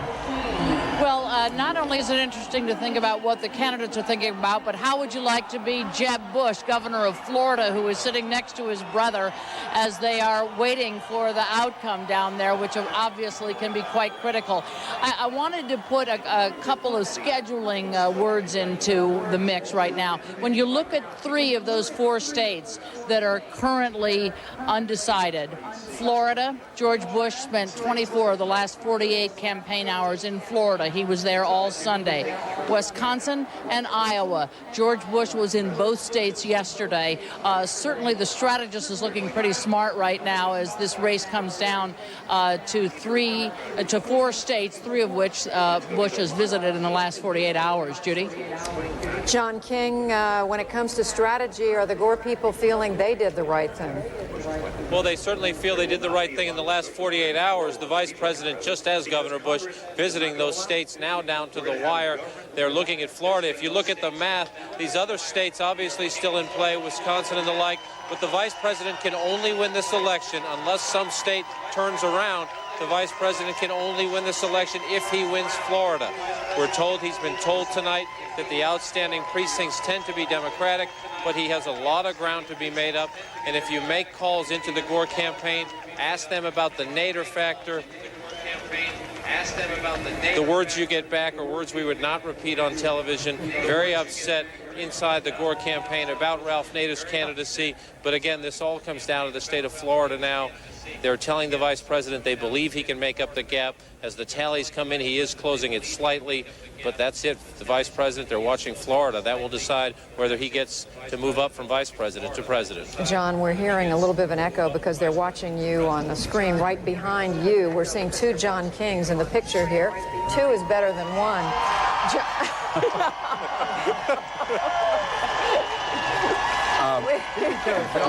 Bill Schneider, you said you wanted to emphasize something, and it runs tandem with what John was saying about. That's right.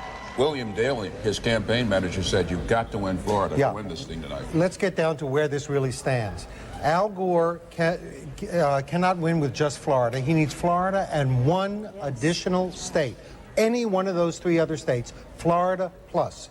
George Bush can just barely win with 271 electoral votes if he carries Florida.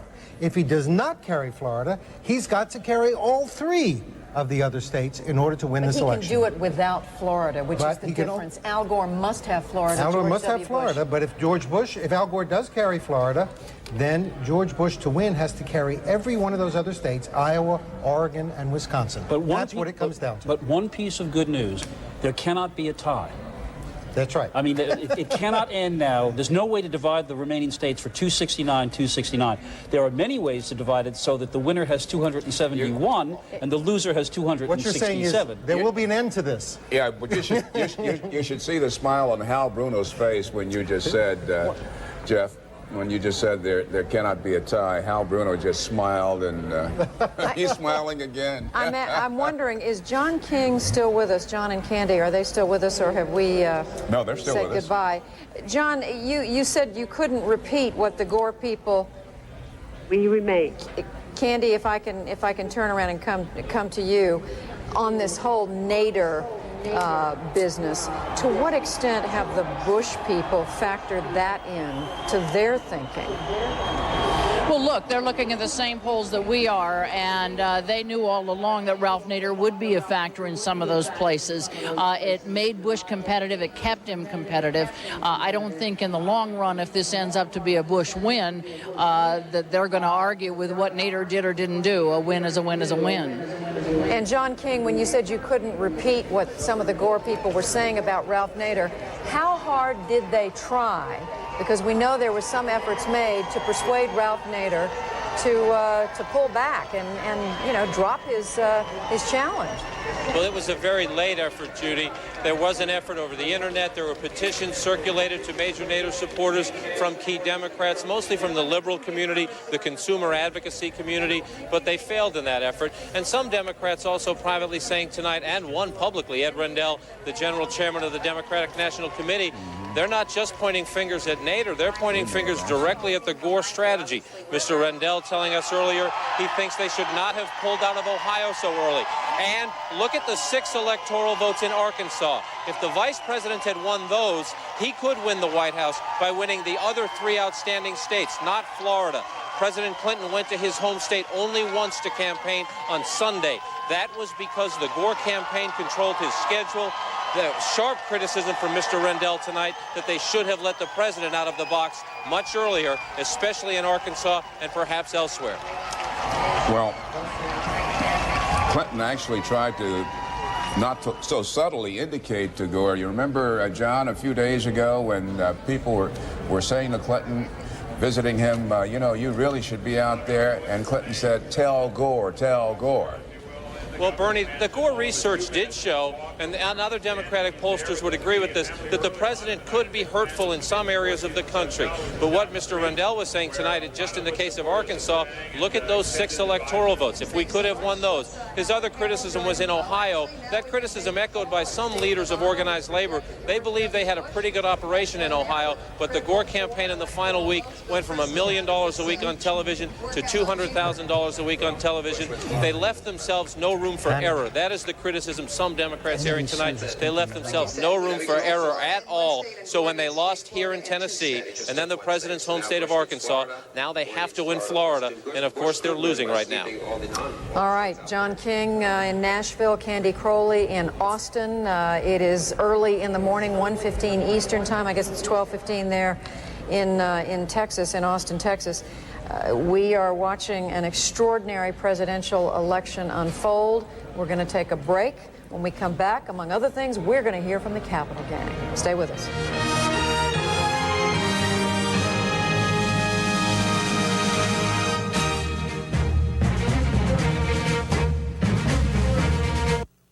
Coverage of Election 2000 is brought to you by Dodge and Payne Weber.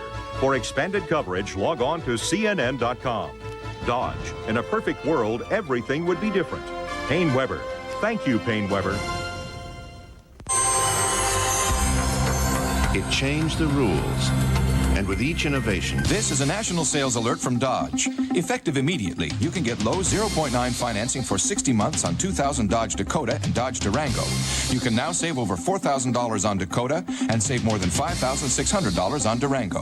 You can still get 0.9 shorter-term financing on 2001 Dodge Ram or up to $2,000 cash allowance. Magnum Power. See the friendly Dodge dealer near you. How many experts does it take to predict a market change? Tickets, folks. I'm out. Tax laws have changed. Should I be looking at my estate plan again? Anyone who knows me wouldn't recommend a stock like this. Not again. This guy. Investment strategies for you. Great. Just for me and 5 million other people. Thank you, Payne Weber.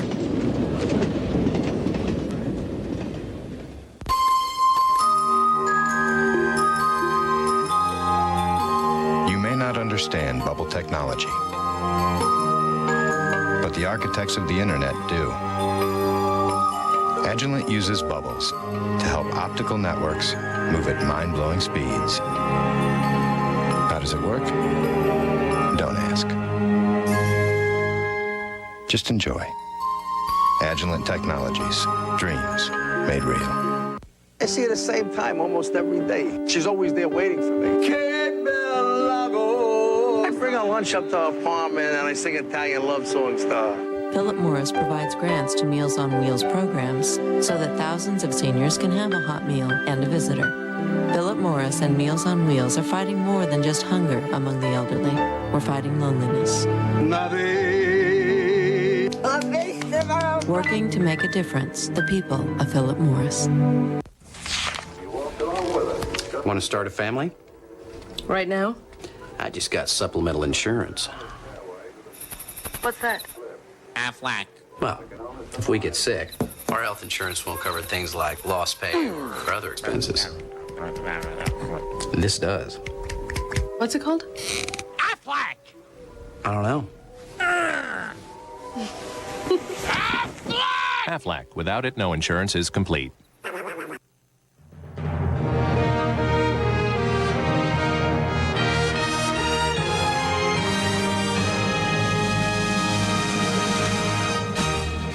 It's a presidential race that is hat band tight, as somebody said. We are going to the Capitol gang right now for some analysis and insight, and we're going to start with Al Hunt in Washington. Thank you, Judy. None of us have hats on, but I'm here with Bob Novak and Kate O'Byrne. Robert, coming down to Florida, Palm Beach, Broward, Dade County. This is just an amazing thing that we're picking what we used to call the leader of the free world. We still call him the leader of the free world, I think. President of the United States, very important office. These votes were cast, the polls closed in Florida 6 hours ago. This is the year 2000, not the year 1932, and we're still counting them. And it's this agonizing process of deciding whether Vice President Gore, in these closing hours of this contest, and they voted a long time ago, there's nothing going on, is whether they can bridge the gap. It's now, what, 50,000 votes between them? And I've been trying to do projections, not very good at math. I think it comes very, very close, but probably no cigar. Of course, just to repeat, if George Bush wins Florida, he's elected president. If Al Gore wins it, he probably wins it, because I think he'll probably win the other state necessary to get over the top. Kate, if George Bush does win it, either that combination of the 3 states or winning Florida, CNN has already projected the Republicans will control the House.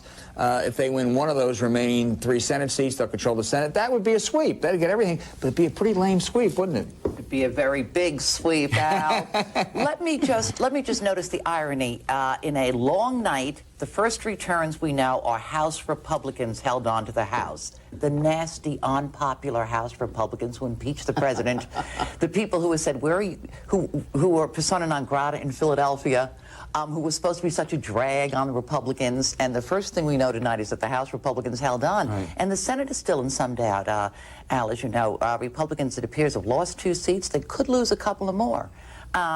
So everything is close. Everything it's just moves, unbelievable. Yes. Everything that moves is close out there. You know, I have one thought about Ralph Nader. It's only the second worst scenario for Democrats, because even though he's probably going to cost, or he may well cost Al Gore several states, the worst nightmare of Democrats was that he would do that and get 5% of the vote, which would make him a permanent fixture, at least eligible for federal money in 4 years. It appears, Bob, he's not going to get that 4%. It's another great victory for the two-party system, right. I would believe. And our old colleague Pat Buchanan really had almost a humiliating election. I want to go back to what Kate was talking about, the House staying Republican. You know, in this town, in Washington, it has been a matter of holy writ for about a year that the Democrats were going to regain control of the House this year. Now, they may in 2002, but who knows what lies ahead. But this was holy writ, and the lobbyists were pouring money into the Democratic coffers. Charlie Rangel was measuring the drapes to be chairman of the Ways and Means Committee. And the rope.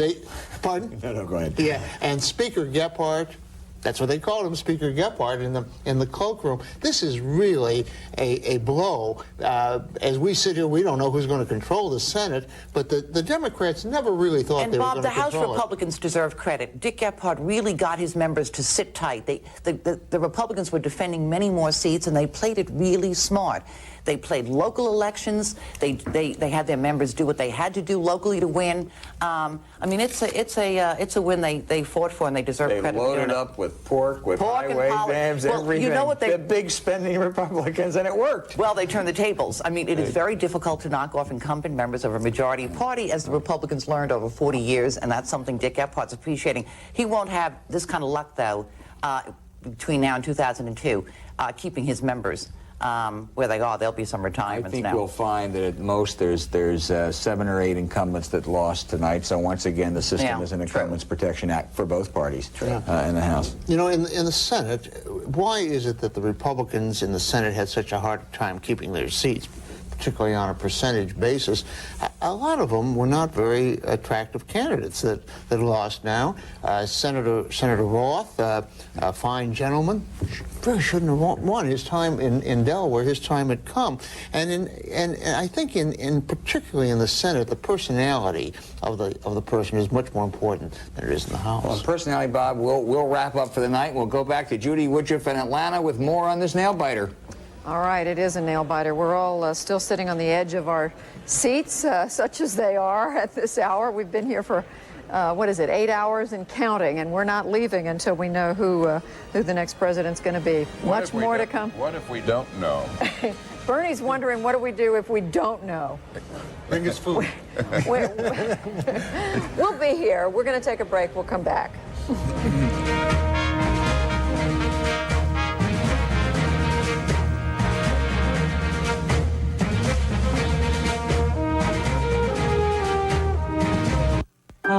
Does everybody know what this is? A heart. 50 million Americans suffer from high blood pressure. There are no symptoms, yet high blood pressure is the primary cause of heart disease. There are still millions who are unable to lower their blood pressure with medication. That's why we're developing this new medicine, and it has excellent effectiveness in treating blood pressure. Maybe by the time these kids are my age, we'll have found a way to prevent high blood pressure in everyone. You say you want to take a big vacation this year, as long as it is within reason. What is within reason to you? Is riding a waterfall down the face of a Mayan temple through shark-filled waters within reason? Is dancing beneath a dome of golden seashells within reason? Is uncovering the royal towers of a lost city that has risen from the sea within reason? This year, will you expand your definition of what is within reason to include Atlantis? Atlantis, once upon our time. Call 1-800-ATLANTIS or your travel professional now for January travel specials. I will no longer be a silent witness to my own kids' education. I will no longer sit and watch the system fail my kids. I will no longer let them use my tax dollars. My tax dollars to tell me where to send my kids to school. I will no longer let them put the system's needs above my kids' needs. I will no longer let freedom and choice be the American way in everything except their education. I want to have choices. I want to have a voice. I want to decide where to send my kids to school.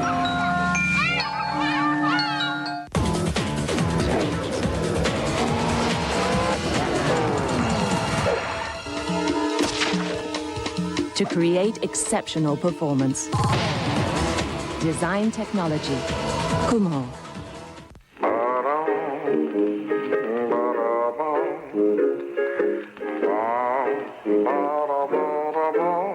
My personal shopper, the latest online shopping tool, only from landsend.com.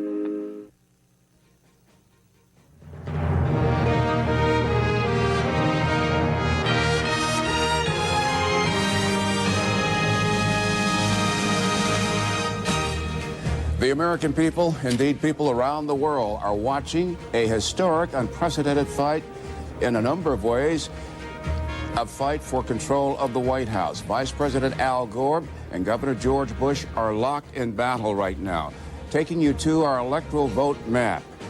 At this hour, Governor Bush, 4 electoral votes ahead of the Vice President. Bush 246, Gore 242. Florida, a state too close to call at this hour, is one of 4 states still outstanding. Here they are. Florida, 25 electoral votes. Iowa has 7, as does Oregon. Wisconsin, 11. Look in the upper right-hand corner of your screen.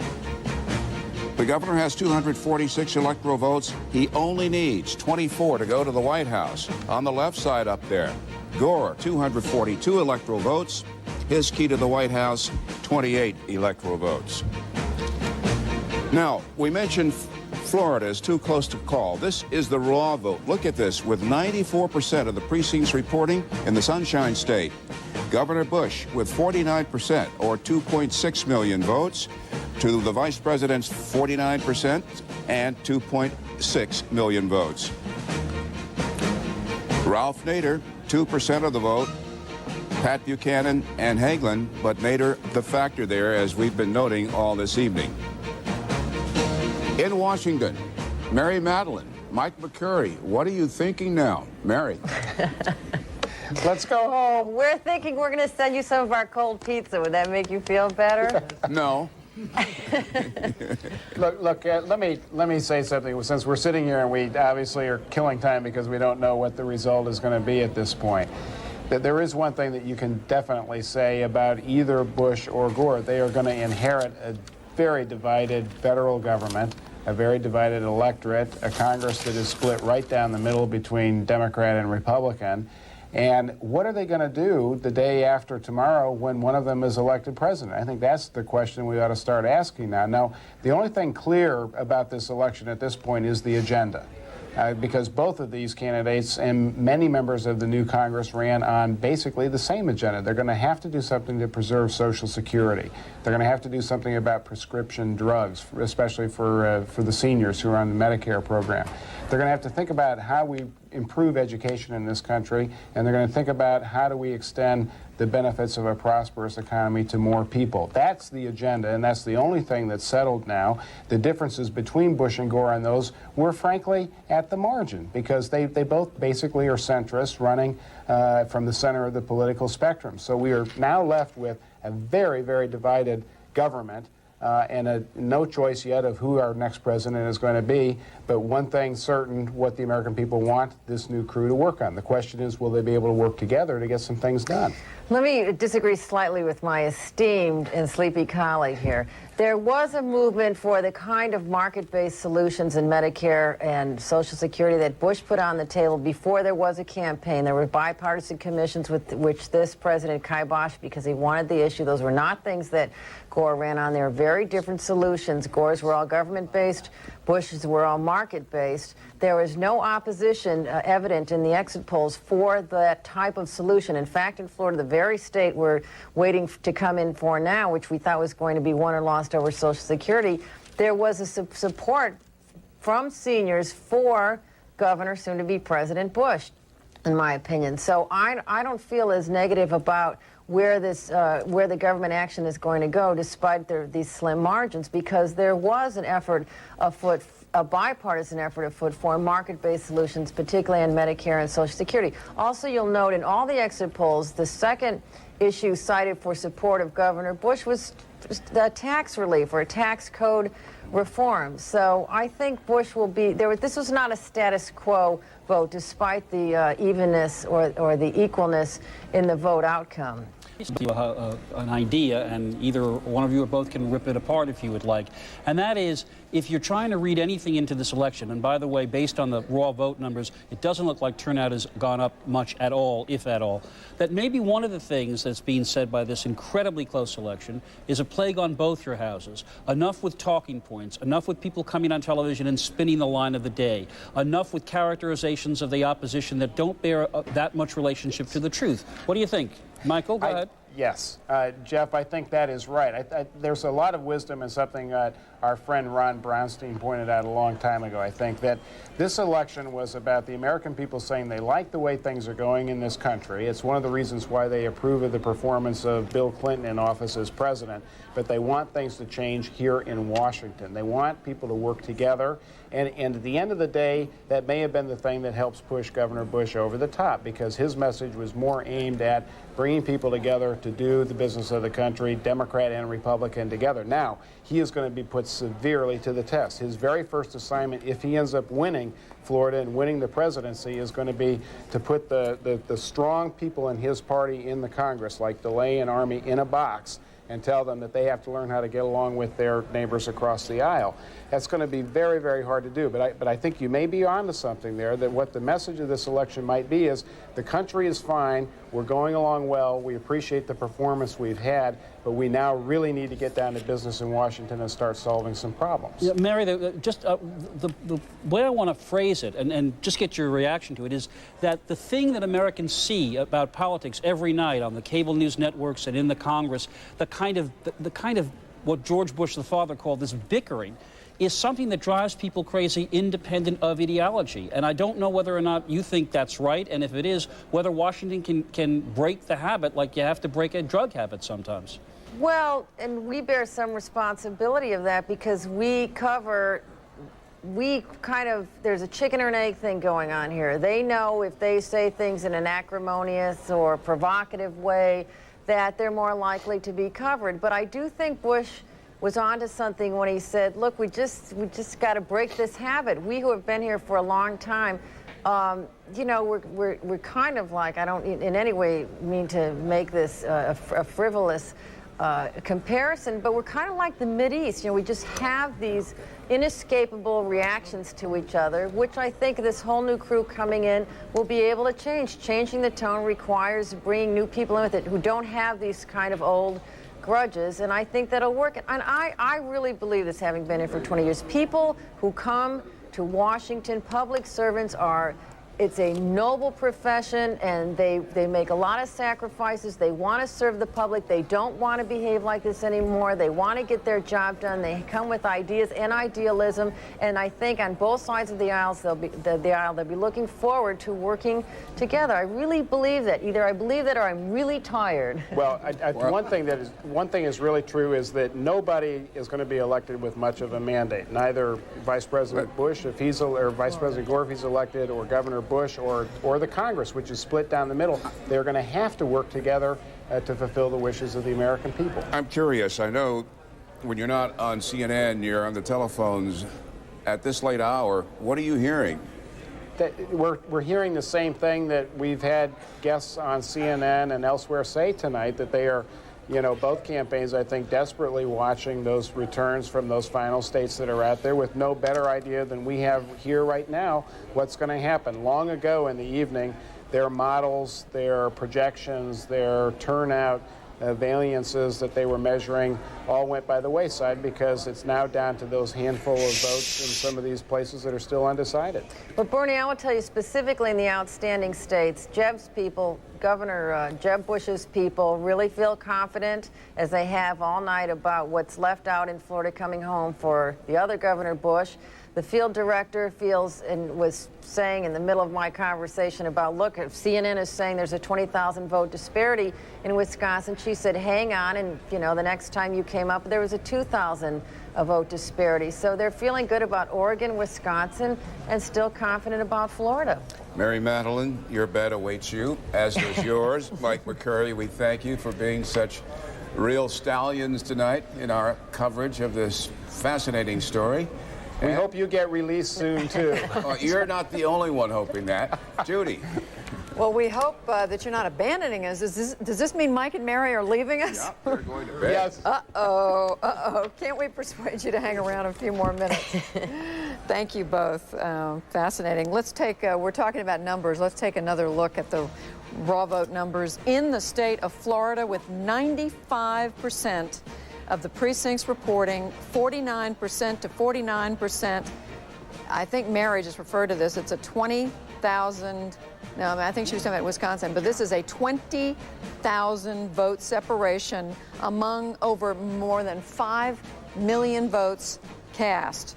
We're going to go directly to St. Louis, Missouri, to the man who would like to have been Speaker of the House of Representatives. Let's listen. All of the people here, and some not here, who helped me win this campaign. I want to thank every worker. I want to especially thank Joyce Abusi, who's the best political director in the entire world.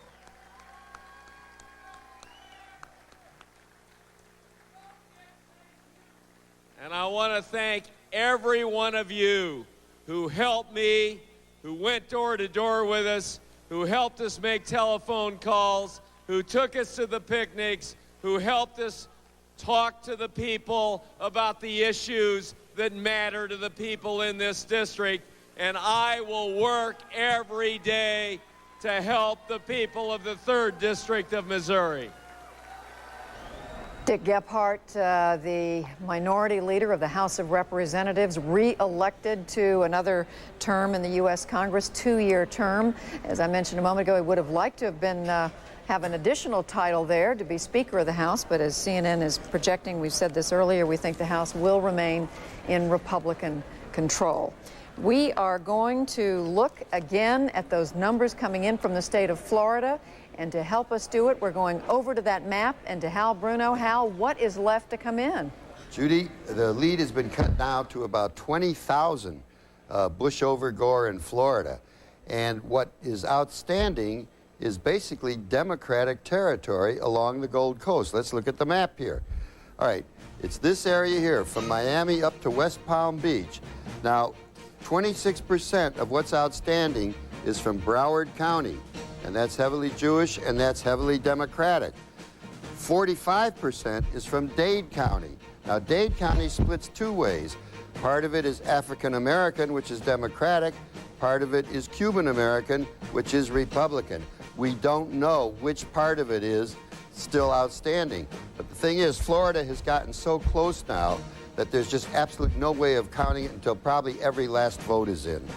We did hear Mary Madeline say, and then earlier tonight, Carl, we've heard other folks who represent the Bush campaign say that they are still optimistic, that they think there are either enough absentee votes, enough of a Republican presence in those areas to give the state to George W. Bush. Yeah, they've got two reasons to be optimistic. One is it could be some of that outstanding vote is from the districts that are Cuban American, which is Republican, and a lot of it could be absentee, which tends to be Republican. On the other hand, Gore's got some reason for optimism too, because some of what's outstanding is from very solid Democratic territory. And tell us again, Hal, how long may it be before we know the answer to how Florida goes? 1 hour, 14 minutes, and 20 seconds. Judy, I don't have the slightest idea how long it's going to be. Hope springs eternal, Hal. All right, we said there are 4 states out. We've said it over and over again. It is the state of Florida with the 25 votes. That is the crucial state. And there is Iowa, Wisconsin, and Oregon. And Bill Schneider, you've been looking at some exit polls. Well, we've looked at some exit polls in Florida. And what we find in Florida is that Jewish voters are about 80% Democratic. Blacks are about 90% Democratic. You know, Hal mentioned the Cuban American vote. People think that most Hispanic voters in Florida are Cuban Americans. In fact, a lot of them are not. The Hispanic vote in Florida in our exit poll is breaking just about 50-50 for Bush and Gore, which has got to be good news for Gore because Bush is probably counting on a heavy Cuban American vote, which is historically Republican. But a lot of Hispanic women, particularly in Florida, have been voting Democratic in recent elections. So it looks like the Hispanic vote is not as reliably Republican as it used to be in Florida. This Hispanic vote in Florida, we've learned, is a vote. These are people who have come from other parts of Latin and South America, people from Central America, South America. That's right. We also know that the Cuban second and third generation vote is not as Republican as the older. Now, the guessing was that the Elian Gonzalez issue might have driven a lot of Cuban Americans back to the Republican Party because they split pretty closely between Clinton and Dole last time. But it appears that the Hispanic vote in Florida, which is concentrated in South Florida, where Hal said the vote is still out, that vote is splitting a lot closer than people expected it to. I would just make one other point, that this, for some of us, this is very reminiscent of 1976. There was no question that Carter had won the popular vote, but it was in the middle of the night or in early morning when the votes from Mississippi and Ohio came in, both states in a matter of a few thousand votes, that put Jimmy Carter into the White House. So when Judy plaintively asked, when will we know, history may not be kind to your hopes for an end to this. I have some information.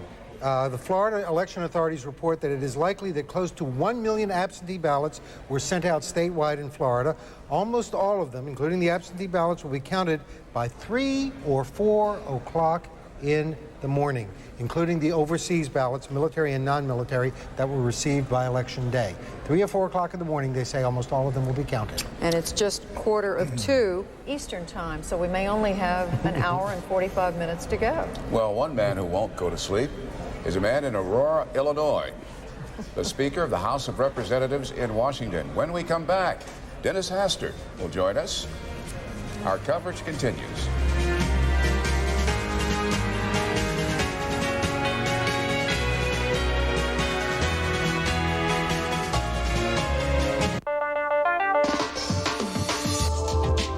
The internet is faster because of us. The internet is more reliable because of us. The internet is growing because of us. The internet is more exciting because of us. The internet goes everywhere because of us. The internet is better because of us. Delivering the most content from the world's biggest network, Akamai. Alzheimer's disease takes billions of healthy brain cells and slowly turns them into a tangled web. At our pharmaceutical company, we're trying to remove the amyloid plaque from the brain of the Alzheimer patient. And we are developing a vaccine that activates the immune system to help remove that plaque. My hope is that nobody's parent or grandparent will ever suffer from this disease again. Looking to save more and spend less this holiday season? With the Chrysler Holiday Sale, you can do just that. Because now you can save over $2,300 when you buy a new 2001 Town & Country with 4.9% financing. Or choose a $299 lease on the award-winning 2001 Chrysler Voyager. So take advantage of the Chrysler Holiday Sale today for savings that let you spend more on a real holiday priority, yourself. A typical day for the IT manager. Everyone wants everything now. Luckily, there's CDW, your direct solutions provider. CDW uses 50,000 top-name products to give you complete systems, including custom configuration and pre-installed software. Why get hung up in work when CDW is here to make life easier? CDW, computing solutions built for business. Absolutely gorgeous. Yes, you are. Oops. He's not going to like that. Perfect. Now tell me this isn't the finest crop you've ever seen.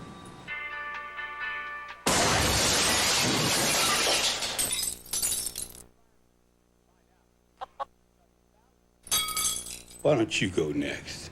For the best flakes, we only accept the best corn. Kellogg's Corn Flakes.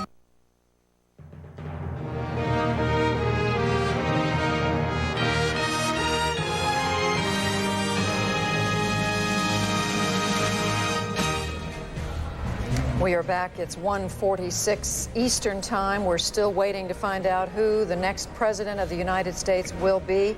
We can tell you that CNN does estimate, well, before I give you the turnout estimate, let me show you what the raw vote numbers are. 83% of the precincts reporting across the nation. George W. Bush, 42.1 million votes, 49%.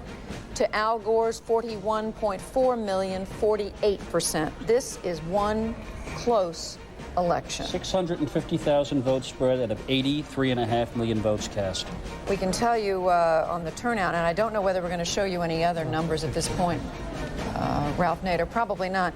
But I will. What we can tell you is that CNN is able to estimate that the turnout among the voting age population in the United States is going to be around 50%.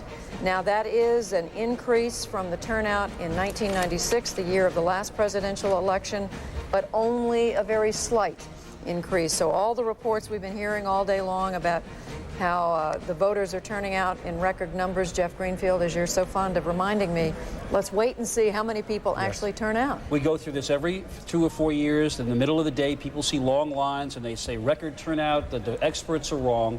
I mean, when you think about this, 4 years ago, it was a slam dunk for Clinton to beat Dole. Everyone knew how that was going to come out. Now you have, and we've all been predicting, and it turns out these predictions were right, one of the closest elections in the history of the United States, and the turnout went from 49% in 1996 to 50% in the year 2000. That is not a huge vote of passion and interest in the political process when you think about this election. Yes. Now, there had been predictions that the turnout would be even lower, though. So if you're thinking in that direction, you could say this was an improvement. We want to go right now to our balance of power area over there across the newsroom to CNN's Wolf Blitzer for an update. Wolf.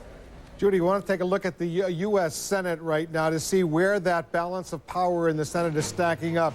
in the U.S. Senate. There were 35 Republican holdovers, 31 Democrats. The Republicans have won 14 seats. The Democrats tonight have won 16 seats. That brings the total to what we know right now: 49 seats for the Republican, 47 seats for the Democrats. 4 seats are still undecided. The Democrats would have to win all 4 of those seats in order to become the majority in the Senate. Let's take a look and see how close those 4 seats are. In Missouri, right now, Mel Carnahan, who died in a plane crash 2 or 3 weeks ago, he is getting 51% of the vote to Senator John Ashcroft, the Republican incumbent, 49%. But look at that actual vote total, very close. In Michigan right now, the incumbent Republican Spencer Abraham, 51% to Debbie Stabenow, the Democratic challenger. But look at that number, still very close, with only 68% of the voters tallied so far. In Nebraska, the open seat, Bob Kerrey vacated that seat. The Democrat, Ben Nelson, is slightly ahead of Don Stenberg, the Republican. But look at the number, with 82% reporting, very, very close. Only 6,000 votes or so making a difference in Nebraska so far. In Montana, Conrad Burns slightly ahead of the challenger, Brian Schweitzer, the Democrat. Once again, only 62% of that number is there. Let's talk to Stuart Rothenberg and see what's happening with those 4 Senate seats. Well, Wolf, obviously these are just too close to call. It's amazing the narrow margins given the considerable votes already cast. Clearly, somebody like Conrad Burns is in better position. He's an incumbent. It's a conservative state. But none of these races look locked up at the moment. It's going to be a long night for a lot of these races. They're going to be looking at absentee ballots. They're going to be looking at every precinct. Oh, absolutely. And I'm sure you're going to have the legal teams flying out of there from the Democratic Senate Committee and the Republican Senate Committee to make sure they're checking with ballot security and recounts and soiled ballots, things like that. So I think, you know, some of these races could drag on indefinitely. And I just would add, Wolf, it's not just these races. I was noticing a couple of the House races. I would refer to a New Jersey race, Dick Zimmer against Rush Holt, and my computer showed 100% of the vote in, and I looked a few minutes later and saw 100% of the vote in still, and a slightly different result. The latest result actually has Rush Holt ahead of Dick Zimmer by 56 votes. I don't know if that's a final or just a preliminary final. Although we will recap, we are projecting that the Republicans will maintain the majority in the House of Representatives. Back to Judy on the National Desk. All right, Wolf, thanks to you and thanks to Stu Rothenberg. A little while ago, we were in Aurora, Illinois, speaking with the Speaker of the House of Representatives, Dennis Hastert. We're going to go back to him now. Mr. Speaker, as you look at more of these numbers coming in, and as you look at this very undecided presidential race, what are you thinking about in terms of making government work in the next few years? Well, clearly, we have to reach across the aisle and try to do things on a bipartisan basis. I think the president, whoever he's going to be, I certainly hope it's George W. Bush, was going to have to do the same. And I think we're looking for people, and I think the American people are looking for people who are willing to bring people together and get things done. And that's what I've tried to do since I've been Speaker, and I think that's what we'll continue to do. We've noticed a number of Democrats who work with you in the House have commented on the difference in style between you and your predecessor, Newt Gingrich. Did you go into this position deliberately wanting to be a different kind of leader in the Congress? Well, I felt very strongly when I became Speaker that we had to prove to the American people that we could get some things done. And I talked about a better education in this country for our kids. We talked about supporting our men and women who serve this country and our national defense. We talked about balance in a budget. We talked about paying down the debt. And we talked about not taking a penny of the Social Security and Medicare Trust Fund and spending it in general revenue funds. We did those things, and especially balancing the budget, paying down the debt, and protecting Social Security. That's never been done before by any Congress. So I think that type of getting things done is what the American people wanted. Some people have had the impression that Governor Bush, and I'm not clear on this, did not campaign or spend much time campaigning with and for Republican members of Congress. Set me straight on that. How much campaigning did he do with members of the House, members of the Senate? Well, he actually campaigned with a lot of our members. And when he was in a district, our members were there with him, and especially our members who were vulnerable and our challengers that we needed to get out and get some recognition. He did a very good job, and we're pleased with his cooperation. Do you agree with his characterization that there has been too much partisanship, too much just bitterness and fighting and division in the nation's capital that needs to be healed? Well, you know, I tried to get beyond that when I became Speaker, but clearly Dick Gephardt wanted to be Speaker. He set on a policy of trying to stop everything so we would have what they called a do-nothing Congress, and try to blame that on us so that they become the majority. That didn't happen. And in spite of what those tactics were, we did get a lot of things done. And the things that we did do were done on a bipartisan basis. The marriage penalty was done on a bipartisan basis. Tax relief on death was done on a bipartisan basis. The PNTR for China was done on a bipartisan basis. The sweeping banking reform was done on a bipartisan basis. So we will continue to do that. Well, then, does George W. Bush's characterization hold up? Well, I think sometimes that people don't really see what goes on, but I think the president can be very helpful to us in trying to help and reach across the aisle in the House and in the Senate to try to get things done on a bipartisan basis. Mr. Speaker, it's Jeff Greenfield. Some of your colleagues have said that the culture has changed, that there was a time when people would battle politically and then go home and have dinner together and meet each other's families, and that there was a kind of much more collegial atmosphere, and that without putting blame on one side or another, that it's become a much less civil place, that is to say the Congress of the United States.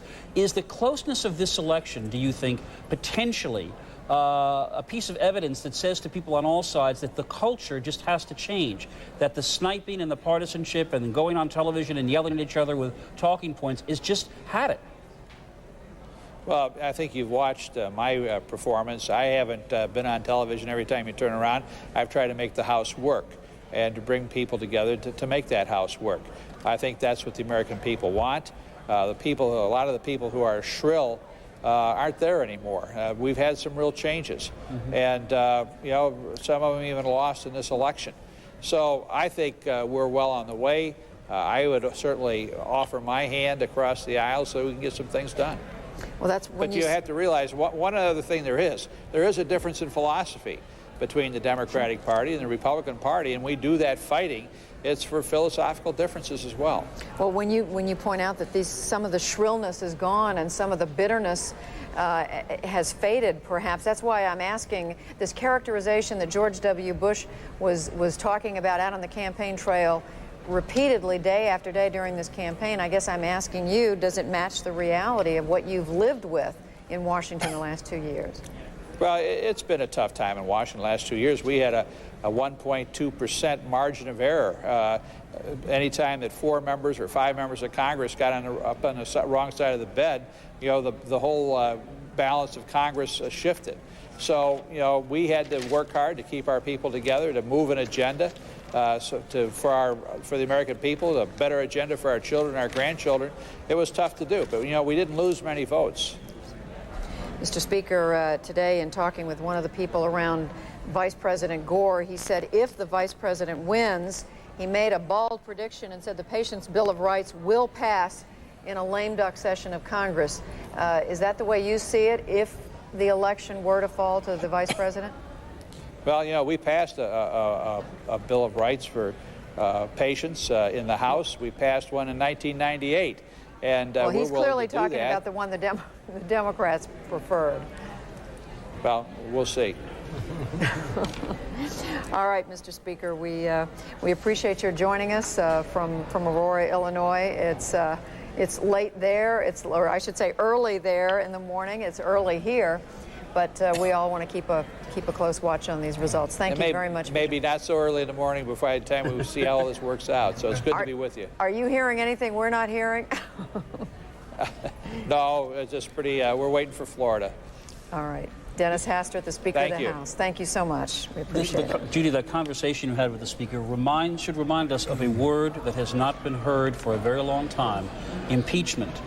I mean, to think that a presidential election could have been conducted about a year and a half or a little less than 2 years after the president was impeached, amazing. Bernard Shaw, sir? We have a call. Let's go out to the Show Me State, Missouri, in that Senate race in which a dead man, Governor Mel Carnahan, is on the ballot.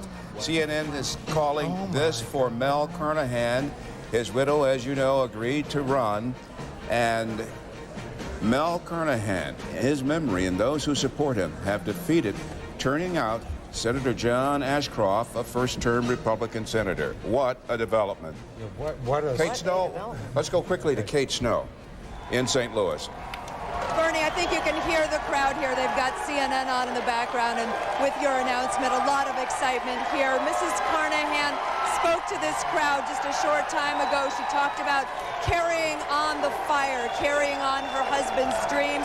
She, of course, has not been very public in this whole campaign. In fact, voters here in Missouri only saw Mrs. Carnahan a very few times throughout this race over the last 3 weeks since the death of her husband. They saw her in one ad that aired on local television here. They saw her in her announcement last week when she decided that, yes, she would take the position if the votes were to go to her husband. But other than that, they haven't seen much of Mrs. Carnahan. She is right now at home with two of her daughters in Rolla, Missouri. That's about an hour and a half south of where we are in St. Louis. This race has been close all night long. Senator John Ashcroft just a short time ago telling his supporters that they could go home now, that he would have more news for them in the morning. We don't expect to hear from him again anytime soon. Again, very good news for the Democrats here in Missouri, especially in light of the fact that George W. Bush seems to have won this battleground state. Bernie? Kate, even though she didn't campaign per se that much, she did put up one ad, did she not, within the past 7 days? She did. Last week, she started running one ad where she talked straight into the camera, a very personal kind of ad, talking about her remembrance of her husband and talking about her goals for Missouri. She does not have a public record. She has not served in public office, but she has been very vocal about the kinds of issues that she wanted to take to Washington. She's talked about education, about women's issues, about children. She's talked about reforming Social Security and some other issues, tax cuts, targeted tax cuts. So she has said all along that she carries her husband's mantle and that she wanted to take that to Washington. Bernie? Kate, it's Jeff Greenfield. Kate, we know that Mrs. Carnahan and the Carnahan people adopted that slogan, keep the fire going, but we've heard that some Republicans were threatening a legal challenge on the ground that a dead person is not an inhabitant of the state, which Missouri law requires. Can you tell us anything about whether they intend to pursue that legal challenge? I've asked that question all night. They will not comment on what kind of legal challenge they might mount. But I might add, Jeff, that in addition to the constitutional question, there's been a lot of local news here tonight about the polling places and about the numbers coming in and people being allowed to vote or not allowed to vote. The Republicans voicing some concerns. They say that they think there has been some potential fraud here in St. Louis, in the city of St. Louis. You'll recall that they kept the polls open a little bit late tonight because a judge earlier in the day, a state judge, ruled in favor of the Democrats, who had argued that they needed a little more time because some of their folks hadn't been able to vote. There's been a lot of back and forth today about whether there were any irregularities. I would expect that we might hear more about this tomorrow. Jeff? Kate, are the Carnahan people banking on the fact that when this woman goes to Washington, Senate Republicans have already indicated the obvious, that they control the rules of the seating in the Senate? Are the Democrats and the Carnahan supporters banking on the fact that who is going to throw a widow out of the Senate seat? Who's going to refuse to seat this woman? I'm sorry, I can't hear the last part of your question. Are the Carnahan supporters banking on the fact that it's unlikely the Republicans would want to take on all the public relations heat if they would not let this woman take this seat?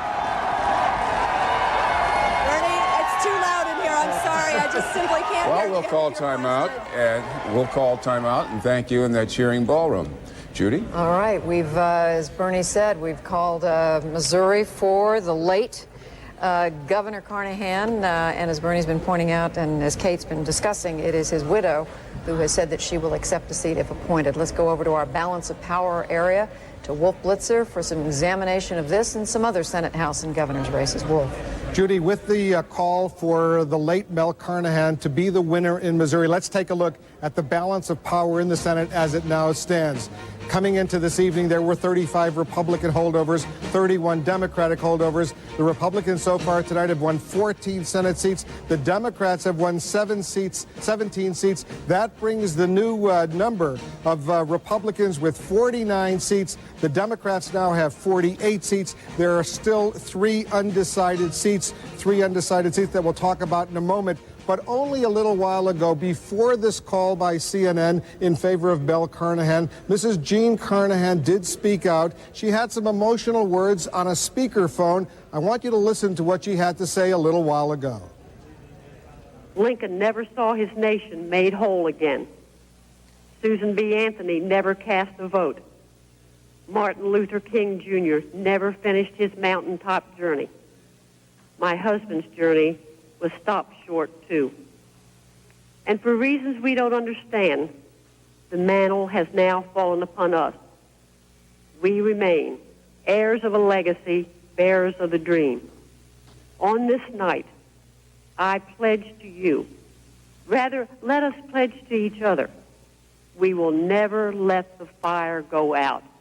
God bless you always. Thank you. This is Jean Carnahan, the widow of Mel Carnahan, speaking out a little while ago. Let's go back to the national desk and Bernard Shaw. Thank you, Wolf, because we're making a call in Iowa, in the Hawkeye state. CNN declares that Al Gore has won Iowa's 7 electoral votes.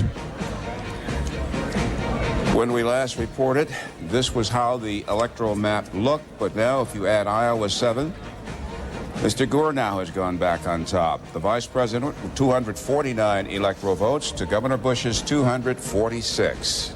And we can now say with absolute certainty, I believe, that unless one of these states that we've called changes, whoever wins Florida will be the next president of the United States. That's right. And the states still outstanding: Florida, 25 electoral votes. Here you see it.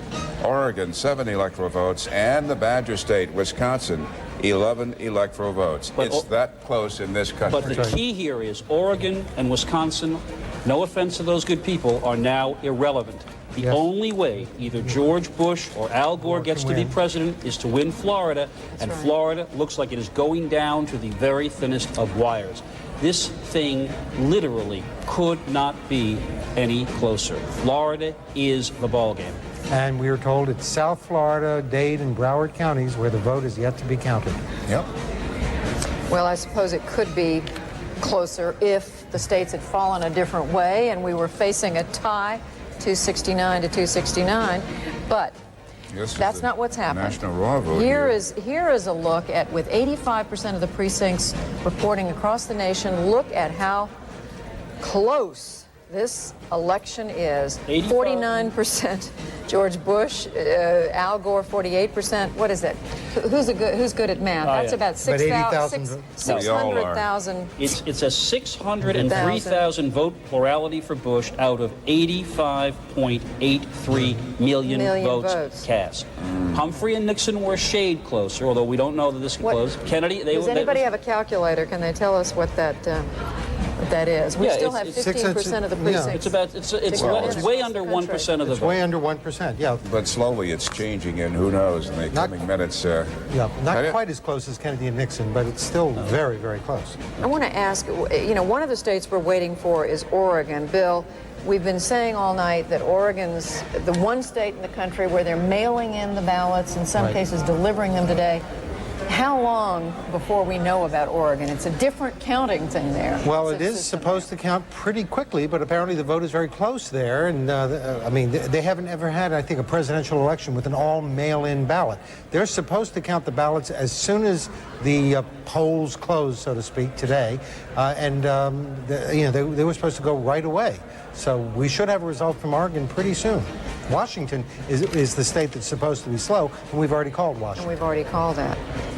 Oregon, as we've mentioned, Wisconsin.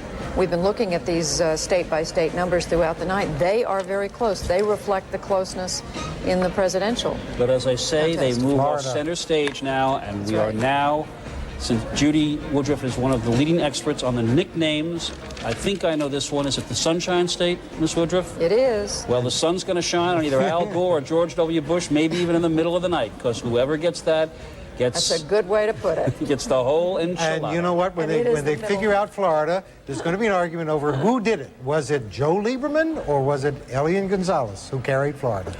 Oh, boy. Could be either way. There was we all remember the time right after the Elian Gonzalez saga when Florida was just written off for Al Gore. That's right. Everyone assumed the political consensus was no way. That's right. He couldn't might as well carry give Florida. up. There's no chance. Because the Cuban-American vote was going to go solidly Republican as it used to be. But from the exit poll we just showed you, that doesn't seem to be happening. The Jewish vote appears to be about as Democratic as it's always been and in about the same proportions as it's always been. And just for the record, I mean, it is 2 o'clock in the morning, and we should just put this on the table again. If the popular vote keeps holding up with a narrow, very narrow plurality for Governor Bush, it is now at about 600,000 votes out of 85.8 million votes cast, and Al Gore wins Florida, Al Gore is the President of the United States having lost the popular vote. That is a very much a live possibility. We have a voice we haven't heard from yet this evening. He's Robert George. He's a political analyst joining us from New York. Robert, you've been listening to our pontificating and our analyzing. Please bring us a fresh perspective on all this. Well, you know, it's good to be in the city that never sleeps, covering the election that never sleeps. So I think actually, Judy, you mentioned the name that hadn't been mentioned much, and it's Elian Gonzalez, because while initially Florida was kind of written off because of the Elian Gonzalez affair, it's still possible that there could have been some swing Cuban voters that may have gravitated closer to Bill Clinton in 1996 when he won the state that may have gone Republican, and that's part of the section of Florida that we're looking at results coming in. We have been talking tonight, Robert, about the Cuban Americans, second and third generation Cuban Americans, not as Republican as their elders. Also the fact that much of the Hispanic vote in the state of Florida is no longer, can we assume it's all Cuban or mostly Cuban. There are more and more Hispanics in Florida who have come from different parts of Central America, South America.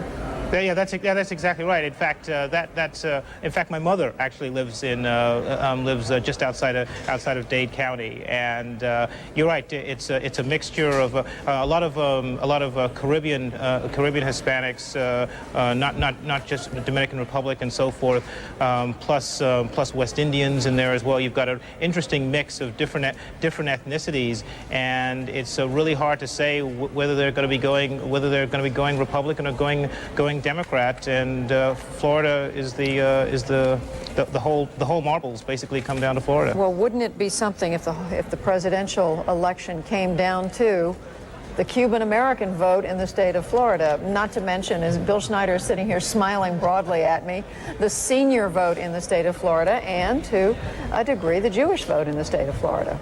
And blacks. Yeah, and African-Americans, exactly. Yeah, that's it. I mean, it really is it's a microcosm of all of the different kinds of identity politics that we've been battling over the last few years. And I think it's fascinating. We talked a little bit about the fact that impeachment hadn't been discussed much through this campaign, but I really do think it's interesting that Bill Clinton, who is arguably the most divisive president this country has had since Richard Nixon, part of his legacy is leaving the country even more divided in the most closely contested presidential election in at least 30 years, maybe 40 years. You mean in the sense that this election is so split, as you say, split the country right down the middle in terms of electoral and popular votes? Well, I think so. I think Bill Schneider mentioned earlier on that part of the vote that normally would be going Democrat are female seniors, and they're the ones who may have been most offended by Bill Clinton's behavior, and they're also the ones who may also have been put off by the whole question of Gore's embellishments and exaggerations and so forth that may have reminded them a little bit too much of Bill Clinton. So I think that Clinton factor that Clinton factor can't be ignored. I just want to jump in. We were talking about the Latinos in Dade and Broward counties and their impact. Non-Cubans. Let's put some faces on these people. We're talking about Peruvians, Colombians, Ecuadorians. We're talking about Panamanians, Salvadorians, Nicaraguans, Venezuelans, Chileans, and Brazilians. Oh, right. You've got a gumbo. It's a real mixed bag. And I think one of the things we're going to find is that, as actually can also be said for the African American community, the entire Hispanic community, quote unquote, isn't going to be thinking all alike, and you're not going to make exactly the same kind of political messages or overtures to them as you would just one specific group. Robert, can we go back to New York, your home state or adopted home state, and talk a little bit about Hillary Clinton? You write for the New York Post, right? That would be correct. Now, I think it's fair to say that the editorial page of the Post held Mrs. Clinton in minimum high regard. That's the perfect phrase for okay.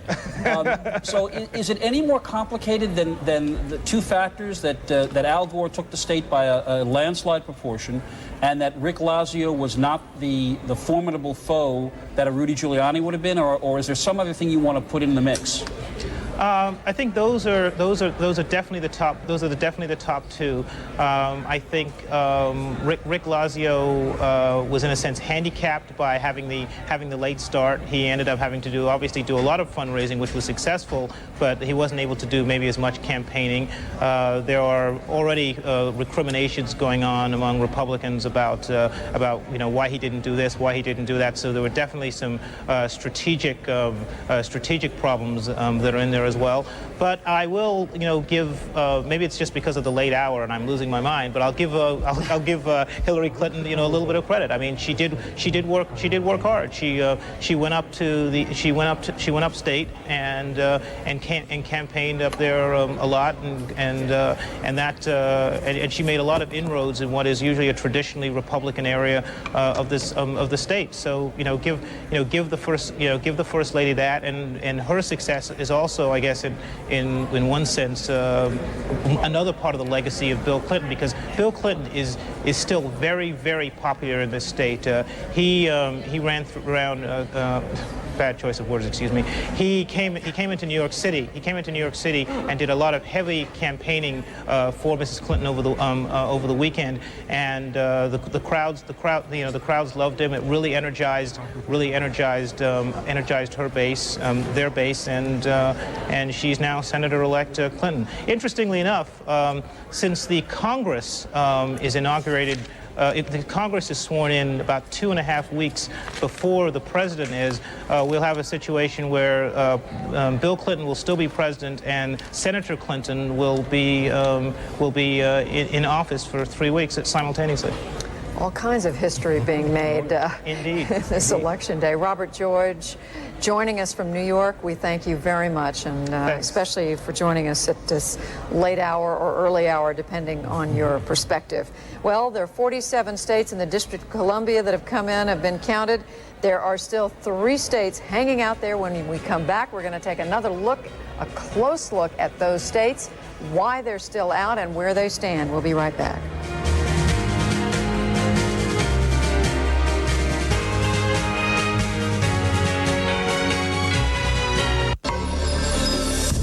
Individually, they are standouts in their respect. This is a national sales alert from Dodge. Effective immediately for 5 full years. Get 0 APR on 2000 Dodge Stratus and Intrepid, 0.9 APR on 2000 Dodge Dakota and Durango, and 4.9 APR on select all-new 2001 Dodge Caravans. See your Dodge dealer immediately, as 60-month financing can save you over $5,600.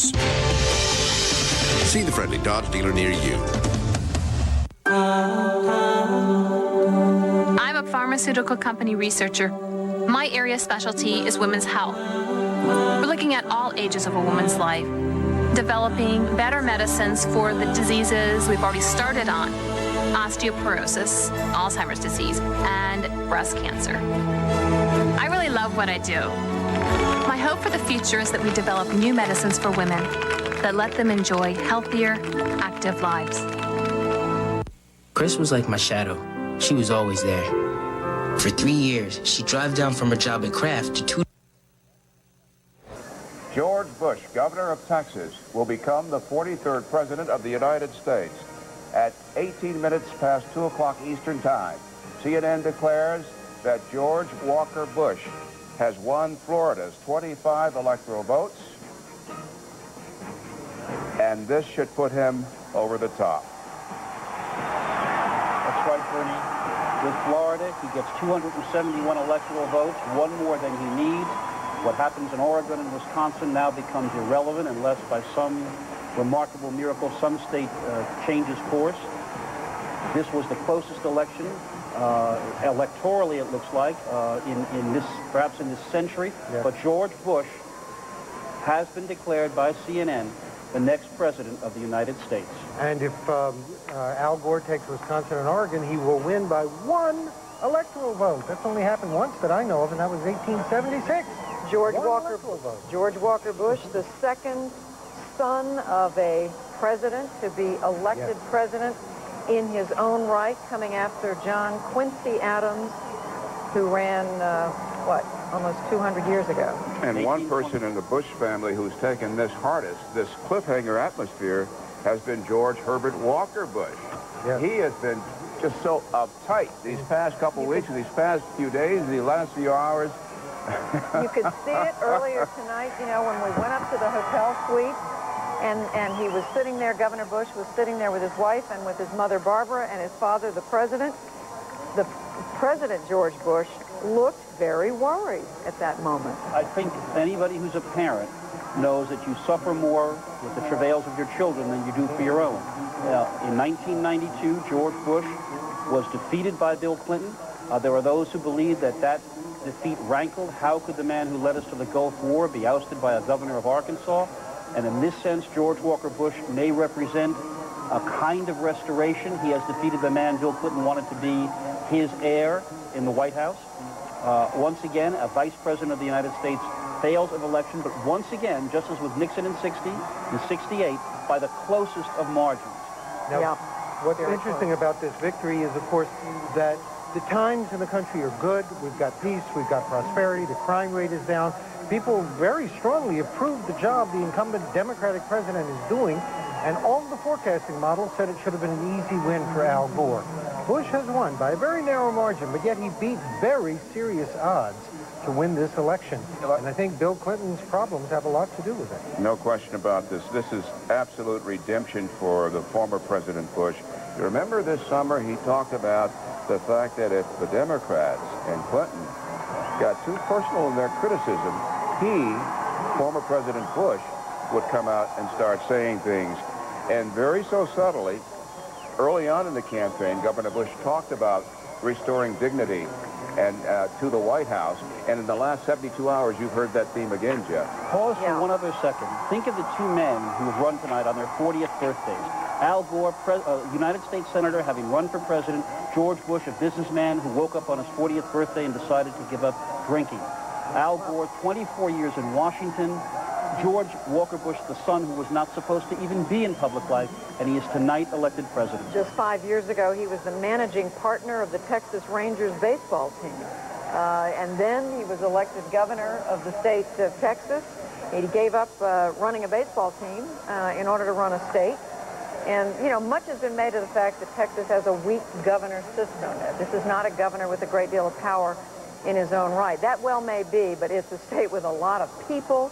He turned out to be a very popular governor in that state, and the Republican eyes across this country have been on him literally since the day he was elected governor, took office, I should say, in 1995. That's right, and he's going to go to Washington with a Republican House of Representatives.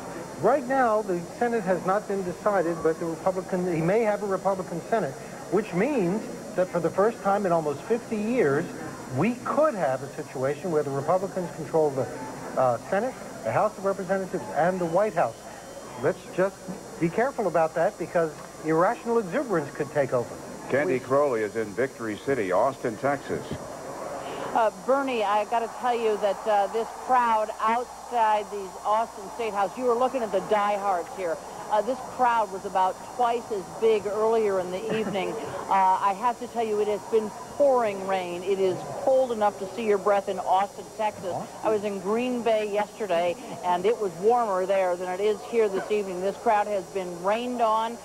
They have cheered every state that went for Bush. They have gone through every emotion known to man. They had, you know, a time when it looked like they'd lost Florida, and, you know, it seemed to swing sort of towards the vice president. The crowd got very quiet. Florida was put back into play, and from then on, every single state that went, they cheered. So you are looking at diehard Bush fans. It's good to come home when this sort of thing happens, because you've got a crowd like this that'll still wait up for you. We are told that as of yet, George Bush has no reaction. We do know that he has been spending this evening in the governor's mansion with his brother Jeb, his father, his mother, while they have been watching the events unfold. We were told at one point the atmosphere was nervous, but we have been told all along that George Bush was feeling serene about the race he ran, that whatever happened, he felt that his campaign gave it a good go. Tonight, again, you are looking at Austin, some of them who have been waiting here literally for 9 and 10 hours to see their favorite son make good, and it looks like they have. You see that sign? Thanks, Jeb. I have to tell you, Jeb was in the, as I said, in the governor's mansion with Governor Bush tonight, the two governors Bush.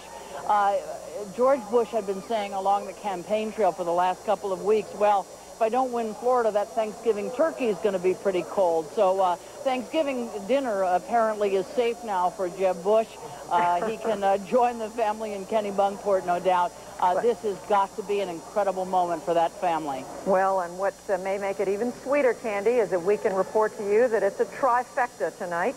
The Republicans, CNN is calling that the Republicans do retain control of the United States Senate based on victory we're calling in Montana for the incumbent Republican, Senator Conrad Burns. The challenger, Brian Schweitzer, he has set back the Democrat. This is, as Bill Schneider's been pointing out throughout the evening, the last time when the Republicans ended up in control of the White House, the Senate, and the House of Representatives. Dwight Eisenhower was in the White House. It was 1952. They then subsequently lost control of the House and the Senate 2 years later, but for 2 years, they had all three. And now they've controlled the House and Senate since the election of 1994. They came to power in 1995, and they've kept it ever since then, which is quite remarkable. One thing we should point out, just to do the arithmetic, the reason why we know the Republicans will control the Senate is that the best the Democrats can do is to get to 50-50. And with the election of George Walker Bush, it means that Dick Cheney, the vice president, breaks any tie in the Senate. So that's where we are now. Go ahead. No, I just wanted to say that Mr. Schneider is going to be using the words irrational exuberance as a warning to the Republicans. Yes. I have a feeling. I think what we heard from Speaker Hastert and Trent Lott was some words of restraint, that even if the Republicans control all three of these institutions, there may be a certain degree of rational non-exuberance because of the narrowness. Imagine the religious right. Imagine the gun owners. They're waiting for the Republicans to deliver, and for years they've been saying, but we need the White House. We need the White House. Now they have no excuse. We have a race to call. The Senate race in the state of Nebraska goes to Ben Nelson, the Democrat. He defeats the Republican Don Stenberg. This means the Democrats hold on. This is the seat of retiring Senator Bob Kerrey. It is a hold, a retention, if you will, for the Democrats. We now have a Bill Nelson in the Senate from Florida and a Ben Nelson from Nebraska. You got that? Yes, and it means that the Democrats have at least 49 seats in the Senate, and if Debbie Stabenow beats Spencer Abraham in Michigan, the Senate will break 50-50, and Vice President Cheney will break the tie. And we should say, we haven't mentioned Dick Cheney's name in the last few minutes. He is, we are projecting, estimating, calling the next Vice President of the United States, 59-year-old Richard Bruce Cheney, born in the state of Nebraska, but grew up and hails now from the state of Wyoming. And he's been Secretary of Defense. He's been White House Chief of Staff. He knows Washington. Which is why he's on the ticket. Because George Bush has never worked in Washington except through association with his father. Let's go out to Nashville, Tennessee. Our senior White House correspondent, John King, is there beneath an umbrella. Bush, 271, the magic number, John. Well, Bernie, the glum faces here in this crowd, much like Austin, Texas, the hardy here waiting in the rain, and their cheers started to go up when we showed the gap closing in Florida, but then on the big screen behind us where they have been showing some of the network broadcasts tonight, including our own from time to time, when the election was called for Governor Bush, there were gasps of no and screams of no, the faces quite glum. The organizers of this event quickly turned off the news broadcast and put the music back on. And just a moment ago, they announced that Alan Tipper Gore will be here about 15 minutes from now. No word from the Gore campaign yet. We've tried making a few phone calls on exactly what they plan to say, but we will hear from the Vice President, we're told, in about 15 minutes here. The atmosphere obviously quite depressing here. The Vice President himself had said this morning at 5 a.m. at Tampa that he thought it would come down to the state of Florida. As the results came in, a bit of a roller coaster, much like this entire night. The Vice President originally projected to win Florida. Then obviously the state slipped away in the results, and barring some sort of legal challenge, it appears Al Gore has fallen just short, something many of his advisors worried about in the final few days. A man, the son of a legendary senator of this state, served 8 years in the House, 8 years in the Senate, 8 years as Vice President, was seemingly ready to step out of the shadow of not only his father, but also of Bill Clinton. Within the Gore campaign, already complaints that he was heard on the left from Ralph Nader, and on the right, if you will, among conservative Democrats, conservative elderly voters, by Bill Clinton's character problems. Others already questioning the Gore campaign strategy. You can see the faces here in Nashville tonight. Quite a depressing crowd here as they wait to hear from the Vice President. And the mood here has gone up and down all night. Right now, these people seem to be in shock as they sit in a very cold rain waiting to hear from Al Gore. John, it's Jeff Greenfield. You know, it occurs to me that 30 years ago tonight, on election night, Al Gore Sr. lost the seat that he had held in Tennessee, and that apparently for much of Al Gore's life, maybe from birth, it was the parents' dream that he would ascend to the job that Al Gore Sr. had wanted and never could get to. From your own sense, losing this close, coming this far, after all the years that Al Gore had wanted to be president, my own suspicion is that this would be much worse a night than if it had been a sizable, early predictable loss. What's your sense of that? Well, certainly, in a night to question why the Vice President could not do what the President has done. For all the criticism of Bill Clinton, he was able to carry some states in the South. This state, Tennessee, twice. Arkansas, twice. Louisiana, Kentucky. Al Gore, painted by George W. Bush as a traditional liberal, not even able to carry all of the Dukakis states, with Oregon going to Governor Bush, or at least being in a lead for Governor Bush right now. Remarkable that a son of the South, a Tennessee senator who was a member of the Democratic Leadership Council, being painted as a liberal by Governor Bush and losing this election, losing his own state in the process, his own home state. John, I wanted to ask you, it's Phil Schneider. Are you hearing from any of the Gore supporters down there, if only he had used Bill Clinton more, he might have won this race?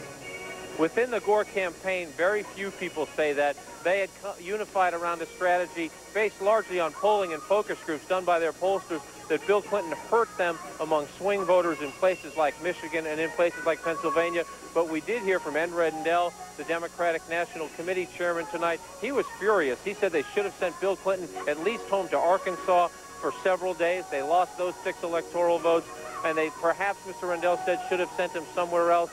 There was a lot of criticism of Al Gore throughout this campaign, dating all the way back to the early primaries. People thought he overreacted to the Bill Bradley challenge by moving left. Then his comments about Elian Gonzalez drew criticism. His performance in the debates drew criticism. Of course, his convention was praised, as was the selection of Senator Joseph Lieberman. There's great disappointment in the Democratic ranks tonight that a vice president running on an enormously popular economic agenda of this president anyway, 22 million new jobs, 4% unemployment, enormous frustration in the party if these results hold up, that the vice president could not hold the White House for the Democrats on such a remarkable economic record. John, we've been talking about Ralph Nader through at least part of this evening. Will there be fingers pointed in that direction, or is it clear, looking at least what looks like this result is going to be, that there were forces bigger than the Green Party at work here? Well, I don't think you can singularly blame Ralph Nader, but already within the Gore campaign, they are pointing the finger at Ralph Nader. If you look at the results in Oregon, the results in Florida, if say the vice president received half of the Nader votes in Florida, we would have perhaps a different result, or at least a chance of a different result. So certainly they will point fingers at Ralph Nader. There has been a pointing of fingers, if you will, at Bill Clinton the entire time of the Gore campaign. People saying that had it not been for the president's personal failings, that this would have been a shoo-in from the beginning because of the economic record. As you were just mentioning, somewhat remarkable that we will have a Republican president and a Republican Congress. If you look through the polling, the voters in this country say that they tend to favor the Democrats, in some cases by substantial margins, when you rattle through the big issues in this election. So the Republicans facing a challenge here as well, and already there will be speculation about who will lead the Democrats. We haven't spoken much about this because it's in bad taste, but in this past week, many Democrats have already begun talking among their own consultants about the next presidential election, should Al Gore lose. We're told by Democratic sources, Senator Lieberman has had conversations about it. Senator Christopher Dodd of Connecticut. Obviously, one man who looks right now to be the Democrats' leader would be Dick Gephardt of Missouri. He leads a minority in the House.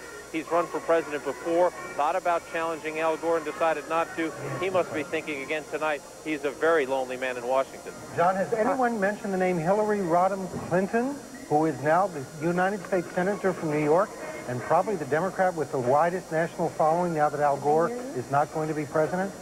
People in our business mention it quite a lot, Bill, because obviously of the attention she would draw as a candidate. She herself has said she has no plans to do that. But obviously, if these results hold in the days that follow, Democrats will be looking around for a standard bearer. I think Mrs. Clinton would be quick to try to dampen such speculation and make the case that she wants to be New York Senator. Perhaps a year or two from now, people will come and make a run at her, but I view that as pretty unlikely right now.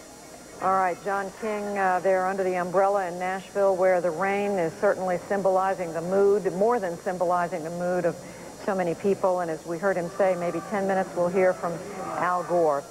Back to Austin, Texas quickly to Candy Crowley. Candy, the crowd seems to be getting bigger again. Yes, the crowd is thinner now. It's been raining here, but here the weather doesn't match the mood.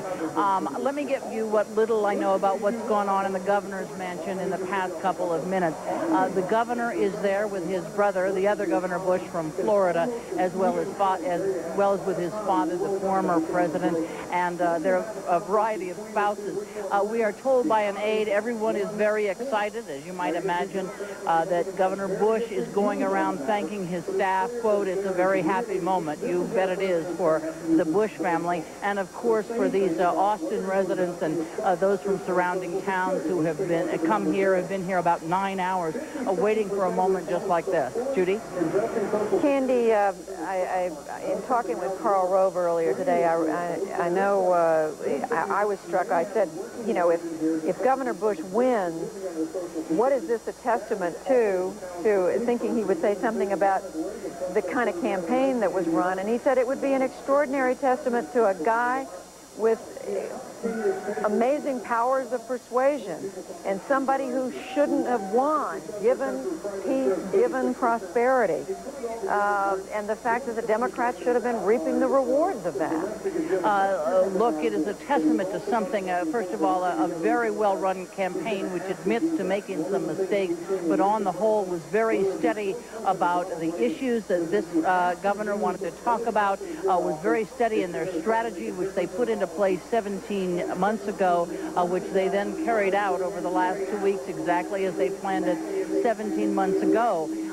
Having said all that, with peace and prosperity, this is an amazing outcome that a 6-year governor from the state of Texas has been able to grasp the presidency for the Republicans, something they've been waiting for now for almost 8 years.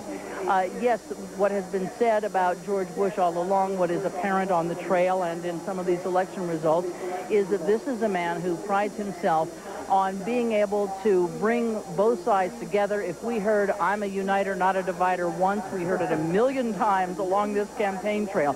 It was one of his major themes. That is, you know, you don't like the bickering, I can end it, look what I've done in Texas. So obviously that is one of the themes that had appeal. Candy, this is it's Jeff Greenfield. Once again, an outsider has beaten an insider. Every time since John Kennedy, Jimmy Carter, Ronald Reagan, Bill Clinton, except for Michael Dukakis, it's always happened. Did they now think, or have they been thinking for a while, that the fresh start theme, the independence theme, not just the fact that I'm not from Washington, but that I can redo the climate of Washington, was what may have made the difference in terms of his appeal? They absolutely think they can change things. I mean, if there's one thing we also know about this campaign, this is a governor that is very comfortable with his own skills at being able to get along with people. This is also a man who is quite confident, so they go into this really believing they can genuinely change the atmosphere in Washington. And while he may be an outsider, he is no stranger to Washington, as you well know. He came in the final months of his father's last campaign. He has grown up around politics. So while he is an outsider in the elected area, he is certainly not an outsider to the ways of Washington. Has he got a job cut out for him? Absolutely, but they believe he can make some changes in the town. Candy, two questions. One, if this election, well, it is. I said not if it's close. It has been an extremely close election. Any concern on their part about having less than, I hate this word, a mandate? And second of all, in terms of who he will bring to office, there have been all sorts of hints dropped about Colin Powell. Are there any other names that come to mind?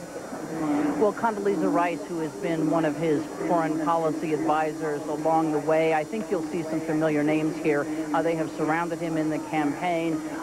Those are the advisors on both domestic and international policy. So you'll recognize some of those people. There'll be some new people as well. But while there has been some talk of that, they have been focused on winning this election. I think they want to leave the whole transition and who they're going to pick to a later day, but it's got to start tomorrow. And as far as whether they believe that he'll have any problem with the mandate, one of the things he's also said going around the country is, I want to go before Congress and say, you know, I represent the people and here's what the people want. Is that more difficult to do now? Absolutely. But again, this is a governor that is very confident in his skills of bringing people together. Will he get what he wants?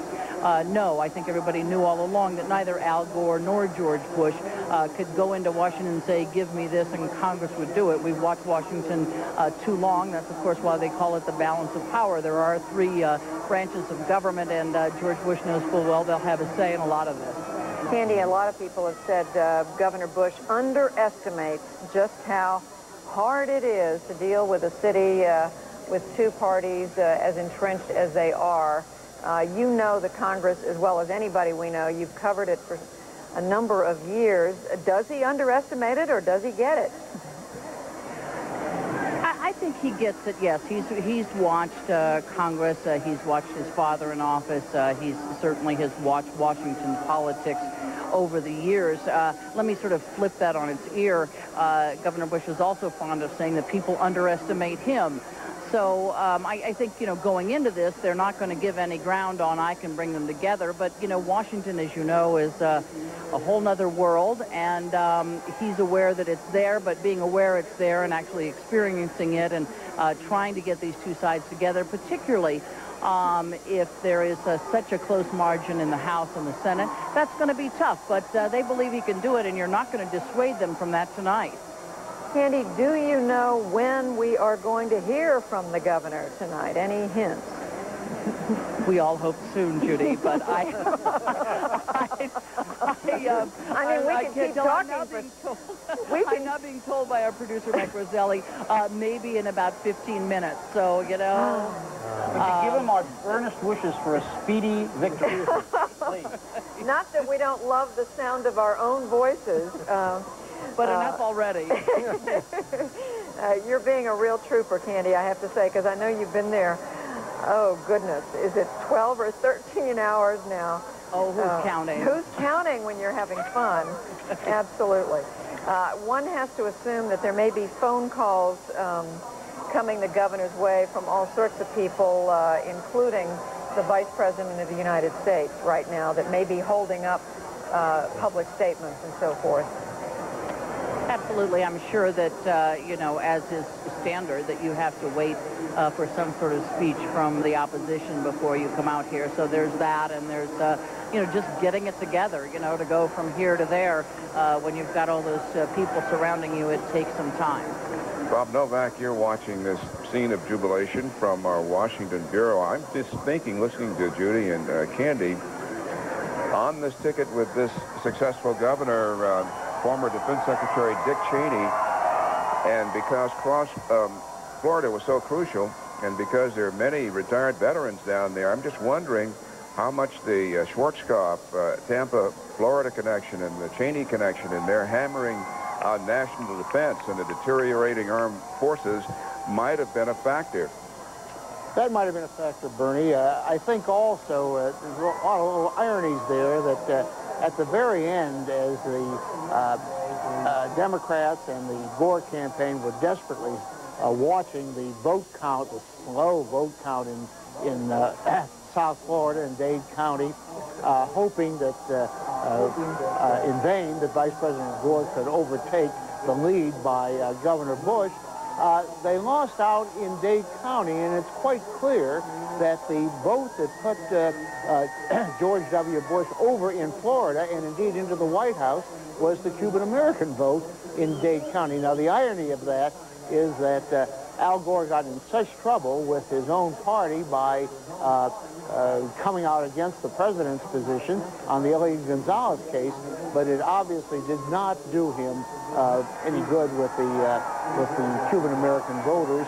Well, I really do think in some way we have to look at the results as they come in, may have decided the next president of the United States. Bob, I want to, since recrimination is also a blood sport in Washington, you bet. I've already started drawing up a list of what the Democrats are going to say is why Gore lost. And the 9 nominees are personality, the debates, both the Clinton scandals casting a shadow over him and not using Clinton enough, going left at the convention, I know that'll be one of your favorites, and another one that the fact that the country's been so prosperous for so long made people believe that they could take the risk with an outsider. Any additions you want to make or subtractions from that list of what Democrats will say about this? All of the above, and one other addition, which I've heard from a lot of Democrats just in the last couple of days before one single vote was counted, and that is the allegation that Al Gore did not stick to a decided track, to a steady course. One thing about George W. Bush, he wasn't the greatest candidate I've ever seen, but he was steady. He had an agenda that he pursued with a great steadfastness. Al Gore, and this is the criticism by Democrats, he would zig one way this day and another the other day, talk about how bad it was Bush was in Texas. The next day he was on Social Security. It was not a steady course. That would not be my criticism. My criticism is it's very hard, Jeff, for these politicians to get it straight that the American people, given a choice by somebody who is not part of Washington and somebody who is, almost always will take the outsider. The exception, as we know, was in 1988 when Governor Michael Dukakis of Massachusetts was rejected in favor of Vice President Bush, but Dukakis was a really terrible candidate, maybe the worst candidate I've seen. And if political parties are going to be putting up insiders like Al Gore and Bob Dole, they are going to lose because they must get the message some way that the American people, when all other things were in favor of the Democrats this year and all these silly models by the political scientists said it was a sure Democratic win, they still voted no because they don't like the insider. I wanted to ask Bob Novak a question. Your fellow, the conservative, the most remarkable thing is that they stayed on board with George Bush. They didn't waver. They didn't give him any trouble. Pat Buchanan disappeared from the entire campaign. Do you find that remarkable? I think Pat finds it remarkable because he thought he was going to get a tremendous vote from the conservatives who would reject another Bush. I don't believe George W. Bush had to work very hard. He didn't have, as long as he didn't do something silly like saying, gee, I really am pro-choice on abortion and really alienate a whole block of his vote. But they were just saying we had to get rid, we being the Republicans, they're saying they had to get rid of the Clinton, Gore, family, get them out of there completely. And there was very little. They gave George W. Bush a lot of leeway, and of course he did come up with. He always talked about tax cuts. Every single speech he talked about cutting down the size of government, and that helped secure the base. You know, Bill, a lot of people I've heard tonight saying how hard it's going to be with this closely divided Congress and a narrowly elected president to get anything done. But I will make you a little prediction that one of the first things that will get done is a repeal of the estate tax, because there's a lot of Democrats who are opposed to that, who voted against the president. It passed both houses easily last time, and President Clinton vetoed it. So that is one issue that may not be of great importance to most Americans, but to a minority of Americans, it was one of the most attractive things in the Bush agenda, and I think it's one of the things you're going to find become law very early in this new administration. The estate tax, known in Bush circles as the death tax. Bob, you know Washington very well. How awkward, how difficult will this governor's transition be to power in Washington? Well, I think it'll be less awkward than Jimmy Carter's was, less awkward than Bill Clinton's was, in some ways less awkward than Ronald Reagan's was, because there are a lot of people coming in who have been around the track quite often, including a guy named Dick Cheney. We interviewed Dick Cheney on Evans, Novak, Hunt, and Shields a couple weeks ago, and asked him if he was going to be if he was going to have special duties in national security as vice president. And I thought he would say, well, it wouldn't be proper for me to speculate on that. And instead he said, yes, I'm going to have special duties. I think he's going to be a very major figure in this administration, as a vice president, unlike Dan Quayle and unlike Spiro Agnew, who in the course of the campaign became embarrassments. I think Dick Cheney became more and more of an asset. So I think that somebody like Cheney, and also everybody expects Colin Powell to be Secretary of State. Be surprised if he isn't. There's no two greater insiders in Washington than General Powell and Mr. Cheney, and so it isn't like a bunch of boys who just got off the turnip truck coming in. I think they're going to be a little more savvy than some of the governors at both parties who have come in the last generation. Bob, while we're at it, while we're naming names, what about Treasury? What about the White House Chief of Staff?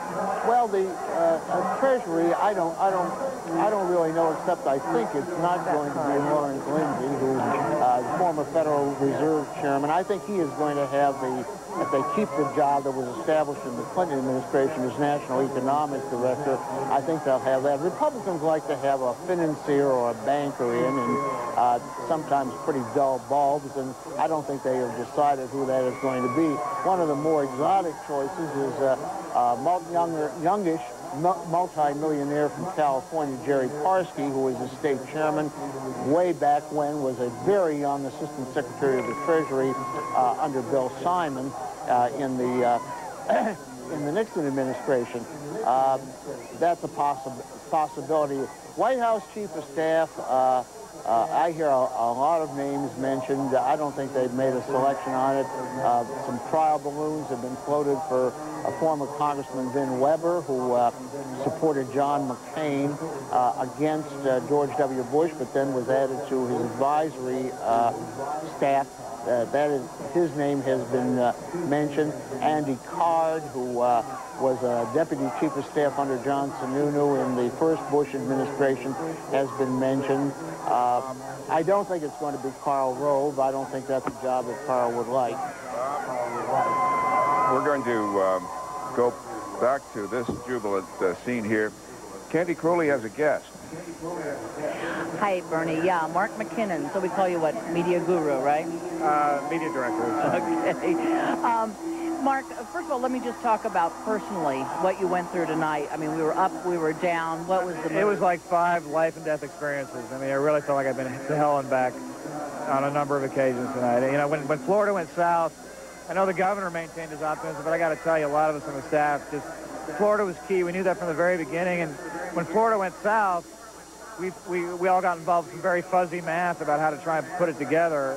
But we knew we'd have to run the board literally to make it happen without Florida. So it was really devastating when Florida went south. I mean, it was just I mean, the whole campaign went dark, and we really thought it was going to be tough to pull off. And so when the projection came back, they were pulling it back into the undecided column. You know, we all got revived, and then you just can't imagine what it was like in the headquarters, literally watching the margins. You know, we were at 50 to 48%, but literally we're watching 100,000 votes shrink to about a 20,000 vote margin, which I guess is what we won with. What do you think did it for him? I mean, if you had to, like, pin it down to one thing besides those marvelous ads you put out, what's the one thing that did this for him? I think it was that the governor got a very fundamental focused message about trusting people versus Al Gore trusting big government. I think that in the end, that message got through. And people looked at Governor Bush and they saw a president. And I think I think the debates were critical. I think the debates, when you look at the tracking and the research, the debates are when the whole thing turned around. Has anybody in this campaign been looking ahead over the last 48, 62 hours, however long, about, okay, what next? If they have, it wasn't me. I have no idea. I'm going to go to bed tonight and have a stiff drink here as quickly as I can get off your set. Well, before you go do that, and they're cheering for you to go have a drink, Mark, so that's really nice. You're I don't know, do we call you a former Democrat now? I'm a Bush man is what I am. I'm a Bush man. And what was it that got you from the other side over to Governor Bush? Well, he was a Republican that was proactive. He was for things instead of against things. You know, he had a bipartisan message. And listen, I was just one of 800,000 Democrats in Texas that crossed the bridge to support him. And then, you know, we saw tonight that a whole lot of other Americans came across the bridge as well. Darkest time in the campaign? September. I call it Black September. It was the month of rats, moles, and bad polls. It was a very difficult time. Of course, New Hampshire was tough. We lost South Carolina, but the governor never wavered. He felt from the very beginning it was a long-distance run. He set the pace, and we just followed him throughout. He never, in the darkest times of the campaign, he never wavered. He always thought we were going to pull it out. Did you ever waver? Tonight. Oh, I wavered 100 times. Are you kidding me? Mark McKinnon, thanks very much. I appreciate it. Congratulations. Thank you very much. Judy, Bernie? All right, Candy Crowley, I'm sure that Mark McKinnon was speaking for many people in the crowd when he said what his plans are in the next few minutes after we hear from the Texas governor, and we know he wants to talk. We want to show you who've been watching. Of course, CNN has called the winner, George W. Bush, that he will be the 43rd president of the United States. This is what the popular vote, the raw vote total looks like, with 90% of the precincts reporting. It is still a very close election. 49% George W. Bush, 44,777,000 to Al Gore's 44,432,000. We are talking, what, 45? You're talking about 350,000 out of 89 million. You're talking now about a race. Small percentage. You're talking about a popular vote margin now that is closer than Nixon and Humphreys. Nixon won by about 500,000 votes. Slightly larger than Kennedy's 110,000 vote margin against Richard Nixon. Okay. And I now would like to point out, depending on where this 10% is coming from, that it is not inconceivable that Al Gore will have more popular votes than George Bush. Which is the opposite of what everybody was thinking going into this. Everybody was assuming Bush would win the popular vote, right, but Gore might win the electoral vote. I will say, some of us pointed out it is possible that it would break the other way. I'm not predicting it will. I'm only saying that as you look at Bush's margin and the popular vote steadily shrinking, and remember, you know, the Gore people were saying, we're going to play by the rules. Whatever the electoral vote says. You may be faced here with a man with 271 electoral votes, President of the United States, getting really no more and maybe a few votes less than the man he defeated. Well, to help make your case, there are, we are told, approximately 11 million votes out yet to be counted. We do not believe that they will make any difference to the outcome, but we do have 11 million more votes to count. And a margin, as you see right now, of about 350,000. So about 100 million votes will have been cast. About that, This adds up to about 89 million. That's right, about 100 million votes, which is just a little more than 4 years ago. So let's understand, if I may just review the bidding for a second at this late hour. We have a president elected, as of now, with one electoral vote more than he needs. We have a popular vote that looks like it may be one of the closest, if not the closest, and could even make the President of the United States a loser in the popular vote. We have elected a former First Lady of the United States, of the United States to the United States Senate, and the people of Missouri have elected a dead man to the United States Senate. And we are at the dawn of a new millennium. Do you think that has anything to do with all these political historic? I don't know if it's the harmonic convergence of the planets. I don't know what, but I must tell you, I think the historians are going to look back on this election and say we ain't seen nothing like it. Oh yeah, maybe the swallows have come back to Capistrano. I'll tell you one interesting thing about that election in Missouri. In our exit poll, we asked people, how would you have voted, the voters of Missouri, if there was a choice between Gene Carnahan on the ballot and John Ashcroft? If that were the case, the exit poll showed that John Ashcroft would have won by about 3 points. As it was, Mel Carnahan, her deceased husband, won. What that clearly indicates is they were not voting for his widow. They were voting a vote of sympathy for the deceased governor. And yet they knew, presumably, that it was a statement his widow would be appointed to the seat if he won. That's right. And what was remarkable is that George Bush carried Missouri, but Gene Carnahan still won. And that's got to be very distressing for John Ashcroft to have lost his state the same day it went for George Bush. Yeah. On that note, if you're just joining CNN's coverage, Texas Governor George Bush will be the next president of the United States. He defeated Vice President Gore with 271 electoral votes, one more than the required 270. We are waiting for Vice President Gore. We are waiting for Governor Bush. Meanwhile, we'll be right back.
The United States has a new president. He's the Texas Governor, George Walker Bush, who tonight defeated Vice President Al Gore. CNN's White House correspondent John King is in Nashville. Bernie, CNN is told by two senior Gore campaign officials that the vice president placed a phone call to the Texas governor. The vice president now in his motorcade due here in downtown Nashville in just a few minutes to deliver remarks to the supporters left gathered here. We're told he called Governor Bush and congratulated him on winning the election. And in brief remarks here tonight to his supporters and, of course, to the American people, will wish the governor well. We're told the statement will be very brief and that the vice president plans to meet with his senior campaign staff tomorrow. He did wish the small group of aides with him at the Nashville Hotel when the results became clear. He did wish them very well, we're told, and thank them for their help in this election. Obviously a very emotional moment. Many of the most junior members of the staff flowing here now into a pouring rain in Nashville to hear the Vice President, Tipper Gore, and the Liebermans come to address what they had hoped would be a victory rally. This always the toughest, not only for the candidates, but also for the junior staffers who have never been through something like this and believe all along they are going to win. But again, we are told the Vice President will concede the election in his brief remarks here tonight. His political future up in the air. This is a man who served 8 years in the House, 8 in the Senate, 8 as Vice President, now narrowly losing what he had been his lifelong dream, winning the presidency of the United States. Bernie? And Joe Lieberman, of course, will retain his seat in the United States Senate. Where is Senator Lieberman? Senator Lieberman was here in Nashville, and he will come here with the Vice President tonight. He and Hadassah Lieberman, his wife, were at a hotel in downtown Nashville with the Gores, watching the results come in. They were told a short time ago to gather up their group and come on over here. John, are you hearing any expressions of, we came so close? Well, certainly, even in the last 48 hours, they were saying that if they lost, that they would come very close. Little margin, no margin for error in their strategy in the final days. Now that, of course, a tribute to Governor Bush and the way he prosecuted this campaign. Already, as we've discussed earlier, some finger pointing at Ralph Nader for drawing away liberal votes from the vice president. And the greatest frustration, of course, throughout the Gore campaign, how should the vice president try to strike the balance between trying to get some credit for the successes of the Clinton administration, but to escape the personal failings and the personal controversies of the president. So, of course, they feel in this campaign that they came very close. Look at the electoral count. But the vice president lost here at home at Tennessee. His aides saying he will have to take responsibility for that, although this state has trended Republican very quickly in the past 6 to 8 years. Bill Clinton's home state of Arkansas gone Republican as well. And again, one of the key differences, the coalition Bill Clinton and Al Gore formed in 1992 and then again in 1996, included a few of those southern states that the Republicans had been successful at in the prior presidential elections, especially in the Reagan years.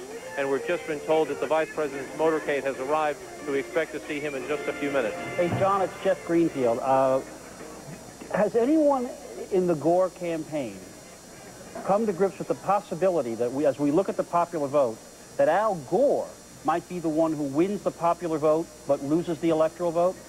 Well, remember, all week long the speculation has been just the opposite, right, that George W. Bush might win. And the people in the Gore campaign consistently said that they believed they would win the popular vote and the presidency because they believed the results as we went west, that he would run up a pretty good margin in California. They believed, and he did carry Washington State. So did they assume? They have assumed all along the possibility that he would win the popular vote. But as they assumed that, they assumed he would win the presidency if he did so. Never in our discussions this week did anybody in the Gore campaign say, you know, we're a little worried we might win the popular vote and not the Electoral College. They thought they would go hand in hand, especially because they thought he would win California, Michigan, Pennsylvania, New York. It appears he will win all those states. They were hoping for Florida. That's the other big one. So they thought that if they won the Electoral College, they would do so by winning big enough in those big states, even though they would win fewer states. They knew that all along. They thought they'd win big enough to win both. They were also telling some people, you know, they're ready for a popular vote loss because, by God, this is what the Founding Fathers had in mind. There's got to be some exquisite irony. I'm not saying it's going to happen, but the numbers look like it could happen the other way.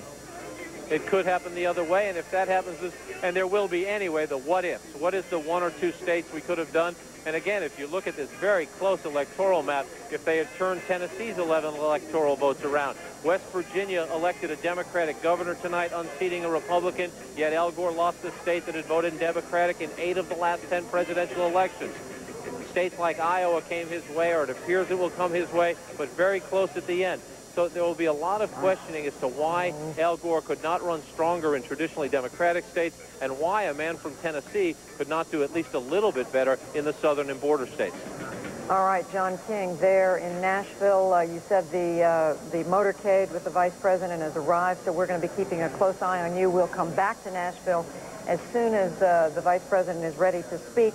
But right now, we want to go back to Austin, where Candy Crowley is with another of Governor Bush's media people. Candy? I am, Judy, but let me first give you a little information about the phone call between the vice president and Governor Bush. I'm told that it took place about 2:30 this morning Eastern time. The vice president, of course, congratulated the governor. The governor said to the vice president that he was a formidable opponent and a good man. He then said, we gave them, meaning the American people, a cliffhanger. Bush also told the vice president, I understand that this is hard, and told him to be sure and give Mrs. Gore his best. So that's what we know about the phone call, which took place between the vice president and the governor just a little over a half an hour ago. Let me now talk and turn to Stu Stevens, media consultant for the Bush campaign. So how many emotions did you go through tonight? Oh, about 4,000, up and down. But Carl was steady as a rock and kept it in. And was there a point when you thought it's over? No. I mean, the Florida always looked good. And the scenario for us to win with Florida was always there. If you had to look back over the last 17 months and find a turning point when you thought this is it, he's gonna become president, was there one? There's a